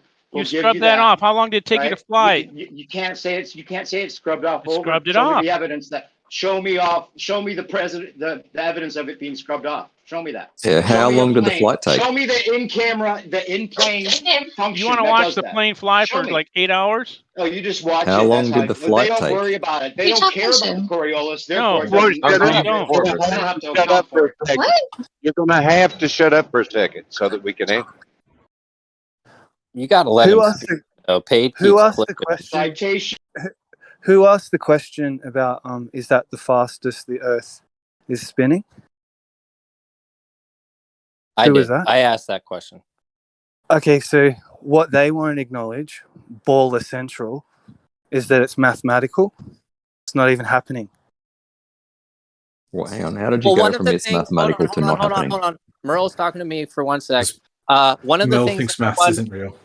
One of the things that I wanted to bring up. One of the things I wanted to bring up to this is that, I mean, we have all kinds of aircraft. We have something called an SR-71 that could fly, according to Google, and I'm sure that this is not the top speed, but it may be, flew at 2,193 miles per hour, sir.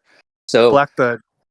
I know it well. I got given a model of that. You want to talk about some guys that were going along the curvature of the Earth and could definitely like have to be correcting for the ball really quickly because they're flying at a clip. Did they land at that speed? Because what we seem to be asserting, all of us seem to be agreeing, though. I was in the middle of talking, Merle. Harry has to jump you just wait in the middle of him talking to me. Relax, dude. All right, so there you go, Mel. Talk about how maths is fake and doesn't relate to reality. I didn't say that. You're asserting that. You're putting words in my mouth. Relax. So they're mathematical equations. They have them. You can calculate them. Look at them with all their curvature calculators, right? They've got all their calculators. That doesn't mean it's happening in reality. He just said it. You just said what Writing on Eggshell said. The math isn't real. Yeah. Math is a language. I can't help if you don't speak math. I'm sorry. That's not what I'm saying. Just because they have mathematical formulas, axioms, and equations doesn't mean they're connected to something physical and actual in real life. Yeah, just like we can find formulas for how Superman is able to fly. Doesn't mean that there's a guy flying. Oh, God damn it, Steve. I tell you what. See what I could do. Airplanes don't fly now because Superman doesn't fly. My full stop is when you're in the desert dying of starvation and you need food and water, math isn't going to help you. Food and water is. Neither will English. Irrelevant. It's irrelevant. So I've answered your question, Hypotenuse. It is the effect of Coriolis on a blackbird at full speed, which I Googled and found was 3,529 kilometers an hour. The effect is 0.07 meters per second squared. Well, thank goodness. Is there a mod in here that can check somebody out? Harry saves the day with numbers. What is that formula that calculator is based off of? I'm curious. I mean, if you want to dig that up, that's fine. I just wanted to do the actual calculations, just to put it in perspective. I mean, something that's moving that slowly, I don't think I would need to account for much for that. That sounds pretty low to me. What is 1 meter per second? 1,000 miles per hour. Isn't slow. I've made a calculator that does the same thing, and it's fairly simple. You just have to use the cosine of the latitude. That gives you the distance between longitude lines at any given latitude. Multiply that by 360, and then divide that by 24 hours. You do the speed, that latitude is traveling miles per hour. Or you can You're speaking a different language right now, Krisha. Yeah. Speaking a different language. Merle doesn't understand it. The exciting thing about the actual speed is 1,000 miles per hour. The exciting thing about the Coriolis effect is the Earth is always in the Earth's atmosphere. You can't escape it. That's right. And what's fun too is sometimes it moves with it and sometimes it doesn't. You know, it just it's like gravity. It's selective. Very deep. What? Well, the atmosphere and the Coriolis aren't usually related unless you talk about what the Coriolis does to the atmosphere, but the atmosphere has nothing to do with what's happening to the Coriolis. Well, it does, because when you're on a motorbike hauling it up a highway at say 160 kilometers an hour and you've got no containment around you and you're cruising through the wind or air, you feel it. It's not Coriolis though. Deep again. Very deep from Merle. Right. 160 miles an hour, very detectable, fast speeds. 1,000 miles an hour through the atmosphere. No one on Earth has experienced. Yeah. Well, they only have several people. So you got a problem there. And no one even if you conserve your momentum. if you're starting at 400 miles per hour and then driving into 1,000-mile-per-hour atmosphere, you would feel it. Yeah, exactly. You would feel that. But I know you don't go straight there. You can't say there's a gradual in-plane adjustment. Show me the citation for the plane that adjusts for this. I want to see it. Why would it need to? The pilot is the one who adjusts. Because you're in it. It'd be huge. It'd be huge. Because you're in it. You You're in keep a straw manning 1,000-mile-an-hour for this, wind and we do system. not say that it's there. We say it's minor. It's a small effect that it's not necessary to instruct for it, and you're asking us to show Not a you small the evidence effect. that they do It would be instruct huge. for it. It would be That's huge. You'd be way off course. You'd be way Imagine, off course. imagine there's a giant magnet. It would not be It's so huge powerful. because Yeah.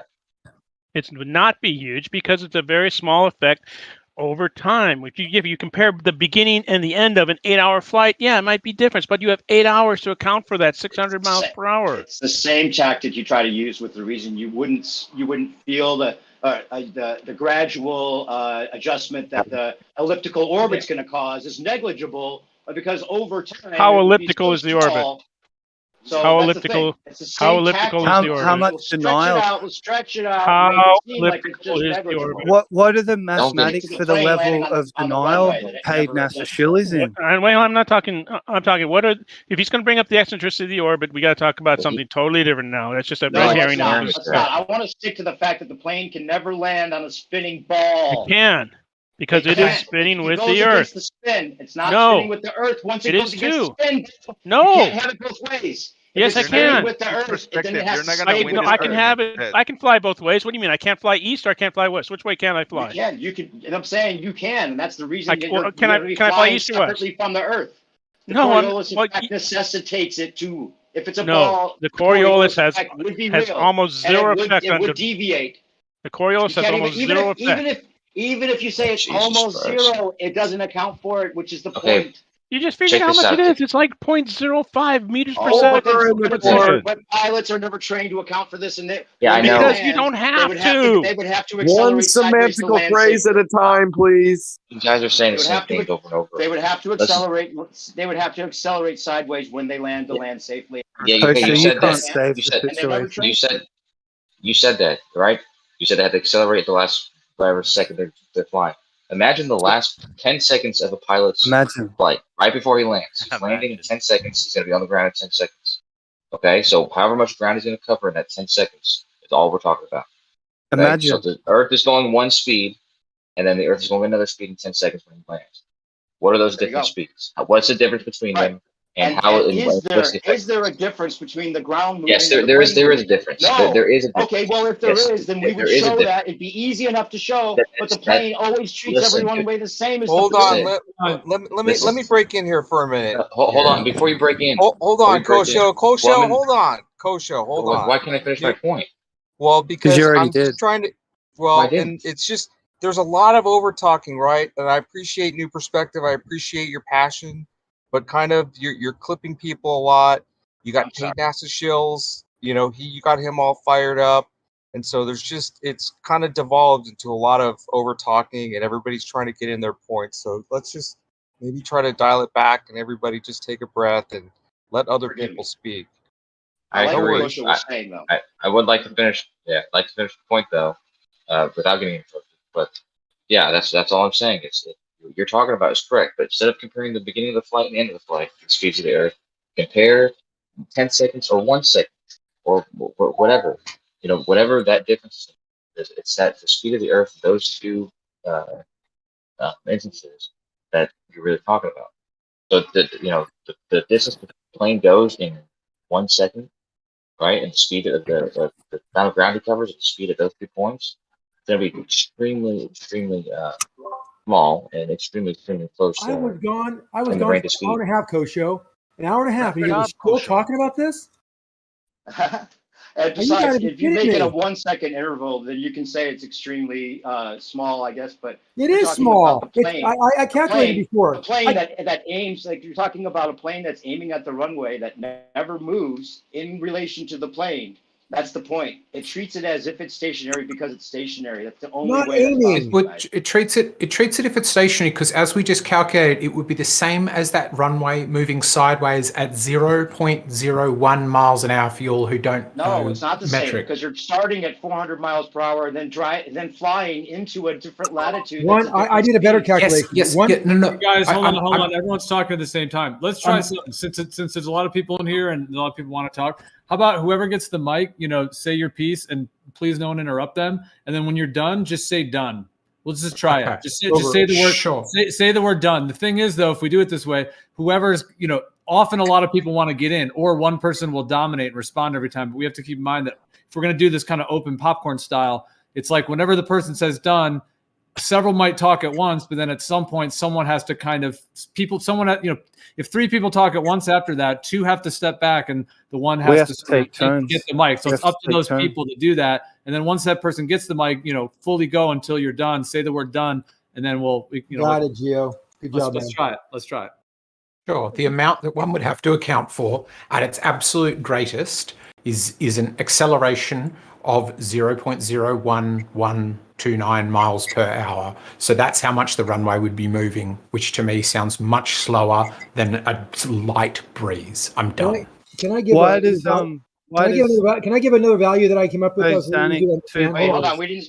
Riding on eggshells needs to say done. Let's follow the rules. Yeah, Can I give you a value that is pretty easy to understand? Can I go after Zanuck? All right. Yeah, Zanuck, you're next. Flat Earth Merle, is supposed to answer, go after Zanuck. Hey, real quick, we calculated to be a little different, a little easier to swallow. 1.5 miles per hour per minute change of speed in the lateral direction.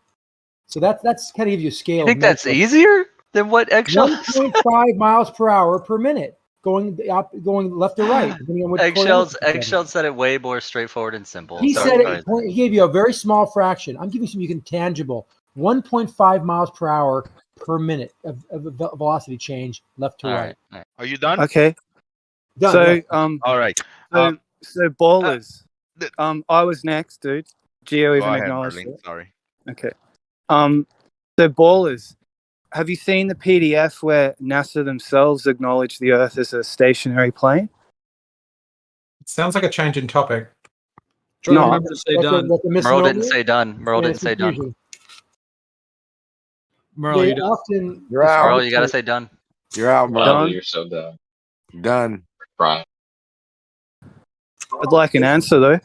They often describe things in aviation and in engineering. They try to simplify certain scenarios, so they assume they want you to assume in this particular topic, whatever it may be, that the Earth is non-rotating and that it is flat. And then they go on and tell you about their calculations of whatever the topic is. So that's often done, and NASA does this, and it's done in engineering books as well. You know why they do that, Zanuck? Do you know why? It symbolizes the What, do you know why they do that, Zanuck? Wait, he has to say done. Wait, I'm telling you, Say they done, simplify guys. the Say done. calculation. He wasn't done. Let him say done.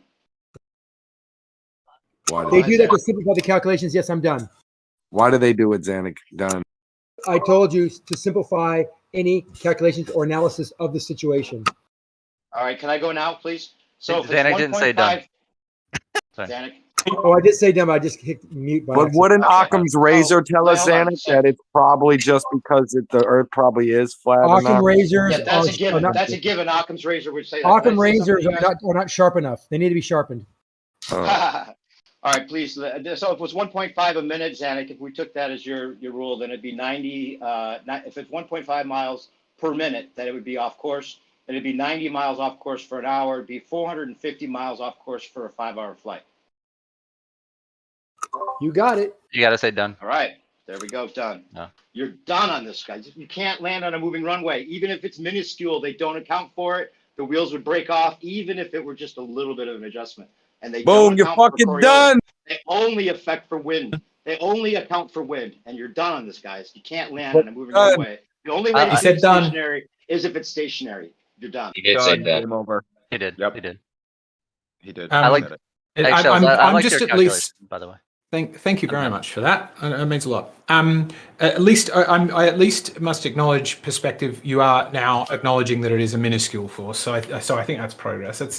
I'm happy with this conversation. No, you're strawmanning me there. I said if it was, even if it was a minuscule, it would still be. It wouldn't work for you. Even if so it you're was, not accepting that 0 point. 400. No, I'm saying 450 miles off course in a 5-hour trip is a lot to account for. That's all I'm saying.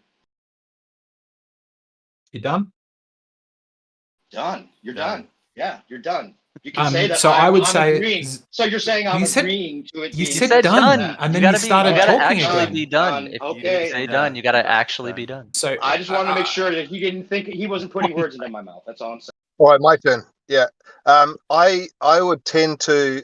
I'm a flat earther, but I would tend to agree with the Ballers model 100% if it was true. If it was true, just think about it, humor it for a minute. If the atmosphere was in lockstep with the Earth, the runway would seem like it's not moving, no matter which direction you were flying. That would absolutely be true. But the atmosphere is not in lockstep with the Earth. Even if it was in lockstep, it still doesn't work. Is the point? Even if it wasn't lockstep, because there's different latitudes with different speeds and different angles of the runway that you would have to account for. No, it would. Just imagine. Necessarily. I didn't say done. Just imagine that the Earth and the atmosphere were one thing.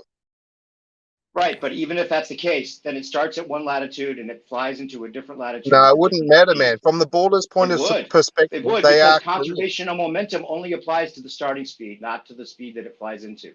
Well, they've got their calculations fucked up, but the theory is correct if the atmosphere is moving with the Earth. It's not correct. Even if the atmosphere were moving perfectly with it, it would only conserve the initial 400 miles per hour latitude that it started at. And then it would be flying into 1,000 miles per hour, and it'd have to adjust for that. It'd have to adjust for that stand. No, but from their point of view, the atmosphere, there is no speed. And the wind wouldn't let you both they would love it to be that way. You're both done. Momentum is always conserved. Remember that. Yeah, but only at the starting initial speed, bro. You No, can't say not it's always. conserved Always. if it flies into an Always. 800 mile per hour different. No, Always. Saying, Always even if it's conserved. it only conserves the No, original. not always. It's always conserved. That's Xanax. wrong. Let him speak. Done. Even if somehow now the plane flies into an 800 mile per hour atmosphere that it's spinning with from a 400 and it adjusts for that perfectly. Somehow, I don't know how you can say that the original conservation of momentum isn't the only thing that's conserved. Even if it were, you're still going to be spinning. You're still going to be flying against the spin of the Earth and having to land on a runway that you would adjust for. And even if it were minuscule, they don't adjust for it. They're not trained to adjust for it. They would be trained to adjust for it, and it wouldn't work. They would have to. They would have to. They don't account for it.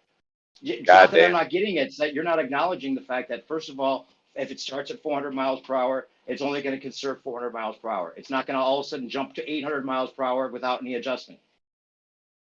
Oh, exactly. You got it.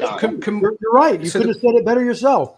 Oh, you did say that. Then you're saying it always conserves it as if it should treat the Earth as if it's stationary no matter what. Because momentum is conserved, the pilot will constantly have to be turning 1.5 miles per hour to the east or the west, going north. Perfect. Show me a citation that says that's what they do. I am the citation. You know that. Oh yeah, you're the citation. That's good enough for everybody, I'm sure. One thing I was gonna say, just real quick, is that we're trying the done thing, which that could work. Another way to do it is just after someone stops talking for a good 3 seconds, you know what I mean? Then they're done. Instead of actually saying done, just let someone fully say what they're saying, and then once they pause for long enough, then boom, it's open to whoever. Yeah. That's ideal, because then we can. If you think about it from the listener, if you think about it from the listener's perspective, if you were listening to this, that would make sense, because someone speaks, there's a pause, someone else speaks, you're able to actually link together the ideas. Yeah, it's all the clipping and over talking and jumping in. It's super hard to follow what's going on sometimes. What if I just say you're done? And then I start talking. Xanax just says, you're done. Is this going out live somewhere? Speaking of which, is this going out live somewhere, guys? Yep. Gio, they couldn't even let you finish the sentence. What's the YouTube channel? I couldn't let him. Oh, I was cutting him off, but I was just having a joke with him. Give me a break. Yeah, I know you. That was what I was going to say, Theos. It's not just people. You can't just wait for people to finish and say done, and then because the thing is, there's like let's say it's Jeremy arguing something fucking retarded. 4 Globers, we can name them all. We're here now. They will fucking start talking at the same time before he's finished. But even if he said done, they would all just keep talking, and they would just keep talking, interrupting and stuff like that. It's everybody who's engaged in a conversation has to be more less selfish about it, and just remember there's other people who are gonna want to speak too, and just like make way. You know what I mean? Like make way with somebody else. So if I still had my mods, I'd mute you so hard right now. You're done. Sometimes there's no reason. Sometimes there's just no reason. You're also done. Sometimes there's just no reason for people to even be getting involved in shit. Just let the person handle it. Like, do you guys not feel confident that I can handle some of these topics, or that Coach O can't handle it for the baller side? Like, let him finish it out. I think the conversation is interesting and worth moving on to, because I'm curious about it, and it relates to the last one.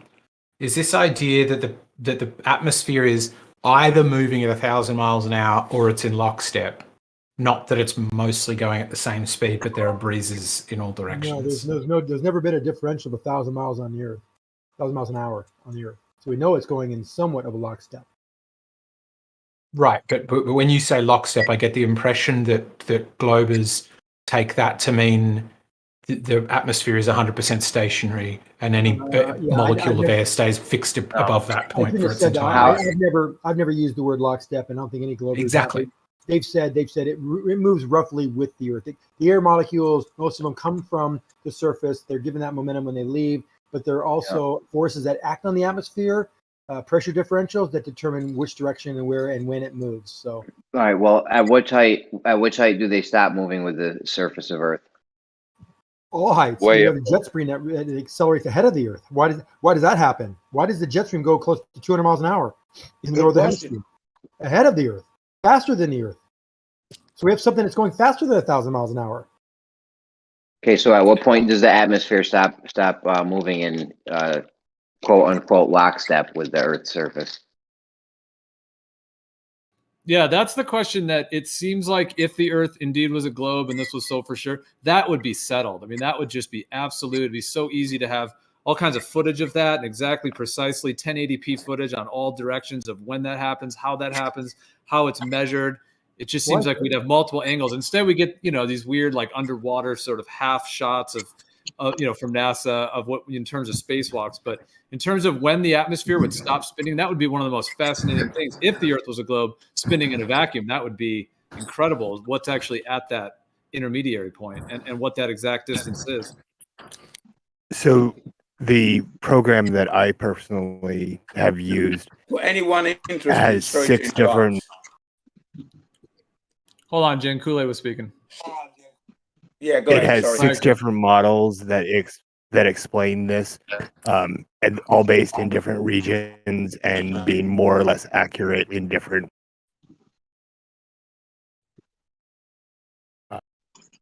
The program software, if you want to take a look at it, there's a free version of it. It's called Predict Wind. You know what would be better than that, with all due respect, Kool-Aid? What's up, Merle? Actual footage. Actual footage of what? On the Earth in space. All right. Oh, brother, Yeah, I that don't should be talk easy about enough. space. I talk about sailboats. Yeah, should be easy enough to get. You should also be able to get, outside your window, you should be able to just take your iPhone and film the Earth spinning separately from the plane, which it never does. Wow. That's really how easy it is. Because if you're saying there's any adjustment you have to make. We're back to square one. Well, yeah, because you won't get off square one. You saying you're the credible source. That's the only source you can cite for adjustment for Coriolis. That's really fucking giving us confidence. Show me your training manual that showed you how to adjust for it. I think we've probably I think we've just about drilled Coriolis into the ground. What do you guys think? Yeah. The ground being the most essential part of this whole thing. The ground would be moving separately from the plane. And No, because and that's it the doesn't, misunderstanding. period. That's I why appreciate Nathan you're Thompson- done on that fact alone. Well, he starts But saying Geo, that if maybe we have let's- so we all know what Coriolis move is. it. It's perceived. Hold on, it's perceived deviation. Zanuck Your wants to motion- keep let it me going. finish. Let me finish. It's a quick sentence, a comparative sentence. Does it matter if you finish? Hold on. Really? Yeah, it does, actually, because I want to say something to the person who was just speaking. So if we know what Coriolis is, and then we know that it's actually observing this deviation from a rotating reference frame. So when someone says, why doesn't the Earth move underneath balloons, like Nathan Thompson always says, I have to wonder why he's not listening to us, because it has to move. It has to actually traverse this rotating reference frame. Otherwise, you will not see a deviation. That's by definition. And they keep on saying it wrong. That's not my citation. It's just basic understanding what English means. These words are English and they have meanings. Yeah, so it moves. So when the plane moves, you get all fucked up with this, and you can't answer it because it I doesn't have answered move. it. No, because then the Earth would be spinning separately from the plane, No, that's and the not what plane it would have means. to That's what land on a you- moving surface, that's and not it what it never means. does. That's not what Period. it You're means. done. It's You not can't what it say means. you're the reference. It is what it means. It's not just about the observance of the Coriolis It is, but that's effect. all it is. You've It's also all about said the that observance. over time, you No. admitted that it'd be a 450-mile off course over 5 hours. Correct. Now you got. So that's not an adjustment that you would have to make? You're getting half things right. You're getting half things right. No, well, if it's a 450-mile How adjustment long- it'd have to make over how- time, then there you should tell be me, plenty of 1 evidence that a plane does that. Hold on, One- you hold on, you guys. All right, you guys are not only clipping each other, but you're also completely dominating the conversation. So if you want to have this conversation, it's cool, but try to say your piece. Maybe you don't have to say done, but at least like leave a pause when you're finished with that, and everyone can hear that 2-second pause, and then at least that lets the rest of the room jump in because maybe someone else wants to bring up something else. 'Cause Can I say something You quickly? two Can I will say probably something hold on. quickly? 10 seconds. Just the last thing. You two will probably loop on Coriolis indefinitely. So I'm just trying to give space to everyone.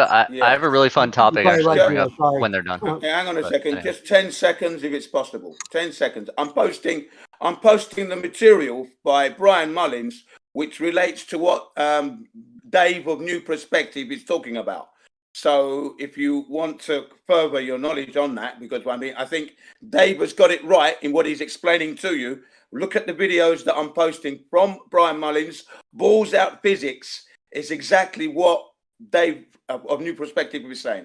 Okay. And by the way, on videos top are of there. that, on top of that, someone mentioned Brian Mullins earlier. I think it was Zanuck saying that he didn't get it right because he wasn't accounting for he didn't think that momentum was conserved. And in that talk, he talks about the conservation of momentum.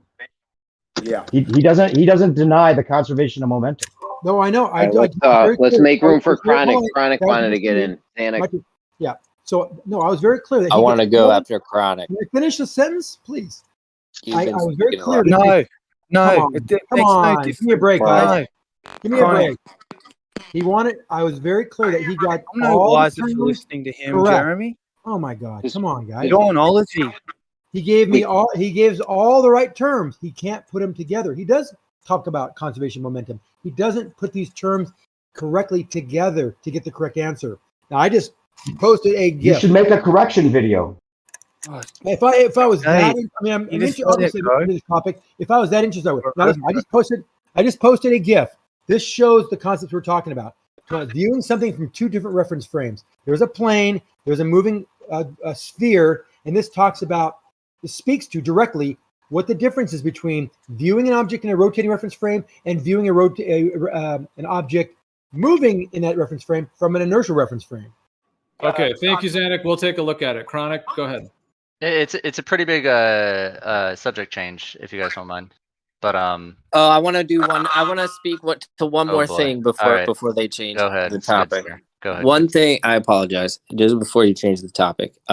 Yeah, me too. One of the things that Paige brought up was the fact that it's a small deviation or whatever, like a crosswind, a 10 mile per hour crosswind, something that aircraft do in order to correct for a crosswind on landing, like small aircraft. It's called crabbing, and large aircraft, airlines and stuff. They basically look like they're crooked when they're coming into land, right? And you would think, because of the different latitudes when they are landing and the different spins, that they would have to correct differently depending on those latitudes when they're coming in for landing. And they would have to do that all the time, right? On top of whatever wind that's going on because the Earth is always spinning, right? So it's just something very interesting. It's something I've always thought about too, about the whole plane landing thing. So please change the topic before 1 mile Zanny per starts hour talking about it again. 1 mile per hour No, per minute. no. That's the Okay. Enough of these, I Zanny. thought this would be a yeah. I just got one thing to say. If I can, Hold on, Chronic come was on, next. man. Carlos. Carlos, you can go after Chronic. Chronic, go ahead. Fucking hell. okay, do this. Sure. It's a just really quick. I thought it'd be a pretty fun exercise, regardless of who is if you're globe flat, whatever. It doesn't matter. I thought it'd still be pretty fun. I put so in 6 hours from now, the 2021 Nobel Prize in Physics is going to be announced, and let's see. I just put a pretty cool chart showing all the physics fields and the recent Nobel Prizes awarded to them. I was gonna get any predictions from whoever wants to predict what field. I got a post diction on that. The 2020 Nobel Prize winner in physics, Andrea Ghez, said that laws should apply everywhere in the universe. Yet we got Newton's law that doesn't apply everywhere. All right, All right, I sounds have good. a prediction. I have a prediction. And I don't know how far back the submissions have to be or whatnot for it to be in this session, but Well, Don, I'm gonna log it and we'll see who predicted correctly. So I have a spreadsheet up right now. So for Don, which field are you gonna predict? I put an image What I'm that saying shows is, all the fields. I'm gonna say time crystals, but the thing is I don't know, is that too new for them to, you know what I mean? The only fields that the eligible fields to be given the prize are in the image that I linked. Put The Don image down that I for the put in field chat. of time crystals. It's gonna be in that and fucking quantum or whatever. I just put the hey, that's actually my guess. So I've just put the image again. So my prediction, I'm not saying I don't have any advanced knowledge of who's actually going to get it. But my prediction is actually it's going to go to the quantum physics field. For time crystals, watch.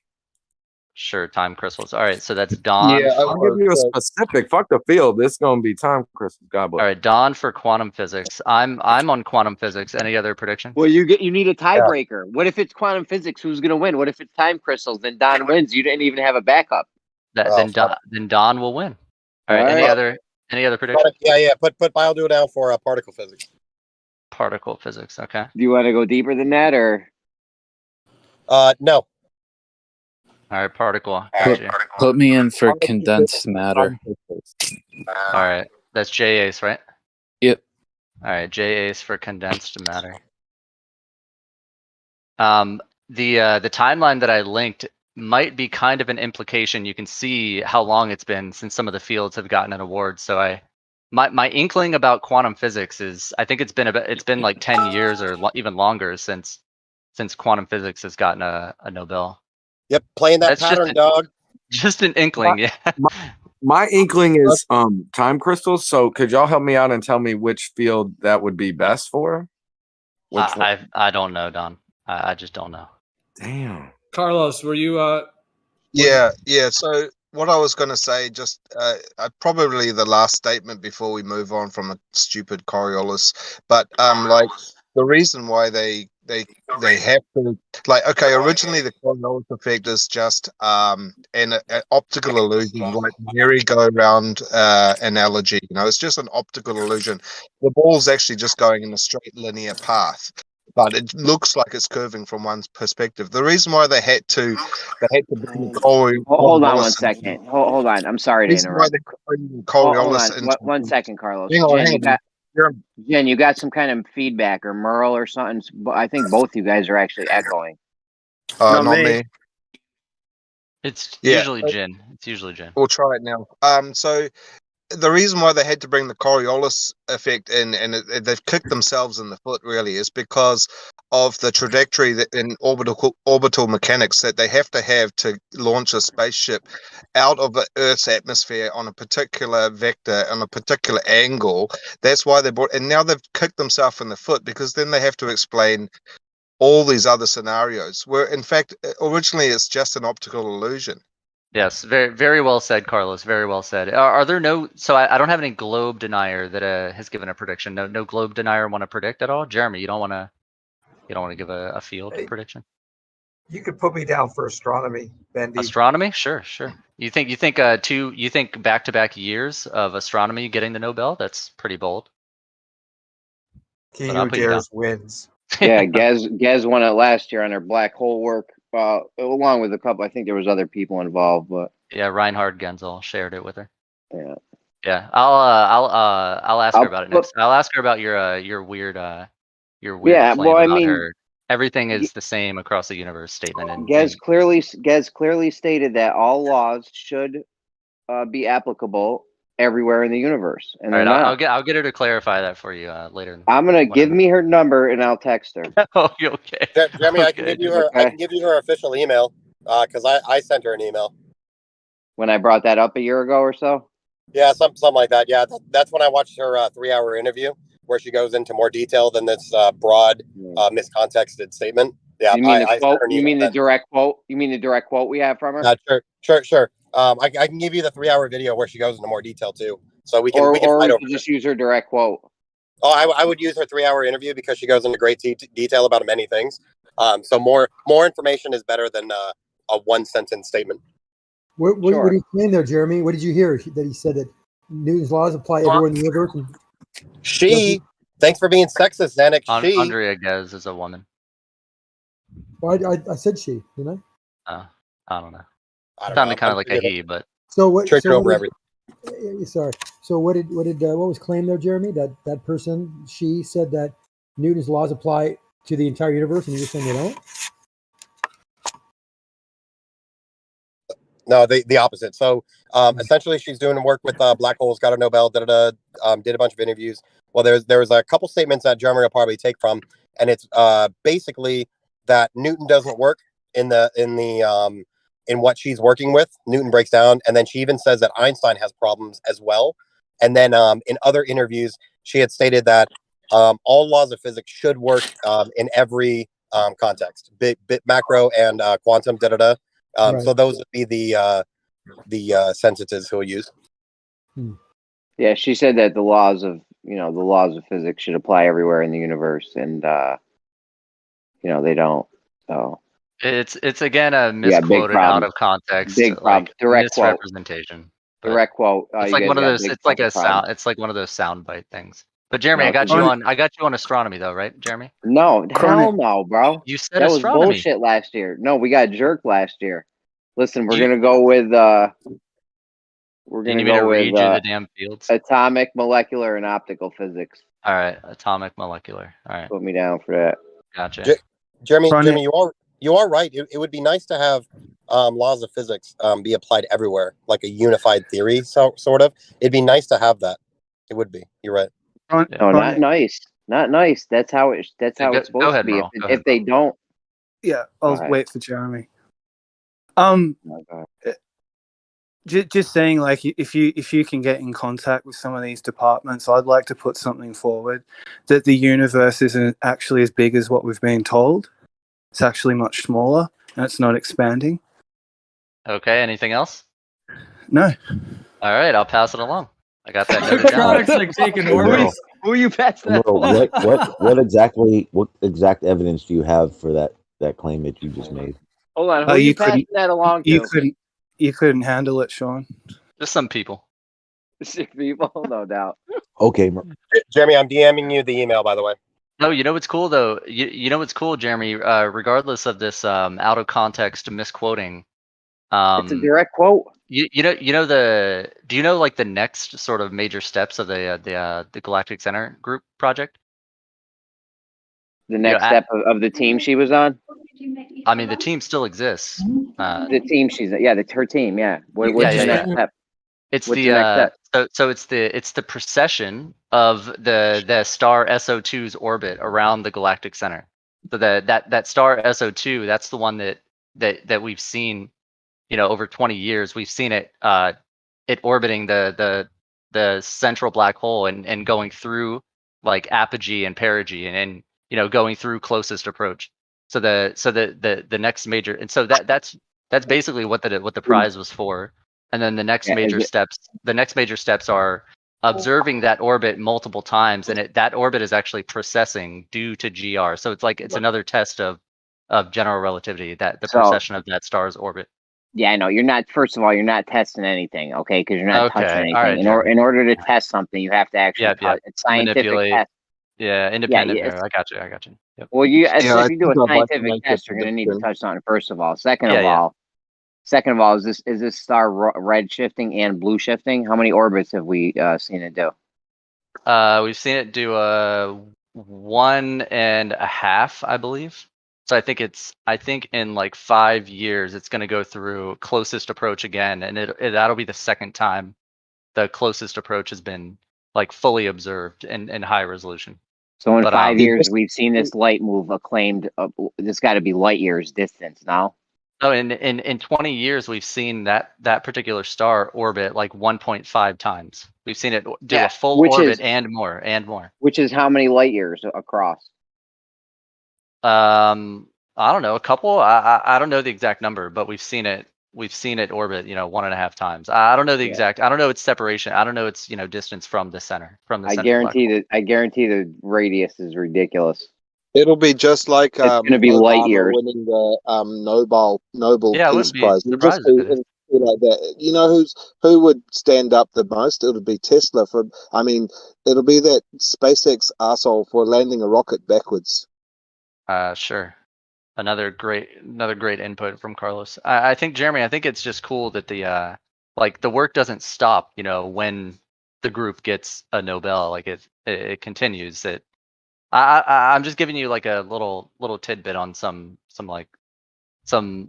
future stuff that'll be. It's like something to masturbate over. Yeah. I can't wait. I'm fucking thrilled. Yeah, I can't wait. Masturbating. Yeah. Yeah. Probably not as like sexy as getting the Nobel for the, proving the, central supermassive black hole, but it's so exciting to see pixels flying around trillions of miles away. Yeah. Oh yeah, sorry. I shouldn't have said prove. I meant sorry. Delivering overwhelming evidence for the existence of a supermassive black hole at the center. What was that overwhelming? Hang on a sec, Carlos. Just out of interest. Haven't we had this conversation thousands of times, Merle? No. They'll all be sitting in the crowd with thousands of times. I don't think we've waiting for the results. I don't think Merle was speaking, but he got clipped and interrupted. Right. I don't think we've even spoke thousands of times, to be fair, Chronic. I think that's a huge exaggeration on your part. Of course it is. I'm just winding you up. So I'm just out of interest, this black hole stuff. Like, yeah. Anyways, what do you got? Yeah. There's an amazing GIF that I posted, followed up by a great video from BioDuel. Right. And this, you might think, it's a bunch of weird dots that are blinking, moving in weird directions. In my opinion, this is one of the most profound observations taken over the course of 20 plus years that humanity has ever undertaken. But just wave it away as if it's. I'm not. Hey, I'm not waving it away. Special. I was actually taking an interest and intrigued in what you've been, riveted to the spot with this, You sound like you took a picture of lights moving in the sky. What do you want to fucking? What do you want, a Nobel? What do you want? You take pictures of lights. You got 20 years of stars rotating around other objects. I mean, that's amazing, isn't it? Come on. No, they don't think so, Zanuck. Was that not phenomenal? And you know nothing about these lights in the sky. You don't know how the sky works. Of course, you know a lot about the skies. Yes, Jeremy. You of all people know we don't know how the sky works, Chronic. Does that mean, Jeremy, that you know how the sky works and you know that what they're explaining to you is wrong? No, but I know that they can't. I know that they can't prove it though, so they don't know, and I don't know. Well, no. Well, that's the best part because they're showing you mountains and mountains of evidence, and you're just going, "No, that's not real." No, so you have no proofs. You're right. I'm not saying it's not real. I think you would have to. I think you would have to see something or know something that would give you the evidence that what's being explained is fake, right? No, listen.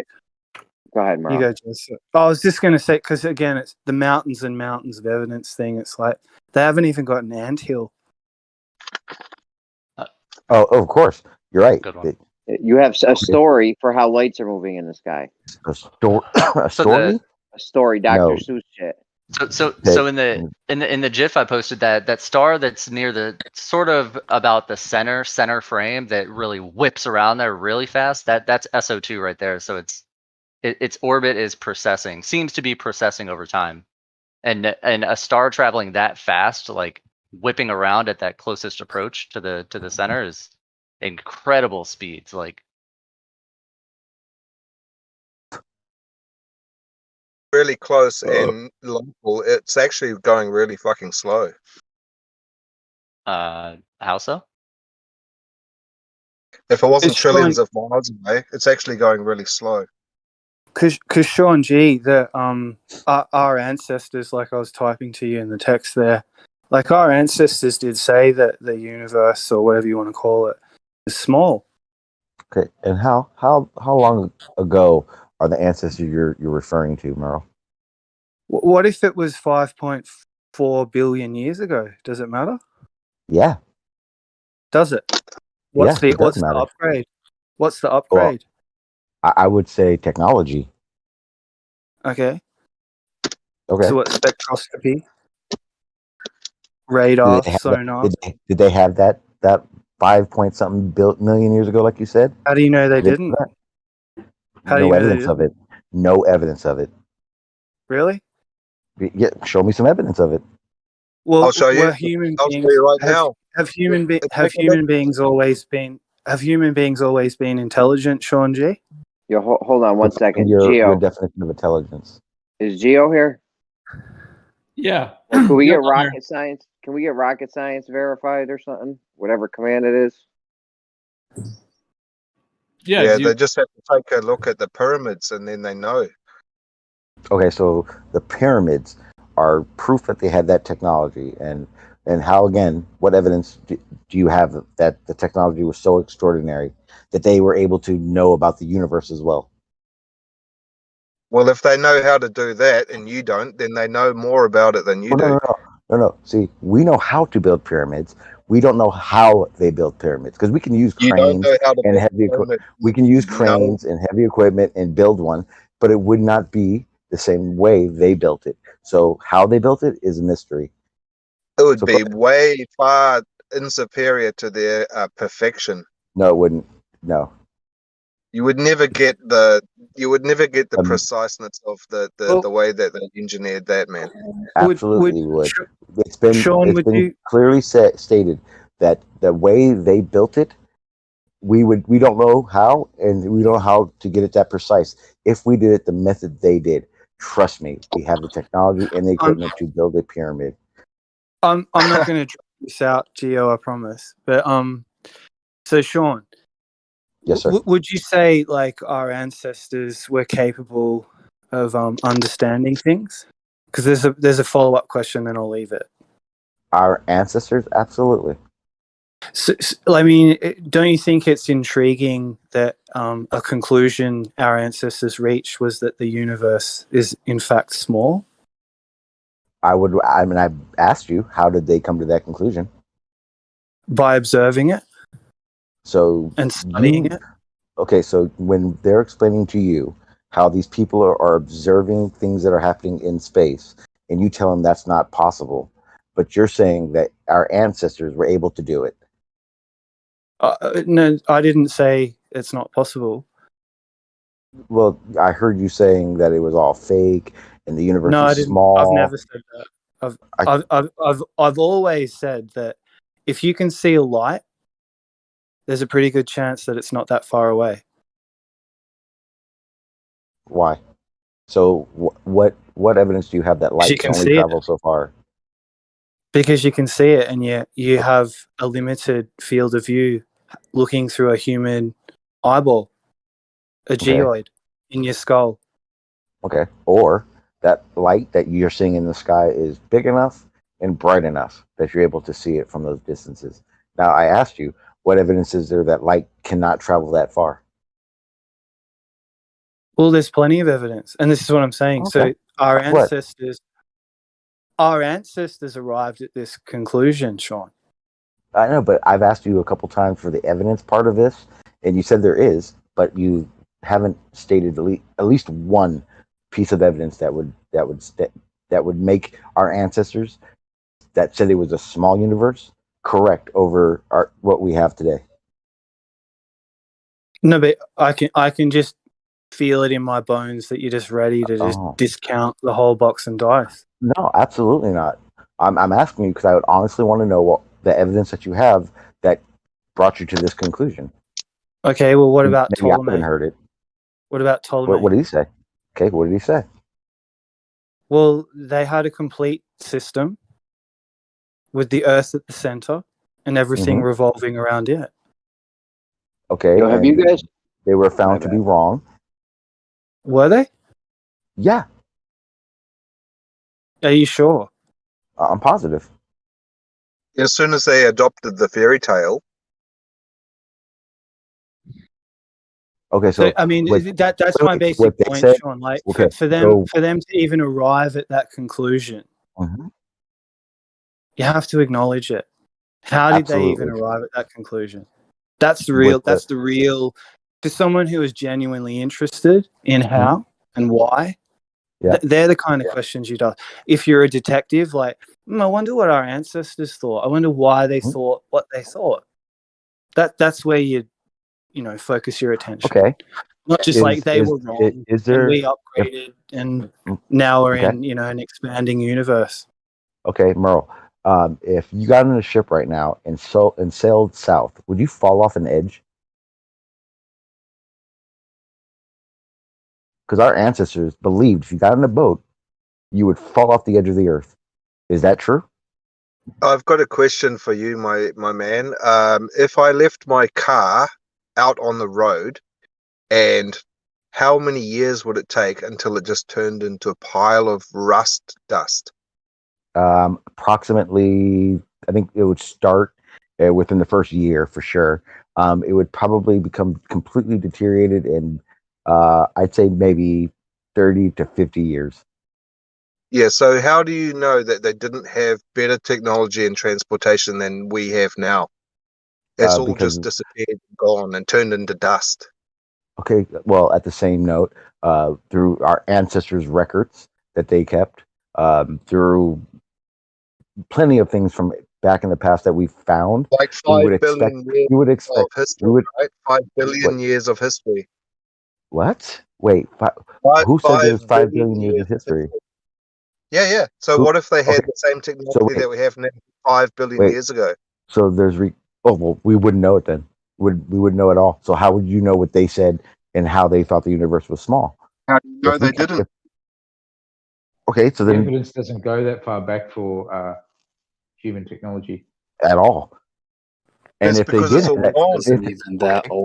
if they had that technology 5 million years ago, and everything that was then is deteriorated and gone, what evidence would you have that 5 million years ago they had that technology? To guess?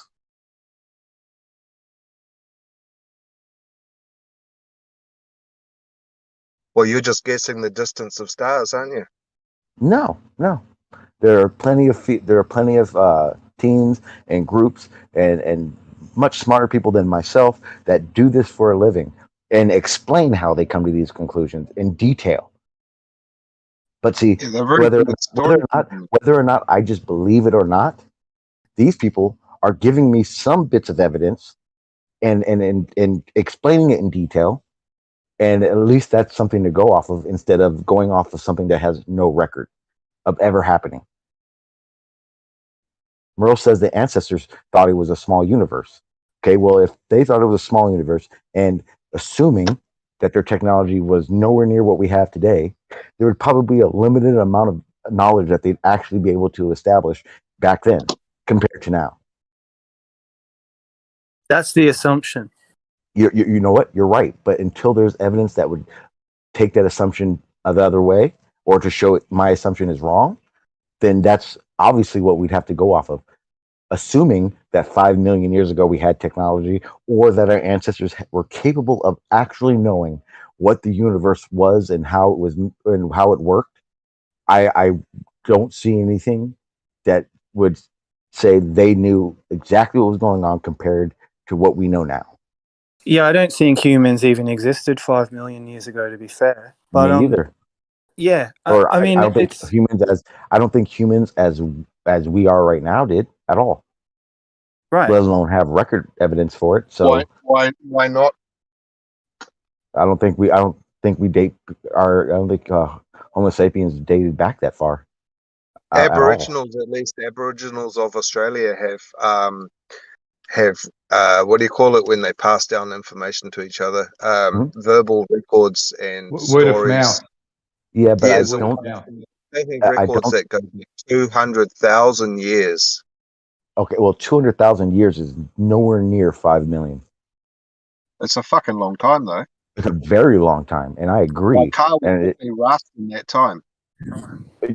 okay, again, so in their spoken text or the spoken record, where do the Aborigines say a car drove by, or some type of vehicle, or the technology that you're stating they may have had? When did they say anything saying about you that? don't believe them. You don't believe what they say. I said that? I know. I asked you what form of technology did they speak about? All sorts. UFOs. They did? Yep. Or did they say, were they talking about the spirits? Were they talking about their version of No, their they're gods? talking about UFOs, man. So they said UFOs in their written text or whatever record that they have? Well, the way they explained it is a UFO, yeah. I don't know if they had the word UFO for you to say that. That's why I'm asking what they actually said versus they saw UFO, or they said they saw UFOs. Because, I mean, matter of fact, that could be true. They could have thought a meteorite was a UFO. They're not that fucking stupid, man. Wait, why would they be that fucking stupid? I didn't say that. Do you know what a UFO is? Because a UFO doesn't mean aliens. There's people today that think meteorites are UFOs. Come on now. Yeah, and UFO doesn't mean aliens. Well, there is a kind of mythological arrogance coming from modern humans. When some modern humans think back to antiquity, they think that they were basically just hunched over monkeys, still No, banging I bones don't in a think cave. anyone does. No, a lot of people do. Okay, a lot of people, but do. in this conversation, I don't think anyone said that or alluded to that at all. What did Richard? Was it Richard Hoagland or there was another guy? They dated the pyramids to 40,000 years ago. About that? Yeah, well, that's a long time ago. 40,000 years Actually, ago. was it 40? Okay, no, okay, they were before the Egypt. Okay, but at the same time, 40,000 years is a very short amount of time compared to 200,000 years, which is even shorter amount of time compared to 5 million years. And remember, in the beginning of this conversation, you stated that what if they had the technology 5 million years ago? Well, don't the Well, there's Vedic no have difference, records is that there? go Because I back reckon if I millions left of my years? car on the road for 5,000 years, it would turn into dust. Okay. Like, Sean, So why what? do you think it? Sorry, Carlos. I'll shut up in a second. I promise. Like, why do you think it took so long for technology to emerge? Capability of advancing as fast as we have, maybe computers. It's probably more to do with economics, in which a group of people had to essentially provide for themselves, and we didn't get to a point as a humanity or a civilization in which we could supply in surplus, in which people can do other things than farming and shit like No, that. that's simply not true. I mean, it's that obvious is that because if there's no opportunity, if there's no time, the Romans. Hang on. No, you Marl. hang on, dude. No, The I'm agreeing with Romans. you on this one. I know, but the Romans were able to build armies. They were able to make weapons. They were able to build roads. They were trading, but they just couldn't think to make a car. Those are No, self-sustainment things. did you though. see? Did you also see their structures? Their structures were far more advanced than in recent Exactly. cultures So where before are it. the cars? Okay, they didn't have They had the chariots. technology for a They had, motor. they had horses. They had chariots. Why wasn't there just the next step? Just like, maybe we'll just cut out No, the you're, horse. you're right, and Merle. make an engine. You're That's right. a super leap. Huh? Yep, you're What's right. that? Everything that you're saying is correct because you said, why didn't they have cars? That's a great, astute No, observation. they had No, everything else. They had everything else. But they just lack the imagination and the innovation and the ingenuity of the modern humans who are Or the like technology. evolved. Or maybe they We're didn't have the devolved technology. compared to them, but you guys are making out that like we're far advanced when we're We are. devolved compared to them. We are. Our technology is far more advanced. Our knowledge of how things Our work is far technology more is far advanced. more advanced, but the modern Yep. humans aren't. Why? Of course, Because we are, there's Merle. fat people eating TV dinners like with tits. Okay, wait, Merle. You know back then that it was actually upper class to be overweight because it showed that you ate more and you had the money to eat whenever you wanted to. You understand that, right? So that statement doesn't stand true because then being fat was upper class. And I'm not fat. Well, neither it's am I, only Merle. logical That's to you. assume One because person. we're only using 15% of our brain at the moment. It's only logical to think that they were probably using more brain capacity back then. Who told you? Who told you we were only using 15% of our brain? Yeah, that's Well, not you are. I'm using 100% of mine, but yeah. Okay, well that's an assumption for no fucking Getting reason. goofy now. And it would show differently because when I ask you repeatedly for evidence and then you guys kind of skirt away from it, it shows that maybe no one's you're skirting away lacking the from anything, intellectual Sean. ability It's to your find logical line of evidence for your reasoning. statements. You're No, it's your definitely logical. skirting away. That's what you've It's your been doing the whole logical. time. No, it's his logical line of reasoning. He never is willing to open up the conversation. He's just like, "Where's your evidence?" Like Laurie. It's not 25 opening up minutes the ago, he conversation. asked you for evidence, and Matter you of fact, still Yeah, haven't I have given it. plenty of evidence. I have Then plenty of give it. evidence. Why would I share it with someone like Sean? That's funny That because isn't I'm really probably interested the anyway. one person here that is more than willing to hear and have more than and have a think tank idea of a conversation. But when you stated something and I asked for evidence or I asked you to be more detailed about what you're saying and you kind of change the subject or you go No, I didn't away change from the what I'm subject. asking you, No, I it didn't. kind of No, I takes didn't. away No, from I the didn't. conversation. I Okay. didn't do that, Sean. Okay. Okay. Okay. For a Okay. start. No, but So stop I speaking reckon Sean shit. should get the Nobel. For a Sean start. should get the Nobel Science Prize for explaining how history is so short. You know, I wouldn't even raise. See, wait, If Merle, I hang can on, just Merle. Hang clarify on, my wait, position and then I'll Merle, relax. wait. No, I want Who to said? clarify. Gio, When can I did I clarify say my no? position, Because someone please? just said something about me, Gio. so I will say something as soon as I'm done saying that. Yeah, you When did guys- I say yeah, history you was guys- so short? Let's try to give one at a time so we can. Okay, but Gio, someone said I made a claim or said a statement about something, so I would like him to clarify. When did I say that history was so short? I didn't say that. No, not you, Merle. It was the other guy that was talking. Well, Carlos, can you just chill for a second, please? Like, I just want to clarify my position for my own pride and peace Yes, of sir. mind. I wouldn't raise this subject if I didn't have anything. What's the Okay. point of that? Okay? And it saddens me that in 2021, we can't revisit certain things, certain Why can't we? timelines, because some people I aren't don't see any interested in problem with doing that. There's a push. If you look at like anything in modern tech, the push is to upgrade to the next operating system, the new phone, the new car. It's about what's new, the future, what's ahead. Yeah, man. People Whereas- need to go back to Nokia brick phones. Well, see, that, Merle, we need that's to go why I back and asked you can't you. communicate with people. You can only communicate with people in your screaming distance. Oh. Why talk to the rest of the world instantly? Why do that? We should at least get beepers. Let's get beepers at least. See again, this is the modern mongs, in effect. Merle, you're on a freaking computer right now. And you're Talking to missing the people point. around the world. You guys No, are I'm not missing the point. I'm not dissing No. technology. You literally just said, you literally just did. Everyone's trying to go for the next upgrade, the new this, the new that. That's People are where eating the cheap push dinners is. and getting fat. That's the push. The push is to upgrade into an AI system. Okay. Oh boy. And I'm saying, as a organic life form, I'm not doing that. I'm not having the jab. I'm not upgrading. I'm happy where I am. Wait. So you I'm don't have a happy better. where I am. You don't have a better computer than you had 20 years ago. I'm just saying I'm happy where I am. Do you have the same cell? Do you have your same first cell phone, Merle? No.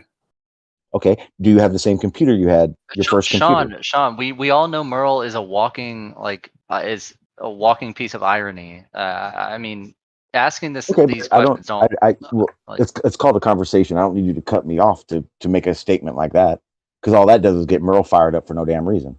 So I can either just have a conversation. I mean, I'm with Merle probably and more not have tech someone than interrupt and say stupid I'm shit. probably more or- tech than a lot of you. You guys wouldn't even know how tech I am or how tech I'm not. You And wouldn't.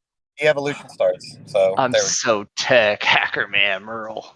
Merle's No, I'm big just tech. saying, like, you don't know what It's a great software I'm idea. aware of. Like, It's a really good I know idea to software start develop. talking. This Start guys, talking to Merle that way, so he can start freaking out. Hold and on, getting you guys. pissed off. You're not really Great letting idea. Merle actually speak his full point. Everyone's clipping him off. Yeah, the combo's getting a little bit hostile. Big C. But not between me and Merle, though. No, it's fine. I mean, see, the thing for me is, although I'm a modern human being and I participate in the modern stuff, technology and software and hardware and things like this, I'm very interested in how we've got to this point and where it's going. And I think there's a huge distraction to send the earthbound life forms into a fake paradigm, which is basically above us. Okay, That's when where you the say a attention fake is. paradigm, Black holes. I'm nearly there. Black holes. No evidence. You got to give. Oh boy. Expanding universe, cosmic microwave background radiation. It all sounds nice. It's like a menu that you can never eat. I'm sick of it. But Merle, at the same I'm time, insulted you did just say that our ancestors knew about the universe. One nebula, please. That is a great analogy. It's like a restaurant where you order a meal and you just don't ever get to eat anything. They just keep giving you the menu and showing you all these outer space stories, but it's just like it never Gio, actualizes. It never I have a will. question. Gio, I have a question for you then. How do you know about what you know about toroidal fields? I would say from direct observation and awareness of their existence. So you never looked up any scientific papers on it, or heard explanations for it. You just came up with this thing called the toroidal field. No, I wouldn't say that's how it was for me. No. Okay, I'm aware of the presence of how toroidal fields function and organize within magnetic and electric fields. Yeah, through multiple ways, but it wasn't just from reading something on reading something someone else said. No. No. When I said that, I meant more there being a scientific background to toroidal fields that you refer to. So I'm going to assume, correct me if I'm wrong, that you didn't come up with the idea of a toroidal field and then explain how it works without any outside sources. Because the same sources that I'm asking about are the same sources you're saying that analogy works so wonderfully for, where you're at a restaurant and you order food, but you don't get to eat. You're getting your toroidal field information from the same scientists that are talking about black holes and the universe and planets and space. No, I wouldn't say so. I wouldn't. In terms of toroidal fields, it doesn't come anything from that space paradigm. No. I mean, toroidal fields are just the pattern that magnetic fields make and electric fields. Sure. Yeah, so but I mean, it's not, and it's also such a universal pattern. I mean, it's like the Fibonacci sequence, the golden ratio, all like vortexes in general, movement of energy. I mean, in the ancient cosmologies, it's what surrounds the entire plane of existence, so that we're on a plane of existence, and that field surrounds the plane. And that's why the sun, moon, and stars, like the cosmic egg, the womb, the great womb of the mother. So that pattern is a very deep universal pattern that exists just like nature exists, like, trees or animals, in the same way, these fields actually exist. So I would say that that's more like going to a buffet where you not only can you eat everything, but you see a full array of all the food, and you can eat it indefinitely, because these fields can be experienced and measured and altered and adjusted directly, which is how we create electric fields and computers and all of that. Okay. And in the same token, you're saying that they don't have the technology or the know-how to know where the moon is, or know that we're rotating or orbiting. Because I've heard you say I don't think those things are I've heard happening. I've heard you say that Earth is surrounded by a toroidal field. How would they know How would they know Earth is surrounded by a toroidal field? Well, that's what's interesting, is what levels of the military, at that clandestine level of the military, what they actually do know of what is at high altitudes, and what is in the Antarctic region, and even in the North Pole region. So as far as could be possible, they may have mapped out the entire field that I'm referring to, the magnetic field of the Earth, to detail. So we don't know yet, because we don't have access to those military information, but it's possible that they have actually mapped this out to detail. So in the same sense, it's possible that we are visiting space and observing things and trying to understand how things work out there, right? Or does it stop right there?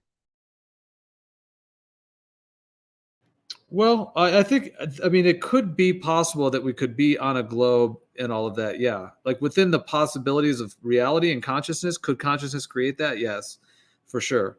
And if that was the case, could you be out exploring this outer space? Yeah, I don't see why not. The question is whether that's actually happening or not. Because if it's not happening, then all of that all of a sudden is seen under another light. Like instead of it being something that is real and so on, it's actually just a deception. Okay, but from which correct me if I'm wrong, if it's possible, the military or whoever complex, whatever, wouldn't tell us. Oh yeah, of course not. Yeah, because you said there's a limited amount of information you can get based on the other Antarctica, the electromagnetic fields, etc. But they're also telling us they're doing it. They're showing us they're doing it. They're showing experiments and observations they made in detail about how these things work. So the idea that it's possible, but not knowing whether or not it's actually happening. Right, and that's what they bank off of. That's where they take advantage of people's minds on multiple levels, because yes, it could be possible. And so they've made this huge story of, look at how possible this is. Look at all this quote unquote evidence. Like they've tried to make the possibility pool as high as possible. And they have, the money and the propaganda and everything to push that. What I think is actually going on is that they're hiding the reality and then selling us the fake story and getting us all distracted on it and into it and reading the news of the latest, planet discovery and all of that. Okay. Now, so are you kind of assuming that compasses are fake? No. Because the way, and correct me if I'm wrong again, because I don't know that much about toroidal fields, but wouldn't because there's a South Pole on a toroidal field, but wouldn't that make compasses point up to the sky and down to the ground? If, say, you're at the North Pole? Well, there are dip angle, about dip angle compasses? Mm-hmm. There are compasses that are like vertical. Well, it'd be like a 3D compass, basically. Yeah, well, it's like a compass if you turn it on its side and you use it vertically instead of horizontally. I haven't been to the North Pole in this physical body in this lifetime, so I couldn't tell you exactly what the magnetic field is, what reading you would get on compasses, but the compasses do seem to point towards the middle. So the idea of some kind of large magnetic mountain, perhaps, which is in so many of the ancient cosmologies, I think is very likely. Okay. There's videos But of when you get up to the north and the magnetic fields actually just get so distorted, and it basically throws you in like 3 directions. And they have that's when you full stand. compasses. That's directly over. Well, that's But it why, doesn't like in point a out. lot of the ancient legends, there was a lot of spiritual preparation that people would go through before they would make this venture to the North Pole region, because the compass is only going to get you so far. Meaning that once, at some point, you need to know how to navigate yourself, and that's what a lot of these spiritual practices focused on, because you're getting to a part of the world that is extremely charged in terms of the center of that field. And in a lot of cases, they were trying to actually get to other lands, other even dimensions and realms, but they would have to do the spiritual work first so that they'd be prepared once they got there into that magnetic field. They would know how to navigate to where they actually wanted to get to. But So that's going on a whole another. So the idea of, so if you're at the North Pole, you should be able to use, if you're using these tools that they have to measure the amount of electromagnetism that's happening in that area, you would have high readings at the North Pole. I mean, basically the way they've mapped out the electromagnetic field, right? Well, yeah, I mean, that's the center of everything. So, I mean, in terms of like the centripetal and centrifugal flux lines of even magnetic fields and electric fields on a small scale, if indeed we're within a large one of those, which would make sense, microcosm, macrocosm, to me, it makes sense that we're living within layers of an onion. And so at the center of that, I mean, that's the point that travels down a wire, for example, like a toroidal field surrounds a wire. And that's the part as it moves from, one point to another, it's that center. And then the field is circling kind of like a donut, but it's circling around. So that center is the entire like flux of energy as to how we get electricity moving through wires. So if that's at the center of the earth, then yeah, I mean, that's a deep and profound mystery on a spiritual level, on a physical level. And I think whoever's hiding what is there from us is doing it purposely in terms of the globe model. Whatever is there, they don't want us to know about it. Okay, then as you move further away from the North Pole, say you use a 3D compass, which actually gives you the declination of the line, the quote unquote, the line that travels from the North to the South Pole, whether it's toroidal field or electromagnetic field around the globe as we know it, you would think that compass would go out of whack the further away you go, or have a less of a reading on these the equipment they use to study these things. It may reverse entirely. I mean, what's interesting about the toroidal field, the globe Earth model still claims there's a toroidal field surrounding a globe. They just, they take a ball and they put a toroidal field around that.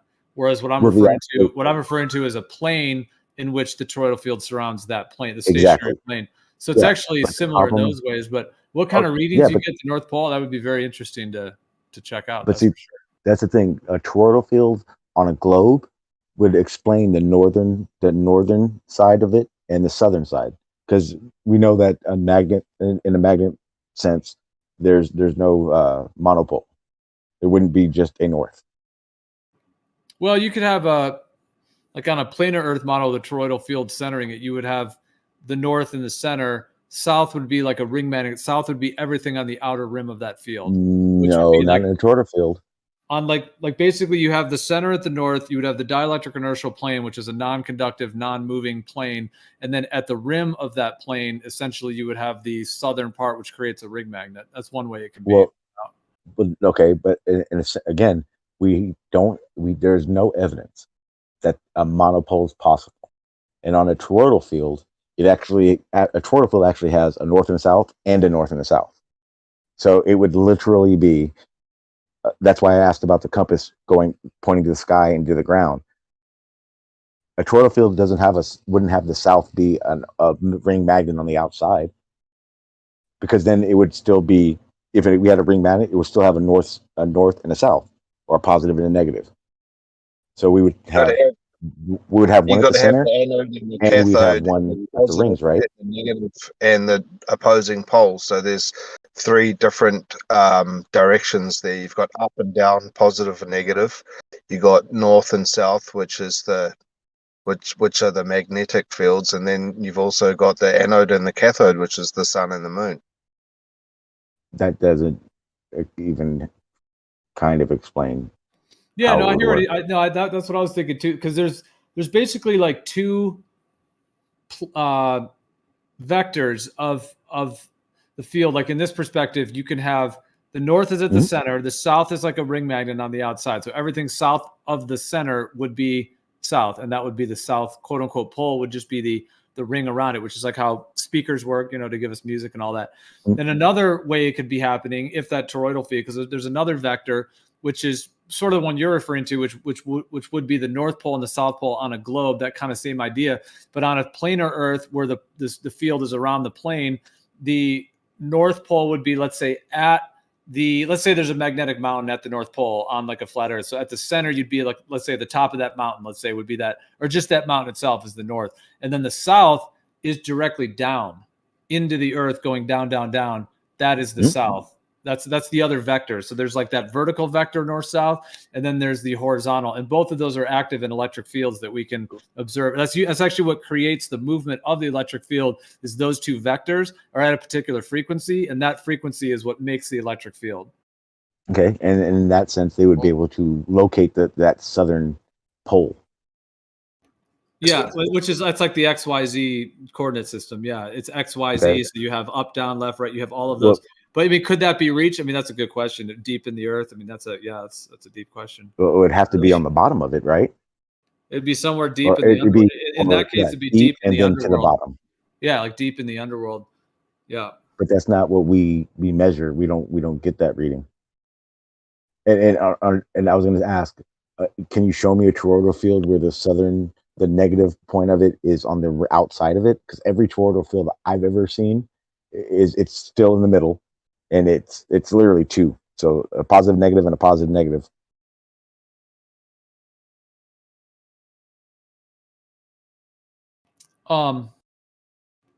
Well, you've seen like a speaker magnet, like I'm just showing here. Yep. Yeah.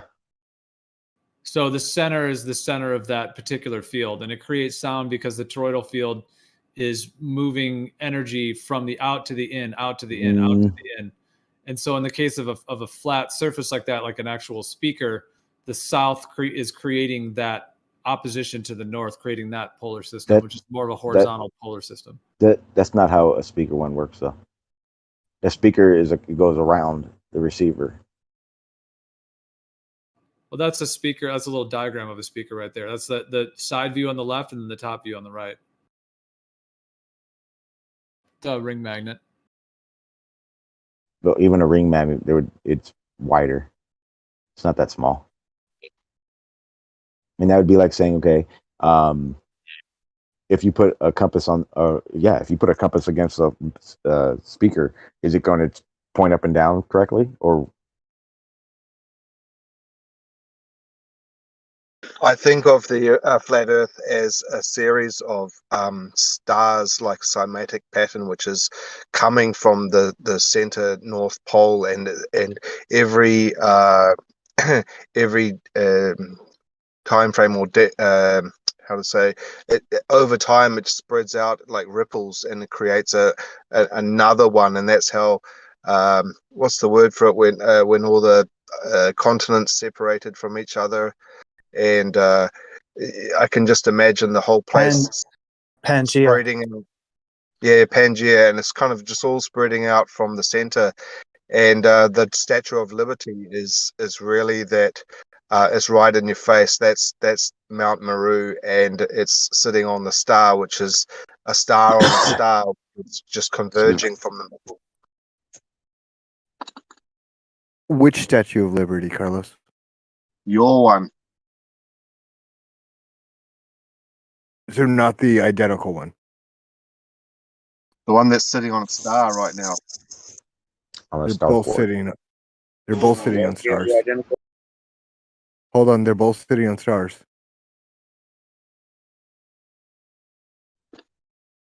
Yeah, so that's my idea of how the flat Earth works, and sort of over time it spreads out and just creates another dimension, another civilization from the center. Like it's being birthed from the center, and Antarctica is just this outer star ring, and then it forms another one and it pushes that one out, and it just gets bigger and bigger and expands further and further.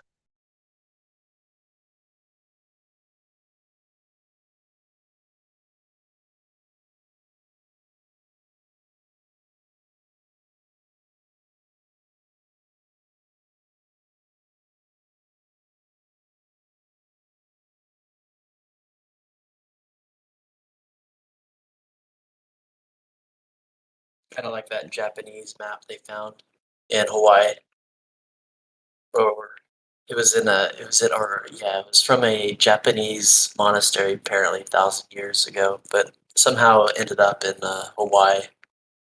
I think some doctor found it or something, and it had those layers you were talking about, kind of like the onion peeling out.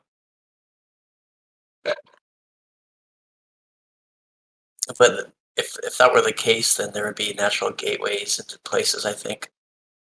And I think there would be some sort of, I don't know, gateway that people could access, which would be nice. Yeah, I mean, this goes off on a much deeper. Some people might see it as more kind of a sci-fi type of concept because it almost seems that way. Although with all the outer space stuff people believe these days, it may not be that different. Like the whole idea of black holes. Okay, they say that they're way, way out there and they're huge, and the whole story of black holes. But what if that's actually on Earth? What if there are like vortexes on Earth that are like a black hole, where if you walk into it, you transcend quote unquote time and space, and you may go to a completely other dimension. Like you might walk into it. It's kind of like Narnia, actually, where you like walk through the closet, into another world.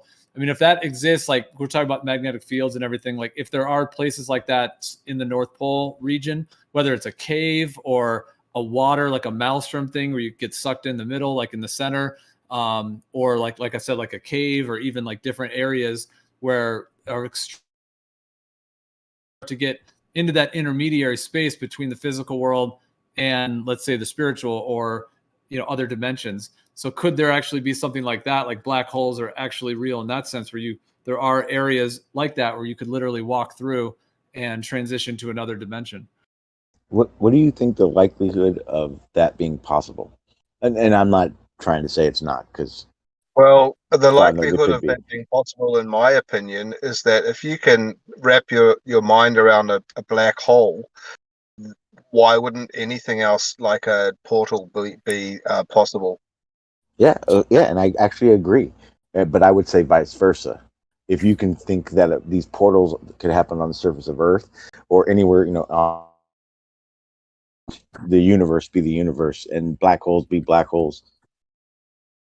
Well, maybe ballers are correct because they've manifested their own reality.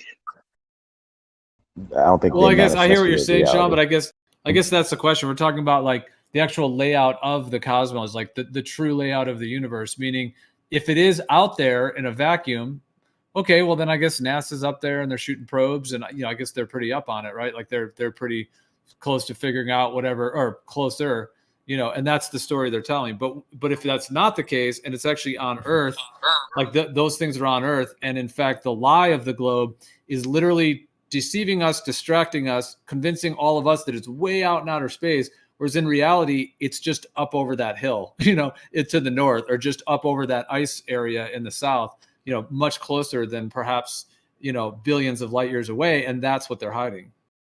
Then why, one of the things they're hiding. Why not? Why, when we're in airplanes, aren't these things getting so much larger? Like a star or something. Why aren't we seeing stars get bigger when you're in an airplane? You mean if they're close? Yeah. Because if a plane's at 40,000 feet, that means they're that much closer. So why wouldn't they see that? It's kind of like when you see the sun in the daytime, and with your naked eye, just you glance at it, and it looks like it's a particular size, right?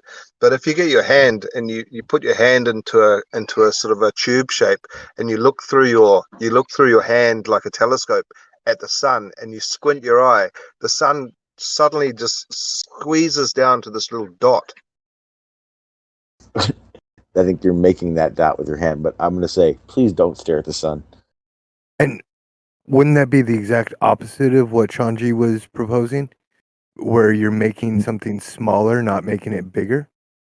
Yeah, I was asking about it getting larger. Because if it's, and I know what you mean, Gio, you're not saying it's on the surface of Earth. It's just a lot closer. But just as a mountain gets bigger as you get closer to it, why aren't stars getting bigger when you get closer to it? Well, I hear what you're saying, although that's a little bit of a different idea. Because we were talking about like portals, black hole type things that are maybe at the North Pole or in the Antarctic region, which there are a lot of ancient legends and stories of just that. So that's a whole different topic. In terms of the stars' location, I mean, that would depend on how close they really are and also what they are. So like you're going off the idea that they're physical. So that's a whole nother topic, I feel, in terms of like why stars look, at different altitudes. Well, I don't know about that because NASA in the ISS, they don't see any stars. Yes, they do. Yeah, They there's even talk actually about it. some reports that when you go higher, the stars actually start to disappear. Well, So- you got to also remember that our atmosphere plays a large part in what we see.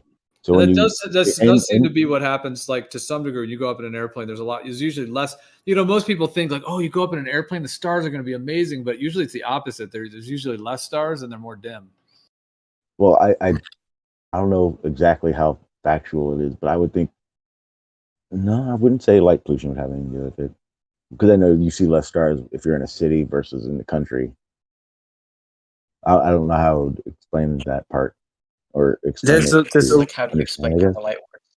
Well, there's a lot of footage. If you look at outer space footage, like even that, like through the 50s, the 60s, the 70s, it's really quite funny looking back on it now.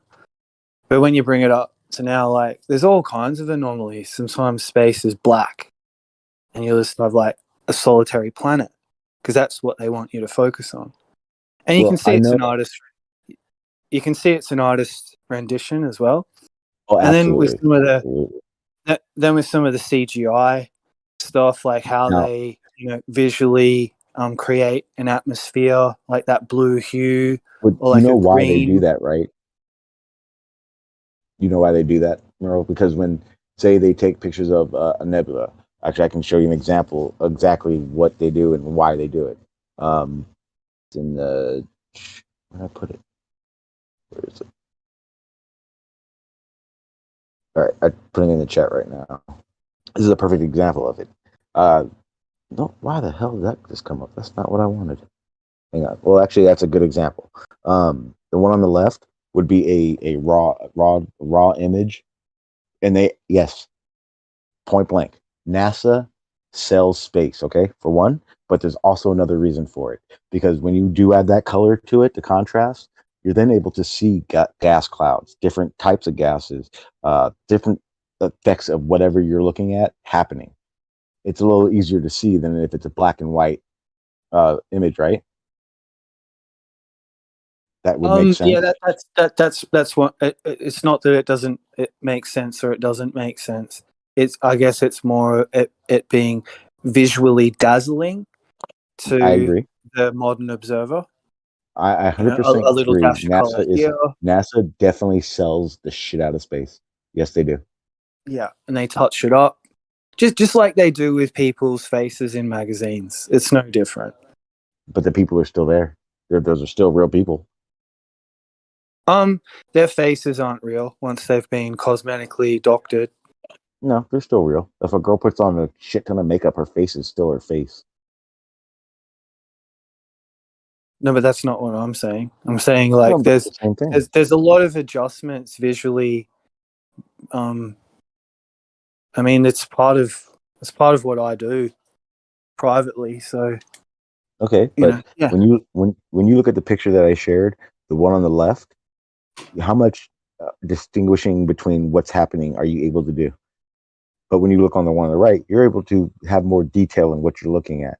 So if you're a scientist, or if you're a scientist and you're trying to raise funding, or you're a scientist trying to explain what's going on in these nebulas, you're going to add color to it. So when you're explaining it, you can have detail on what's happening in different parts of that image, rather than just a raw black and white image. What's your understanding of a nebula?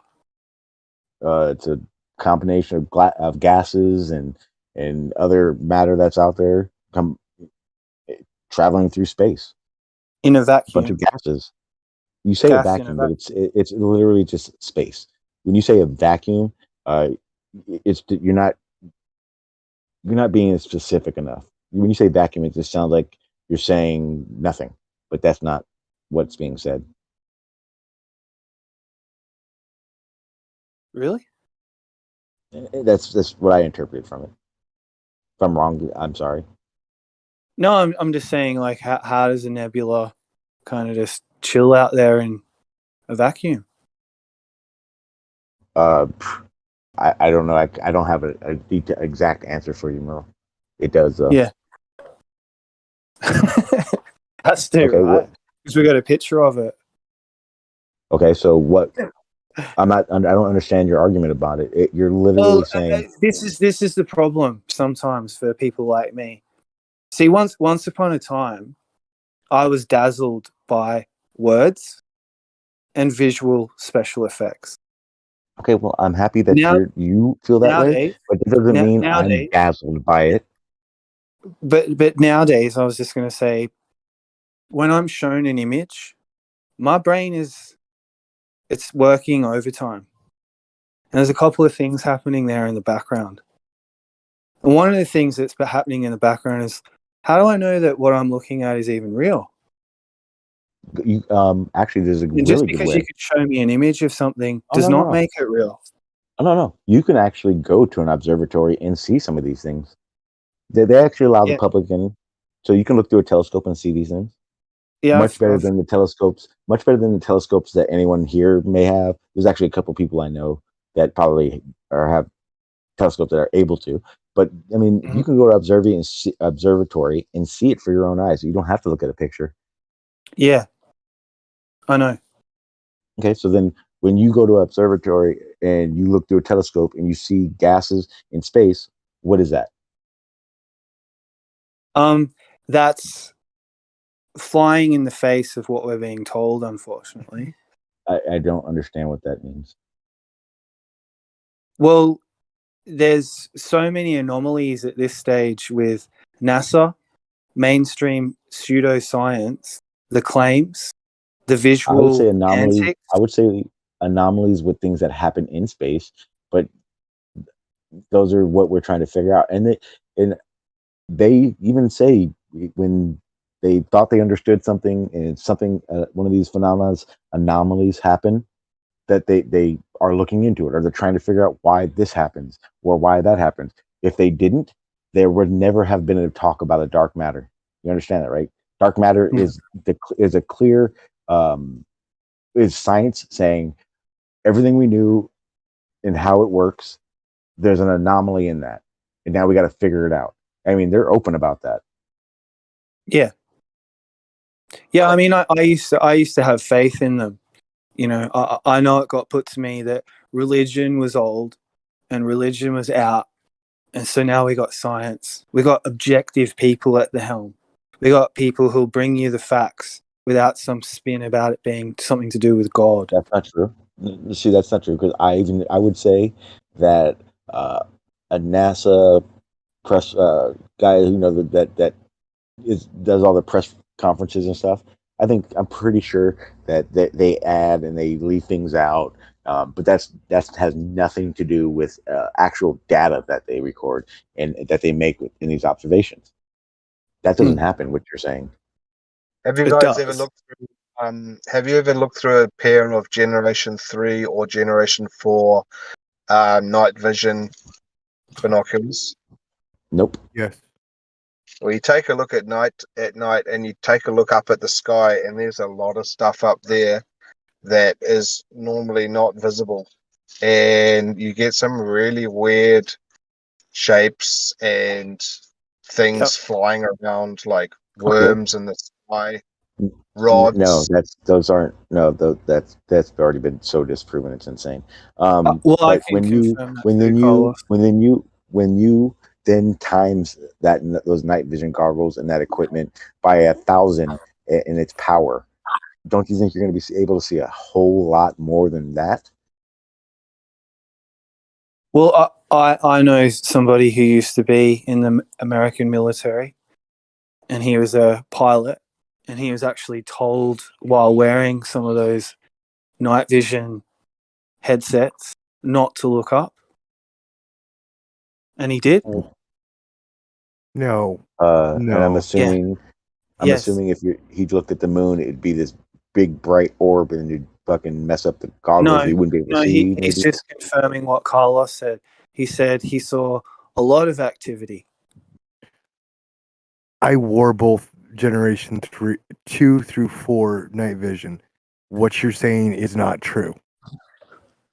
It is true. Because why would he lie to me? Why would he make that up? Because you're a gullible person who wants to believe anything that will go along with their narrative. Wait. No. What was the guy's name Carlos? Have you wore these equipment that you're talking about? Yeah. My friend ordered some from the States. They were only available from the States. He had the Generation 3, and I saw all sorts of stuff flying around up in the sky, like worms and rods and orbs. And you know the guy too, Sean G. Is Ed Big Mac Miller Light, upside down head Ed. Okay. But at the same time, those orbs and stuff, you understand that there are particles of stuff flying around in our air, and you can see those things with regular night vision goggles and cameras, and they're not what you're saying they are. I mean, Mythbusters did a show on it in detail, showed you in slow mo that these things are just particles, bugs, and all these other things flying through the air or in the air. Because Mythbusters aren't controlled. I was just giving you an example of a source that you can see, watch them. I mean, actually doing it. who's gullible now? Who's like asserting a bias? You're not listening. You're not listening. He's angry at me.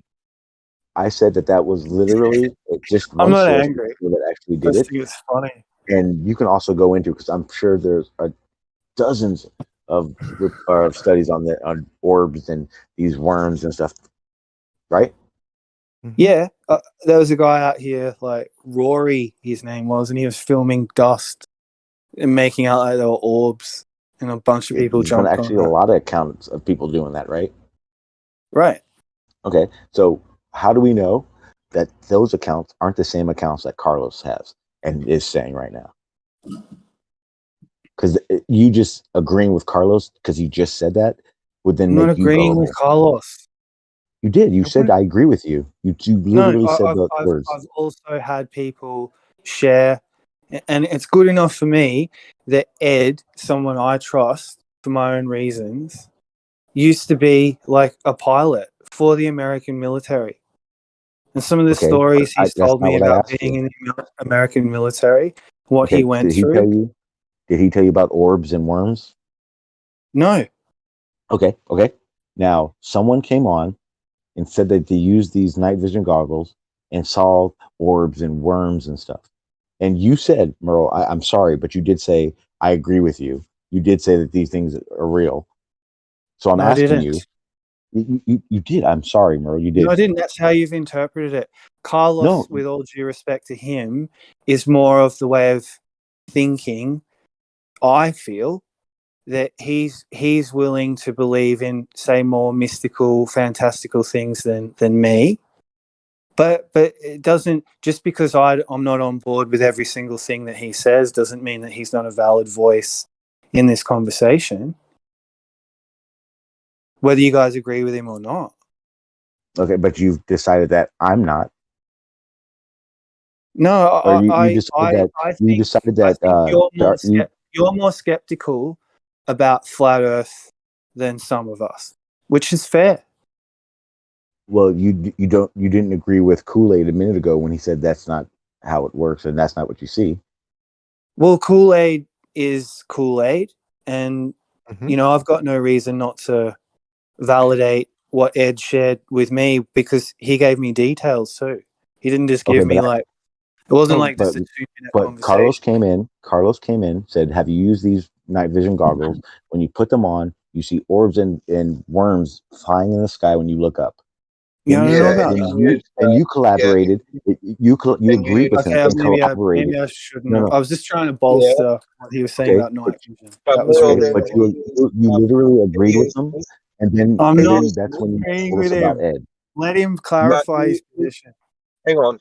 He used Mythbusters as his authority. No, I did not. No, I did not. No, I did not. No, I didn't. And I'll say it again because I repeated myself even when I said it. I said that is one source you can go to that actually did it. And you can see in how they did it in detail, how they did it in slow-mo. I also said there are other sources that have talked about these things plenty of times. And you said, yeah, you're right. And I said, then you went into an example of how there'd been ones where people were taking photos and videos of dust and shit. And I said, yeah, but there's a lot of those, huh, Merle? And you said, yeah, there is.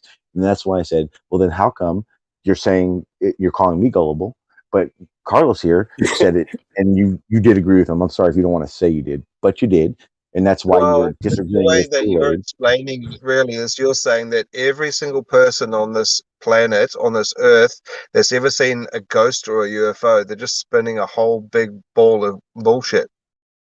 I've never seen it, and I don't agree. I don't think there are ghosts, and that's my opinion. That's not what I did, though.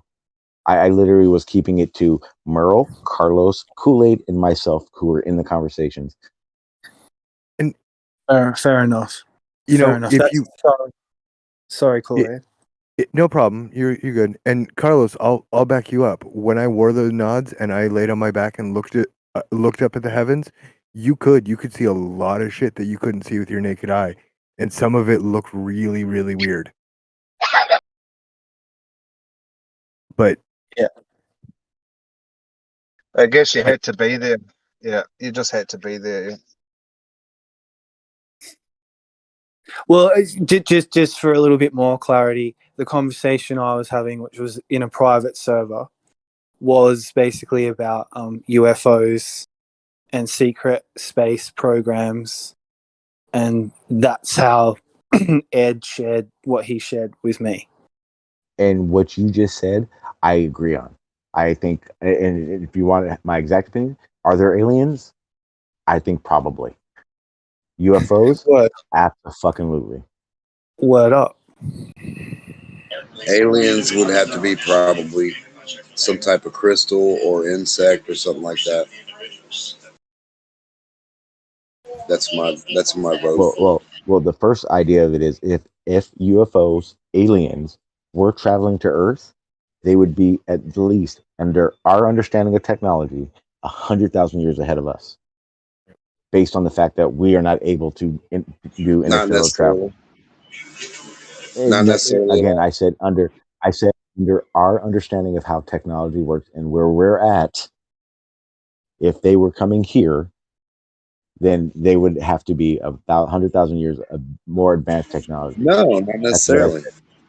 Okay, well then, right. That's an opinion. That's an opinion. I got you. Yeah. I just don't think 100%. So. Sean is also making a distinction that I think is going over a lot of the conversation here between UFOs and aliens. Yes. For something to be a UFO just means we don't know what the fuck it is. Exactly. Right. So the form of thought or the idea of the idea of what thought is for an alien would be the really. Well, yeah, exactly. These aliens could be as thick as fucking pig shit. They could be dumb as hell. It's just they have the ability to move really fast, and they have the ability to create whatever craft that they're in. But it doesn't mean that they're really clever and everything else. Maybe that's the only ability that they have. Well, again, when we talk aliens, science, and more in general, more specific, when science talks about aliens, understand the biggest problem with that is that they're looking at it under the guides of what we're capable of doing.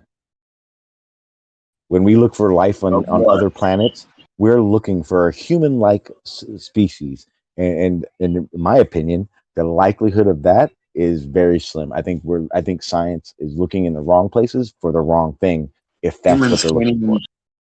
Humans can't even get the shape of their own dirt right. Isn't it the Riker criteria, or what is the form that? I mean, you can't even agree on something that's right in front of your physical face and reality that you can produce in front of your, and like, you know what I mean? Like things that I don't get it. Like you're talking about all this other crazy shit, but people don't even comprehend like what the dirt is in front of them. They think they live on a sphere. It's just weird. Well, when people tell you that they hands-on understand it's a sphere through measurements and surveying and all this stuff, and then you just discount it, what's the difference?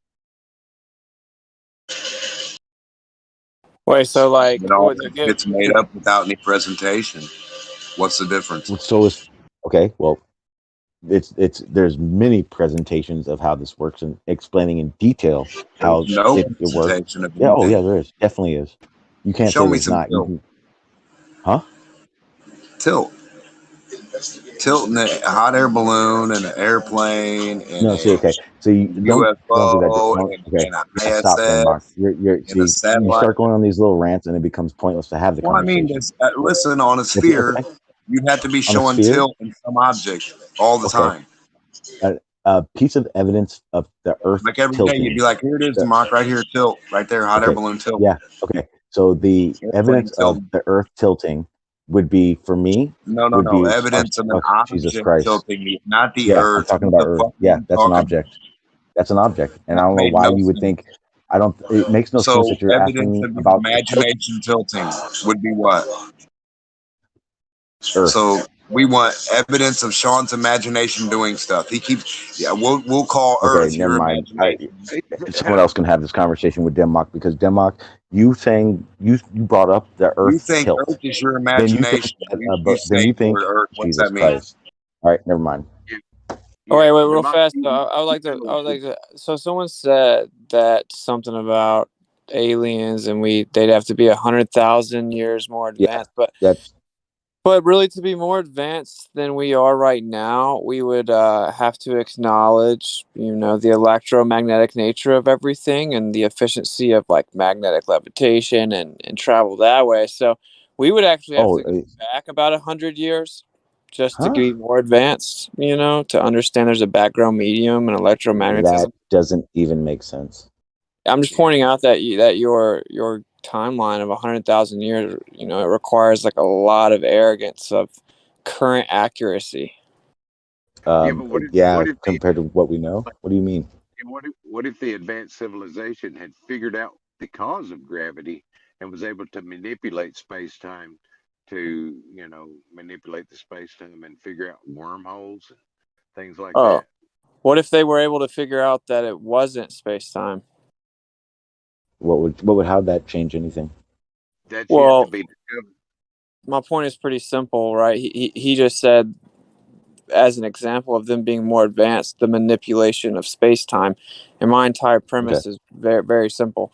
It's the assumption of what you hold to be true being already accurate, right? That's where you would get your timeline of 100,000 years or whatever. But space-time isn't the fabric of anything, right? And of course you disagree, but my point is, what if you just acknowledged a different foundation in what you hold to be true right now? It wouldn't take 100,000 years. You know what I'm saying? You would go much faster than that. In what? Okay. In what example would you said something about electromagnetic field, right? Yeah, the background medium. So you're okay. I see. So like kind of like what's it called? Where the object floats around a circle. Magnetic levitation. Quantum lock. Would that? Thank you. Yes, quantum locking. How would you see it making travel faster? Yeah, like if you utilized electrographite propulsion, you'd be able to travel much more efficiently in general in all aspects. But wouldn't you need a field, a large enough field to attract or repel, I guess you would say, from wherever you're going from wherever you're leaving from to wherever you're going? That's my whole point. The field's all around us. Okay, but if we're talking about quote unquote interstellar travel. What about in betweens where these electromagnetic fields aren't as powerful? Where is that? Outside of Earth's electromagnetic field, between that and any other planet, I guess. So there is an electromagnetism in your fairy tale version of outside. It's not a fairy tale version. We can keep this cordial still. We don't need Okay, to well, go. okay. We know that I this- don't agree with what you believe about outside the Earth, but I'm saying even within that paradigm of what I would classify as fantasy, are you saying that there is an electromagnetism? Oh, absolutely, there is. So it's not actually empty then. Space? No, it's not empty.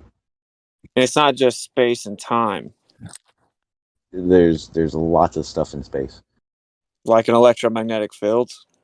Around objects, yes.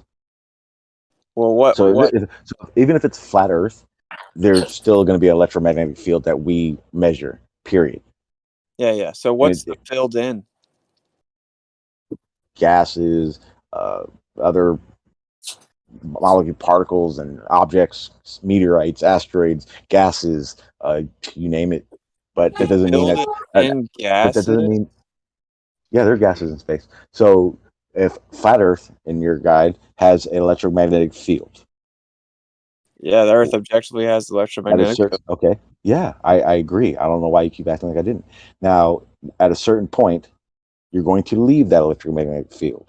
And because we were talking about aliens traveling here or traveling somewhere else or us doing so, I'm asking you, once that electromagnetic field weakens, where is it going to find the next electromagnetic field in between that and another object, a celestial object out there? Right, and in between that point, what electromagnetic field is it going to be getting this energy from? Yeah, see, this is what I'm saying again. That this is your question is derived from the assumption you understand the fabric of what's there, and you're not acknowledging what the field is in. Like, for example, how do you have a wave without a medium? Can you have a wave without a medium? I don't think so. Okay, well, according to your side's modern day science, you can. Okay, I don't understand it that way, so that's why I said I don't think so. Right. Well, you're right, though, because it's very illogical and it makes no sense. Wave's a type of movement. It has to be moving something, and that's the medium. Okay, so space has things in it. Okay. Yeah. So what they've taught us about quote unquote space is just it's inadmissible. It's not viable. They don't say that space is nothing. Well, they say that the fabric of space time is what occupies space. No, it's what Earth. So, for example, Earth is in what we call a gravity well. That gravity well is explained as a fabric of space. It's not a physical fabric that it sits in. It's a gravity well is the best way of explaining it.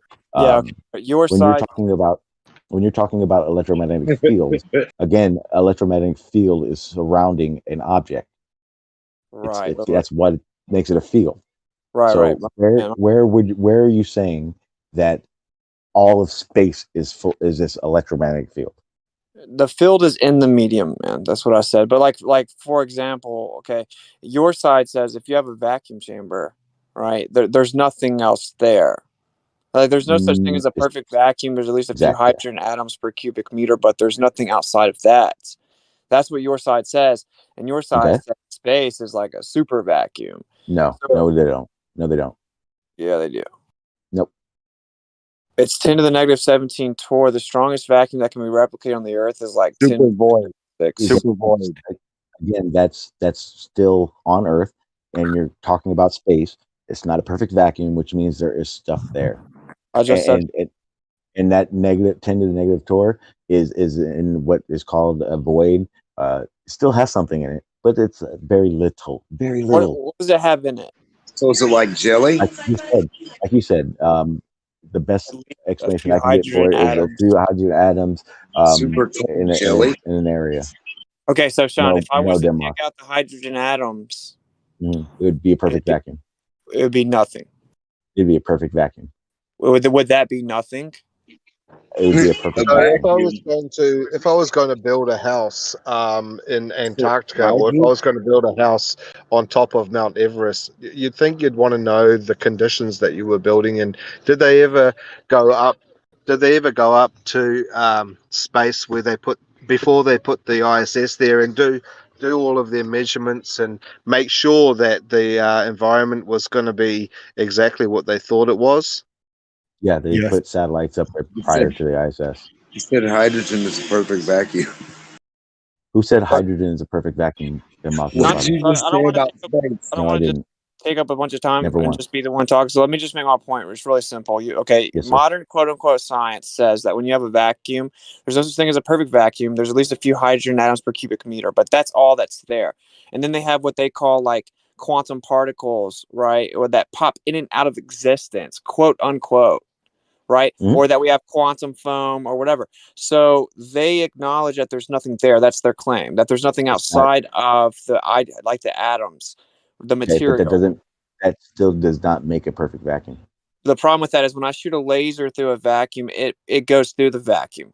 And I'm asking you, how do you have a wave function without a medium? And you agreed you need the medium, which means there's an additional medium there.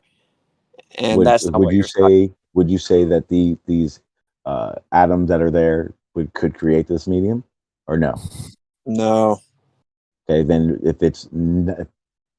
there's nothing there, like you're saying, then that would make it a perfect vacuum, and no science says that.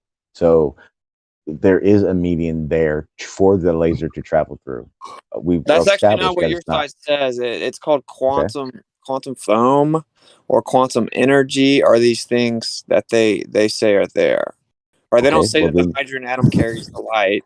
Okay, well, if they're saying there's things there, then we're not talking about a perfect vacuum, nor are they. Well, the phrase that physicists use is they manipulated pure nothingness. Does that sound like an intellectual stance to you? I've never heard that. That's a physicist. That's like top level physicists on your side. I'm not a top level physicist, so I've never heard that. And even then, if they're saying there's something there, then it's not a perfect vacuum. They're saying that it's there not is quote unquote pure nothingness. They're saying there's pure nothing. There's nothing at all there. That would be that would be a perfect vacuum. And if there's something, they're saying something's there, then it's not a perfect vacuum. Right. That's why they have an issue, and they've had to label it quantum foam or quantum energy, and they've left it pretty much undefined. Or are they saying that because we understand, because they understand that there isn't they have not observed a perfect vacuum and looked into it, and then they give an explanation for how they know that's not a perfect vacuum? You're saying that it is just made up. No, they claim that they manipulated pure nothingness. I don't know. I would have to see a source that says that to understand what you're saying about it. I feel you. I'll find in a second. It sounds ridiculous. So it is ridiculous. But that is what this modern quote unquote science has left us with, as they've trapped themselves with the confinement of the theory of relativity due to a devotion to the model that has to have that be the case. That's not true. The Earth was still here before Einstein. But in order for it to be in the heliocentric model inside this ever-expanding universe with these immense distances that are required because of the cyclical nature of the sky, it has to be space-time. No. Okay. Yeah. You can get a Nobel Prize. If you're explaining how it works, then yes, space-time.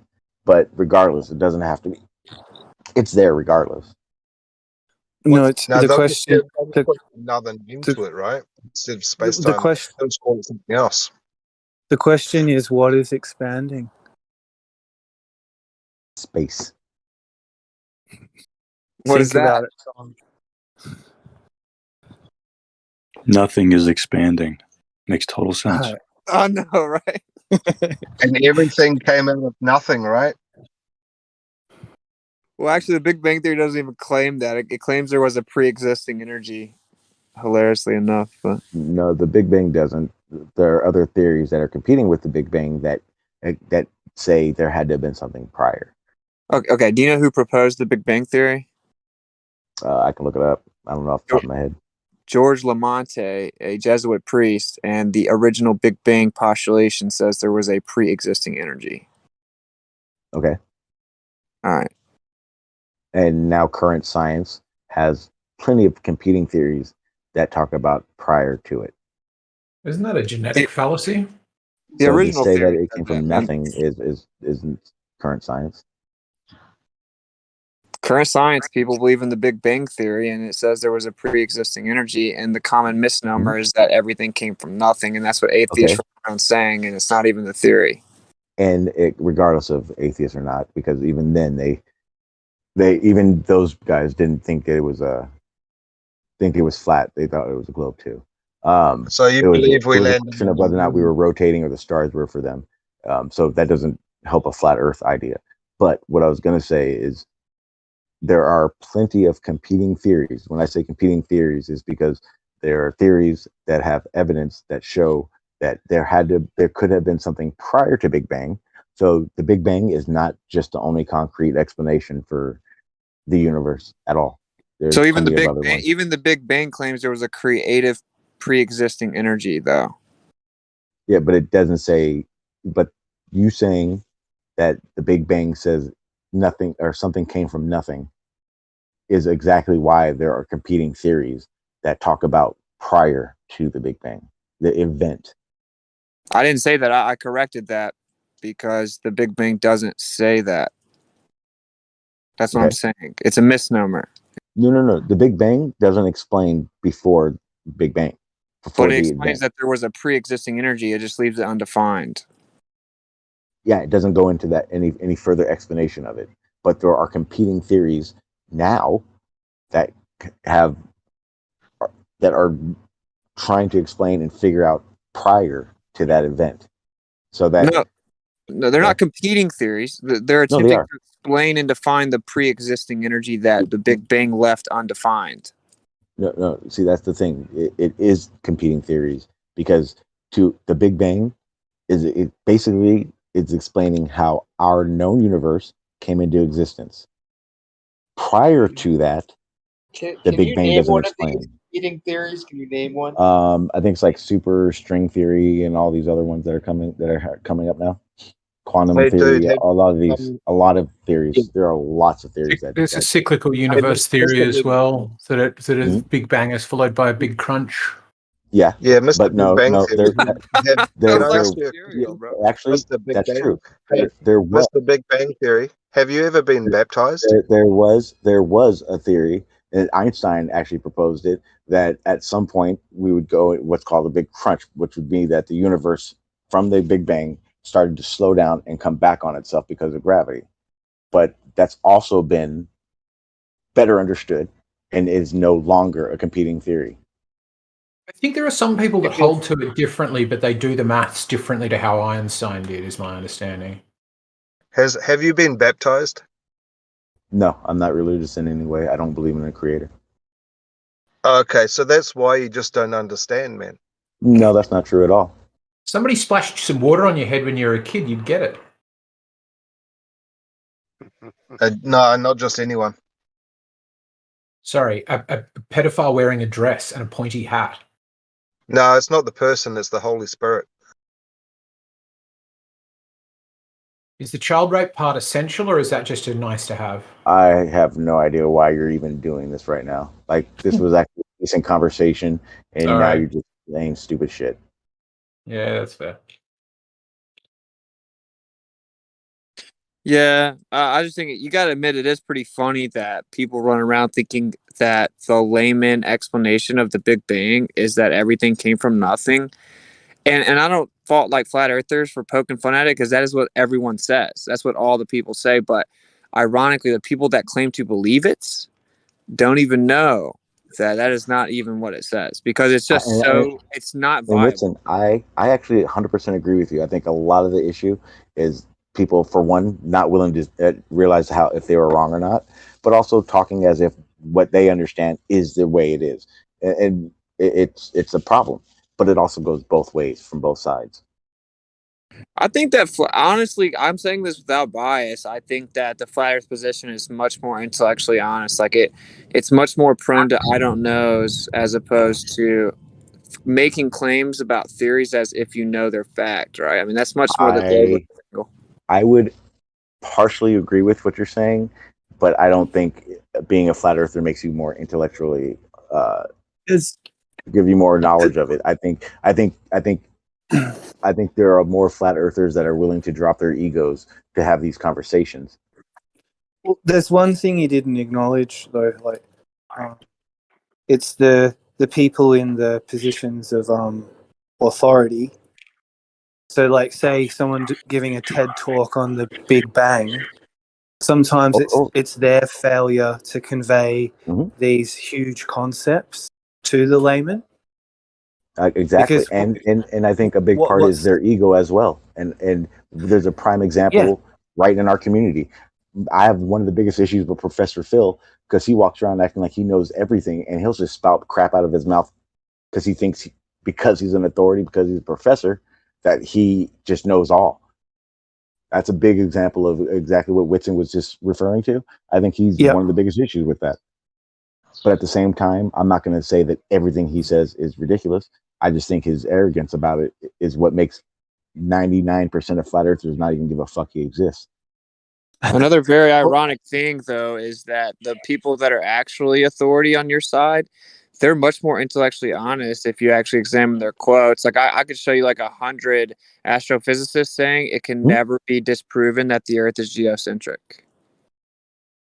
So, right, that's my response every time. A Glober always says that they're wrong. I would have to interpret their quote in the context a little bit better for me, but at the same time, you were correct in that there are these humble physicists and professors that are in the community. Paul Gravity, he's one of the guys that when I was a flat Earth that actually didn't have to be I'm right every time. Really answered honestly about stuff. I had a lot of questions about what people would say, like you're saying. People come in and go, "Yeah, this is how it is," and because I know I'm right. And he was one of the first people that really made it clear there's only certain things we can know, and there are things that we don't know. And I have to say I don't know if we don't. So it's not everyone. There are a lot of people here that are authority that really do try to convey to the layman, because realistically, Whitson, me, we're all fucking laymen when we're talking about physics and shit. And I think that's a big issue as well. Figuring out a way to convey what's being understood to us. Well, physics is just the physical world, Sean. And I was going to say that to you before, like when we were kind of first starting out with me putting it forward that the universe isn't as big as what we've been told. Okay. Mm-hmm. And that's where I've arrived through going through the process from Carl Sagan, pre-flat Earth, to then post-flat Earth. Ancient cosmology makes perfect sense to me for lots of reasons. The most compelling thing there is. Wouldn't you say that ancient cosmology was more simpler than? No, they just didn't. They just didn't wank themselves off in theoretical understandings. I don't think they can never verify. I don't think at the time that's the main problem with the modern paradigm. Well, no, I just think the difference can never between just the come two, back down to earth and show someone a cheese sandwich. Well, I think the difference there's is many the people are aware of ability this now, and that's the progress we need. But I think the difference between the ancient cosmology and what we have now is I think someone was saying it earlier, but it's basically the fact that we have so much in our hands, technology wise, time wise, that wanting to further understand things that the ancient cosmologists weren't interested in knowing. They didn't, whether there was a nebula somewhere didn't matter to them at all. So maybe they didn't venture into understanding more, because what they understood at the time. How could you even know that? I don't. I'm literally just saying. Right. I don't know that at all. Okay, so but I mean, but it's where a lot well. of people in this where a lot of people in this community have arrived, and then I'll leave it because I've sat on both benches and on the fence, and I can say definitely for flat Earth, like really mainly talking from beyond the imaginary curve perspective, there was a big call to whoever is an authority to come and practically demonstrate something. The fact that that didn't occur in 6 years is a huge red flag for that community, still to this day. Okay, but what about the guys like Blue Marble Science, who is going out of his way to make experiments and show how they work in detail?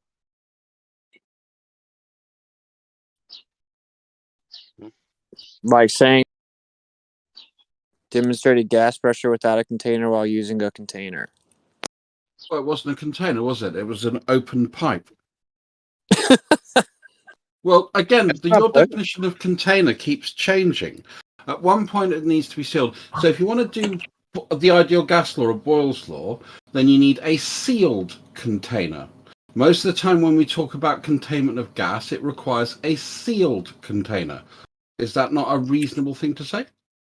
Sealed container? Totally reasonable. If it's unsealed, the gas will leave the pipe, won't it? But it didn't. Oh, it didn't? Is that there forever? No, entropy will always occur. Even if you've got a sealed pipe, eventually that pipe will decay and the gas will come out. So what's your point? That the entropy will occur. Yeah. Yeah. The main point, Dross, is if you're going to drop a GIF, drop a GIF. But what this community needs is real world stuff. That was Fuck real the world stuff. mathematical equations. Fuck the mathematical equations. Fuck the theories. Let's just have the real life tangible stuff for a second, even if it's basic. That's a good framework to build upon. Well, why don't you do that, that's Merle? what. Listen, I've been involved in that for 6 years. I've been mocked in this community, and I'm fucked if I'm going to put up with it anymore from any of you. So I'm saying, like, my voice is a real voice in this equation. I stand on Earth as all do you. I'm part of this. And I'm ringing the bell. We want something real. Cool. Well, we've got, 300 years of really good science. That's real. Or do you need everything done in front of you? How about boats just disappearing over the horizon? We start there. Right? Do they always disappear at the same point? Yeah. All you have About 300 years. moon set. You only have 300 years. And really good is subjective. Yeah, it's like the discussion I was having with Right the Hand yesterday. Well, I'll say discussion is loosely worded. And I was making a point in real specifics. Absolutely, really specific stuff. And it was just hand waved away. And I get frustrated because regardless of whatever I put forward, there doesn't seem to be the same evaluation of evidence. There doesn't seem to be a consistent standard of evaluation of evidence. It seems to me a lot of people will happily adopt anything about their bias that they want to. Oh, I saw a video on YouTube. Look what that proves. Oh, well, you just showed me a video on YouTube. What does that prove? Literally, I hear that day in, day out. I check flat earthers all the time, though. So I'm not saying you guys. I'm just being general. I think there needs to be a consistent standard of evidence and a consistent way to approach it, because otherwise, all you're going to do is continually fall to your bias. Now, I've tried my best to do that and to evaluate the evidence from both sides. And what I find is when I look at evidence for flat Earth, none of it is very compelling. None of it is very methodological, or very little of it.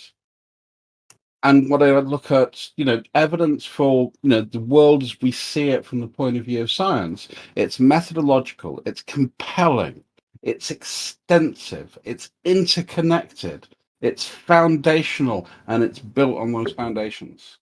Let's say I'll call you on this claim. Sorry, go ahead. I was just going to. I'd like to hear your thoughts, though, Witset. I know we've had our moments, but all respect. I just want to say to Dross really quickly, there's an opportunity now for the layman to be entered back into the equation. Now, we were kept out of it, I think, for nearly 2,500 years. And I'm sure as fuck this time round, that's not going to happen.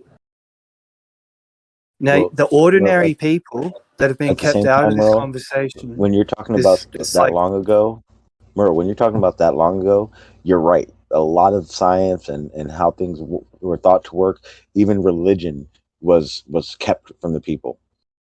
We're now in a time that you want, and all of science and all these authorities are trying to give you all the information that's out there, and you're saying no, they're not. that's not good No, they're enough. not. Yes, they are.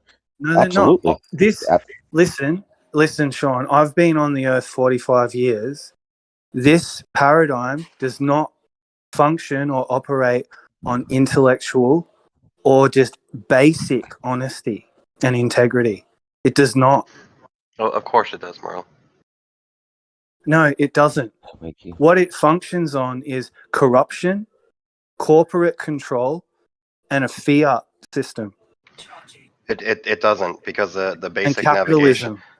navigational systems that we have are void of those things that you discussed. They're consistent, whether it's private, military, public, for fun. They're all consistent and the same.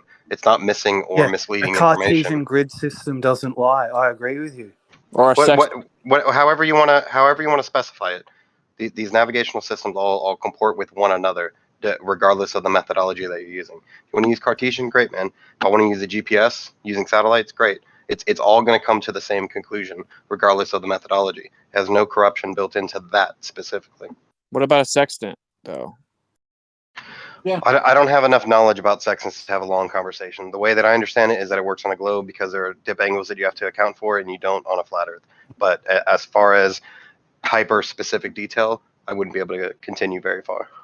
Because I would actually agree with your point that the navigational tool is, its use case exists outside of our bias or our opinion or intellectual dishonesty or corruption, right? It just works. When things work, they just work. And the only time that things practically work is whenever you assume the Earth is flat and not moving. That you have to do that. Even the theory of relativity does that. The theory of relativity says you were good up until that point, man.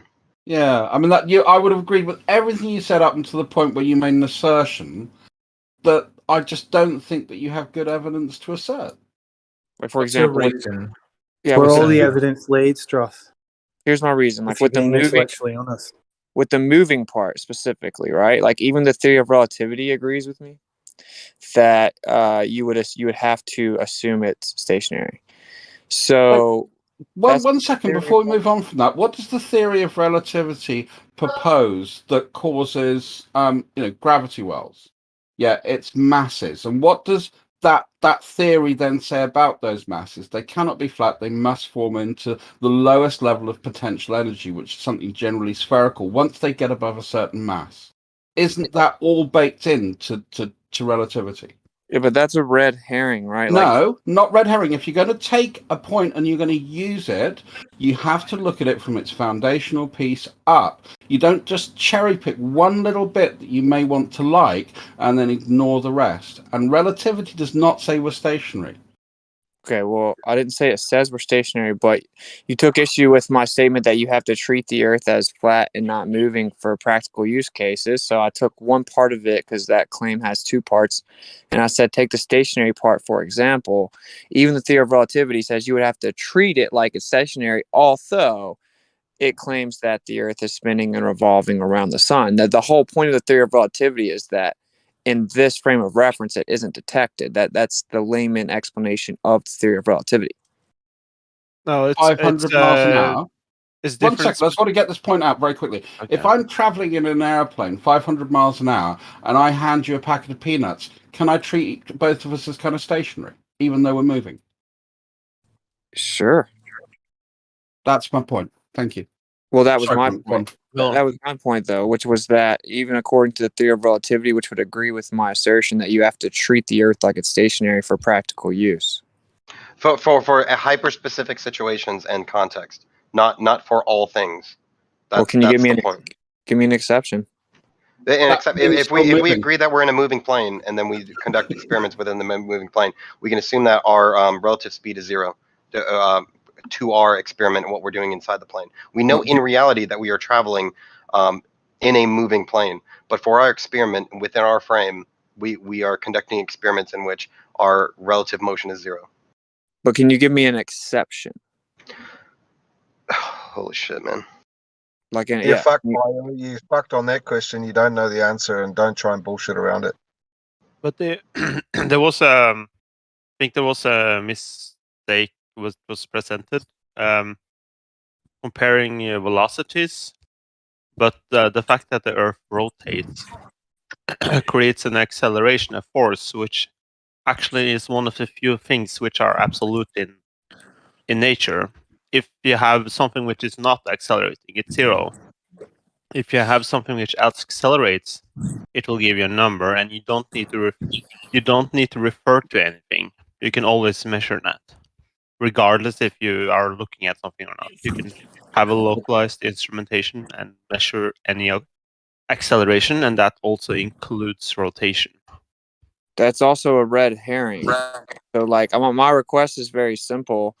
My claim is very simple, that for practical use, you have to assume that the Earth is stationary, and even the theory of relativity agrees with that. And then you guys said no, only in specific situations. So I'm asking for an exception.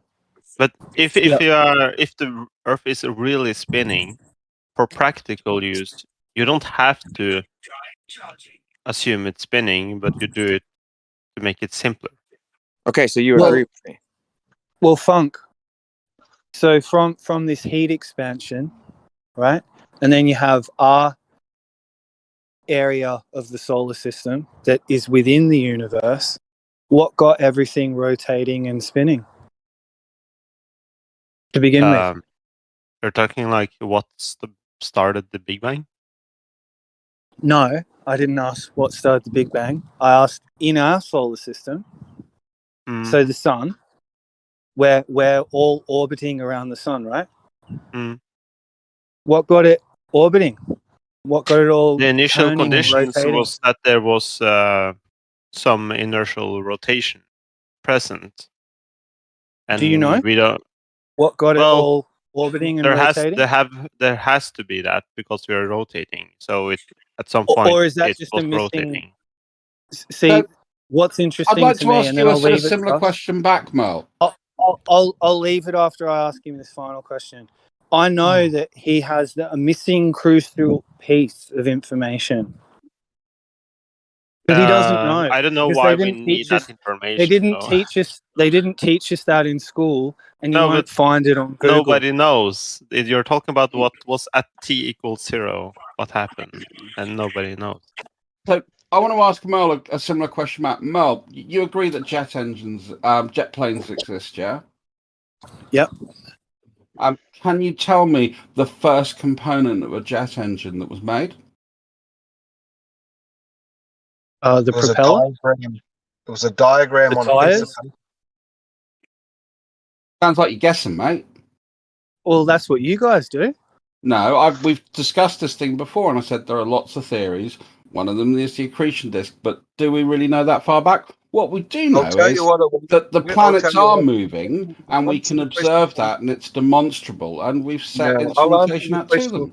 I agree with you wholeheartedly. Your question is that ridiculous planets move, because or what you want to I'll call tell them. you what you need to build an airplane. You need to have a design. Cool, I'm a creationist. What's your problem, Carlos? Well, that's the answer, isn't it? No. The answer is That is the first thing you need we're to here to build. understand our universe. The fact that we observe movement in it, the fact that we can try and understand more about it. I mean, for me, I believe that there is a prime event argument, and from there we get the properties of the universe as we see it. I mean, I'm not expecting someone's going, well, I'm just going to move it a little bit over there, and we'll put a nice tree over there. well, that's that. Or Lakewood could look just there. That's really nice. What do you think, Gervais? She'll put nice big wallpaper up as well. I don't think of that kind of God. I think that's we're trying to put too much of our shit into that.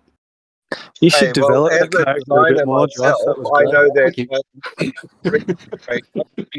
It was Slarty Barkboss from Douglas Adams, but a bit gayer because I can't do a Swedish accent. redecorate my house every 5 years if I want to. And as a good designer, you have to keep up with the trends, right? Unless, of course, that you have an incredible level of knowledge, and then you already know what those trends are going to develop. Unless you want to limit your creator. And where would the fun be in that? Well, again, why are you projecting your concept of what enjoyment is onto a being you don't understand? Well, let's go back to the topic. Foolish, he asked you about what caused the rotation, and that's an interesting question. So if we all understand one step further than the Big Bang, for example, a supernova, we think our sun was in at one point in time and threw all this matter out of the center of it due to a big explosion, why would it just come right back linearly back into the core, right? Why would it have rotation? It has rotation because there's collisions in those items that have been ejected from the center of this supernova. And so if they're collisions, then there's by definition be a change of direction, exchange of momentum, right? Forces are involved. So then those will not be on a trajectory back to the center. They're at some. So, Sanic, before you carry on, 3 questions. Is that a hypothesis, a theory, or a fact? That would be a hypothesis, part of a hypothesis. Thank you. So again, I think that's the problem here. What these guys are looking at is the factual side. So for me, it's kind of pointless talking about, how the rotation of the solar system started, the rotation of our galaxy, because all they want is the facts. And I think, we can give different theories and ideas or hypotheses about how these things come to pass. But that's kind of where we are. Now, we have evidence to support them. We can say that there is evidence to support them. But they're still, to me, our best explanation of the evidence at hand rather than the facts. And I think that's where there's a disconnect between flat Earth and globe. If they could accept items colliding, then they'd be off the trajectory of coming back to the center, and that would cause a rotation in those items. Yeah, you just made his point even stronger, man. You made his point even stronger. You said then that would. His point was that it's just a theoretical proposal at best. Just like I could say there's an invisible version of Super Saiyan Goku that gets a spirit bomb that makes it rain, and I could say I have evidence to support that. Look, it rains, and that would make it rain, but that doesn't actually mean that invisible Goku is making it rain, bro. And the main thing for me, just as a regular everyday person, is when I'm standing on the earth, like I'm outside right now, I've got like real spiderwebby looking clouds above me and a big blue atmospheric, whatever I'm looking at.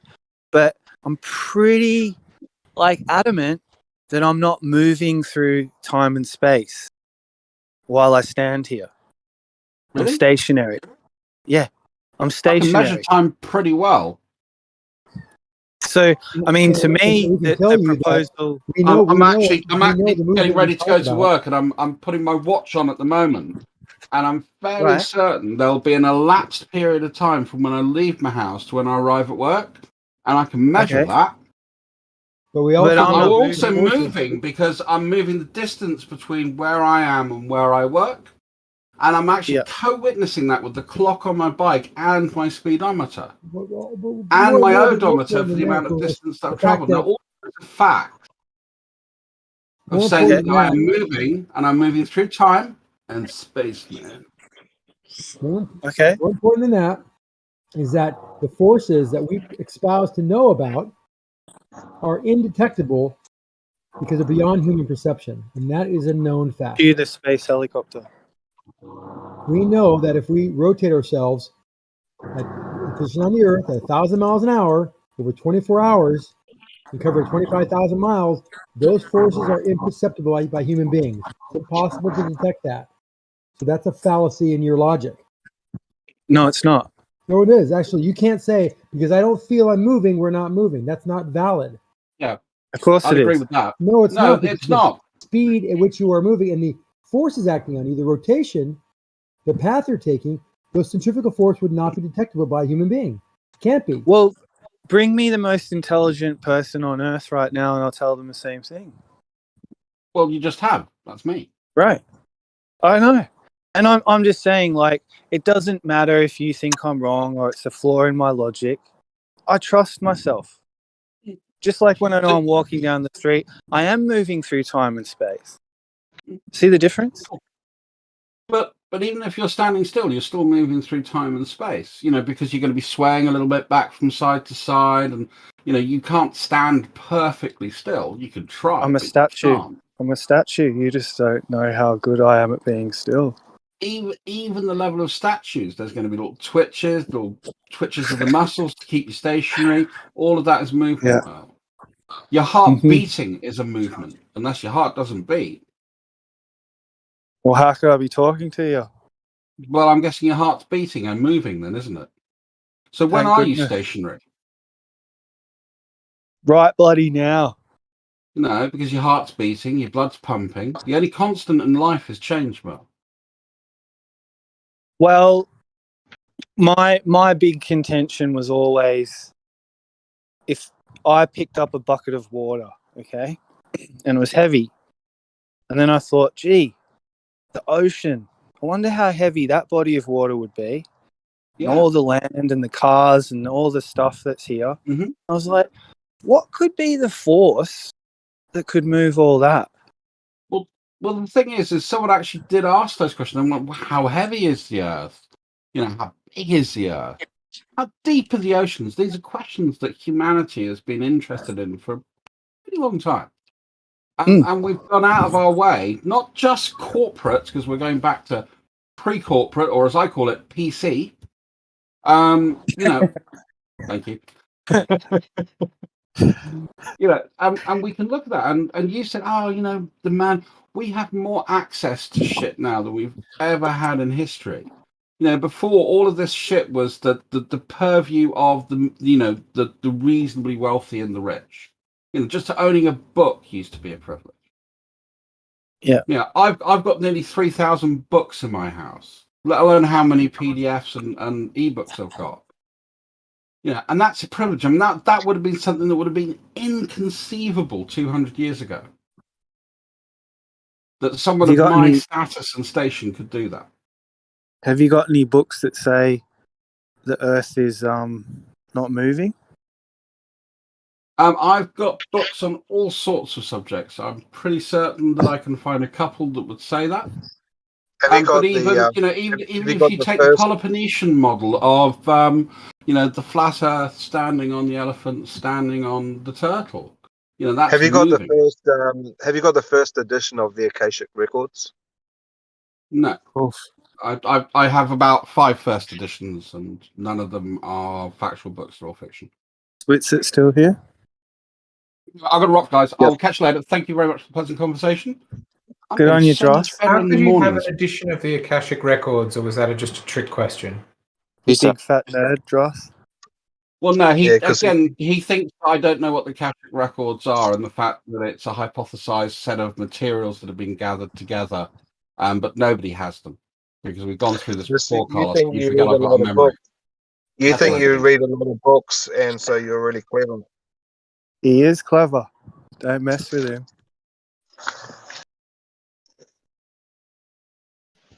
But good question, Carlos.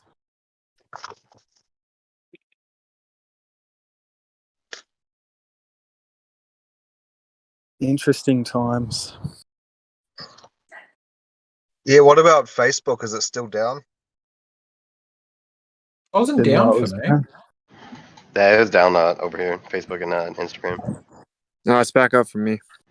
Yeah, it's been back up, I think, like 5-6 hours or something. Yeah. It was down for a few hours for me, too, though. Did too many people log on? People have their theories. Yeah, they were doing. There are noticeable changes. The friends and photo section has been moved. So. Yeah, there was a seemingly reasonable explanation showing the domain Facebook was available. I think in all technicalities available, albeit super expensive. But it was something about a DNS server misplacing information and it fucked up all of the traffic within Facebook.com, and I guess a higher level of it, but it fucked up all that traffic. So they were fixing it outside of Facebook's end, and it was the domain trying to fix shit. Yeah. Or domain provider, sorry. And all those crazy Trump supporters think that the world's going to end and the army's going to take over, right? Yeah, probably. I don't know, maybe. Because Facebook went down. Q said there was going to be like 10 days of darkness, and that's when the pedophiles were going down. I swear. Shit. I think there was already a conspiracy theory with the Facebook being down. There was something, I didn't get too much into it. I watched like the first 15 seconds on TikTok, but it was something about a whistleblower within Facebook had released information, and then Facebook went dark to try to clean the internet of that information. Some shit like that. Yeah, but did you hear what the whistleblower was saying? The whistleblower was saying that they weren't doing enough to combat hate speech and to censor people. Yeah, I think that might have been part of it. I think at that point I might have turned it off, but that sounds familiar too. Yeah. Yeah, so I just immediately don't believe that story. Like, they do plenty, man. They do plenty. Right. It's one of those like why would they shut down their service when in theory it would just be so easy to block keywords. I mean. I think it's to add validity to the idea that they're going to try to push for more censorship, but that's just a theory, you know. Pretty sure Facebook doesn't want censorship. Like, because that costs them money. Like, if they self-regulate, they can manage it themselves, they can be in charge of things. Why would they want to say, hey, government, please cost us lots of money and make us... You're correct. It doesn't make financial sense, right? It would be, for intents and purposes, politically driven, maybe, but like, I don't believe in politics. Or, you know. I think the underlying part of it is responsibility, in which if you provide this service... liability of it. Yeah, exactly. Liability. So if it's if Facebook provides this service, to a certain extent, they may not be, but they might set up a precedent of a long court case in which they might be held liable for certain things. So to mitigate that, there is censorship. So it's one of those, like, if they're not censored, they may be held liable for things. If they're not going to be liable for things, then they almost have to censor particular things. So it's but there is like, actual which one do they do?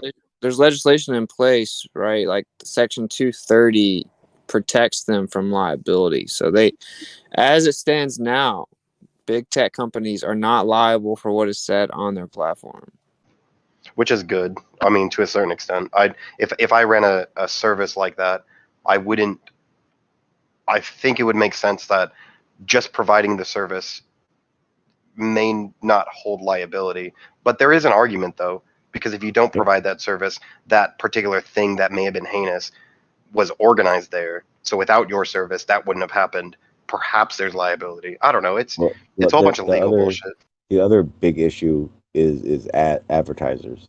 A lot of people don't realize that advertisers actually control these social media sites more than a lot of people realize. YouTube, for instance, isn't censoring because people don't like what's being said. It's because advertisers don't want that certain content on there, or advertisers aren't willing to add their content to, or add their advertisements to content, and Facebook and YouTube is going to guide to that because they want money. Or Facebook, donors, I could imagine. stockholders, and Exactly. And I actually agree with that guy that I think they shouldn't be held liable because that's insanity to try to hold them liable. But if they're not held liable, which they're literally not because of Section 230, then they also shouldn't be able to censor people. It should be either or, but it's both. Yeah, I'd agree with that. Either be 100% liable, but go ahead and censor the shit out of it, or be 100% not liable for shit and then no censorship. I'd agree with that. That's it. Yeah. Would you guys be interested in a uncensored social media platform? Altogether uncensored. Just. I mean, like, conceptually, yes, but in practice, the places just become like cesspits. Hectic. If it were a small amount of people, like a person is smart. A group of people are idiots. So I wouldn't want a popular uncensored social media platform. Well, there's a few unfortunate scenarios you can bring up where like child pornography or something. Exactly. And that's what Section 230 was put in place for, is gave them the ability to censor stuff like, child pornography. And it didn't specify like you can only censor certain things. And so it's gone 0 to 100 where they have no liability, but they censor under their own discretion. It's typically financially driven, at least in theory, without getting into conspiracy. It's what they don't want to be. I don't even think you would have to say it's conspiracy. I mean, all these platforms are very much so ad driven.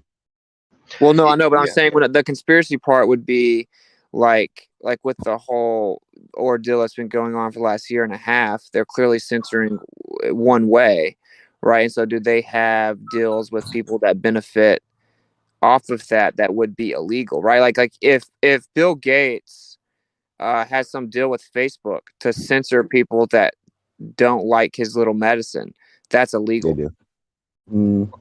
Well, yeah, they do, but it's illegal to have it like blatantly Yeah, out. okay, I see what you're saying. Yeah. Witsit is officially over the target. Witsit is officially over the target. That may be how they get around. I know Geo doesn't want like the words being said here, and I'm not trying to get into that conversation really, but I think that's how they get around it sort of on Facebook, in which they don't completely censor things, but they will put that like film over, and then you can open it if you'd like, and then it has the disclaimer the below spoiler. it. So I think it's kind of getting around censorship, but while still implementing a form of censorship.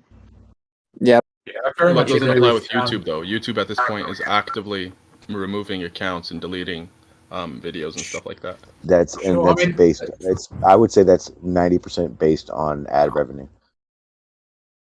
I can't say that for Facebook, but I don't know YouTube about very that. much so. Well, as, the as difference someone with who, that- as someone who was a content creator and had talked to associates and on the other content creators with that actually have control over whose channels are there and stuff, it's very much so ad driven. But the YouTube problem is with that not theory, accepting of that. dude, the problem with that theory with YouTube is that's actually why Flat Earth exploded, because the algorithms were set up to where they would prop up videos that would cause people to stay on YouTube longer. So when people first heard about Flat Earth, they would stay on the computer for like 10 hours watching back to back videos. Yeah. So the algorithms propped them up. And they made way more ad revenue with that, and then they still busted a 180 and then censor Flat Earth.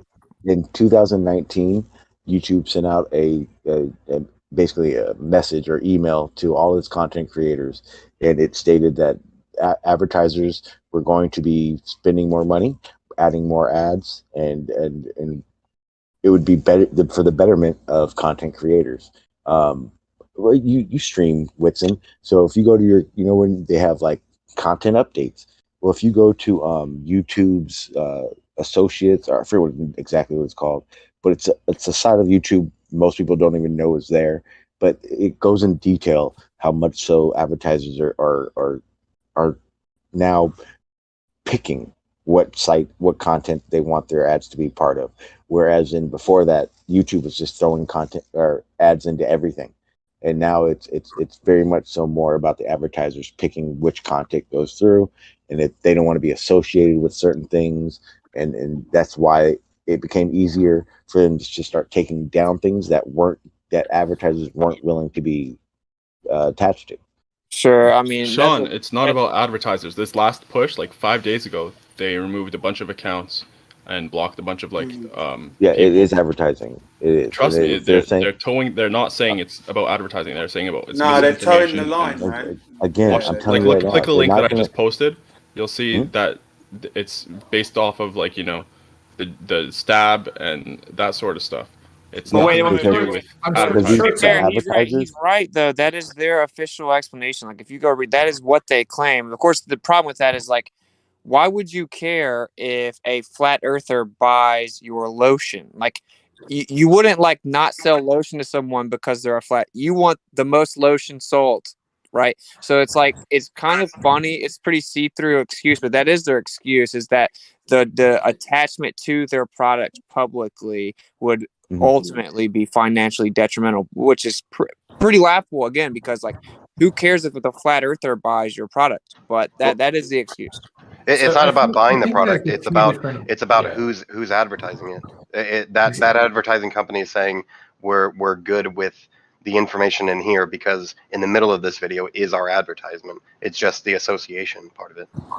Well, yeah, I mean, if you want to say it boils down to money, of course, it's always about the bottom line. And it's not. I would say this: of all the topics that they did start censoring quite a bit That's more, great. I would say flat Earth is at the bottom of that list. There are other topics that they literally, like you were saying, throw their channels down, cut live streams that on topics that are far worse, that are actually like, Holocaust deniers and all this other stuff that they don't want to be attached to. Those are the channels that are really getting fucked with. Flat Earth is like on the low totem pole of YouTube. Slightly. Yeah, it's a result of it. There was that paper that was released that featured flat Earth as like a named part of it, but was pointing at all that other stuff Sean's talking about that caused it. And it's not just does the advertiser advertise on a flat earther's video, it's that suddenly there was a push, probably as a result of a PR campaign from old traditional media, Murdoch and that, where they started pushing a bunch of articles saying, oh, you can't trust this new media. Why would you advertise there when your ad's going to show up on a Holocaust denier or flat earthers video? Ooh, interesting. Whose video were they going to show it on? It was, would these advertisers advertise on this platform at all if they were worried that their ad might show up next to somebody else? So it's this somewhat comes back advertiser to plus, I think it's fear that they'll get a lot of it will be fear that they'll get regulated. Well, it comes back to the problem though, right? Where it's like, it doesn't matter. We don't let companies do whatever they want to because they make more money or because their advertisers might not be happy. We hold them to a logical standard legally. And so if you are not liable for what's on your platform, you can't forcibly censor it. All right, that's like it's publishing laws, but they get to do them both. They get to censor. At the same time, you got to understand that YouTube it's not part of this free speech thing. YouTube is a company, and they actually decide what can and cannot be there. It's literally their company. Once again, it's called liability. It's called liability due to publishing laws, right? So, like, if you're a publishing company, you're liable for what you publish, right? But you can choose exactly what is published. If you're not a publishing company, you're not liable for anything. So anyone on YouTube can say anything, no matter what happens. Just like we see live streams of people going on like crazy shooting sprees or whatever. YouTube's not, Facebook's not held accountable for that. But they don't need to be held accountable. They don't need to be held accountable. They just need to be worried that the government will suddenly say, we cannot have this operating so freely anymore. It's time for us to start regulating, and that will cost them millions and millions per year and cause a bunch of competition in the market where other people try to flout those laws or hide their servers in other countries or something like that. So they don't need to be personally financially liable for one person's video to still be scared of other legal ramifications. Well, you're just arguing on behalf of the company again, right? Like you're arguing on behalf of the financial incentive of the company. That's not my point. My point, I understand the financial incentive of the company. My point is just the legality of it. If you're not held accountable, then you can't censor. It's either or. You can be not held liable. I can be not held liable for somebody starting to shout racial slurs in my pub and still decide to kick him out of my pub. I don't need to say, oh, because I'm liable, I can suppress his speech for any old reason I want. Well, it's in my pub. YouTube's just a really big pub. Yeah. YouTube it utilizes a public platform. It can call it whatever it wants. It's still its own company. It's not owned by the people. Pat Cash, Harry. Yeah. He used to have tantrums all the time when he played tennis, didn't he? Oh, I think that was John McEnroe. But yeah, he probably had a few spats. He's a pretty passionate guy. But he recently spoke out about the old stuff that's going on at the moment, and it was in England because he's a tennis coach, and he was promoting, that stuff that you can get to do with, veterinary. I'm trying to talk in vague terms because Yeah, bro. Jesus, bro. Anyway, So I'm that's just right. the point is, a veteran in the game, a guy called Harry Growler, sharing the same name as you.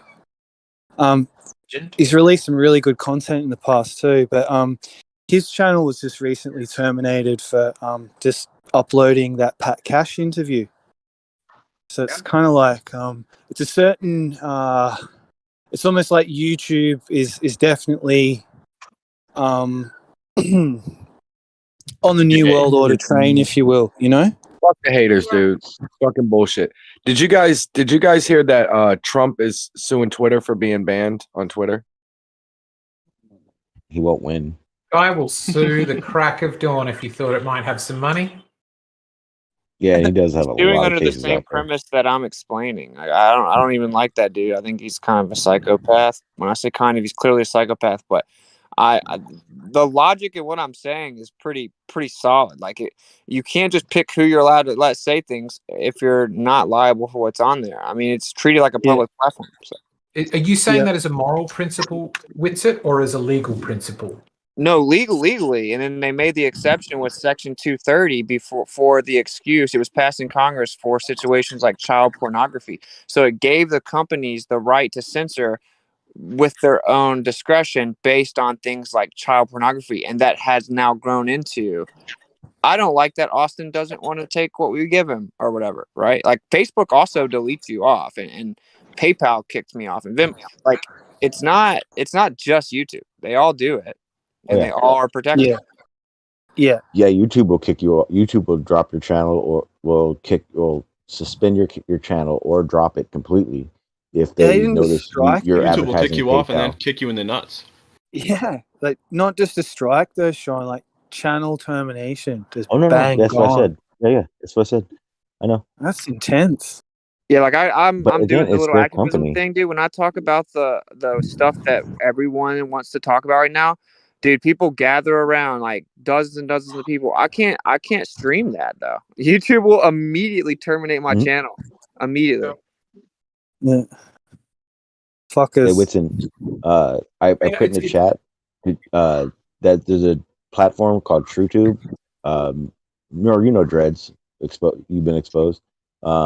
He created that about 2 years ago because he got sick of YouTube censoring his channels and stuff. So he created his own platform like YouTube. It's pretty badass. You should check it out. TrueTube. Yeah. Sweet. Yeah, I've heard of it. It has like like the demand to be able to hold all the videos is insane, which is why it's so hard to compete with YouTube. Yeah. He's not trying And to there's compete with always YouTube. BitChute. He just wants a platform where things aren't being censored like that. Gives it, how the monetization of YouTube is fucking stupid. The way they've set it up, they have it set up purely for themselves. So he set up a system that it's basically a 50-50. It's a good platform. You should check it out. I think you said you did already though. Is it truetube.co.uk? No, it's .com. Okay. Yeah, I It's know a that legit platform. I've actually talked to the guy, but BitChute also censors now, and then Parler tried to be an uncensored basically an uncensored Facebook, and that literally got shut down because it was on Amazon servers. So it's like they have monopolies, bro, and just like AT&T got broken up back in the day, right? There's a public utility that eventually has to step in place on behalf of the people, and it's not happening, bro. Yeah, and all the little ones that are like, especially when you're talking about phone services, all those little Tings or whatever the fuck they're called, they're all still owned by Sprints, AT&Ts, and et cetera. I mean, those services, that Yammer or Jabber or whatever it is, it still exists. It got kicked off Amazon servers, but it's still running. It's Parler. Parler? I'm not sure about Parler. Did Parler crash altogether? I thought shut down, bro. It's gone. I thought it just got shut down temporarily. There you go. Parler's gone, man. Obey. Because it actually was successful. Like tons of people went over there because it was like politically driven. So Republicans went over there. So that's a lot of people. And so they actually got a big base. And no, dude, you're not allowed to compete with them, bro. They'll shut you down. Well, so I've just opened up parlor.com and it says join Parlor today. The website's there. Let me check the app. I mean, I haven't in a long time. I don't know. Would you guys join a social media platform that was called Obey or Conform? Only if they told me to. That's one. That's a good one.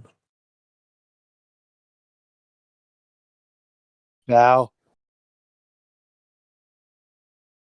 I'll just create a social media platform called Free, and then it's going to have the most rules. Ruhif wants some Witsit. I just haven't seen him in the server before.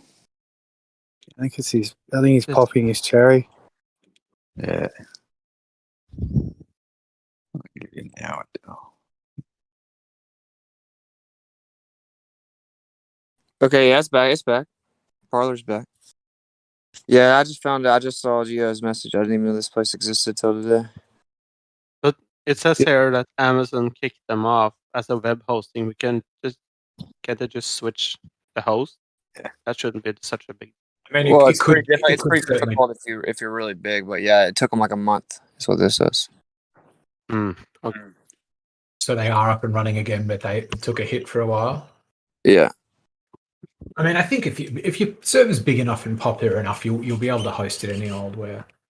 But it's the thing I was saying before about it's more about PR, right? If once the cancel brigade found that Amazon was hosting it, their job was done, right? All they needed to do was go, Amazon also abuses workers' rights. Now it's hosting Parler and conservatives are saying things on there.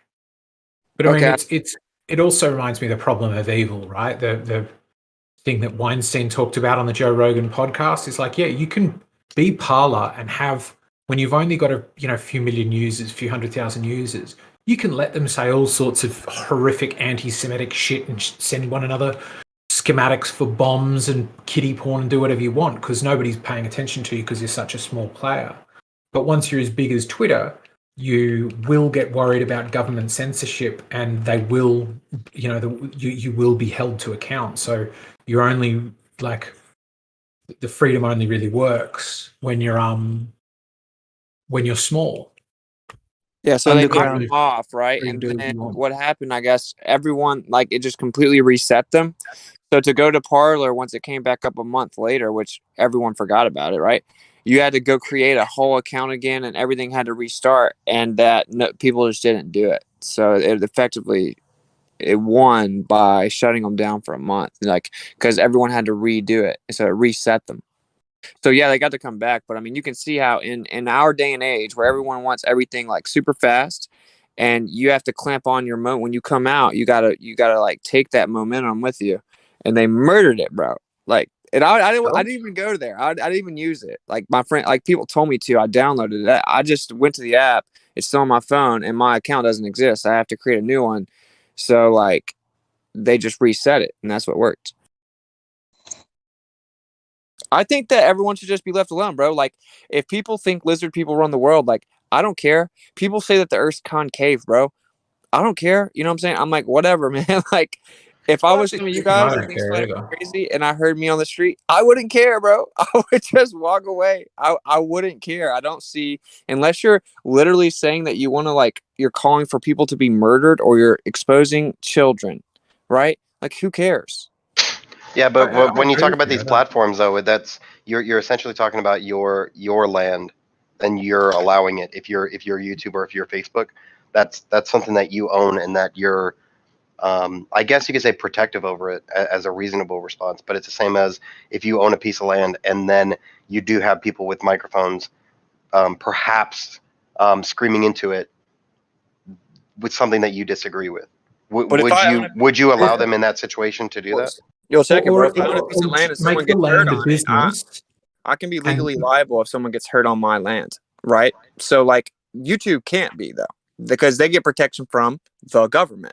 And so since they get that protection, that's a public platform, right? So therefore, that's the difference with, like, private property. No, but would that come up for you, though, as your reasoning to perhaps kicking them off or moving them off your property? Would that be your reason? Or would it be, this is my land, that guy's really fucking annoying, get off my land? Wouldn't it just be that basic? Yeah, you have the right to do that because you're also liable on your land. That's my point. That's the legal precedent. Right. But in your mind as the landowner, that wouldn't come up in your mind though. That's my point. So when it comes to YouTube and Facebook, they're essentially doing that same thing, in which perhaps they don't care about the liability part. Perhaps they say, this is our service, and that's fucking stupid. Get the fuck off my service. Well, at the same time, it's not required. You're talking about whether they can be held liable as the only benchmark for whether you want to shut somebody up. If you started a commune, right, with a whole bunch of people, and your purpose was you wanted more people to come to this commune, but the first 3 blokes who walked in the door just had a nasty habit of pinching people's nipples, right? And it wasn't technically illegal. Well, actually, that would be. But let's say it wasn't technically illegal, but you just went, this is counter to my aim of getting more people to come to this commune, because the moment they come through the door, these 2 idiots pinch their nipples, and then they don't want to spend time here anymore. You're not required to be liable in order to kick people out of your business. Okay, that's not it. I got to interrupt, bro. I got to say something. That's not the issue. The consistency issue is for they're not being liable for whatever fucking reason is 230, right? But then them actually censoring shit, right? And it's not about, oh, they censoring people, they shouldn't be able to censor people.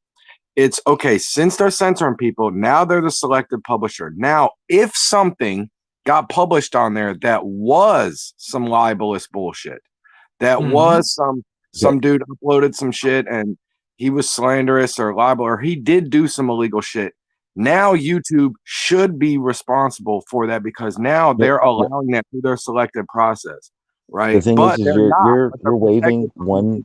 That's the catch-22. You're waiving one big thing that that I'm not hearing anyone even talk about.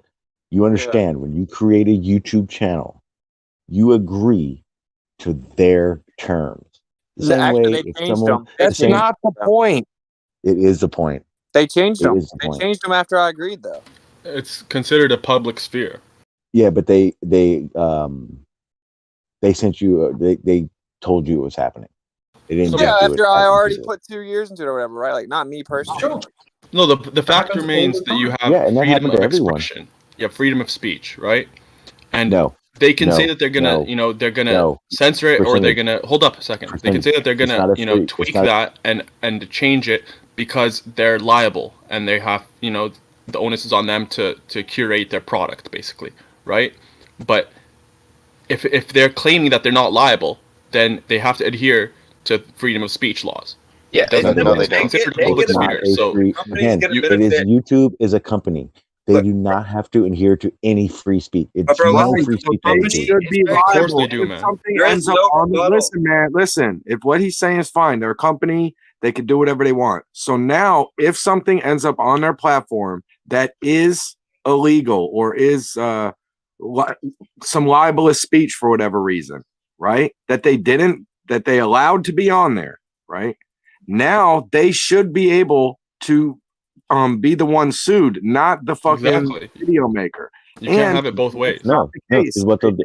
And this is exactly what they'll do. You're responsible for your thing, and you're going to curtail other people's freedom of speech and stuff like that because you find it what they do. Not like, not in jive with what you're trying to, put out because it's your product. What they will do.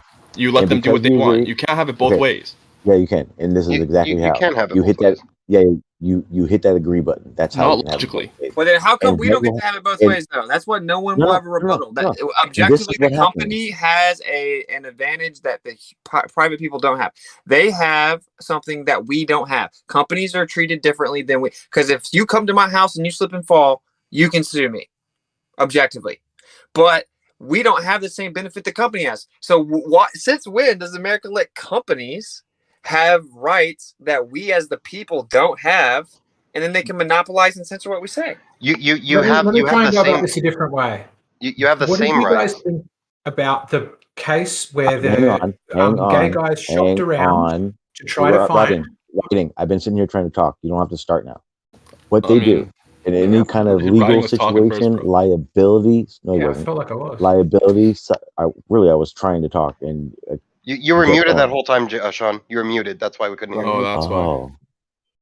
Okay, it would have been nice to know that. But was just a few what seconds, happens but is yeah. what happens with YouTube is in any legal situation is they take it out of their situation. So as long as they drop that whatever upload came out and something bad happened or was reported, they literally drop it, and at the point they drop it off their platform, it becomes your problem.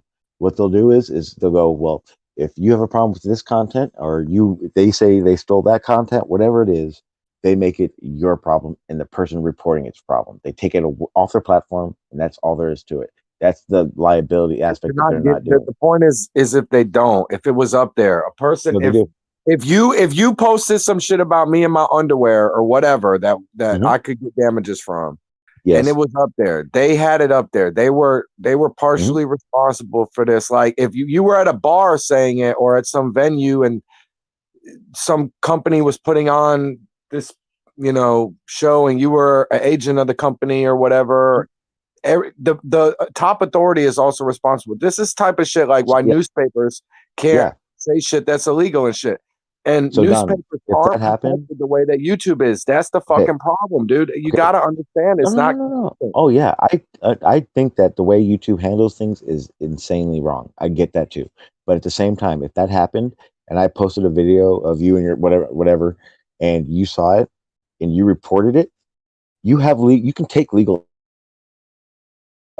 at a business function or something. You can sue me for it, and YouTube will tell you. Well, you report it, they review it, take it down, and it becomes illegal action. They'll tell you to sue me. But check this. Let me use your analogy, You dude. don't Say just that sue you the come to my reporter. You sue the newspaper also, not just the reporter. Exactly. Say you come to my house and there's a guy that hides in the corner and trips everyone and makes them fall, and then you get hurt. You don't. If I just take him and make him leave my house, that doesn't fix the problem. You still fell. You can still sue me, and you can sue both people, right? But with YouTube, they can take you out of your out of the house, push you out, and then they're fine. Yeah, if YouTube says if I'm a homeowner and you come to my house and I make you sign a waiver and agree that if you trip and fall, I'm not responsible for it, and you trip and fall, you can't sue me. In a newspaper, the newspaper company directly hires their editors and their reporters, which is why they're still responsible. The same way, if I work construction and my operator kills somebody, I'm responsible. Again, you said I agree, and the second you said I agree, YouTube, and trust me, I guarantee if you read their fine print, YouTube makes it very clear. By agreeing, you are understanding that we are not responsible for any content that you post, but they have every right to take it down because it is It's their not as platform. simple as that. It's definitely more nuanced. It is. Because It really is. what you're saying is basically any new contract, any new agreement will trump like even constitutional rights that people have. That's not the case. No, it has. You can't. Again, YouTube is not bound by any constitutional right you have.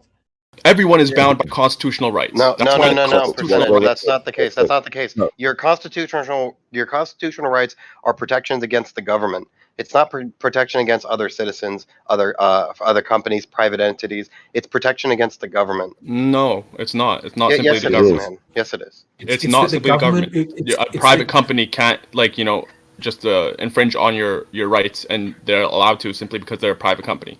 They can infringe in the way that they can end your employment, for example, or remove you from their private the land that they own. They but can you don't do have a it constitutional in those right to forms. employment. So what are you even talking about? They can't. No, you're right. You have a choice. But if you break particular speech, let's call them regulations within a company, if you break those speech regulations, they can fire you. They can let you go. Whatever. That's how they would enforce it. They're not going to lock you up, put you in jail. Of course, that would be infringing on your free speech. But they will remove that choice of you being there, for example, or you working there. That's how they do it. YouTube is not a free speech platform, so stop saying that percentage. Right, it's a common option, misconception. Yeah. No, because then again, it's not as simple as that. If your employer just fired you, hold up, Sean. If your employer just fired you, go ahead, man. Okay, if your employer just fired you because they disagreed with something you said, that wasn't considered hate speech. It wasn't considered any sort of there wasn't any laws against it, then I guarantee you'll have a suit on your hands. You'll have No, not at all. Completely wrong. You could take it to court. Completely wrong. Regularly, people Really? all the time are fired for things they say. What about a salesperson who said, actually, this product shit, and they found that he was regularly telling his customers to buy other products? He could be fired for that. What about somebody who stood in the middle of an office? No, what about somebody who stood in the middle of the office? What we're talking about. Screaming at the top of their lungs at their boss? We're not talking about something that hurts. For a myriad of things you can say. Writing. We're not talking about something you're saying actively, something that hurts your company or that works against them. We're talking about something that doesn't have to do with your company. Okay. Okay. No, that was a good point. In the middle of the office, or something like that. That's grounds to remove them. What about just me standing in the middle of the office going? Right. Carrying on. Let's say carrying on work, but you are screaming at the top of your lungs or making these loud noises. What if you're doing that? Are you saying that should be protected? You wouldn't be fired for under freedom of speech or something like that, or for saying the wrong thing. You'd be fired for causing a disturbance, not allowing people to work. It would be you'd have grounds to be fired. It wouldn't just be. I disagree with what he says. That's not what it would be. No, of course they're not going to list it that way. They'll just list it in the vague way of. But that's what we're talking about. We're talking about opinions. People just giving their opinions, not causing some sort of havoc at the workplace or something like that. You guys are trying to switch it into a different context. We're talking about just someone disagreeing with what you said. You can even be fired from some workplaces for sharing religious views. If it's in your employment contract that you will not proselytize or try to preach to people, you can be fired for that. Yep. You could and be then fired for being in a meeting and just not making enough sense, where they could go, "This guy, he's no good at his job." Because that would probably change the environment of the workplace. The employer doesn't want it, or that will hurt business. That's not what we're talking about. It is what we're talking about, and then this is all covered in most contracts. As far as I'm gonna sound fucking weird, but in most legitimate jobs, they have these contracts in which you can't display your work logo at a political party or a political rally, stuff like that. It's just part of the rights that companies have, especially for employment, but then also to extend it to their private grounds, their property for people that don't work there. Those are rights that companies have. Racist tirades wearing a work shirt get fired for that. That don't There's want also on the strip clubs. There is also there is no regulation, at least in many states, that require your former employer to give you a reason, let alone a good reason. Yeah, your employment laws are crazy in America. A little bit, yeah. I thought they were pretty legitimate until I heard you guys talk about it. You need grounds for termination. No, not necessarily. Not always. No. Look at the state of Nebraska. This state, they do not have to give you a reason. Tennessee, same way. You can just a right to fire state or whatever, but there are exceptions. You can't, the 1964 Civil Rights Act, the 1990 Disabilities Act, you can't fire someone because they're black, right? There are constitutional exceptions that the private companies have to adhere to. If I don't disclose, every employer has the option to fire someone, to terminate employment if they give a reasonable notice. Right? You don't need grounds if you're giving notice, but immediate termination, I'm pretty sure, requires grounds. You're wrong. No, not in Tennessee. In Tennessee, unless it's unless it's certain constitutional infringement. And then even then you have to almost go through a process in which you labor boards. For I got fired from somewhere here in Texas, and then I thought it was bullshit. So I went through the proper channels as far as the Texas Workforce Commission, and then they investigated and got a reasoning. Then there was an investigation, and then based on that reason that my company gave, it was bullshit, and I won some stupid ass small. It wasn't even worth it, really. It was about principles, but they didn't give me a reason, and I got a reason by getting an agency to investigate it, and then found it to be bullshit. So that's how you would find out eventually, but you're not required at face value to get a reason. And you were just immediately terminated? Oh yeah, on the spot. I was called in to be fired, which is funny. But so what was the reason, if you don't mind me asking?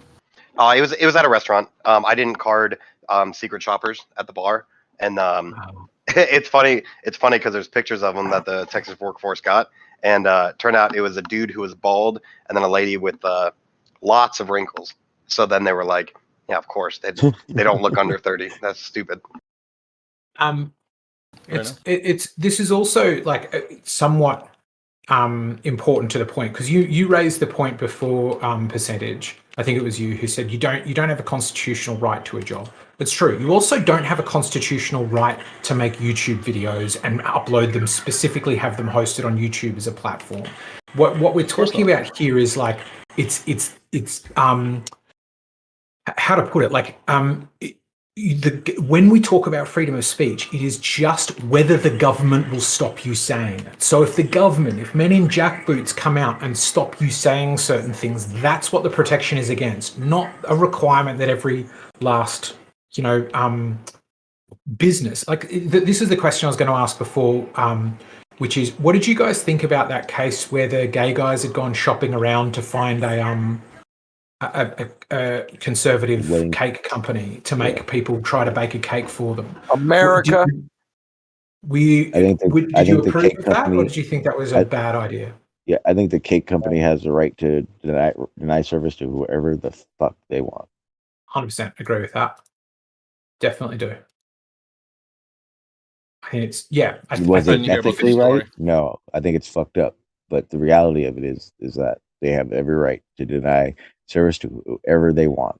You think a company should be able to deny you service if you're black? Not deny you service. It's not that I don't think they. So, if a store owner doesn't want to serve black people, then the store owner doesn't want to serve black people. Period. So that's not what I'm saying. I'm just saying it's the difference between freedom of speech and compelled speech. Otherwise, I could do what those gay guys had, because by all, I forget if it was a female or a male couple, but by all reports that I heard, they'd been around to quite a few other places saying, "Will you bake this cake for us?" And the other places said yes, and they cancelled their order because they were specifically looking for a place that said no. But to me, that is like really akin to what we're talking about here, which is that cake company wouldn't be held liable for writing something on a cake, but it ends up amounting what to they want the cake to say. It was just happily married or something. It didn't say anything wrong. It just they were finding people who went against their values to have a cake that they knew were for two dudes' names, Adam and Steve, happily married. Wait, time out. That's different, bro. That is sexual preference. Like I'm talking about constitutionally protected things. Like you can't being black and being gay aren't the same thing. Like. Sure. Those aren't the same thing, bro. So come on, why are we gonna get into the categories though? It's either freedom or not, man. Like, you know what I mean? Because, it's safe or not free. Like, okay. No, it's not. Like if you don't want to serve someone for a different reason other than their intrinsic makeup, it's a nuance, right? Like we have the 1964 Civil Rights Act for this very reason.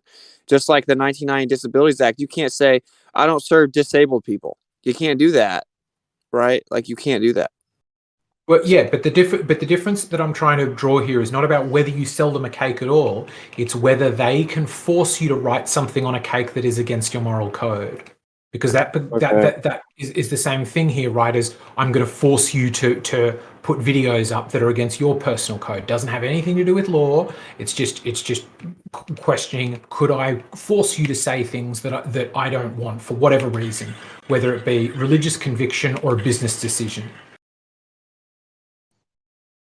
Yeah, I mean, I don't know a situation where they force you to put a YouTube video up, right? Like they just. Bro, I don't know, man. You have the option to be there. We got so much government. We have so much fucking power to fucking say it should be this way, or you can't. These people need to be served, no matter fucking what. We got so much fucking power. Let them fucking eat government cheese. Okay, have your fucking government making sure everybody. If the private people don't want to give a fucking piece of meat to somebody, then have your fucking government make sure there's meat for fucking everybody. I mean, it's this middle ground is fucking stupid as fuck, dude. This is America. Okay. Well, by the way, the reason that it's worked, the reason the censorships work is because they've convinced so many people to do this very thing, to argue on behalf of the corporations that are abusing our rights. Like, there should just be basic things that we don't allow. Like, there shouldn't be monopolistic companies that cannot be competed with. Anyone that starts to compete with them successfully gets shut down, and then they control what we're allowed to say. They've now controlled the modern public square. Well, hang on. There, you can compete. I just told you about a platform that is essentially competing with YouTube. That he's not getting shut down. Wait, he's. You cut out, at least for me. Legitimate competition, bro. Like, they have a monopoly. Like, we can't let monopolies run wild, dude. That just leads straight into. I agree. Oh, fuck yeah, I agree. I 100% agree with you.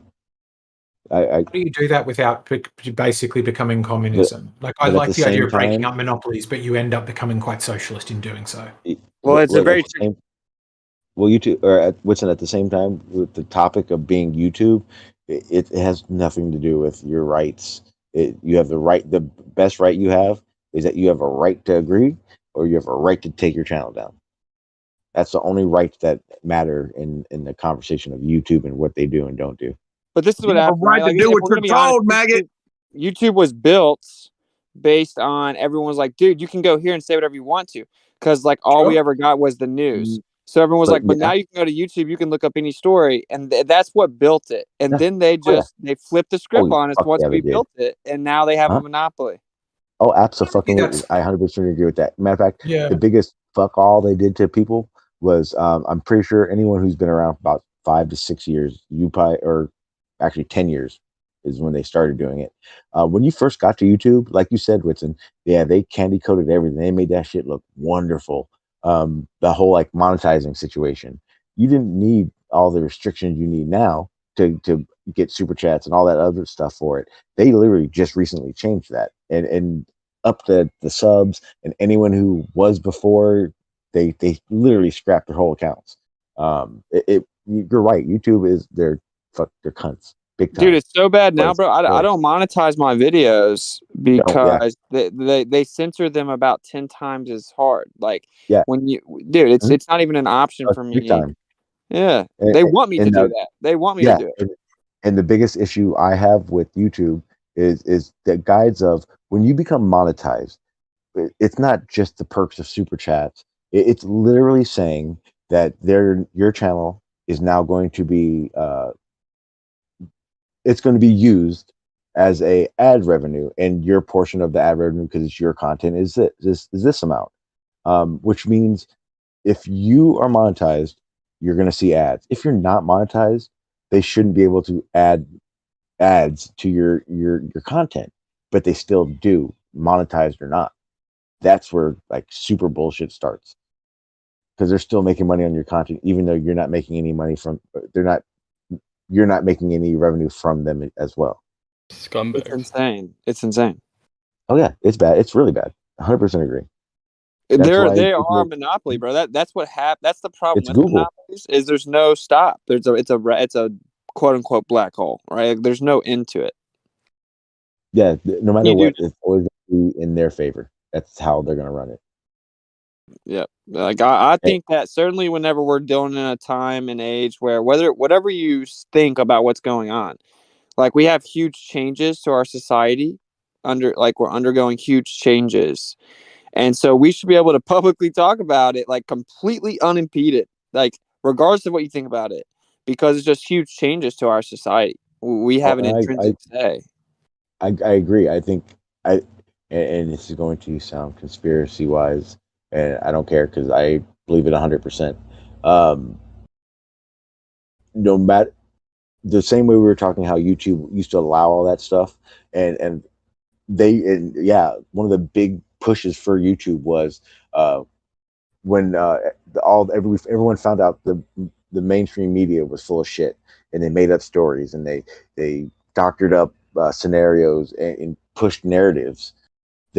There was a whole wave of people that came out like that want to talk about issues that no one hears about ever, whether it be geoengineering, climate change, COVID. It doesn't matter, and to be just all of a sudden shut down from doing that, I get why people are so think it's so much about their rights, but the unfortunate part is because it's a company. But I do agree there needs to be a place where people can talk about these issues and things that are going on, regardless of whether or not half of what they say is so ridiculous, it's insane, like flat Earth. But the reality is until someone gets big enough for everyone to hear it, there is an issue. You said times are changing. Yeah, 20 years ago, the government never had to worry about the people making the narratives and seeing things that they're doing, and I don't think they were ready for it. The push it's that like the people have. It's a crazy situation that we're now in, and if we don't react, it's like the argument everyone's making on behalf of the private companies. But the government disagreed. Like the legal precedent was different just a while back. That's why Section 230 had to be introduced. Right, because of child pornography, like that was the reasoning. Because before that, you were completely liable, and it's like the reason that was the case beforehand is because this was foreseen that this would be abused, and that's more the problem. It's the abuse of it, and not so much technicality, right? Where we lack like collective wisdom now, and so we're gonna sit by idly. And it's going to be too late, man, because right now it's like, should they be allowed to force us to do something to allow us to do things that keep us alive? I mean, where does it go from there? It's going to get crazy if we can't talk about it. I think that's the biggest thing, right? Like, agree to disagree. That's what I say on the streets to people. I'm like, dude, do what you want to do. Just agree with my right to do with what I want to do. And like, we should be able to talk about it. That's hands down the most important part. And I don't think they would ever be successful in takeovers or a theoretical takeover if we could all talk about it. And that's why they're attacking that so hard right now, right? I think we should be. There should be a middle ground we all can agree on here. I agree. Everything you just said, I agree. Section 230. It sounds to me at some stages when you describe it like all it is protection, that I'm not liable for something somebody says on my platform. It sounds like what you're taking from that is that they are therefore required to host content except if it violates that. Yeah, prior to that section, right? Like you couldn't selectively censor people if you weren't liable. It was a distinction between a utilization as if a public platform or a publishing platform.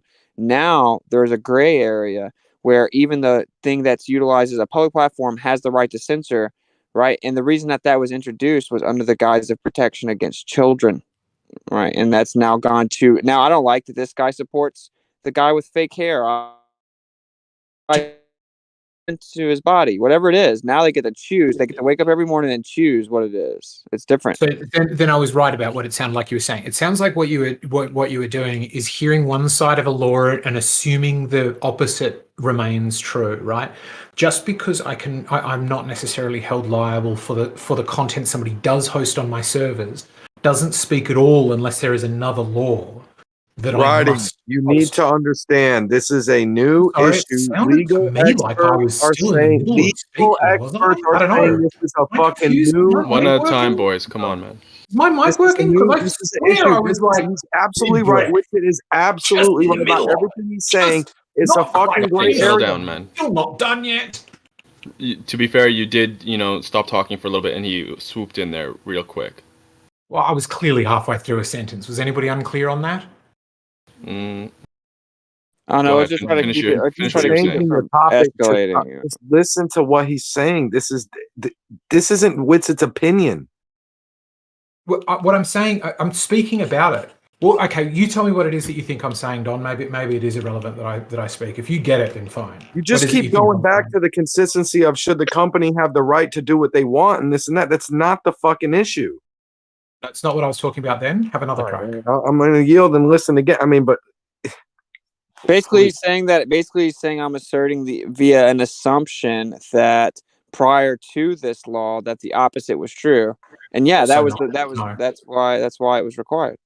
No, that's not what I'm saying at all. I'm saying just because there is a law saying you're not held liable, let's say for injuries in a boxing match, doesn't mean you're required to put on any particular boxing match just because you're no longer held liable. You sound like you're making I mean, I haven't read the law, but it sounds like you're making an assumption that somebody should host content just because they're no longer liable for what that content says. It doesn't sound, I would be astounded if there is any law that suggests that. I think you're reading something there that's not there.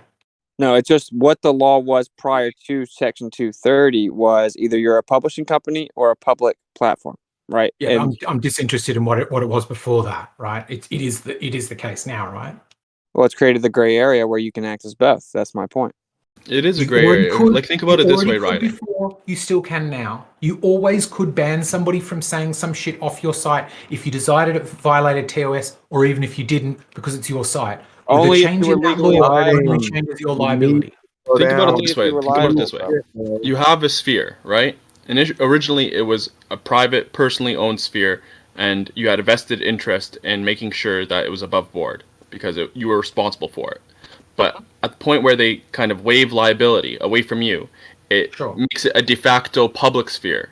It does put it in this gray zone because now you're no longer liable. So you don't have this vested interest in keeping it however you want. It's more of a public sphere in such that people should be allowed to say what they want without fear of it being, censored or what have you.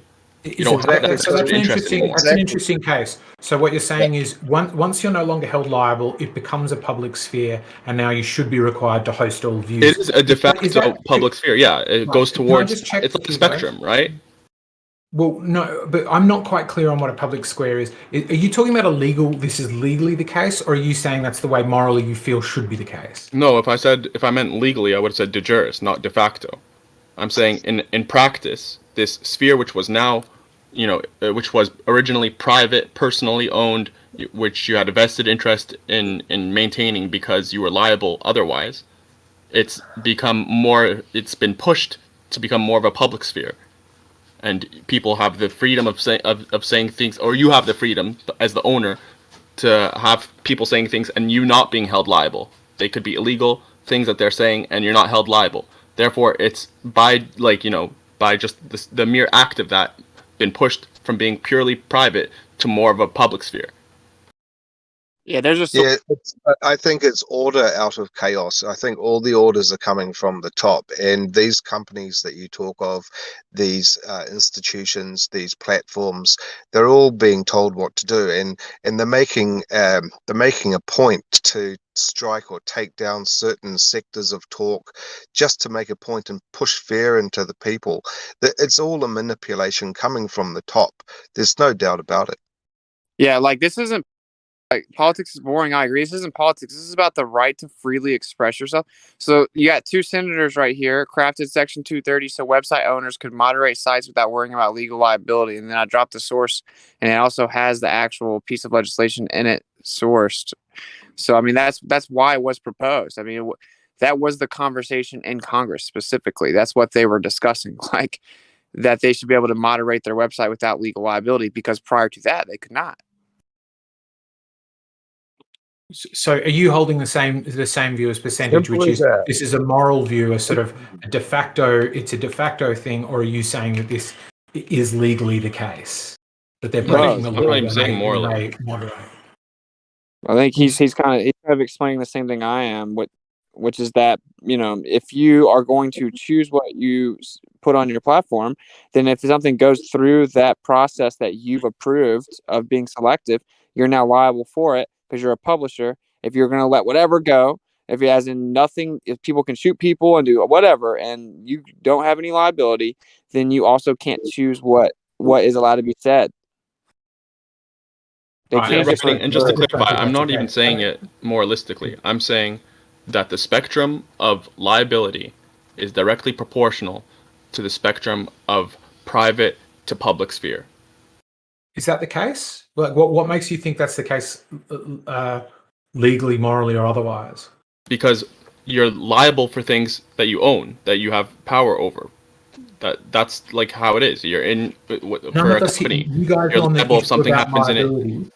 We're making it super clear that this could just be a business decision. They could just go, it's bad for business to have flat earthers and Holocaust deniers on our platform because advertisers don't want to advertise with us. Is it your argument that regardless of it being bad for business, they should still be required to host those videos because they can't be held liable for kiddie porn? No, because we have to legally liable. Hold up, we're making the clear distinction that the things that people are doing have to be illegal on your platform. They're illegal things, and that you wouldn't be liable for non-illegal things, right? So just talking about, you know, some sort of event that's not necessarily made illegal by actual law, by statutes, is fine, right? Because just because you offer a platform doesn't mean you advocate what's on there, right? Like you make more money that way.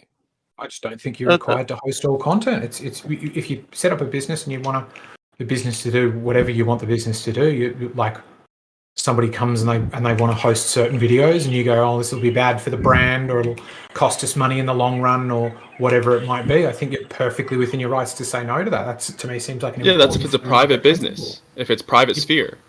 But it's been forced towards like the public's end of the spectrum with the fact that your liability for the content is been taken away. You've been waived of having liability. Yeah, I don't think that legally to me doesn't make any sense whatsoever.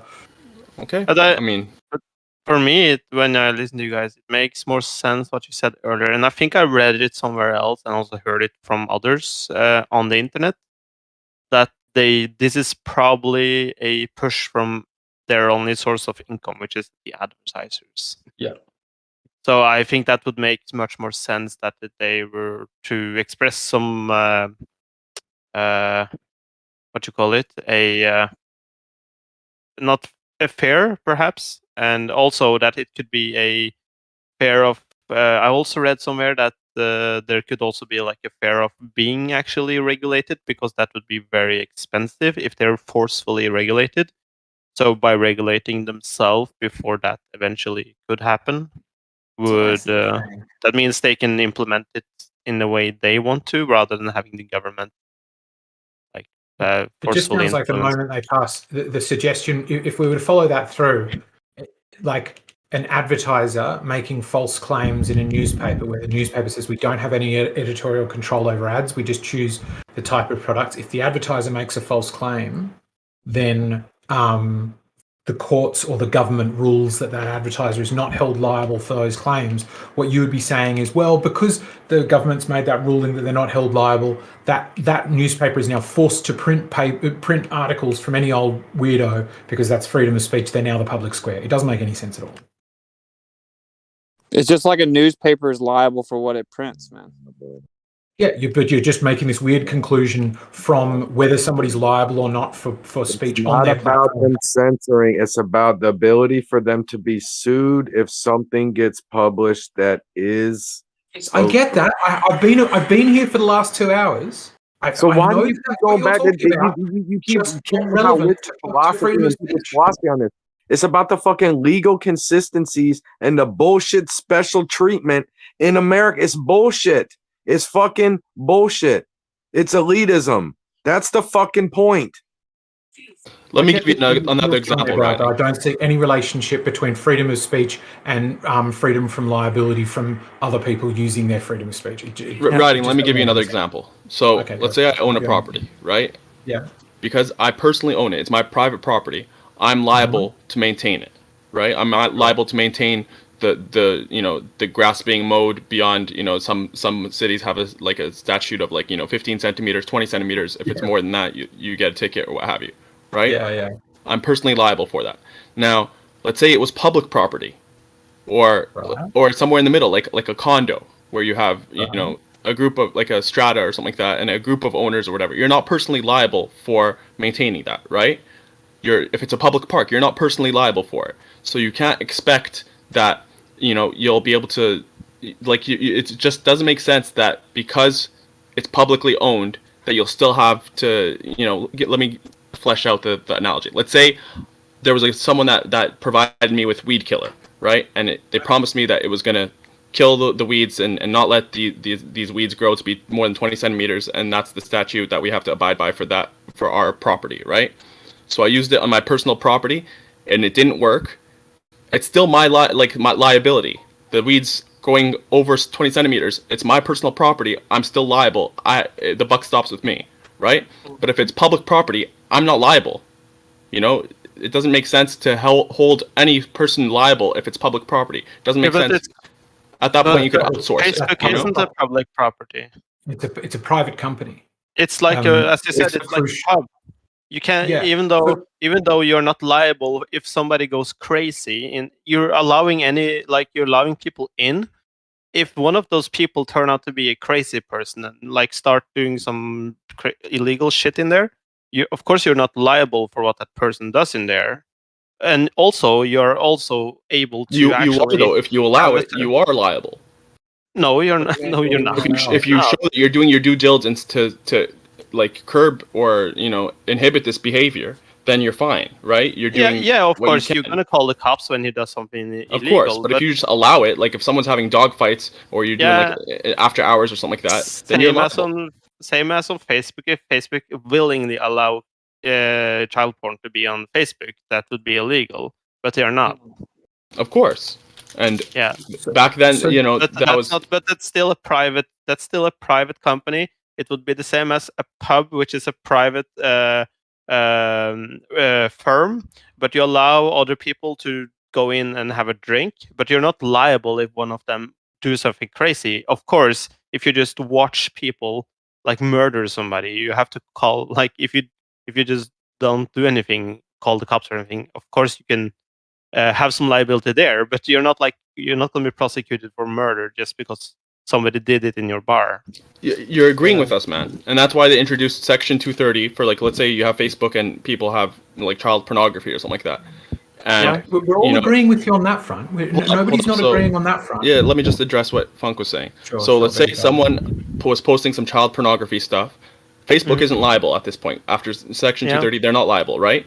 But if the police intervene and ask Facebook to remove the content or whatever, and they purposely abstain it, then they're basically aiding and abetting child pornography. So they're on the hook at that point.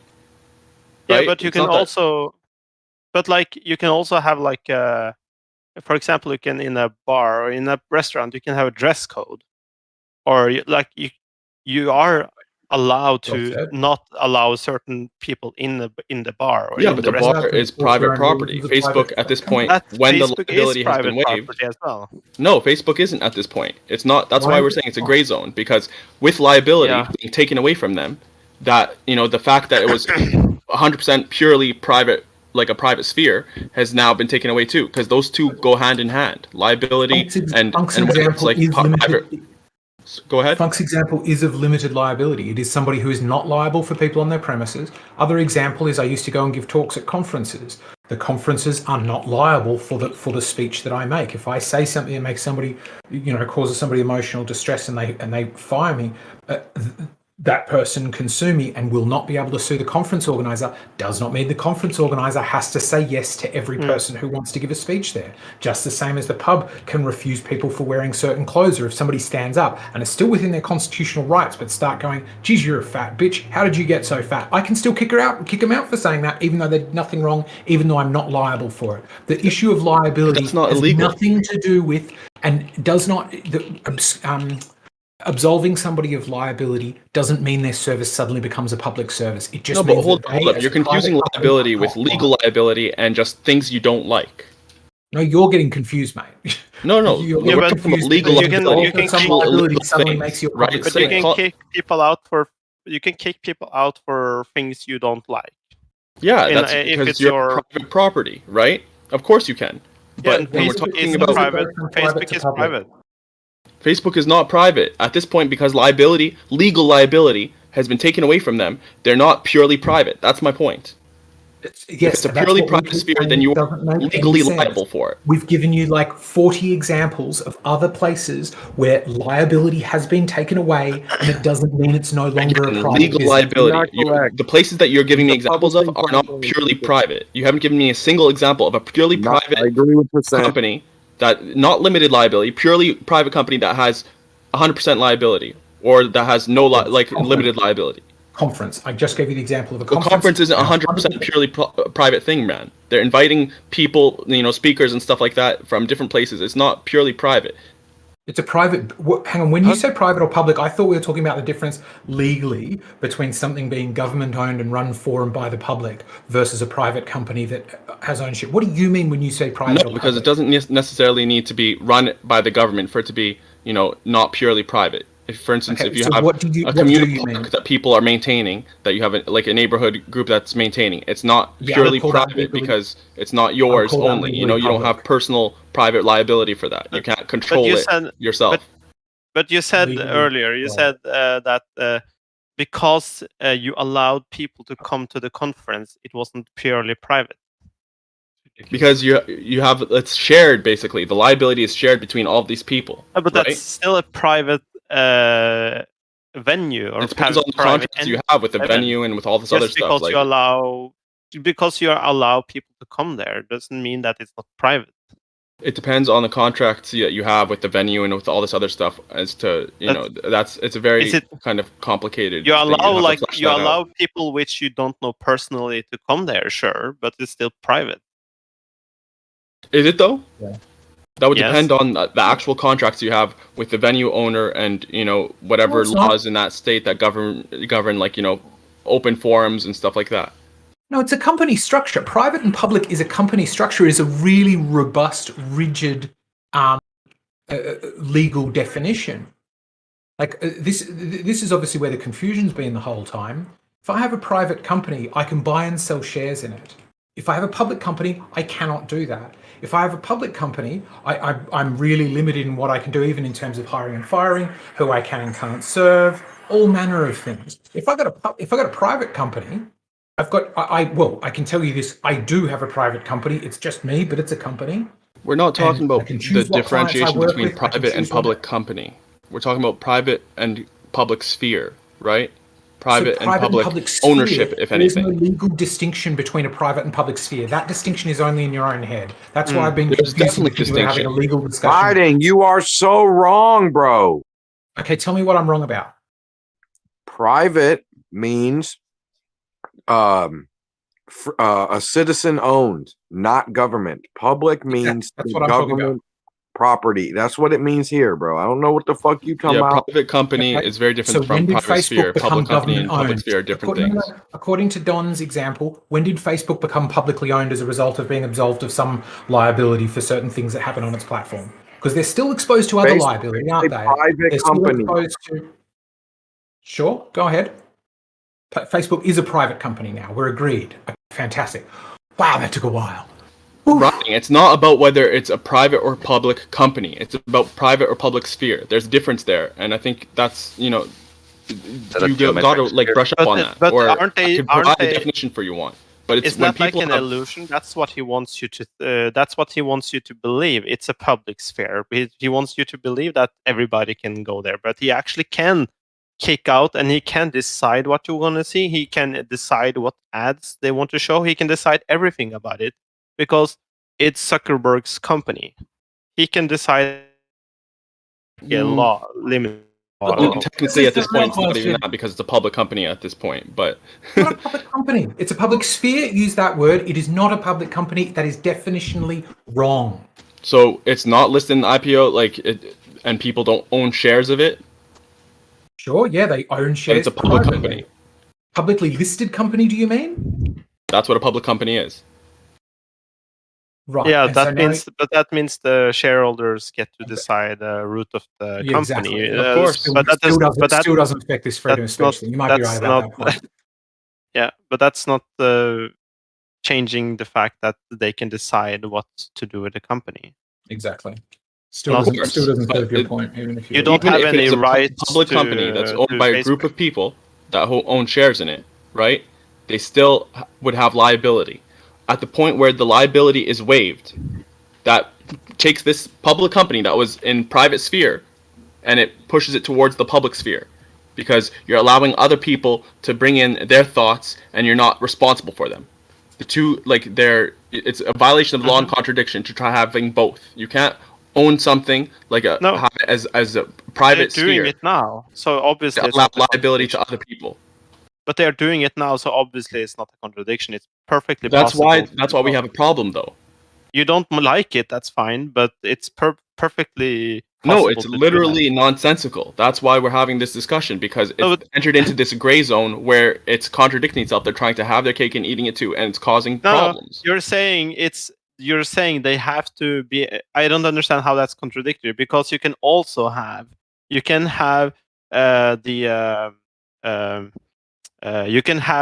not be liable, which they are, and you can also regulate yourself, the Facebook, what the content is and who is in there. What is the contradiction? Can you give me a single example, not like, with to do with social media and stuff, where you are personally, like 100% you own this thing, but you're not liable for it?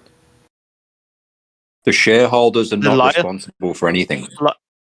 They're not liable for what the for whatever, what anything regarding it. Right? Yeah, Like, what do you think a limited liability what you are company liable is? for? If it's your own property, even the length of the grass and a bunch of other stuff, shoveling the sidewalk and the driveway or whatever, you're liable for it. If the mailman slips and on some Not the ice because you shareholders. didn't shovel your stuff properly, you're liable for it. Can you give me an example where you own something, or that in this case a group of shareholders own something completely, right? And yet they're not liable for it. percentage. An LLC means limited liability company. Yes. Right? The shareholders are not liable for anything that the company does, right? The directors are. Okay, what's your point? Well, you said if you own something and the company still has liability. That's the point. Yeah, the company does, the shareholders do not. Yeah, I mean, the company's owned by the shareholders, but we're getting into, but the shareholders don't have liability. That's fine. The point is the company has liability. Can you give me an example where now a company that owns, it's owned by the company and it doesn't have liability? Aside from the social media, because this is a new kind of alley that's been created, a new lane that's been created, and it's